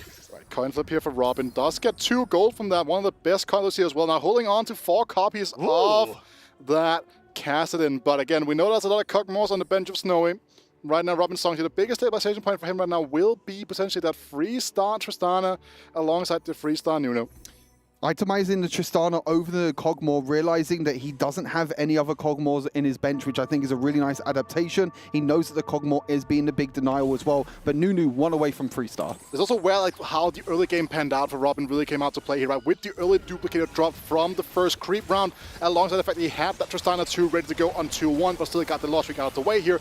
Very clear priorities of where his game plan was going to go, even if it is the worst of the 2 lines to play for. We do see, actually, as much as Robin Song has been kind of dipped out of the conversation for a little while, perhaps just about strong enough here against ZUA, who's currently in the middle of the table. We're seeing that Tristana is actually punching above her weight and cuts through the board.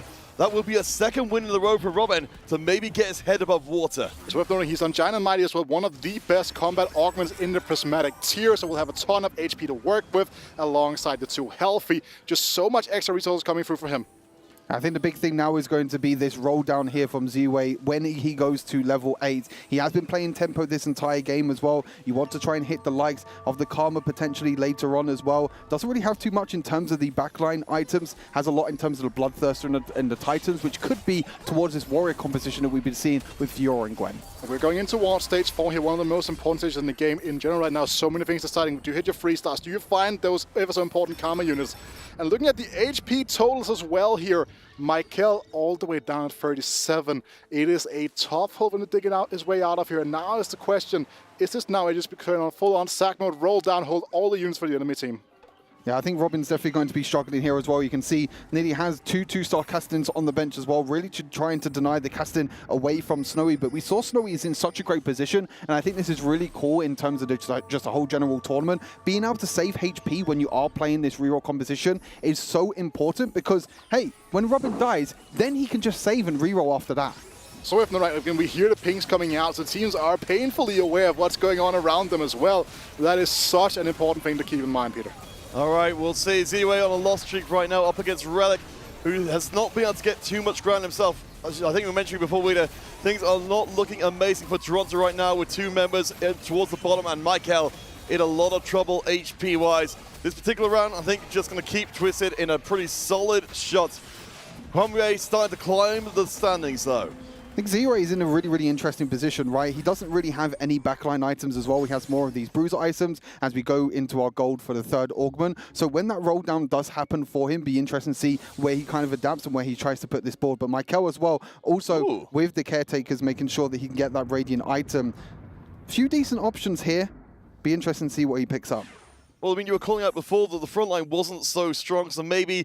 No, it will not be a frontline item. It's going to be the Radiant blue buff. The blue blessing coming through here. The Karma all the way to the left side of the screen that Michael's kind of covering up with his little legend right now is going to be the main holder of that. And look at how he's starting to cap out the sport here as well. Has the great disruption from the Nami.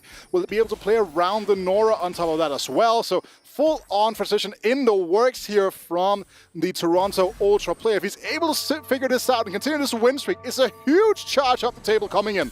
I feel like for Michael at the moment, though, again, his front line is just not good enough at the moment. He has the back line, he has the potential, he has the damage as well from his board. But can his front line actually tank through all this damage and allow this Karma and allow this Syndra to stack on up? Yeah, I mean, certainly we've gone for the Mordekaiser itemization for the time being. Of course, we've got our school friend coming in as well from the Eldritch side of things.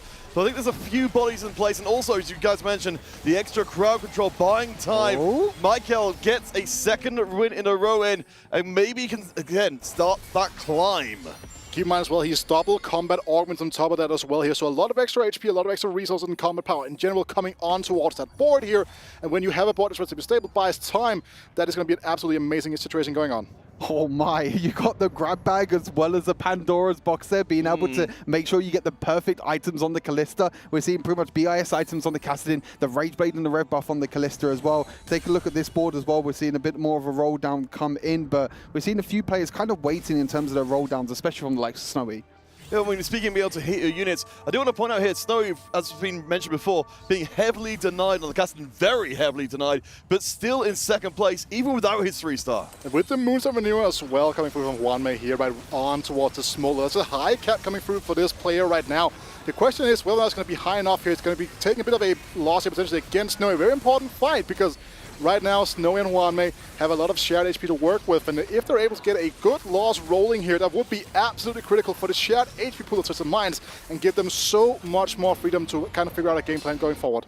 Then the big thing is here for Hwanmei, he's holding so much gold on his bench, more than double the gold that he actually has at the moment. So he really needs to try and stabilize his board, because at the moment for stage 4, his board is not looking good enough. There is a Smolder and there is a Morgana, I was going to say Mordekaiser, a Morgana on the carousel.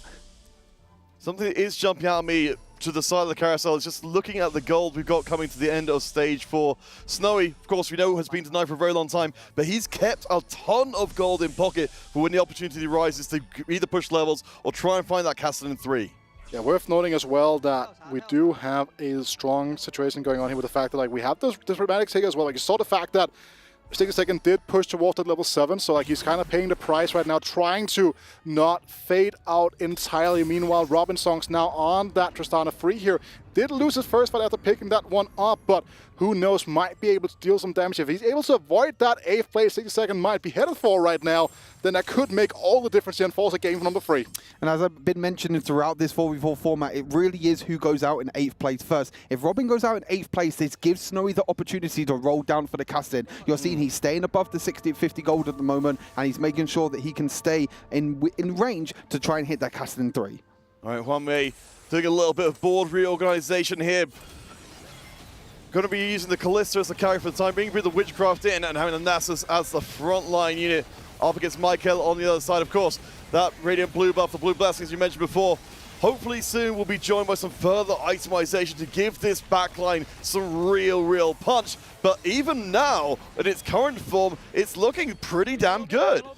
I mean, as I mentioned, though, that 4-2 roll down is so important for Hwanmei. Hasn't hit really a single upgrade. He had one upgraded unit on his board, and that was it. Nasus 1, Callista 1, and Hwanmei is going to start falling down this scoreboard very rapidly, and it's going to look really awkward for him coming into this next few rounds. And that's kind of the risk that you take when you are going to go center around these 4 units. We've been speaking about it all weekend so far. The common one is so good because she's so stable, and that really helps out the line. But most of the time, you do need to find those other 2-star upgrades for that frontline at the bottom side. Like Nasus, to be speaking about how strong he is as a frontline as well here. And again, you're pointing this out now. Even with that prismatic ticket, Peter, 60 might have to make use of the lesser champion dupe just to get a frontline going. Yeah, I mean, it's not ideal at all. Still though, I mean, I think we're going to be throwing in a few of those items just to get online for the time being. 60 has got nothing left in the bank. I mean, Stuart, we were talking before about having this huge reserve to make sure you can just use the interest to keep rolling. In this case, 60 will just have to hope he can get the prismatic hits off of just natural rerolls. Just hoping and praying right now that he can hit some of these 3-stars, because as you're seeing on the other side, replay, this Mordekaiser on the front line is tanking up quite a lot of damage so far, but not too sure if it's going to be enough. The crowd control does come in, but maybe that Karma 2 can be a huge difference for 60. With this reroll coming through, that Karma 2 is holding a lot of gold for 60, but allows him to win the round. It is the best way for him to cap out the board as well, right? Getting that Karma 2 and being a secondary holder of any secondary AP items coming through. As you're talking about, the utility brings to the table is absolutely incredible as well. Do want to just bring into the conversation something which happened at the tail end of that round. Robinson took a heavy loss. He's down to 12 HP with almost no gold in the bank at all. Stuart, you're talking about trying to stay out of 8th place. Robinson seems to be destined for it. It's so difficult. I mean, do you ever get into a situation where you maybe sell the castings to try and hit a couple of your 3-stars? It really depends, but you can see right now, he's still only level 6. He hasn't been leveling at all. He's been rolling and rolling, trying to deny units, kind of playing that sacking role that we've kind of been talking about in this 4v4 format. But unfortunately, if Robin loses the next round, he could be out, because it is stage 5. You are going to be taking a lot of stage damage right now, and if he's out, it allows Snowy to keep going. But on the right-hand side, 60 does hit that frontline Galio, so it does give him a little bit more time for his Karma and his Syndra to scale up. As we've known here, Michael on a 5-win streak as well right now. 1 off of that Syndra, but as you're talking about, double the frontline upgrades coming through now. Lesser Champion Duplicator committed now to get that Rumble ready to go. All right, Michael, let's see what you've got for us. Currently win streaking, but of course, Robinson has much more immediate concerns. Especially to be the one, we can now see the castings have been sold. Snowy's going to be smiling because his potential in this game has just been fully unlocked.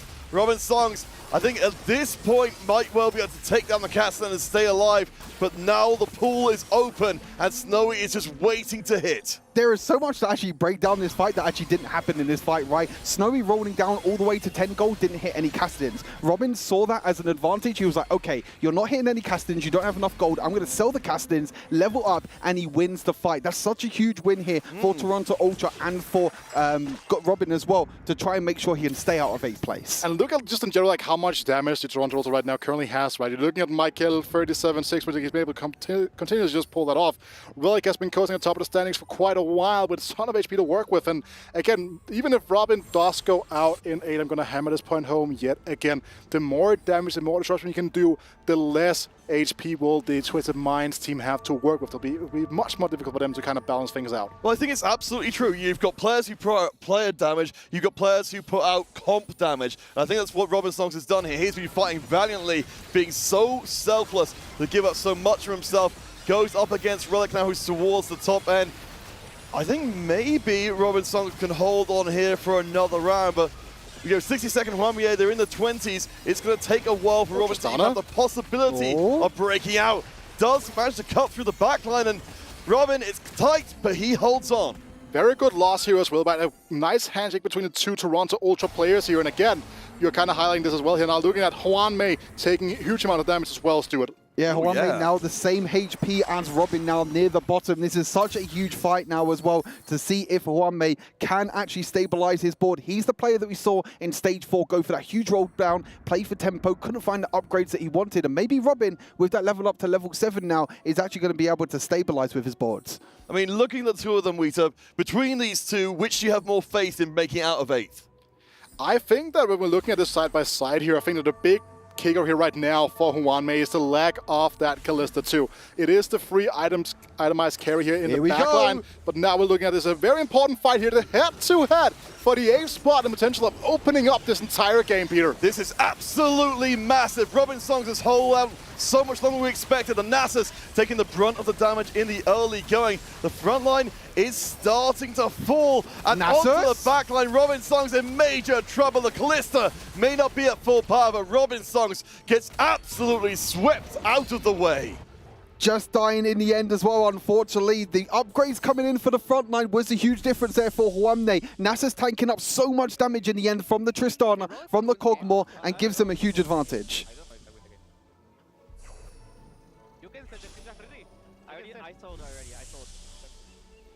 You see here right now, again, just trying to get a full scope of the game here in the downtime of the carousel here. Replay has been holding on to some units, but now has sold those units, so no longer a part of the game plan for the Ultra. All right, so looking forward to the rest of the game. As you pointed out before, the good news for Toronto, they've still got Relic and Michael in good position at the top. It feels like a lot of emphasis now on replay to try and not at least go out in 7th. Big thing here, you do have that huge massive Mordekaiser as that 3-star tank. We do know it is a kind of an alternative now for this Syndra board. Not going for the Syndra 3-star, more going for frontline so the Syndra can keep on scaling as well. Does also have the Vanguard almost to get more shield in. Maybe we misheard here. Maybe he said he hadn't sold yet. Right? Because like looking at the bench here now, still 5 copies of Kassadin being held away from Snowy right now as a part of the game plan here for replay. Yeah, just passing the buck and absolutely getting through there. We'll see how replay does against 60-second, who barely has more HP. So you're calling out the Mordekaiser actually going to be there just specifically protecting the Syndra. The Syndra's both on the right-hand side. Whichever tank falls first is going to be huge. Very important thing to note here as well. Right now, there's a Seraph 2 on the bench for 60-second here. We saw like how much work that was able to do in the previous game, and it's going to be no difference right now. Oh, very close to the tail end, but it's not quite enough damage. Replay is going to be able to hold on here thanks to some well-played CC. One more Zeref cast. And a barely live karma. Those Zeref casts again, we've got the heal. It's to a photo finish. Very, very close here. And sometimes you might wonder, did that singular chain vest on the bench, would that make the difference here? Right, there was some very fine margins working out here. And replay, holding on to 6 copies of Kassadin on the bench here, sacrificing 12 gold and even much more accumulatively over the course of the entire game. And that's just the point of the 4v4 format. We just saw the HP as well. There is 12 HP difference right now between the 1st and 7th place. It all comes down to matchmaking. It all comes down to positioning and making sure that you can put your strongest boards out there, because every single placement is going to matter. It couldn't be more volatile. Michael going up against replay on the right-hand side, 62nd against Relic on the left. Going to focus the left-hand side for just a little bit, because we've got ourselves some very action down there. We've got a breakthrough though. Relic's in major trouble on the right-hand side. Michael is cutting through the front line as well. Good CC will bring down some of that damage. Edge of Night on the Karma, not ideal, but the casts are almost good enough. Michael takes the hit. 2 players from the Toronto Ultra going out here, the bottom 3, meaning that Twisted Minds have done it. They have won 2 games today, coming out of the lower bracket, and now found their way in towards the semi-finals here. Replay, it's lonely at the top, especially when it doesn't give you or your team anything here. Great play from Twisted Minds. Stuart, I think it was absolutely right to point out how volatile the last round was, and just like that, it's been an incredible journey for Toronto Ultra to get to this point, driven by the need to prove themselves. In this case, Twisted Minds, but the difference of a single round, we could be looking at a 3rd game. The step up here from these players from Twisted Minds, that big difference between day number 1, that disappointment that they had to go through in day number 1, to come back, to go through that lower bracket in their group, to now make it all the way into the semi-finals. You can see the heartbreak at the moment on Toronto Ultra's faces. They were this close. 1 round difference, that's all it took. They just lost a few more rounds with too many units, and it means that 3 of the players go in the bottom 4. And they came in, right? They looked like the team yesterday that had it all figured out, all the game plans down here, but Twisted Minds, they have just been scaling all throughout the tournament, have been doing absolutely amazing. Massive congratulations to them here. It's just like strong showcasing here. Even with all of the 9 going on here, Snowy finally gets to make use of that Kassadin free he's been playing for since 2-1. Oh boy, yeah, a game spent trying to deny Snowy, and it just didn't seem like it did anything at all. Surely it would have been a much harder game to win with a Kassadin 3, but multiple players from Toronto trying to make it work, trying to keep Snowy at bay. He will actually go out in this round, but it doesn't matter anymore. With Twisted Minds, you guys were talking about this before, they lost their first series, they came back, took their revenge on MSJ, and now they're moving forwards to the semis. Big thing, I feel like the difference with Snowy being able to stabilize his board with the 2 costs is that Pandora's. That first augment right at the start of the game, giving Kassadin the perfect best in slot items. You also have the best in slot items for the Callista. It's going to go out in 4th place, but the job is done. Everyone on Toronto Ultra was holding these units. Replay, Relic, Robin as well. There were so many castings outside the board, but because of itemization, because of that radiant item for Snowy, it meant that he can stabilize with this 2-star casting. So we knew we had the other quarterfinal going on while this was happening to look for the opponent of this series. We know the first part will be Twisted Mind. What will be the second? Tomorrow they'll be facing off against the Korean powerhouse in T1, a team that a lot of people said they've adapted their own style after playing them in scrims now, and they're just showcasing that you can't do much better than the original T1. Going all the way to the semis as well here. Should be the one fantastic matchup tomorrow. I can't wait to look forward to it. For now, of course, we just got the victory lap replay. It's a cruel irony indeed. We wanted to see Replay get his time in the sun and the ton, but Stuart, it's only at the point where it makes no difference at all. It's not going to make any difference, but I feel like Toronto Ultra should definitely leave with their heads held high, right? You know, coming into this tournament, no one really believed in them. You know, not everyone was thinking like, oh, can these players step up to the plate? Being able to beat the likes of Falcons 2-0, no one saw that coming. No one saw them coming in as the first seed as well. But I think it's just Twisted Minds just adapting their play day by day, analyzing the data, making sure that they can play the right compositions at the right times as well. And it's been a big difference for them as well. And I feel like they are actually on the momentum going into the semi-finals and could be one of the favorites coming into this tournament. You can see right now just what they were playing for a second ago, that trophy at the front of the stage here now. You see still focusing, you're just trying to close out the game to the best of their ability, but they can already now start thinking about what they're going to have to figure out for a game plan tomorrow, because again, it's worth noting they played one more game. T1 will have a much easier time trying to figure out what is the specific roles, who do they have to target on the likes of this Twisted Minds team to get the upper edge. Well, I mean, gentlemen, based on what you've seen in the tournament so far, I'm going to kind of jump ahead of analyst sets in the future. Between T1 and Twisted Minds, from the games we've seen up at the tournament at this point, who are you favoring tomorrow? It has to be T1, right? I think like even if Twisted Minds have looked in amazing form today here, I think that just this T1 team have just played out of their mind this entire tournament, right? And with the fact that you have the likes of Dooney, Suni, SCSC, Binsum, and Bobe just firing on all cylinders, a very scary team in their own right. Very much like we saw with Vitality in the other side of the bracket, right? A team where if all of the pieces came together, it would be absolutely scary. Yeah, the only two unbeaten teams really left in the tournament now with T1 and Vitality we saw in the previous series as well. So both of them definitely have the momentum. But honestly, I feel like if 60 Second and Hwanmei can step up tomorrow as well, they've been two really, really huge players for this team. And they've been the main reason why they're able to get this victory. Oh my gosh, sorry, that camera really caught my eye there, just looking at the heartbreak on Robin's face there. Just being forced to wait out these last few moments knowing that everything has slipped away from you. It's been an incredibly hard-fought series, but of course the best is yet to come tomorrow. Both semi-finals and the best of 5 grand finals. We really feel like, honestly, we've ended up with an incredible caliber of teams heading into the final stretch. Oh, and this is going to end with a silly. It is indeed going to end with a silly here. Now look at the celebration in cross of your screen here. Again, very muted celebrations for now. They know the job is not finished. They have another game tomorrow and then potentially that best of 5 grand finals as well.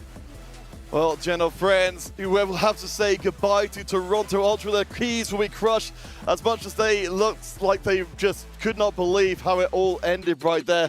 An incredible run from 2-0 versus OSP, 2-1 versus the Falcons themselves. An incredible run to even get to this point. I feel like Twisted Minds as well. We talk about the bootcamp from Toronto Ultra, but we know that Twisted Minds have also had the same bootcamp themselves, right? They've been able to come to Saudi Arabia a little bit earlier to make sure they can adjust to the times. They can adjust to playing in this kind of LAN environment as well. And, you know, seeing the likes of 60 Second and Hwan, they step up as well. We know both these players throughout years and years of playing TFT. These are two considered the GOATs in TFT as well, right? Yeah, and that's the exact thing to keep in mind here as well. If Hwanmei and this Twisted Mind roster is able to take it all the way to a victory, there will no longer be any discussion about who the undisputed greatest player of all time will be. It has to be Hwanmei if they're able to go all the way. It's quite a challenge that lies before them, but what we saw in this game is promising indeed. A respectful display on both sides, but let's just run it through briefly again. This last section of the game where it could have swung either way. It all came down to one round, that 12 HP difference in the end as well. You're seeing that fight, the team kill in the end by Replay. Just one extra unit could have made a huge difference there for Replay. But I feel like in terms of being able to hold the units, Snowy being able to stabilize his board, it's crazy how Snowy outplays most of the players on Toronto Ultra, right? Only playing the 2-star casting, going all the way to level 8, but with that Pandora's box, making sure that he gets the best in slot items, allowed him to kept on winning. Yeah. Oh boy. Yeah, I think it's a testament, again, exactly to the whole team, but to Snowy in particular, to still make that work.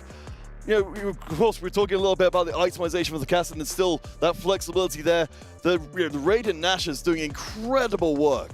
Yeah, the National Skiff are just such a powerful item. We really got to see one of the big adaptations over the course of the tournament, right? Again, we saw so many different casting builds on day one. They all had great success, but it does seem like everyone has kind of landed on that Nash as being that best in slot for the unit. And again, it will stabilize on that 2-star casting that you were talking about. All right, gentle friends, we're heading down to the stage because we've got some words from our host. So we'll see you again soon. That's the end of the cast for now. Thank you so much, guys. I have Snowy from Team Twisted Minds after that amazing 2-0 against Toronto Ultra. Who would have thought that they could do it? But before we start this interview, I have Replay here to hand over the key for it to be crushed later on to Snowy. So please, if you can, hand over your key. Thank you so much. And thank you for playing on the tournament and congratulations on getting that top 8. But now we have so many things to talk about for this tournament and this match specifically. You guys started the whole tournament on a rocky foot. You have lost against MSJ, but then you won against them. You knocked out Carmen Corp. You were able to go on a 6-win streak. Nothing was stopping you. So what changed from that first day? 他问你第一个问题就是你们一开始比赛的时候，就即将要比赛的时候，你们没有就像很困难的时候，你们输了第一个、第二个游戏，然后后面你们连续赢了6个游戏、6个比赛，然后你们有什么样的改变？我觉得可能我们一直都是这样的打法，我没有改变过，只是在刚开始上来的2场比赛里边有一些小小的失误，但是我们很快就调整好了，然后就像我们平时做的那样，所以我们可以一直赢下来。We didn't change a lot actually. We played as we played before, but the first 2 games the problem was we had some errors that we were facing, and we fixed them, and now we play good. I mean, it seems like you guys are geared up and ready to face any of the teams that we have, but at the same time, tomorrow you guys are facing T1, the powerhouse, the Korean powerhouse that has been unstoppable in the tournament so far. Is there any preparations that you guys have special for them, or how do you think you will do in this match? OK， 就明天你们要跟 T1、T1 比赛的，然后 T 目前来说是一个很厉害的一个团队，然后你们有什么样的准备呢？我们有在训练赛经常去跟 T1 进行对战，所以我觉得我们并不害怕 T1。我也相信我跟我的队友是最好的队友，我们一定可以击败他们。We used to play with T1 before we play with them, and I think there's no big issue with us that we play against them. We're confident, and I believe in my team. Actually, we will play and we will win. I mean, I love the confidence, and you guys are 2 steps away from heading to the grand final. So again, congratulations on unlocking top 4 so far in the tournament, and good luck for your match tomorrow. But for now, let's send it back to the studio to talk more about the match.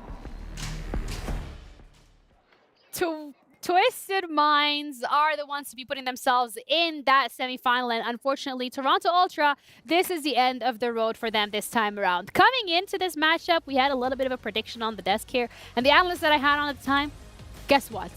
They were wrong. Yeah, Toronto Ultra was performing well, but actually here, Twisted Mind did amazing. This is a masterclass of 4v4 for them, and the meta has matured so much, very heavily on the reroll, Panda. We thought Toronto Ultra would replicate what we saw from Vitality across those 6 games that they played. They were flawless. Toronto Ultra could not do the same. A very tough opponent, and overall, I think a very close game. We saw at the end there, 20 HP and below for every single player in that game too.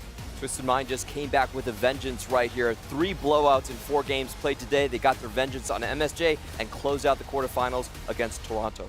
Replay was actually performing amazing also, and we have to recognize this. Both teams playing amazing, both individually and as a teamwork, Ginny. Yeah, and the teamwork has been the thing that's been coming up time and time again in terms of that term that seems to be carrying the teams over the finish line. Like, yes, you can be great individually. Teamwork is still really important, and I feel like the more we're seeing teams in this tournament, the more time they're given to compete here, the more that is something that they're refining. Yeah, the more we've been in days, the less Syndra 3 that we've been watching. That's right? good to see. I wonder why. But, yeah, but the adaptation have to wait. Even the heroes of the teams are not the one who play Syndra. They're the ones that are finding an out to go to level 8, playing tempo, and finding maybe some possibility that was hidden before, but now it's being recognized. So good to see. I will say, though, Twisted Mind's still sticking very heavily low to the ground. A lot of Syndra players, they're happy to run 3 Syndra players in the early game and just do a full bench court press. Very high pressure throughout all the games. I think the CN style is going to go up against a T1 style, and we're going to see which one best. And the contrast with Vitality as well. Vitality games so much tempo flex, moving to level 8, playing around every single forecast in the game, really, which was a surprise in day 3. We see the meta's not solved yet. In this series, complete opposite. Everyone playing reroll, griefing each other. There was I think every single Syndra was out of the pool by the end of the game. The Castons were being held, the Coglins were being held. Something as well that we were hearing from Fnatic earlier today was the fact that because Vitality had the chance to scrim with T1, they had an opportunity to copy their playstyle. And I feel like as we're moving on in this tournament, even though it's only been 3 days at this point, we're seeing a lot of changes. We're seeing adaptations to the meta, we're seeing teams come up with new things. So if anything, moving forward, I feel like T1 could still have an ace of their sleeves that we haven't seen yet, which is pretty exciting too. Yeah, 100%. Is the refine of the tactics here in the 4v4. They already have communication. They already know how to play tempo, as you were saying, Clement. They already know how to play the reroll meta. But now is who gets the chance, who does that additional detail that will make the difference. So the small details so far it will be the difference tomorrow. Tomorrow we have semifinals, finals, and the finals. And the finals. It will be so hyped. I know. Really exciting to see what's going to be happening tomorrow. But we also have the MVP for this series particularly, and it will be 62nd from the side of Twisted Minds. A phenomenal performance, and I think 17 round wins, hey, not too shabby. He should be very happy with that. This is the player with the most points during the open qualifier. They rely on him as the ace of the team, and this is what he's known for. Everyone copies him at the start of the split to see how you outcap your boards. Another strong performance from him and Wanmie in game 2. And he's also a mechanical APM god. I think in a 4v4 format where you're overloaded with so much information, so much communication, we've seen so many teams have a hard time slamming items in time, picking the right components to slam. Being mechanically sound is so relevant in terms of making sure you're not making any small mistakes, especially when everyone is under 20 HP and every single fight might matter to make it to the semis. And also I want to recognize that both Wanmie and 60 they're streamers also, and they're big streamers on the Chinese influencer server. showdown in the final. That's the possibility, and that's one of the possibilities we'll have for the finals. They will not face off before, but that could be the end game for this 4v4.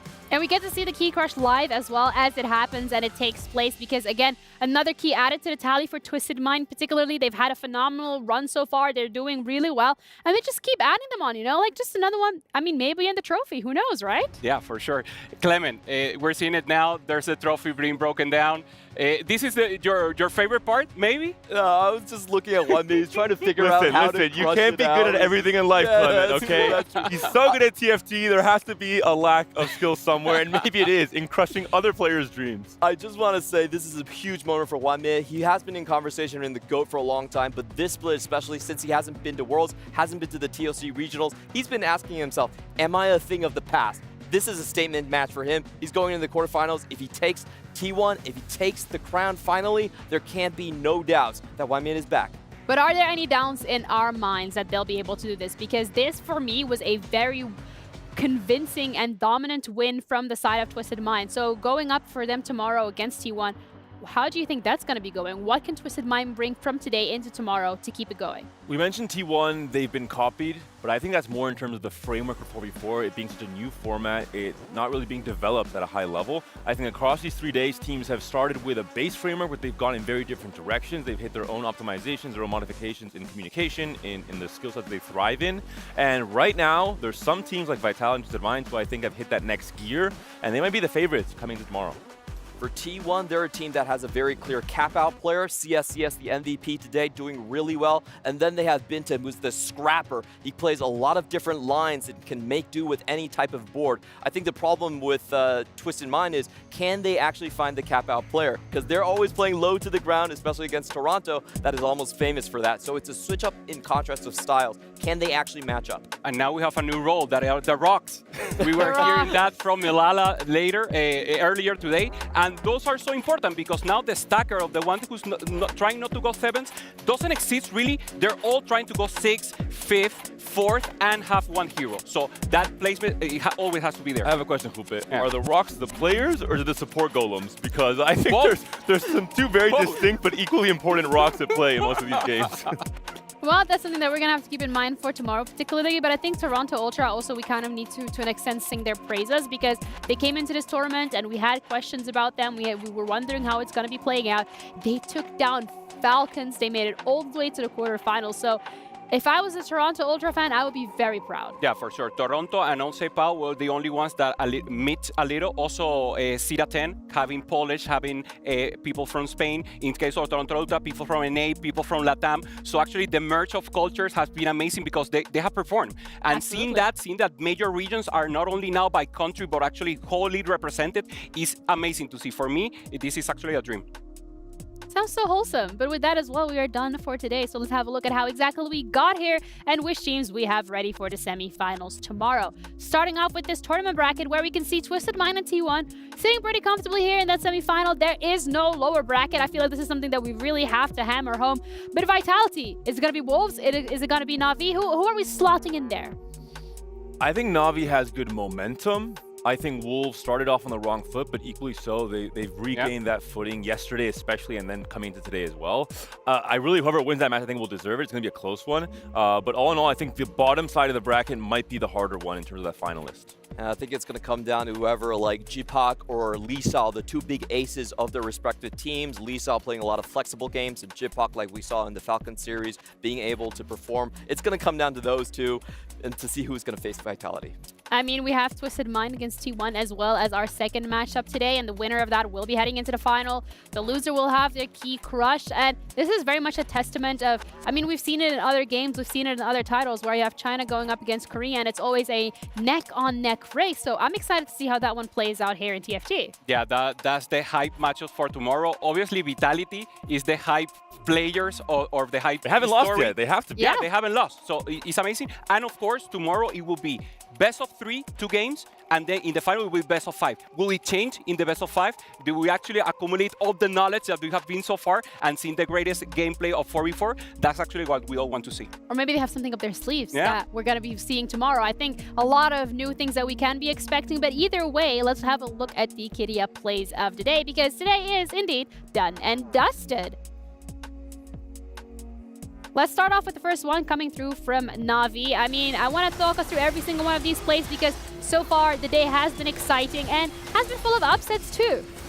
Yeah, Na'Vi getting perfect here with the Kalista, having the chance to do it. They already have someone in the bottom 4 Falcons, and they already needed this win. Falcon with an 8 and a 7. They're only needed at 1 and a 2. That was the only possibility. So now Na'Vi taking this win, the huge upset for the Falcons. And as you said, this gave them so much tempo. And even though they're losing now against Wolf 1-0, they could bring it back for sure. And the meta relevance of Kalista on this day 3, I think she's really started to rise up in the kind of roll down order for most players. It used to be only Fiora, used to be only Karma. Now players who have built Rage Blade in the early game are seeing Kalista on their stage 4 roll down and saying, you know what, I'm going to go for this Kalista too. I'm going to look for that stability point Kind in of a stage 4. new tech coming out from China as well. Exactly. As we see the stack lineup of the Nasus, the Fiora, and of course the Kalista in the very end, kind of focusing all the damage and really opening a new page for the 4-cost flexible lines. Well, I'm going to see whether or not tomorrow we're going to be seeing more Kalista. I feel like today's particularly, Syndra has still been there, but it hasn't been as much as the forefront as we were seeing it as in day 1 and day 2. What are we putting that down to? Is it time the team has to like go through the set and figure out how they want to approach it? Is it just creativity that we're seeing from other players? What's been the core here? I mean, they know there are possibilities, but it's like you have TRS and there's no tier A, and you go directly to tier B. So those tier B are actually popping up today here. We haven't talked about Warrior Preserver, for example, has been working, has good APP, but as the player was saying, you need a good early game that gives you the pass, that gives you maybe the win streak or the perfect lose streak and then cap out. That's not easy to do because they're pressuring in the rest of the lobby. So that's why it's not an easy opportunity. Syndra, you need 1 Syndra, 1 Red Pill, and you're good to go. I think a lot of teams like Vitality especially have been saving their gold to level up, but they're not leveling immediately. They're just using that gold to hold all of the Syndra copies. It's not about denying you completely, it's just about delaying when you hit. So you build up a huge tempo advantage and then crush you with the HP. And I think the real accurate saying for this day and the evolution of the meta is beggars cannot be choosers. Because when all the key units are out of the pool, you have to find anything to stay relevant and healthy and stable in stage 4. We've seen a Bard 3 from Volta from branching out today. We've seen a Katarina 3 from Hansing as well. We've seen obviously Kalista and the most, I think, more underused 4-cost come to the forefront as well, where you are rolling down, you have to find any option possible to preserve HP in this 4v4 format. Yeah, they just played Blaster Transition. There we go. There we go. Do that too. It's down to that, but we still have the B stream going on, so let's head over to Ian really quickly to see what happened over there and what exactly is still going on ahead of tomorrow. We're back over on the B stream as we continue to look to fill in our final boxes in the semi-final bracket. Who will be the last to make it to the big dance? Time will tell. As we can see behind me right now, Wolves and Na'Vi still in action. This one is pretty even on game 2. Wolves did take game 1, but this could potentially go all the way.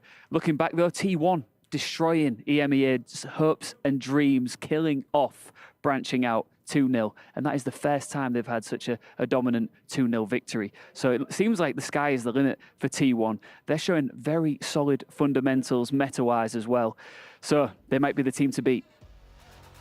Thank you so much, Ian. And a really quick look at the bracket once again. Wolves going up against Vitality, Twisted Minds against T1. The game literally just finished. In between, like Ian giving us the update. Oh my God. Well, honestly, I mean, to an extent, this was kind of what we expected. We're now finishing both on the same time, and the schedule for tomorrow is fully and utterly complete. Starting off with Wolves against Vitality, second game of the day, Twisted Mind against T1, and finishing off with a best of 5 that will be the grand final.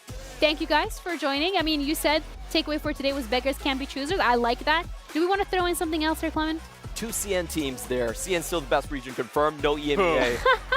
Well, thank you guys so much for joining me. I do appreciate it. We are ready to head off, so we're going to be back again tomorrow. Same time, same place. Make sure that you tune in because you do not want to miss the semifinals, but also the finals of TFT here at EWC. Take care of yourself, guys. Bye! Wow.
Honestly, every door I walk through, every building I enter here at the Esports World Cup blows my mind. I've been seeing adverts for the Aramco Sim Racing Centre all day, all week, so I had to come and see it for myself.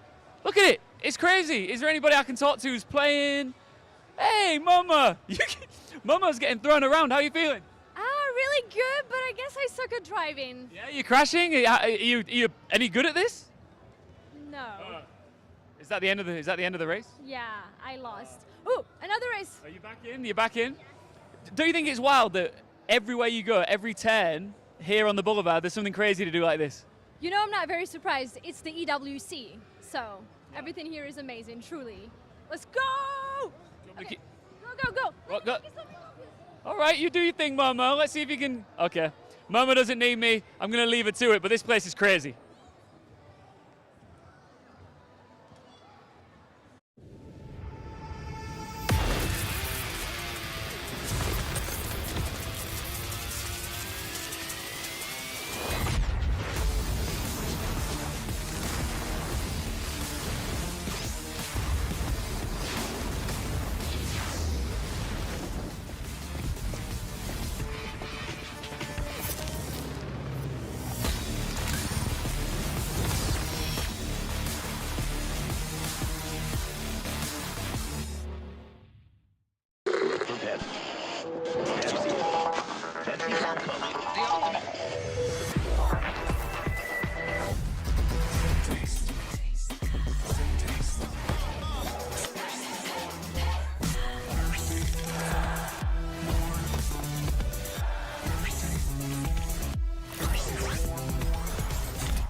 You ever wondered how a Hollywood movie is shot?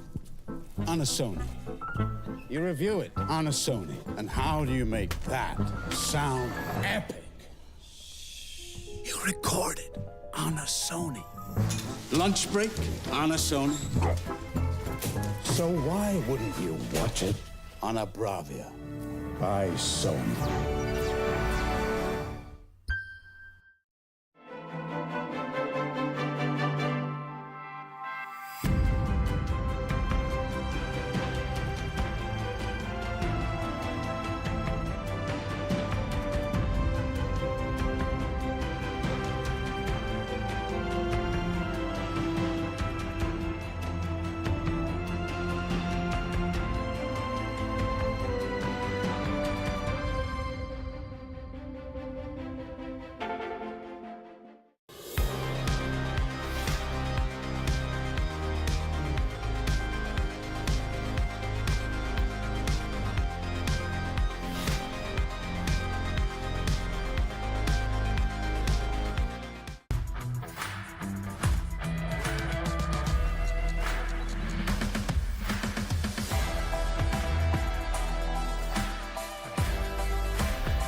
shut down the competition.